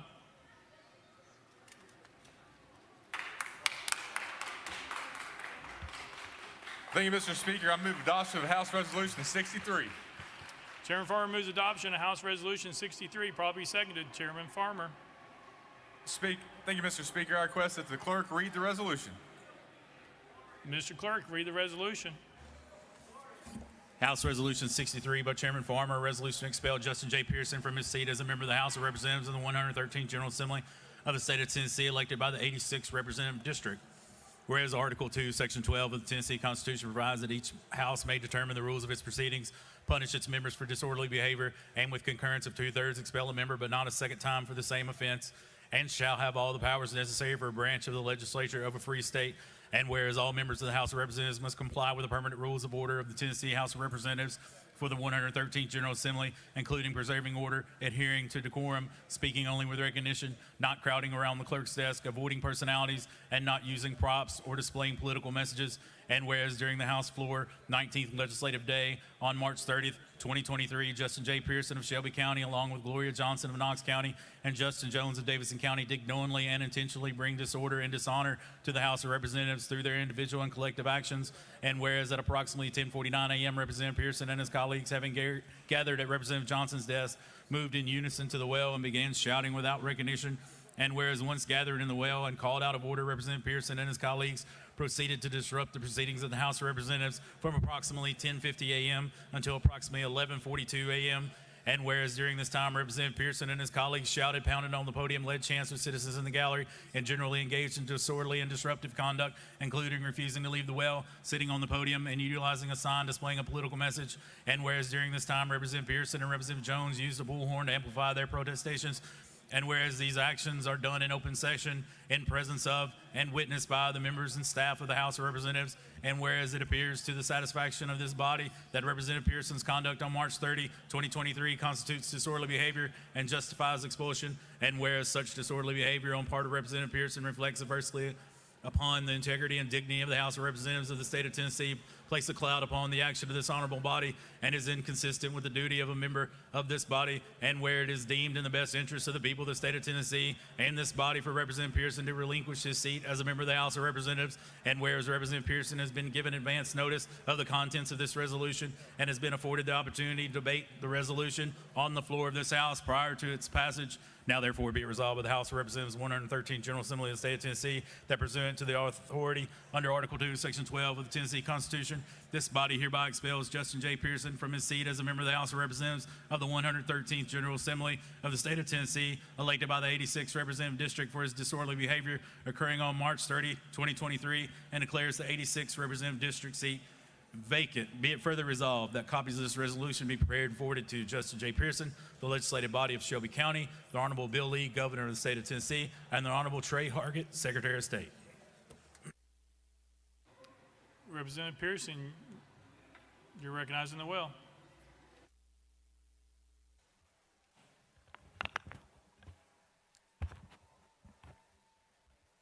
To God be the glory for the things that God has done and the things that God's still doing.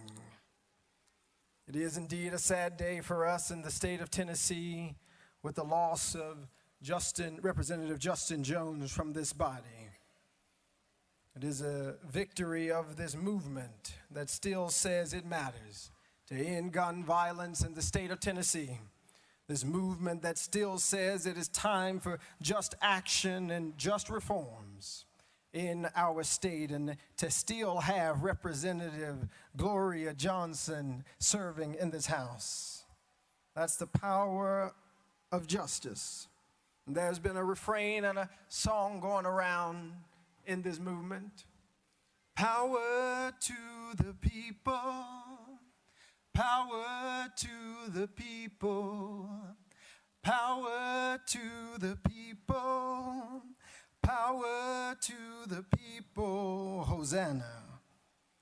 The Lord is my light and my salvation. Whom shall I fear? The Lord is the stronghold of my life. Of whom shall I be afraid? When the wicked advance against me to devour me, it is my enemies and foes who will stumble and fall. Though an army besiege me, my heart will not fear.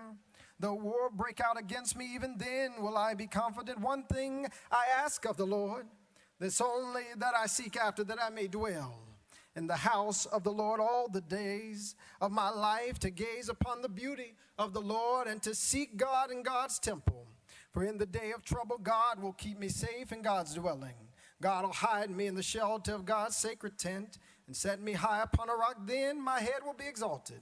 Above the enemies who surround me at his sacred tent I'll sacrifice. With shouts of joy and thanksgiving I'll sing and make music to the Lord. Hear my voice when I call, Lord.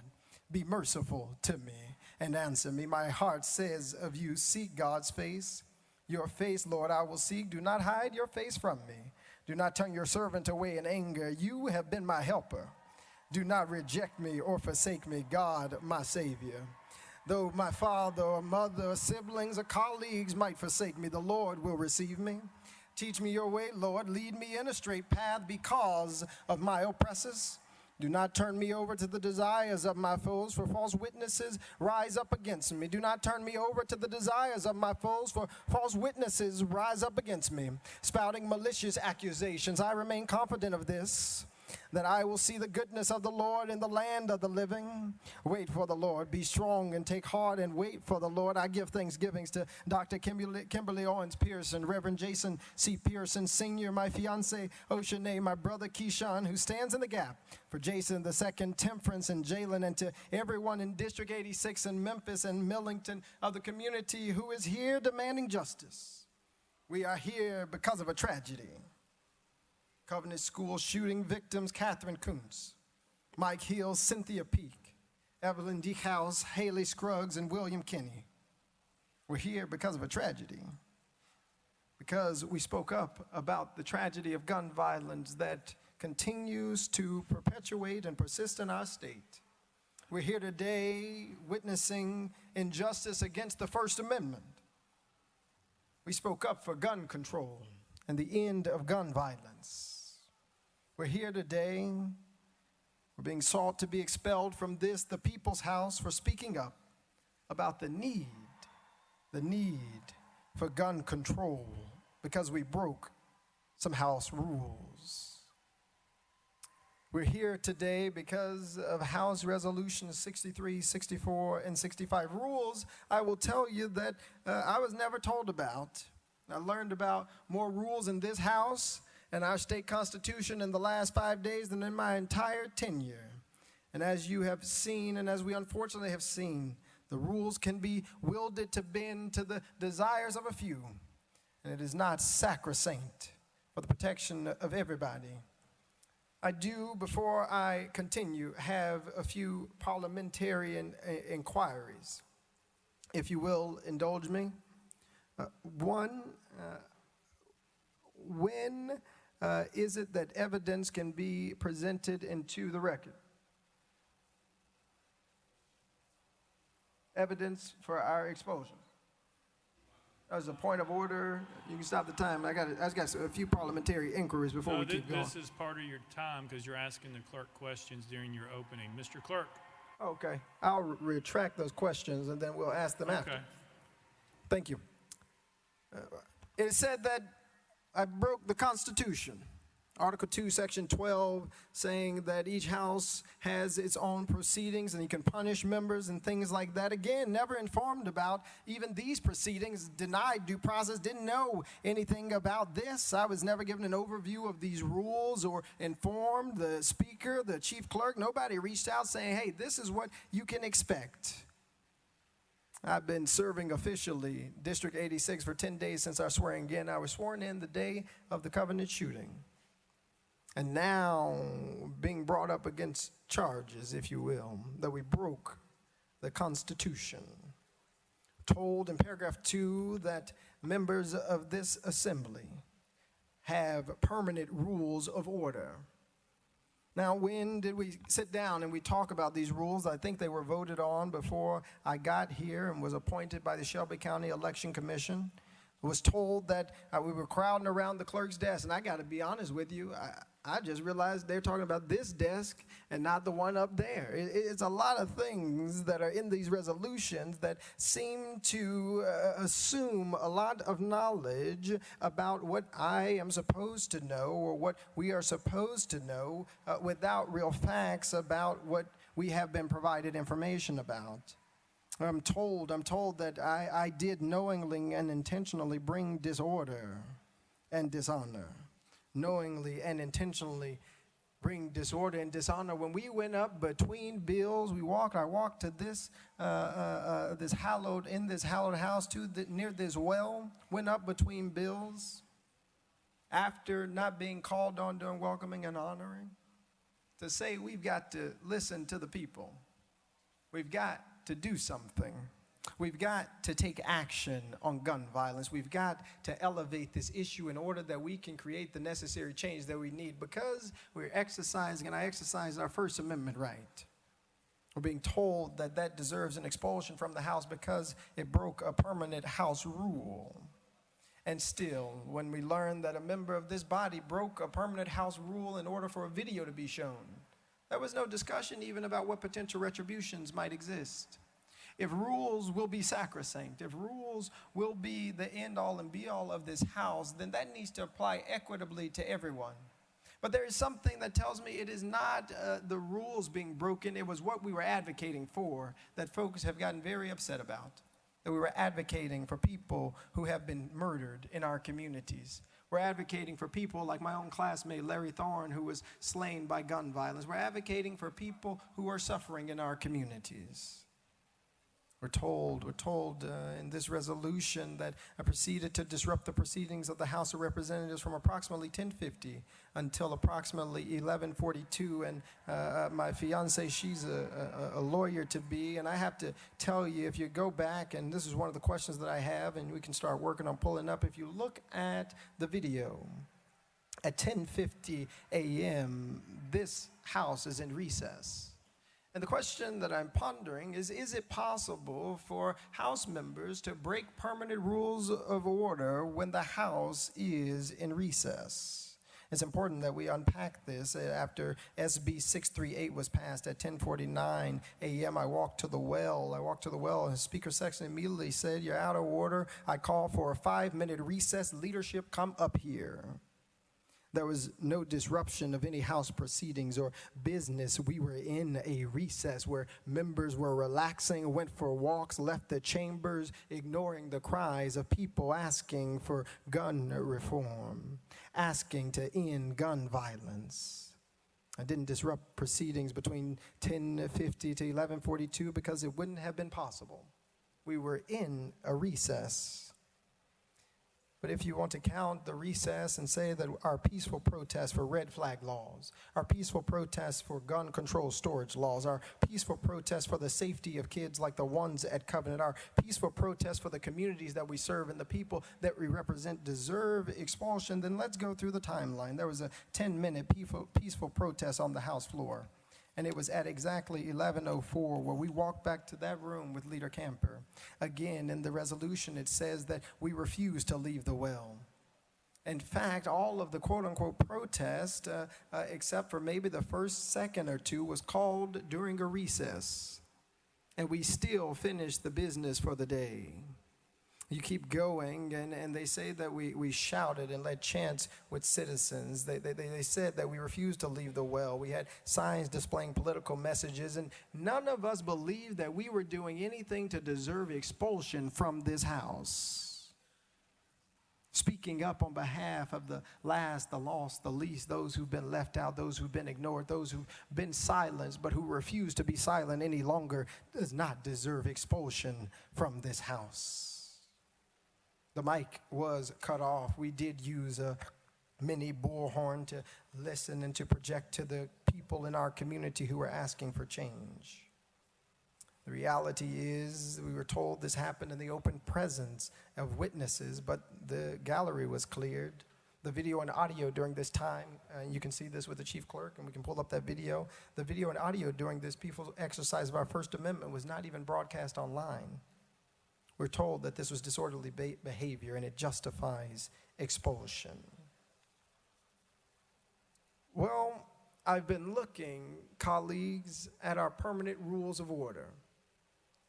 And if you read Rule 19 of the permanent House rules that this body has voted on and have been mentioned several times today, there is a blatant contradiction in these resolutions that are asking for our expulsion and the permanent House rules for the 113th General Assembly.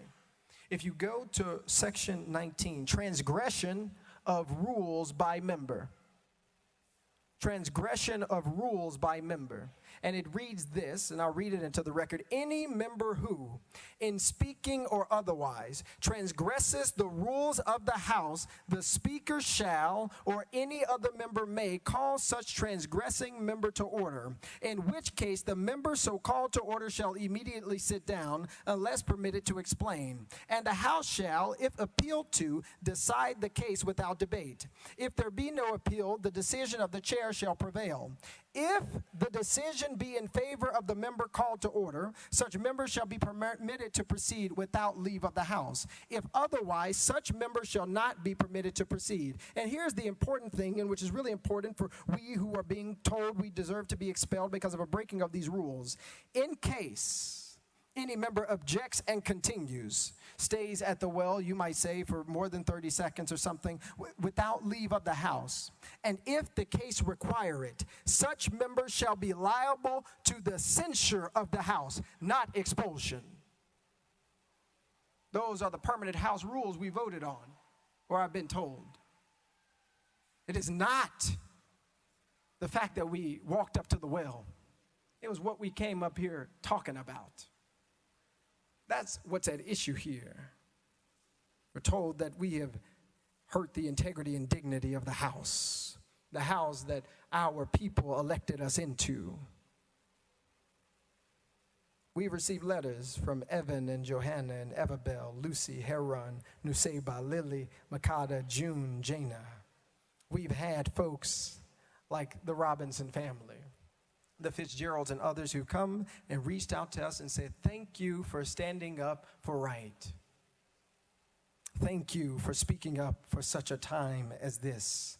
And the reality is each of us have a responsibility to do so, to speak up for such a time as this. There is something I take issue with in paragraph 9 of our resolution. It says that it's deemed in the best interest of the people of the state of Tennessee and the body for Representative Pearson to relinquish his seat as a member of the House of Representatives. I want to be clear. We are not relinquishing our seat. With this vote, you are taking it. You are disenfranchising the people of District 86. You are disenfranchising tens of thousands of people in our state. We are not giving anything away. A few of my colleagues have talked about the Tennessee State Constitution in Article 2. But I invite each of you to go to Article 1, Section 2 of the Tennessee State Constitution. And it reads this way, that government being instituted for the common benefit, the doctrine of non-resistance against arbitrary power and oppression is absurd, slavish, and destructive of the good and happiness of mankind. That's what the forebearers of the state of Tennessee wrote. That's the Constitution you're talking about, where they said that to have non-resistance against arbitrary power, against house rules, not criminal acts, is oppression, is absurd, leads to the destruction of the good and happiness of mankind. We've heard from thousands of people asking that we do something about gun violence. We must answer them. Whether it be in Memphis or Millington, whether it's conversations with folks like Mama Easter Knox or Sarah Gladney, or thousands of people in this chamber, outside this chamber, and up top, who are saying we've got to do something. We've got to do something. It is those who are demanding and should be telling us what's in the best interest of our people. And what is in the best interest of our people, from what we have heard, is the end of gun violence. What's in the best interest of our communities and of our people are folks who are willing to pass just legislation. It's folks like those grandmothers who couldn't make it today but are watching today, who want to be ensured that they will be safe and our communities will be safe. It's Jermaine, my intern who shadowed here at this Capitol, who said, I want to make sure that going to school isn't going to lead to my death. Our silence about gun violence is the antithesis of what is in the best interest of the people of the state of Tennessee. This week especially, Holy Week, we remember also Dr. King and the forebearers of the civil rights movement who taught us about civil disobedience as a way to get action. Dr. King taught us that sometimes there's a consciousness above rule, above what you might say is law. And that the true forms of protest is nonviolent disobedience. For less than a few minutes, we and you are seeking to expel District 86's representation from this House in a country that was built on a protest. In a country that was built on a protest. You who celebrate July 4th, 1776, pop fireworks and eat hot dogs. You say to protest is wrong because you spoke out of turn, because you spoke up for people who are marginalized. You spoke up for children who won't ever be able to speak again. You spoke up for parents who don't want to live in fear. You spoke up for Larry Thorne, who was murdered by gun violence. You spoke up for people that we don't want to care about. in a country built on people who speak out of turn, who spoke out of turn, who fought out of turn to build a nation. I come from a long line of people who have resisted. I come from a long line of people who have fought injustice. I come from a long line of people who know what it means to face adversity in difficult days, who knows what it means to have words that mean something, that doesn't call peaceful protesters insurrectionists, doesn't call people who advocate for the end of gun violence the folks who would actually kill law enforcement officers, talking about children and teens who are being persecuted by the words that we speak. And I must say to you, as I wrap up this portion, that we all have a responsibility. We all have an obligation to do what is just, to do what is right, and to do what is fair. And what I can promise to those of you who have cried today, those of you who mourn the seeming end and assault on our democracy, what I can say to folks who are worried about whether or not, as one sign said, am I next? What I can say to you is that the movement for justice can never die, because the heart for justice can never be killed, because it lives and it beats in each and every one of us. It cannot die because we will not let it die. I'll tell you that folks have tried to kill it. They tried to put it on a tree called Calvary. They tried to kill hope and love, but resurrection is always guaranteed after persecution.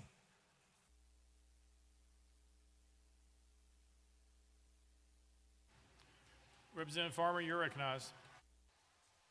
Yeah, thank you, Mr. Speaker. Representative Pearson. Representative Pearson, right here. Do you know why you're standing in the well today? Representative Pearson. Yes, hold on one second.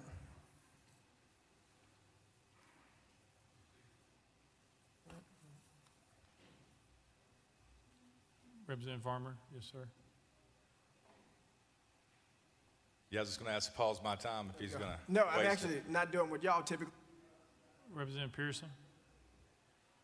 Yeah, I'm actually not trying to run out of your time like y'all do to us, or to me. I was actually just looking for a piece of paper. I'm here in the well right now because I came to this well using our First Amendment rights to speak up after the violent killing with assault rifles of beautiful human being Catherine Coons, Mike Hill, Cynthia Peake, Evelyn Decals, Haley Scruggs, and William Kinney. Representative Farmer. Thank you, Mr. Speaker. No, you're wrong. You're in the well today because you broke rules of decorum. Wouldn't you agree? Representative Pearson. I believe I'm in the well today because you have put forward a resolution that says that it's more important to expel voices of dissent than do the work of justice, which is fighting to end gun violence in the state of Tennessee. I believe that I'm in the well today because I, with the courage of ancestors and family and loved ones and communities, stood up and spoke up for folks like my classmate Larry Thorne, who can speak no more because of the proliferation of guns in Tennessee. I believe that I'm in the well today because you have decided that it is not right to have debate. It is not right to listen to the voices of the minority. I believe I'm in the well today because on the day that we wanted to honor the thousands of people who protested, we were denied that opportunity. I believe that I'm here because you feel in your heart that it is right to persecute someone who has committed no crime, who has only broken what you call the House decorum rule, which according to Section 19 of the House Permanent Rules of Order say that at worst the thing that should happen is censure. But instead you have brought forward a terrible resolution to deprive and disenfranchise thousands of people in Shelby County of a representative who will and can speak and advocate for them. And I believe, Representative Farmer, that that is wrong. Representative Farmer. Thank you, Mr. Speaker. And I want to just remind you of a letter you sent the members of this General Assembly on April 3rd. I recognized I did not follow decorum this past Thursday on the House floor, and I take full responsibility and accountability for my actions. What changed between the letter you sent the members and the account you just gave? Because either A, you were telling a lie here, or you were telling a lie right up there at that podium. So what's the truth? Representative Pearson. Thank you, Representative Farmer. I did write that letter, and I still stand by it. We broke, I later learned, rules of House decorum by coming up to the floor, and I do take full accountability and responsibility for my actions because I don't want the names of Catherine Kuntz and Mike Hill and Cynthia Peake and Evelyn Dehouse and Haley Scruggs and William Kinney and folks like Larry Thorne to go into an ether of silence. You're right that coming up to the House floor without the Speaker saying something broke a rule of House decorum, but it did not break a rule that deserves the expulsion of members of this body. We committed no crime. We did nothing but came to this floor to say we need to listen to the constituents who are asking for us to end gun violence. We need to listen to the constituents who are asking for us as they chanted to do something. And that is not a crime. In fact, that is our responsibility, our obligation, and I would even say it's our calling. Representative Farmer. Thank you, Mr. Speaker. And as you said earlier, you've admitted that you've engaged in disorderly and disruptive conduct, correct? Representative Pearson. That's not correct. I believe the rule of House decorum that we broke was walking up to the well without the Speaker's permission. But I think, and I'm going to ask that we do get the video of what happened on the House floor that day, because I believe you will see, as we saw in the video earlier, that most of the things that are in this resolution, which really make it challenging, I think most of the things that are in this resolution happened during recess. And what I'm being told now, or what it seems to be happening, is that you cannot be held to account to the permanent House rules of order during recess, or another member of this body would have had a resolution against them or will be having one pretty soon. And so I think there are a lot of contradictions and questions that are coming up, Representative Farmer. Representative Farmer. Thank you, Mr. Speaker. Representative Chisholm. Thank you, Mr. Speaker. Representative Pearson, what day were you officially sworn in?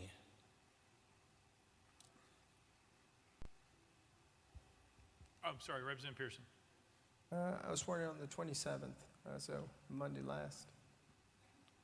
Representative Chisholm. The 27th of March. So I bet you've learned a lot about the House rules over the last few weeks, huh? Representative Pearson. Yeah, most certainly have learned a lot, and we're really fortunate to also serve in an interim role to see how this House operates. And I have to say the way that it operates today was quite different than what I've seen in past sessions. Representative Chisholm. Thank you, Mr. Speaker.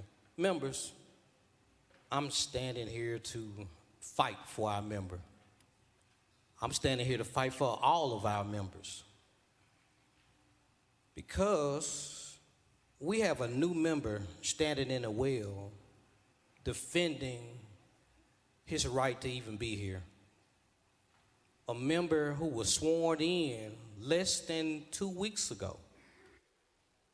A member that is just learning the decorum of this body. A member who is proving himself to be hardworking, articulate, eloquent. And although this member moves a little bit different than most of us, matter of fact, I even go as far to say he moves different than I do. But this is a member that deserves to be a part of this body. This is a member that I've seen with my own eyes works so hard for his community, who I've seen fight tooth and nail the injustice in his community, who fought gun violence, who fought for clean water so that the state could continue to have it. A member, since over the last 2 weeks, I've seen study more than I've seen many of us who've sat here for years. So members, many of you all know that it's rare for me to get up into this chamber and speak. But I have to speak to the humanity of everyone in the room. Forgiveness. You know, we're all taught to be forgiving. Well, let's take the opportunity to forgive a new member who maybe, yes, he broke a rule of decorum. A member that I believe in a short period of time will be an asset to this body. Who I see as an asset to this body is even now.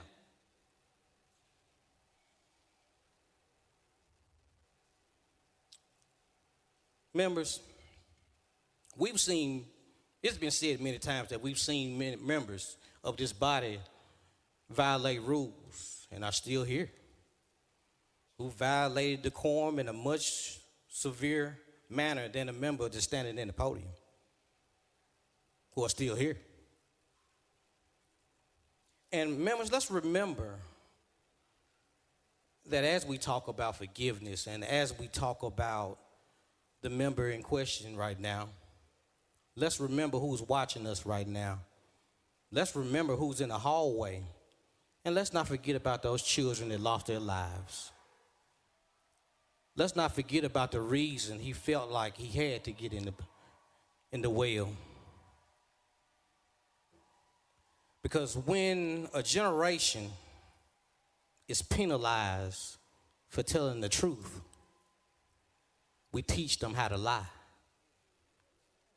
So, members, let's be careful what we're teaching, not only the people who are here at the state capitol right now, not only the people of Tennessee, but remember, please remember, there are people all over the world who are trying to find examples of Tennessee that they can copy and use for themselves.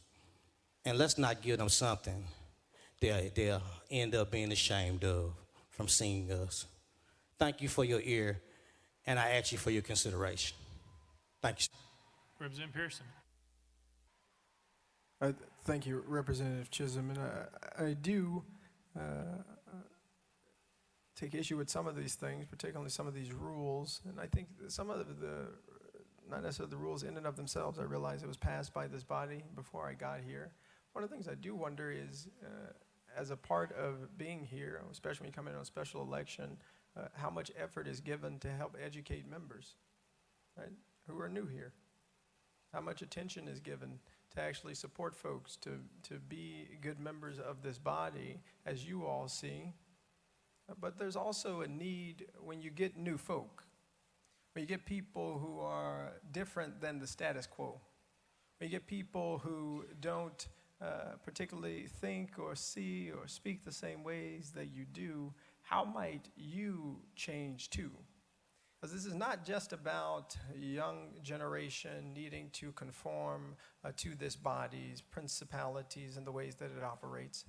It's about how this body has to change and transform to meet the needs of this society, how it needs to change and transform to meet the needs of this generation, how it needs to change and transform to meet the needs of people who deserve health care, who deserve adequate educational opportunities, who deserve safety. It's how this body has to transform. It is not just about how we need to think differently or operate differently. It's about how this body can operate differently. And I'll tell you what, today was the first day in about 2 months that I've been here that there has been actual debate on the House floor. This is the first day where the Speaker hasn't ignored hands of Democratic members. This is the first day where everyone who wanted to say something doing welcoming and honoring, as we wanted to do on that Thursday, where I walked to this well, had an opportunity to do so. This is the first time where the question wasn't called by my colleagues in the Republican Party almost immediately after something was brought up. This was the first day that I've seen something that was a semblance of democracy, even on a day that seems to be so filled with anti-democratic operations. And that didn't happen by chance. That happened because a few folk had some courage to stand up and say the way we're doing things is wrong. That's people power. But that's the responsibility of all of us who serve people. It is not just to go with the status quo in and of itself because that's the way that things have always been. It's actually to push for things to be better, to push for the voice of the minority. And I mean that in a couple of ways, not only politically, but today, 2 African-American members, 1 woman, 1 of 2 Democratic members had resolutions for expulsion. It's an opportunity and a necessity that this body become more democratic in order that all voices all the time are heard. So that folks don't have to stand up person after person after person saying, the way we're treating this person's bill is different than this person's. And the only difference that's obvious is the fact that one is black and one is white. One is a Democrat and one is a Republican. Those ways of operating that entrench the status quo only lead to further division and to persecute people who are advocating to stop the proliferation of gun violence in our communities. That's wrong. That's wrong. And so while I know I do take responsibility for coming to the well while the speaker said out of order, I also take responsibility for the people in our district and in our communities who are asking for us to do something, who are tired of going to funerals of their brothers and their sisters and their grandmothers and their cousins. Are we not responsible to them too?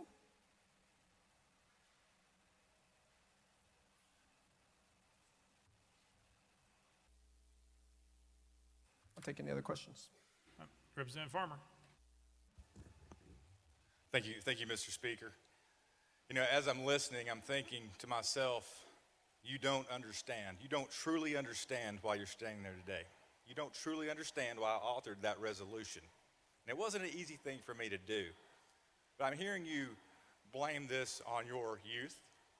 But just because you don't get your way and you grab a couple friends doesn't mean you can come to the well while we're conducting business in session. Other members are waiting to have their bills to be heard. They have constituents too, 60, 70,000 times another 80. Millions of people. Just because you don't get your way, you can't come to the well, bring your friends, and throw a temper tantrum with an adolescent bullhorn. It doesn't give you the right to enrage folks that are here to watch this body conduct business and talk about things you know good and well that we've worked very hard to protect our children here in the state of Tennessee. Very hard. And you know what? And what you could do, you could file a piece of legislation that maybe would do that instead of sitting back and criticizing folks that's worked really hard for the past decade to do so. That might be a place to start. But certainly don't start by commandeering the well while we're conducting business here in this Tennessee General Assembly. That's why you're standing there, because of that temper tantrum that day, for that yearning to have attention. That's what you wanted. Well, you're getting it now. So I just advise you, if you want to conduct business in this house, file a bill. Be recognized, stand there and present it, and pass it. All you got to do is pass the bill. Representative Pearson. Now, you all heard that.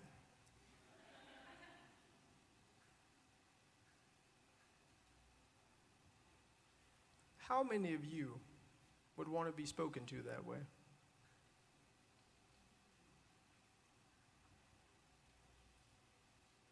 How many of you would want to be spoken to that way?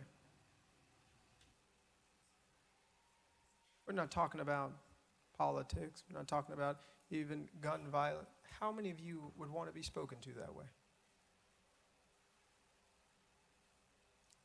The reason that I believe the sponsor of this legislation, of this resolution, spoke that way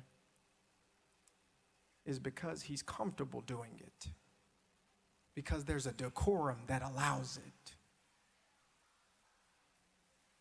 There's a decorum that allows you to belittle people. We didn't belittle nobody. What we said was that we cannot be beholden to gun lobbyists, to the NRA. We can't be beholden to organizations that don't want to see us make progress on gun violence. We can't be beholden to folks who don't want to see us help save our communities and protect them. But there's something else I think that the sponsor of this resolution has alluded to, and there were a few things here that you said that I want to address. He called a peaceful protest a temper tantrum. Is what's happening outside these doors by Tennesseans who want to see change a temper tantrum? Is Sarah, whose son Noah was at the Covenant School. He survived. He's 5 years old. And she showed up here demanding that we do something about gun violence. Is that a temper tantrum? Is elevating our voices for justice or change a temper tantrum? But there's something in the decorum of this body that makes it okay to say that folks who are exercising their First Amendment rights to speak up for the hundreds of thousands of people collectively that we represent. There's something in the decorum of this body that says it's okay to call that a temper tantrum, to call people we disagree with on the issues, to say that all they want is attention. But I'll tell you what, I don't personally want attention. What I want is attention on the issue of gun violence. But instead, we're here with a resolution you put up talking about expelling me for advocating for ending gun violence in the state of Tennessee. I'd much rather be talking with you about legislation to protect Shelby County and to protect our communities than talking about why we don't deserve to have our representation lost because we came to the well of this house saying we've got to do something. That's what I would like to be doing. And so you brought attention or tried to bring attention to me, but I want to turn the attention to the people. The people who will never be able to throw a temper tantrum for gun violence. You know, the Larry Thorns, the Catherine Kuntzes, the Mike Hills, the Cynthia Peaks, the Evelyn Decaus, the Haley Scruggs, the William Kennedys, who will never have a chance to throw what you call a temper tantrum for justice, for gun reform, for the ending of gun violence. They'll never have a chance because we haven't taken our oath seriously. Because we don't take people who we disagree with seriously. We tell them, you just are throwing a temper tantrum. And again, these are the same folks who live in one of the greatest democracies, as we've been told, in the United States of America. A place, in an institution, in fact, I would argue, that was built on protest. An institution that was built on people throwing temper tantrums against injustice and what they viewed as injustice. It isn't a temper tantrum to say that kids should actually go to schools that are safe. Neighborhoods shouldn't have to have thousands of police officers to be safe. We shouldn't have to worry about going to the grocery store, as in some cases going to the movie theater and someone coming with an assault rifle and killing us. That's not throwing a temper tantrum, sponsor. That's just asking for us to do right. You said something else. You said, you don't understand why you're here. I promise you, I fully understand why I am here. I am here because the people in District 86 brought me here. I'm here because the people in District 86 asked that we might fight for justice against the status quo here. I'm here because we are subversive to the status quo. One that is young, one that is diverse, one that calls into question the ways that we have been operating that are not working. Because if they were working, those kids would be alive. Larry would be alive. People in our communities and in our families, TJ would be alive. If the system was working the way it was supposed to, because my cousin would be alive. But that's not what's happening.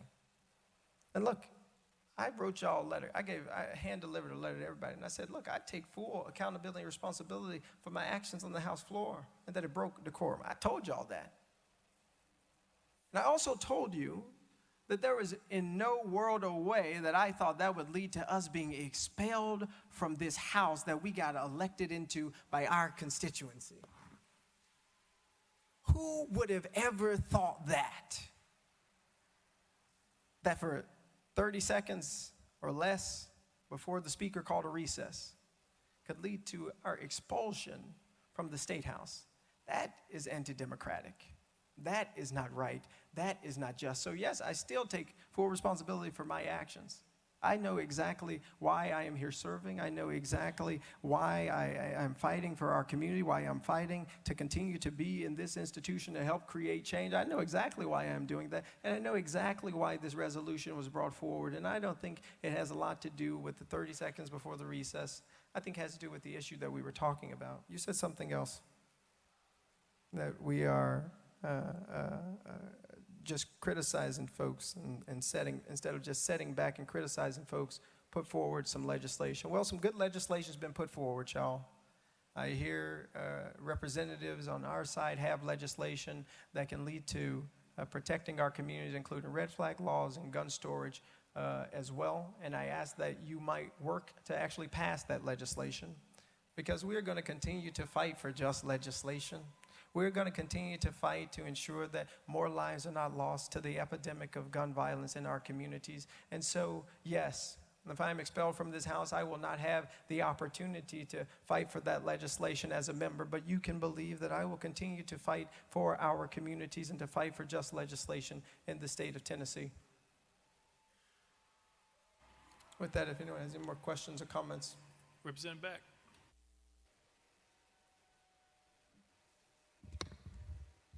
Thank you, Mr. Speaker. I've been trying to get the podium all day, but I've been cut off, and I know that's part of our democracy. But I wanted to just talk to y'all real quick about when I wasn't here. We've had 3 cases now, 4 of people being expelled from the House. The only one that I've been at was Jeremy Durham up until Representative Jones earlier. But Jeremy Durham, about half of y'all were here then. I kept hearing that Jeremy Durham did not have his due process. Do you remember that, the ones who were here?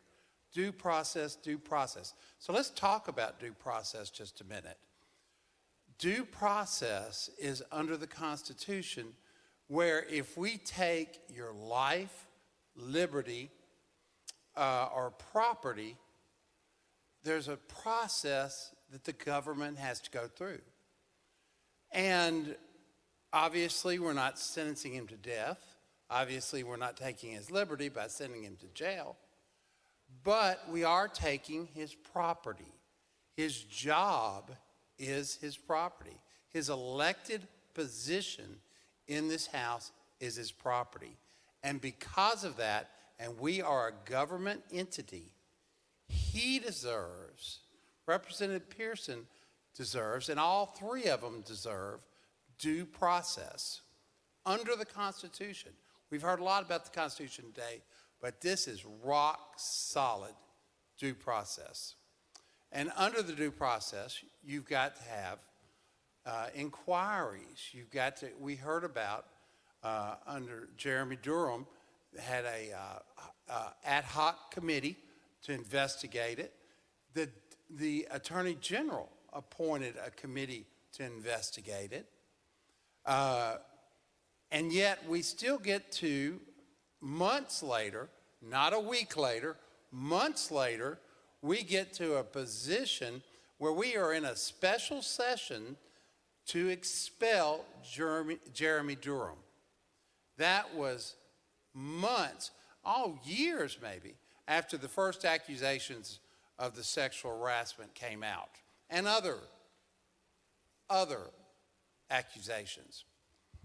But where I'm going with this, ladies and gentlemen, is that none of these 3 were given their due process. There was no investigation. If there was an investigation, if there was a time, then maybe these articles of expulsion would have been correct, would have been accurate. We keep hearing different things that different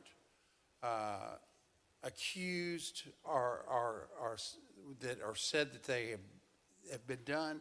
Well, if we would have slowed this down, given them due process, like anyone that we're taking their property from, then yes, we would be in a lot better position to make a decision on young Representative Pearson. And a point of order, I've got a question for the clerk. Mr. Clerk.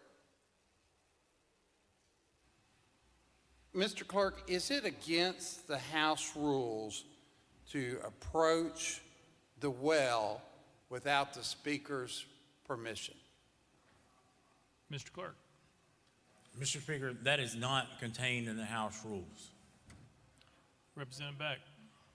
So when young Representative Pearson admitted to breaking decorum because he went to the well without the permission of the Speaker, in fact, he was not breaking House rules or House decorum. He didn't know that he wasn't breaking House rules or House decorum. So when he says that he did, he was actually in error. Mr. Clerk. Mr. Speaker, I believe part of the issue was that the members weren't recognized, which is part of the rules. Representative Beck. But the representative said earlier he thought he broke the rules because he came to the well without permission, which that was not a violation of our House rules. And with proper due process, all this could have been vetted, and we would have been in a process where we would have seen the video that was spliced from 4 different angles, 4 different people who took it, and been able to authenticate it and given you true due process. Representative Pearson. Yeah, Bill, I appreciate that, and I'm still learning a lot about these rules, as you see, and appreciate you sharing that. And what I agree with is that this has not been a very fair process. We were told Monday that we'd be expelled Thursday. We're never given any idea of how this process would work, whether or not we would even have, how much time we would have to be here before you, to talk to you all about the reason that we needed to remain here. We weren't given due process, but this wasn't and isn't fair. And I think what ultimately has happened, and this is the tragedy of this moment, is this very undemocratic process has already led to the expulsion of one member from the State House General Assembly, Representative Justin Jones. And operating in this way means that it doesn't have anything to do with the rules. The rules that are being broken, which seem to become more finite, could have been addressed by Section 19, which would have led to censure, which you all passed in the Permanent House Rules of Order for the 113th General Assembly, could have led to censure. But to expel members from this body that we were duly elected into doesn't have to do with a breaking of a rule or something like that even. I think it has to do with working to silence the voices of people calling for action and change, particularly as it relates to gun violence. I don't want us to forget that. Right? We're here because we were not recognized when it came the time to talk about gun violence, and it was time for us, and it is time for us to do something. That is ultimately what has led to the use of our First Amendment rights and the protesting against injustice on the State House floor, in order that we might elevate the issues of our community and our constituents who are in need and asking for us to do something. And so it's very helpful to know that the rule I even thought I broke wasn't even a rule in the first place.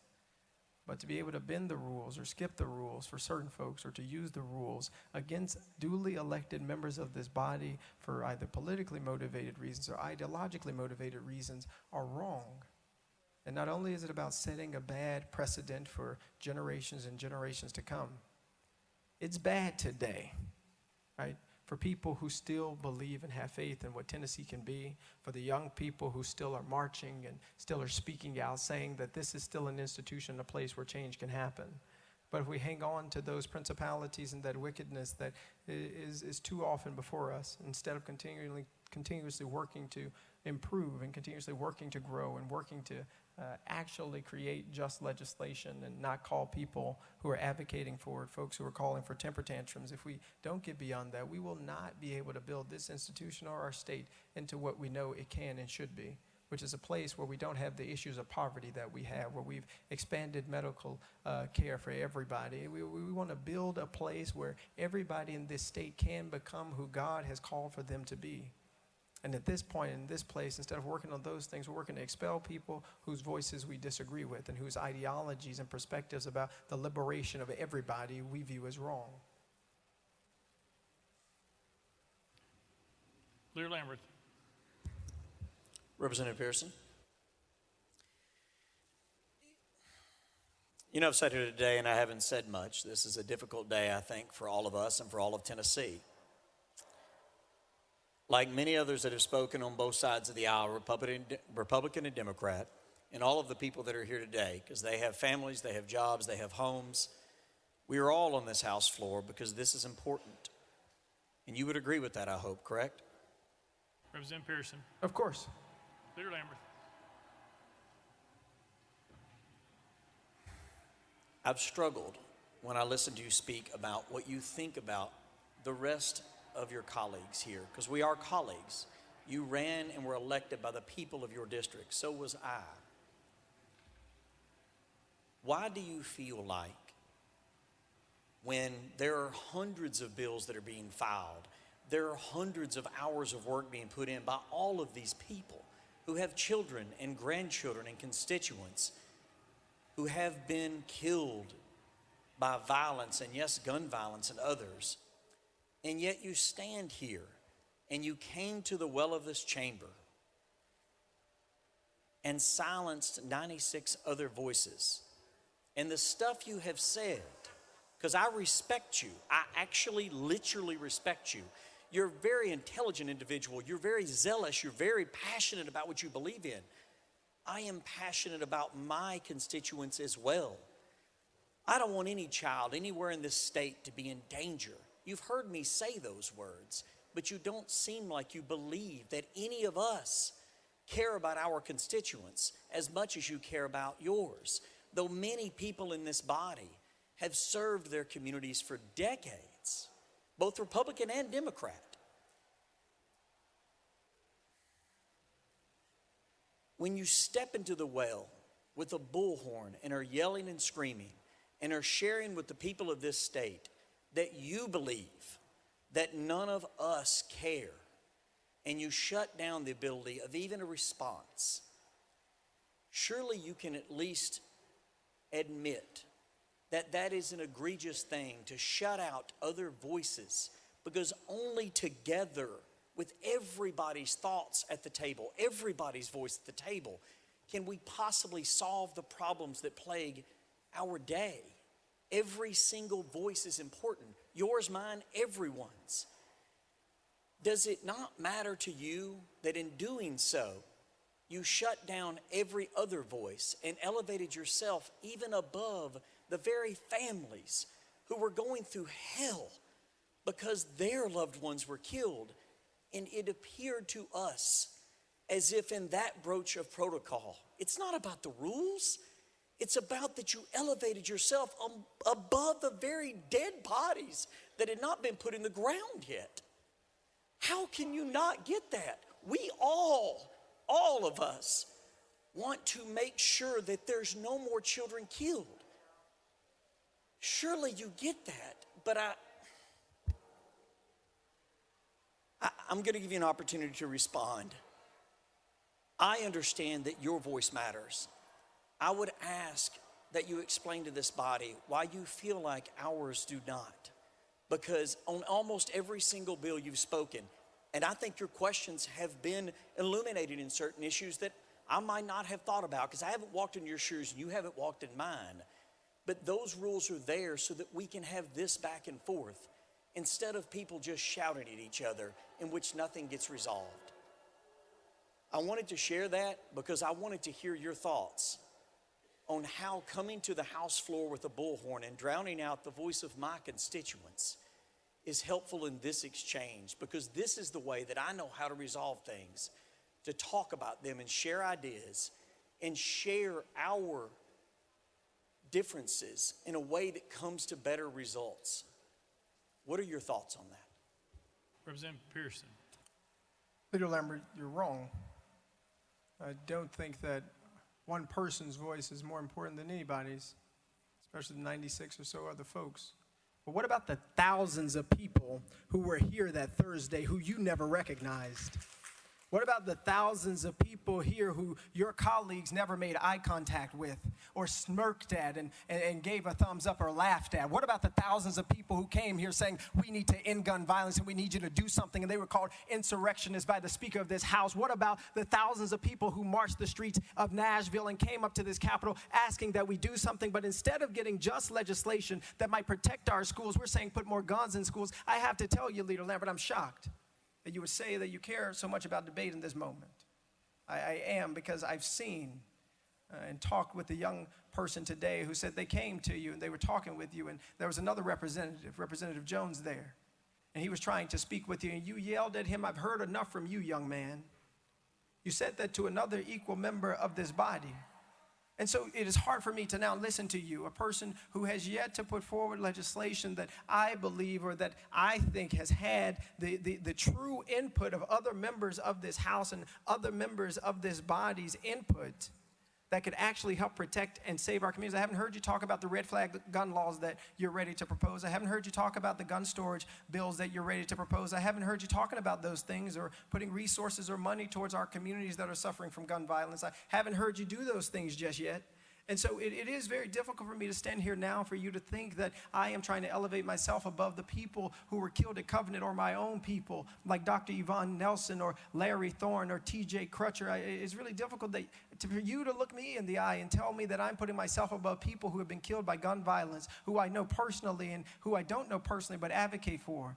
When in this House, on that day when we returned, instead of putting forward just legislation, we moved on as business as usual. We had only one representative to speak about the shooting at Covenant, and we moved on. So don't tell me, sir, that debate is so important to us when you didn't stand up and tell the Speaker, we need to make sure that all members can speak now. Go ahead, Leader Lambert. Leader Lambert, the first 5 ran out. That was his 5. We'll put you back on the list and come back to you. I'm sorry. Sorry. No, we don't. We'll come right back. It's fine. We'll be back in 5 minutes or less, potentially. Representative Harris.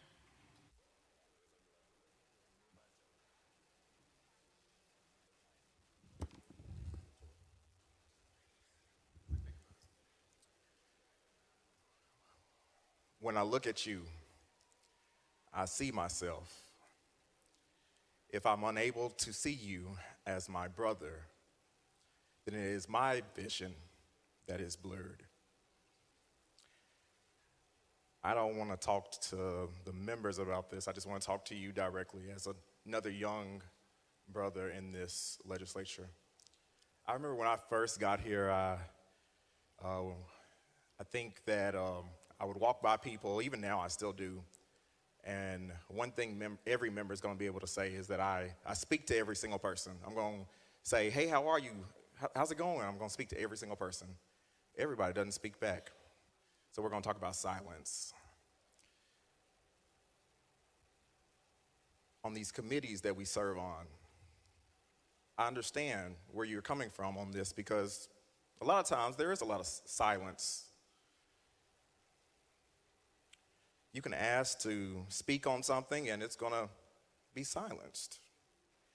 I served on a committee last year that the speaker can actually attest to. I asked the speaker to be removed from the committee because a rule was put in place that we had to provide the questions ahead of time, because we were being silenced. I look back at a few weeks ago, I was in a committee, and the chairman, who I have the utmost respect for, heard me ask for a question and ignored me, silenced. It happens so often here. We have to find our place. So whereas you decided to go to the well to speak on behalf of people, thousands of people, because we had been silenced for so long. That buildup happens. I was talking to a member on yesterday about today's proceedings, and they said, well, I respect you. I respect you highly. I think of you greatly now. When I first got here, people had an opinion of who I was before they had even gotten to know who I was. You got here a week and a half ago. They haven't had an opportunity to get to know who you are. They've already made their decision. And that's okay. We'll see you back. What I want you to know, though, is that as you do it, do everything in love. When I leave out of this place, I'll be here for some time.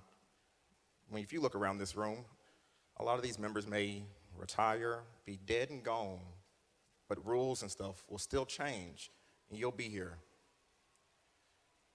We have an obligation to serve and represent people, every single one of us. And while things may not pan out the way you want it to right now, just know it really did work out. And I say that because if you watched an hour or so ago, it didn't really work out. And so we're here now. People are looking, paying attention to every single thing we do, respectfully.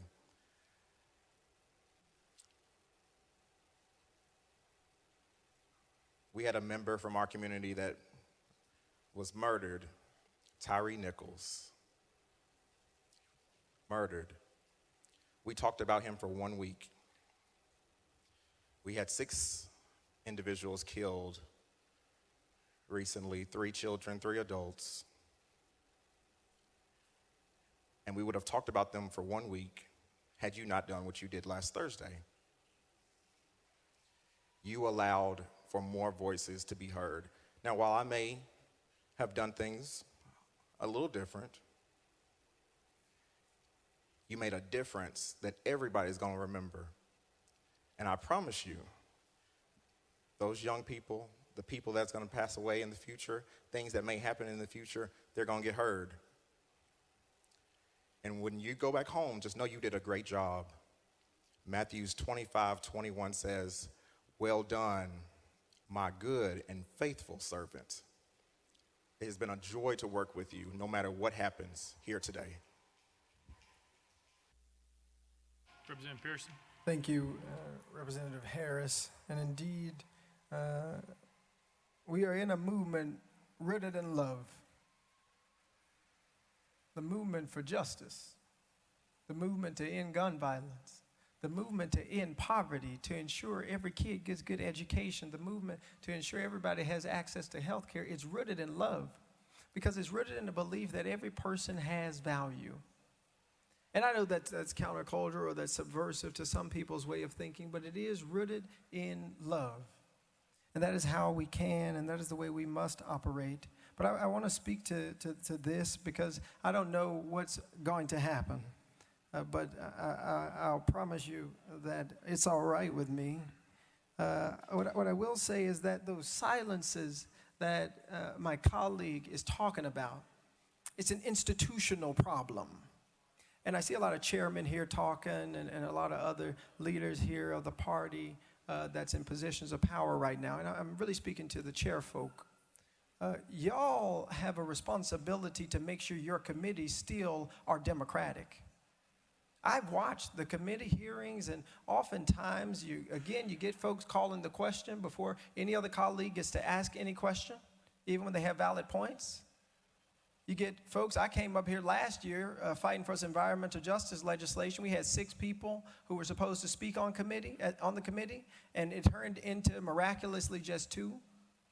Upholding the ideal that all of us want for democracy, the idea that folks died for and that they fought for and that they cried for and that they gave their lives for. Folk like my granddaddy who fought in World War World War II in Vietnam, folk who have given and sacrificed for this country, the responsibility to hold together this democracy does not just fall on the hands of the people who are being persecuted. It's actually the people who are in positions of power. Because when you don't, you abuse the power. And this resolution sponsored, this is, in my eyes and many folks' eyes, an abuse of power. But I would say to you, no matter what happens, I'm all right. But I want y'all to know who remain, that each of you have an obligation to stop turning the people's house into your own club. That the folks who sit in committees with you, who got elected just like you, who swore the same oath that you swore, they deserve a voice in these committee rooms, and we deserve a voice on this House floor. The erosion of democracy in the state legislature is what got us here. It wasn't walking up to the well. It was being disruptive to a status quo that silences the minority. And it is wrong. And the people in this state and the people across the country and the world, whoever's watching, are wanting to see a change. Just because you have power doesn't give you the right to abuse it. Because even if I disagree with your constituents on political issues, I do agree on the principle for which my ancestors fought and died, which is that they would have a democracy. A democracy, as one said, that is governed by the people and for the people, not one that's governed by ideas and principalities and beliefs and ideological divides that try and silence folk. It's horrible that someone who got elected just like you can't even get a good morning from you. Somebody who got elected just like you can't speak in committee sitting next to you. But then you come here to persecute me and tell me you just don't understand the rules of debate. When I know for a fact this House has not been a place of debate for Democrats. This House has not been a place of debate for people who are transgender. This House has not been a place of debate for people who are LGBTQIA. This House has not been a place of debate for people who are already persecuted in our society. This House ain't even been a place of debate for people who wear beautiful dashikis in honor of their ancestors who made it over. And so it's one thing to hold the ideals up in this moment, to talk about today, to talk about how good democracy is working in Tennessee in this moment as you prepare to persecute individuals for expulsion. It is one thing to talk about those ideals, but it's another thing to actually be in this House, to see members being misnamed. Folks won't even say. That was your 5. No, that was the new 5. That was the second 5. Sorry. We're going next. Is it parliamentary question? What's the question? Mr. Clerk.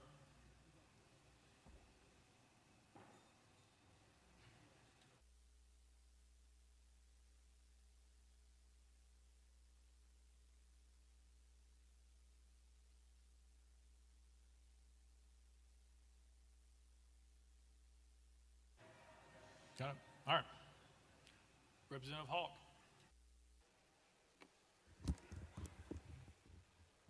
Thank you, Mr. Speaker. I didn't plan to speak today.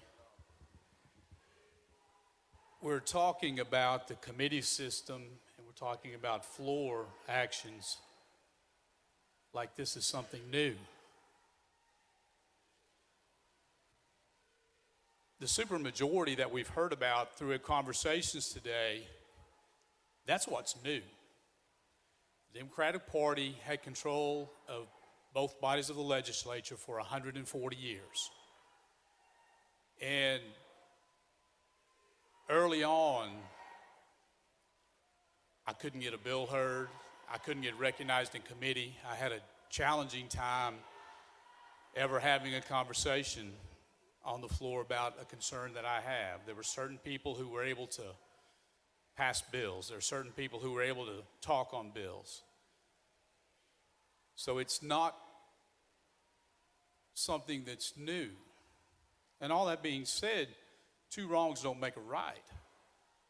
Even though it did happen for 140 years, I think that the speaker, I think that our most, if not all, of our committee chairmen have gone out of their way to have people heard, much more so than what I experienced in my early years down here. I heard an interesting reaction from the crowd a few moments ago as someone was talking about when this legislature changes and when members who may be here now may be dead and gone. And the crowd outside cheered like that. The crowd cheered when that was mentioned. And that hurts my heart that anyone could wish or laugh when we're talking about our members being gone, members being dead and gone. That's what's being discussed. We talk about the focus not being on an individual, but we're seeing that individual right now bring the focus to himself. I heard there was also said earlier, people had opinions of who I was before people even knew who I was. And we were talking about how to learn the rules and how many rules there are and how it's a challenge to learn the rules in such a short time. And one of the ways I learned the rules down here was from senior members. And I came on the floor several weeks ago and expressed the way that I learned the rules of the House, and I'm expressing that to the 15 freshman men on the floor, and I tell them the story of Lois DeBerry and how she expressed to me what was understood I was supposed to be doing, and I took that advice in good faith, and I never made that mistake again. The reactions that we have seen began calling me everything in the book. National media called me everything in the book.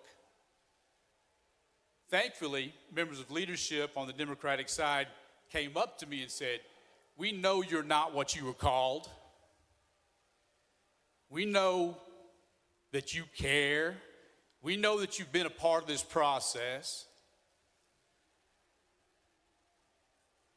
So I just left that as someone being naive.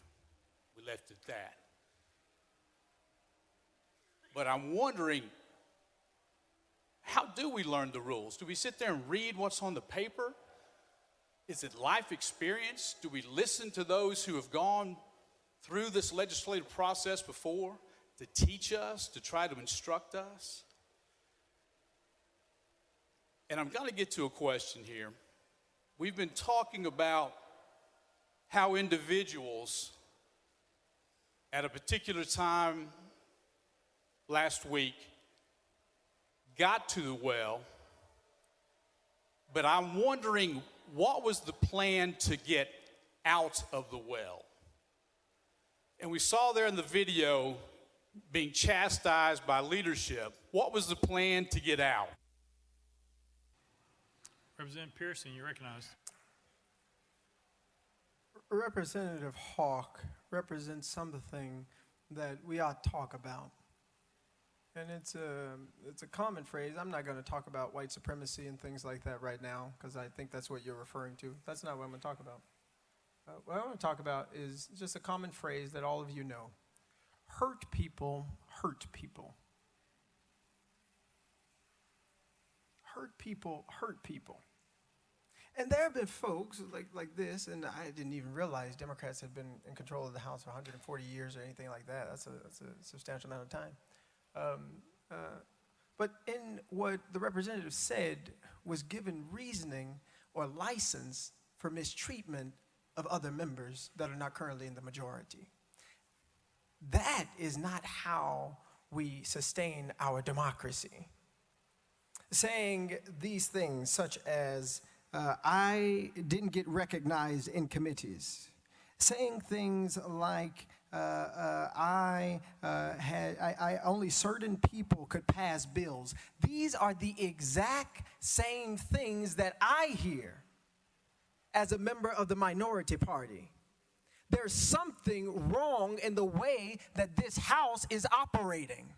And when it got called into question in a peaceful protest to end gun violence, the response was not, what could we do to do something different? What could we do to do something better? How can we recognize that this change is something that the people in this state are demanding and asking for? It wasn't, how do we listen to the parents and the children who are protesting, not calling them insurrectionists? It wasn't, what can we do to make sure this body responds to the needs of our communities, not with just spending hundreds of millions of dollars on more war or weapons of war, or doing things like lowering the age requirement for people to get guns. The idea was to now arm teachers. It was not, what do we get from the people who came to listen and to show up and be a part of the process, as you call it. That wasn't it. Your hurt continues to cause you to hurt people.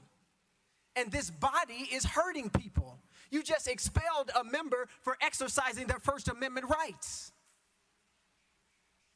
For a House decorum rule, when the last two people committed actual crimes.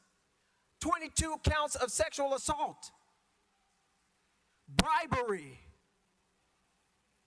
Is that you're having to address ideas and people different than you're used to. You're having to answer questions that you're not used to having to answer. You're having to see people in positions just like you that you aren't used to seeing. That's, now I understand, Representative Hawk, what Representative Farmer was getting to about why I'm really here. Doesn't have to do with not following decorum, about fighting for the end of gun violence. It has to do with an idea and an ideology that says there's only one way that we're going to allow thinking up in here if you're going to be here. It's only one way that you're going to be if you're going to be in this house. But the news for you and for every member in this legislative body is that this country is changing in magnificent ways. That the diversity of the state of Tennessee is changing in magnificent ways. That the voices and the people who are protesting aren't just black folk and ain't just white folk, ain't just rich folk or poor folk. It is a multiracial coalition built on a solidarity dividend that can break any institution that refuses to change. And so, because we need not cling to hurt, I suggest that this institution choose to change. Change the way that it is operating in order for justice to be possible here. For everybody's voice to be treated equitably here. I will say this. Lois D. Berry, Speaker Pro Tem, why was she never the Speaker of this House? She deserved to be Speaker of this House. And the reality is, the reason that she was saying things about decorum and things like that was because she understood that the institution that she was a part of, the institution as the second black woman, I believe, to ever be elected in the Tennessee state legislature, the way she had to present herself, the things she had to do and say, and the way she had to look was so important because black folk wouldn't be respected otherwise, because white folks wouldn't respect them. They'd call them boy, they'd call them girl instead of chairperson or Speaker Pro Tem. All right. Representative Towns.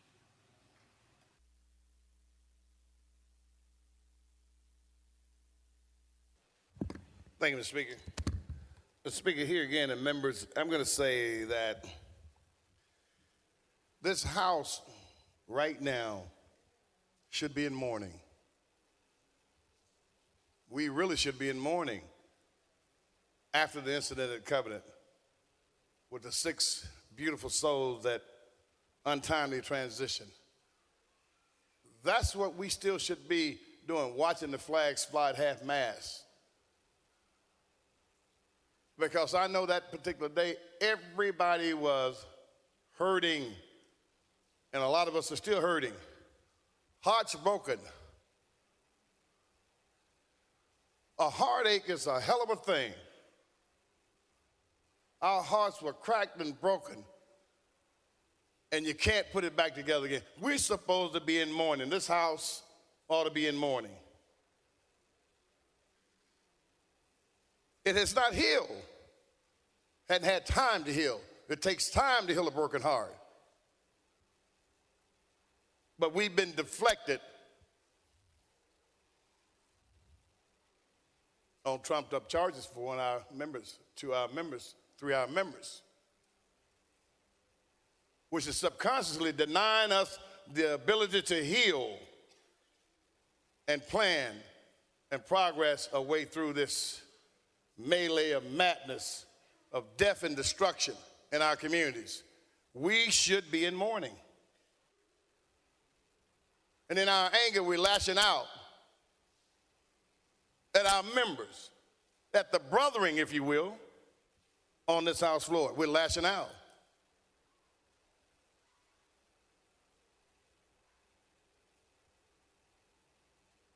That is not Christian. That is not kindness. That is not brotherly. And that's not something that we should act that way towards our colleagues. As I've shared with you, none of our members should be expelled because there were other measures if there need to be anything done in terms of discipline. We had other measures.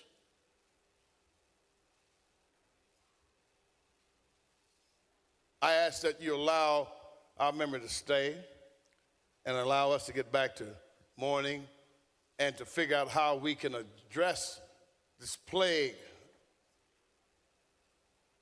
that's harming our nation and harming our people and harming our state and harming our citizens. The people are calling for something to be done. Many of us don't know exactly what needs to be done, but we know we have to do something. Any of us would run into a burning building to try to save some children. All of us. As I shared about the anger, when we get angry, we may be like a dysfunctional F troop, and all the children die because we're mad. Madness, temporarily insanity. It's insaneness when you go mad. Can't rule and judge over people with madness, sober minds and hearts of flesh, compassion.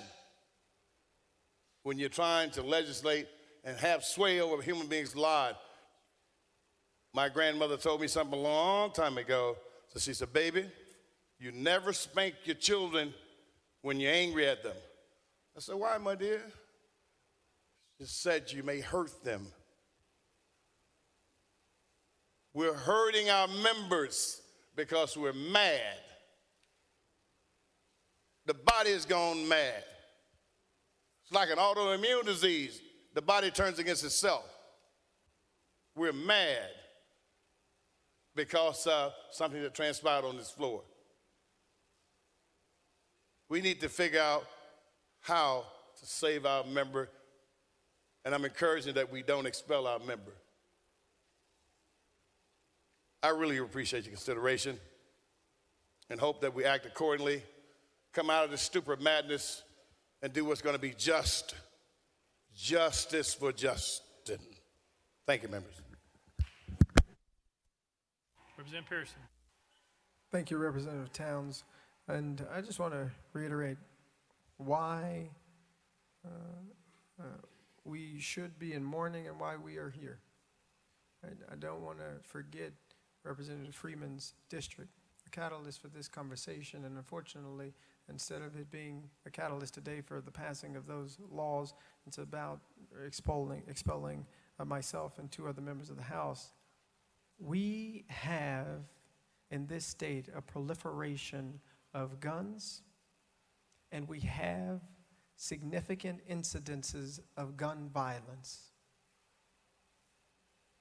That is the reality of what's happening in the state of Tennessee.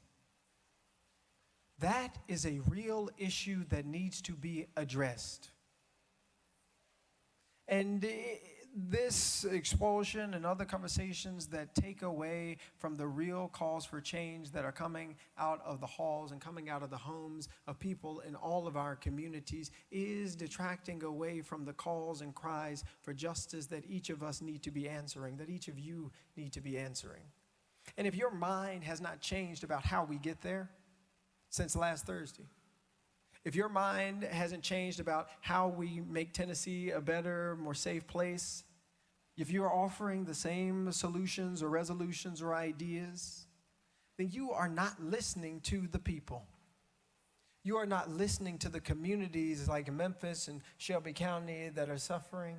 You're not listening to the folks who are dealing with gun violence on every single day, every news cycle. All of us should be being transformed in the ways that we're thinking about solving this problem. But instead of being transformed to do something to solve it, we're silencing folks who said we've got to say something. The resolution isn't expulsion.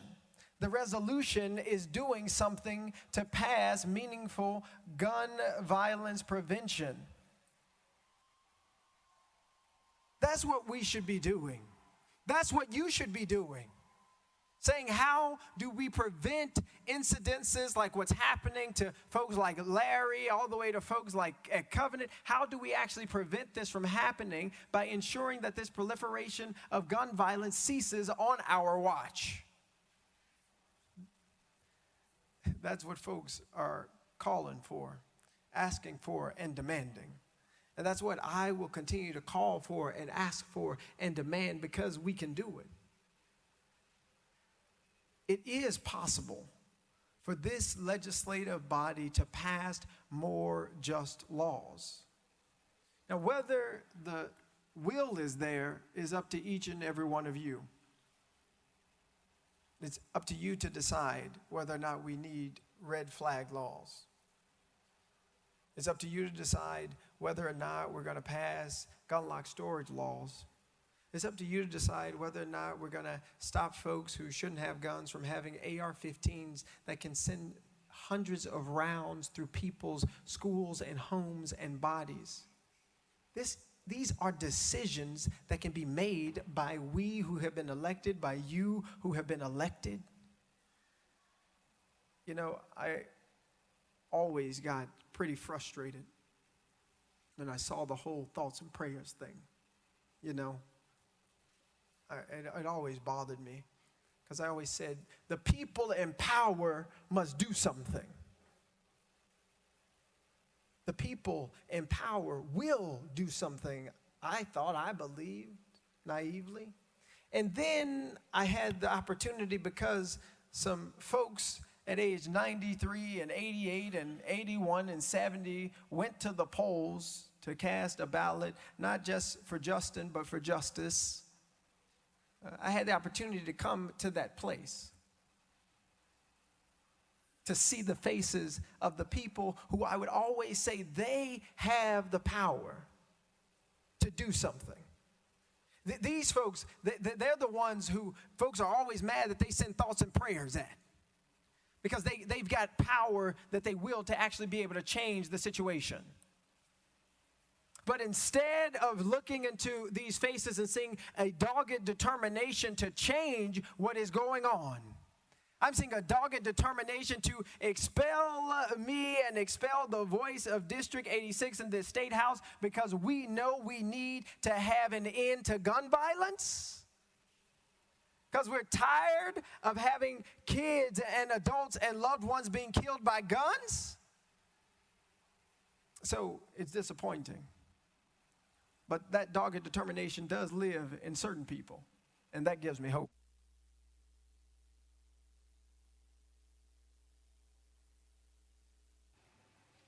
Yes, it is.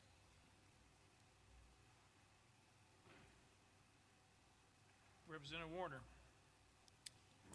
Thank you, Mr. Speaker. I call for the question. Question's been called. There's objection. We're voting on previous question. All those in favor of previous question vote aye when the bell rings. All those opposed vote no. Has every member voted? Does any member wish to change their vote?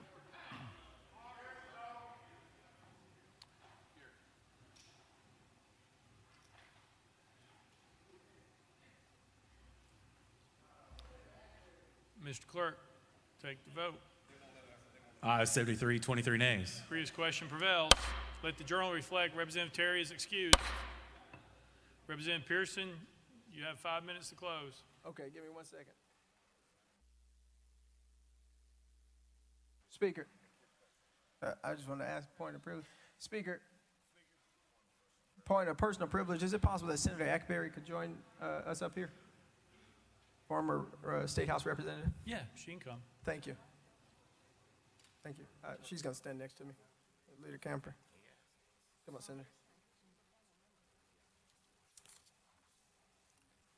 All glory and honor to God, who makes all things possible, who takes the son of teenage parents Kimberly Owens Pearson and Jason C. Pearson and brings them to an institution built by enslaved people's hand. All glory and honor to God, who brings those who've been marginalized and excluded into this place and tells them that you still have a voice, that you still are somebody, and that the movement for love and justice cannot be stopped because we've still got a heartbeat, because we've still got a movement for love that needs us. We've still got people who are calling on us to act and to do something. To all you who still believe that the best days for democracy are ahead, for all of you who still believe that our better days in Tennessee are ahead, I want to tell you that I still believe with you. And how is it that even now amidst persecution, on this Holy Week, after my own brother Justin Jones, Representative Jones, gets expelled from the House, is it that we still have hope and faith and belief in the democracy of Tennessee, faith and hope in the belief in the democracy of the United States of America? How is it that you still have hope, you descendant of enslaved people? How is it that you still have hope? Well, it's because even from the bottom of slave ships, my people didn't quit. Even in cotton fields and rice fields, my people didn't quit. Even when they were whipped and chained and told they had no name, my people didn't quit. Even when they incarcerated us, locked us up for a crack cocaine epidemic created by President Ronald Reagan to fund a war in South America, my people didn't quit. Even when they defunded our schools, separated us and called us colored and white, even when they put us on lynching trees in the state of Tennessee, specifically in Shelby County, my people didn't quit. Even now, as our own brothers and sisters lay to rest because of the failure of people in positions of power to do something, because people are refusing to pass just laws to end the epidemic of gun violence in the state of Tennessee, my people have yet to quit. And so even now, amidst this vote, amidst this persecution, I remember the good news. Hallelujah, Jesus. I remember that on Friday, the government decided that my Savior Jesus, a man that was innocent of all crimes except fighting for the poor, fighting for the marginalized, fighting for the LGBTQ community, fighting for those who are single mothers, fighting for those who are ostracized, fighting for those pushed to the periphery. My Savior, my black Jesus, he was lynched by the government on Friday. And they thought that all hope had been lost. The outside, it rained and it thundered and everybody said everything was over, and it was some black women who stood at the cross.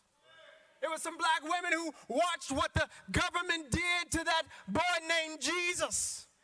They were witnesses, as you have been witnesses to what is happening in the anti-democratic state of Tennessee. They were witnesses to what was going on, and I got to tell you, it got quiet on Saturday. Yes, I tell you, it was a sad day on Saturday. All hope seemed to be lost. Representatives were thrown out of the State House. Democracy seemed to be at its end. Seemed like the NRA and gun lobbyists might win. But oh, that was good news for us. I don't know how long this Saturday in the state of Tennessee might last. But oh, we have good news, folks.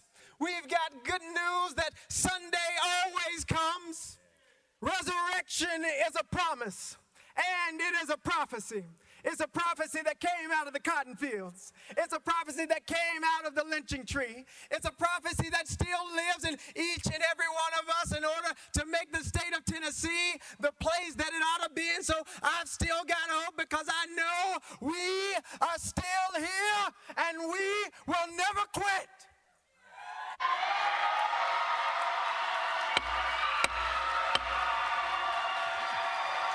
Out of order.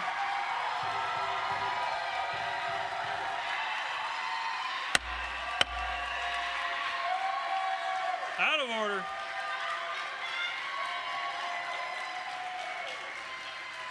We're voting on House Resolution 63. All those in favor, vote aye when the bell rings. Those opposed, vote no.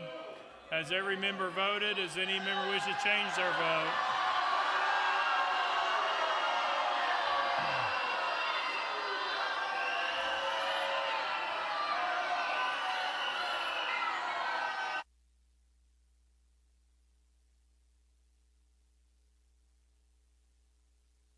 Mr. Clerk, take the vote.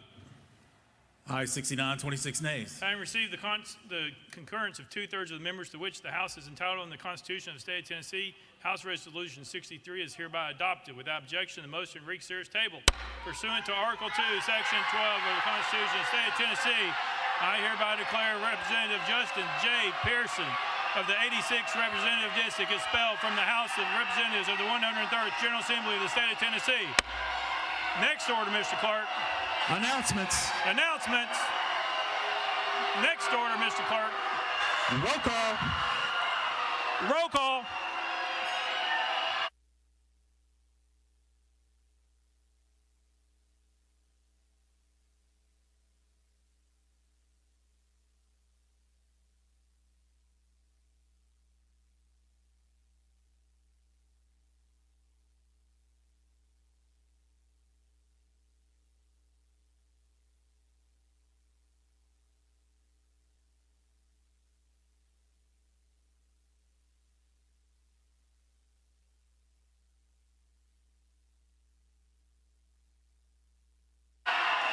Good evening, Nashville, Middle Tennessee, Southern Kentucky, those of you as far west as Jackson, those of you as far east as Crossville. Welcome to Pharmacist on Call with your host, Dr. Sean Pruitt. And if you're watching this show, I am your community pharmacist. Everyone, welcome to another edition.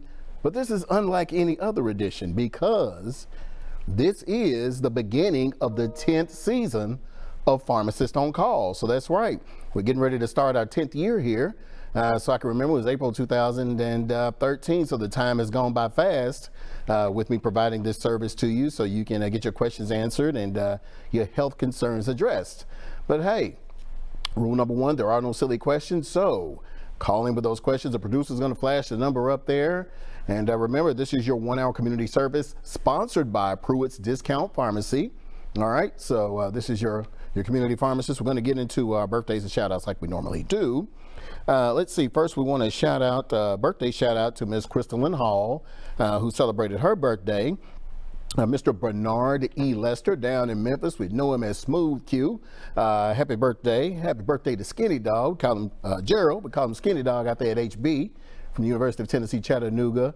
And you all know who Hollywood is if you know who the Qs are. So Mr. Christopher Gardner, happy birthday to you. And then last but not least, my youngest, my last born, Miss Jamise Pruitt, who's actually in studio here with me right now, and has requested a vacation instead of a birthday party at Chuck E. Cheese. So I guess the kids are different right now. Did want to do some condolences. Wanted to extend condolences to my family. We lost our cousin Moochie last week, so wanted to extend condolences to his brother Charles and the rest of the family. So all right, Pruitts. This is mental health. I'm sure it's Minority Mental Health Awareness Month. I had the opportunity to sit on a panel last week during the Omega Psi Phi Fraternity 5th District meeting, and we had like a men's mental health symposium. So this was chaired by Dr. Miller Collins over there at Meharry Medical College. myself, let's see who else was there, Dr. Andre Anderson, Jared Prentice, and I forget the other physician's name there. So we basically had a back and forth. It was kind of like a town hall, just on issues surrounding men's mental health. Of course, I spoke from the pharmacy perspective, destigmatizing taking medications for mental health and the forth, and kind of how we've been taking care of people for the past 10 years that have mental health challenges. It is a serious subject, so hopefully we'll have more programs like that. In fact, we're going to have a mental health show. I did one several years ago, but now that the viewership is as wild as it is, we probably need to go a little bit more into it so I can kind of break down what each disorder is to differentiate bipolar disorder from schizophrenia, and schizoaffective disorder, depression, anxiety, and just basically talking about the hallmarks of each and how we treat each from a pharmaceutical level and from a natural health perspective. So I know people sometimes say that, "Oh, you just crazy." No, there are actual chemical imbalances that affect the way that someone thinks. These things can come from the use of illicit drugs. They can come from trauma that a person has endured. And then sometimes it's hereditary. So we'll be doing a show probably around June or July dealing with mental health. Let's see, we've also got, it's also Autism Awareness Month. So I did want to address it because I have a number of parents with children who do have autism. One of the things that seems to help them is glutathione, especially if the children are having episodes where they're kind of acting out. And what glutathione is, and actually children with autism are deficient in this, and so this kind of replaces what they need. This is our liver detoxifier, it's an antioxidant, but it seems to help calm down those episodes in children who have autism. So glutathione, parents, I know you're thinking that there's nothing natural that you can do about it. This seems to work. I've gotten good reviews on it. And let's see. Oh, I did want to mention, everyone, I'm now, have been doing counseling sessions. So if you want consultation, they're 15 minutes for $35. So this is your free time to ask me questions. But when you come into the pharmacy, you can expect to get a 15-minute consultation. That means that you get me by yourself in the little office, and you bring your medication list, you bring your labs and your health concerns, and we discuss those, okay? So it's been going fairly well. So what you'll do is call the pharmacy, ask for Lamaris, or Lily as she's called, and she will get you set up with a 15-minute consultation. If you need longer, then certainly we can do that up to an hour, and the prices vary depending on what you need. Of course, what you say in there, of course, is confidential. And I just basically give you my perspective, my assessment based on the labs that you brought.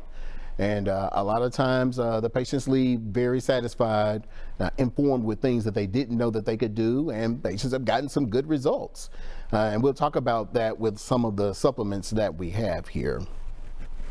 Okay, also everyone, remember that we do offer free samples of our hemp oil and our hemp lotion and our eczema oil. So for those of you who are suffering from chronic pain, if you suffer from anxiety or depression or insomnia, unable to sleep, make sure you come by for some hemp oil and we can take care of that for you.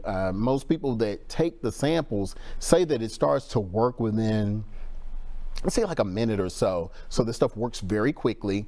And so does the hemp lotion as well. So I know some people don't like the mint taste of the hemp oil. So if you're that type of person and you don't like oils or mint flavor, then we have the lotion that would work for you as well.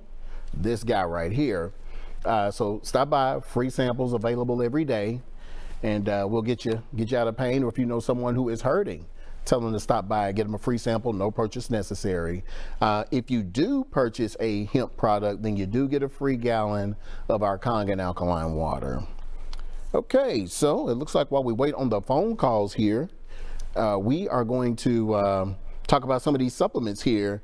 Of course, number one, since it is Minority Health Month, talking about a condition that plagues the community, it's going to have to be hypertension, heart disease, and diabetes. And so we treat this in a number of ways.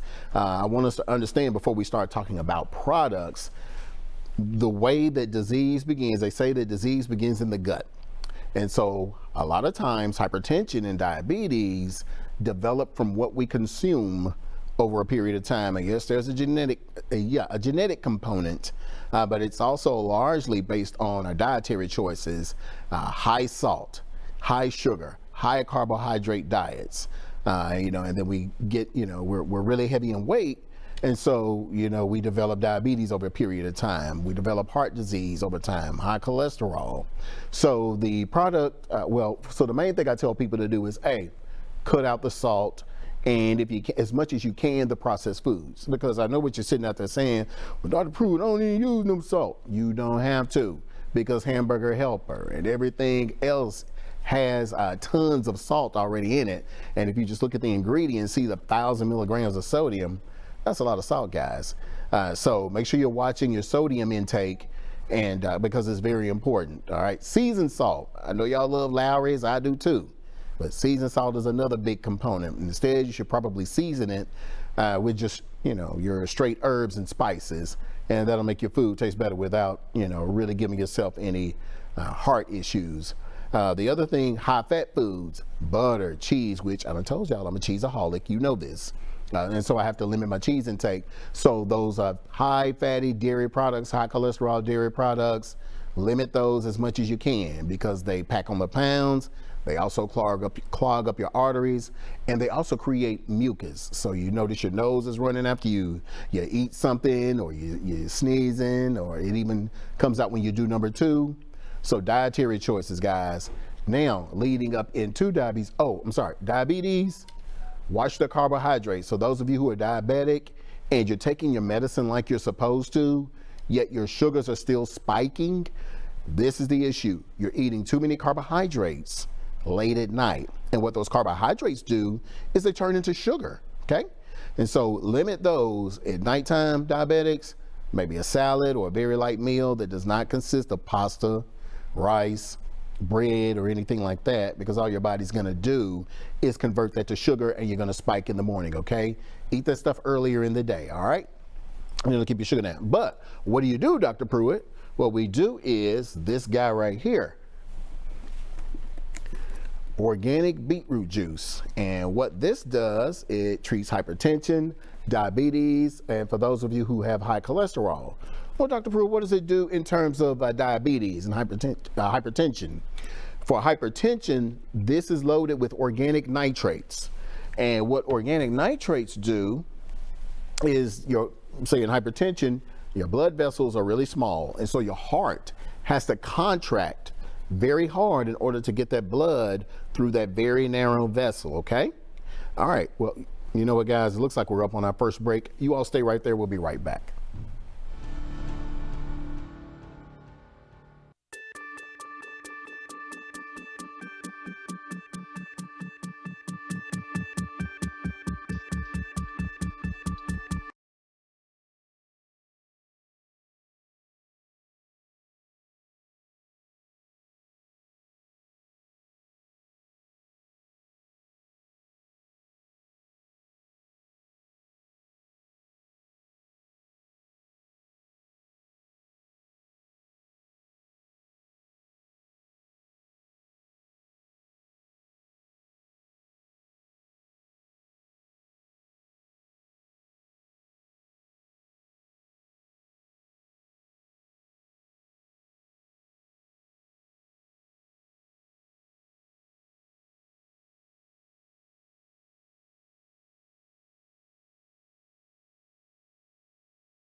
Welcome back to Pharmacist on Call with your host, Dr. Sean Pruitt, Community Pharmacist of the World.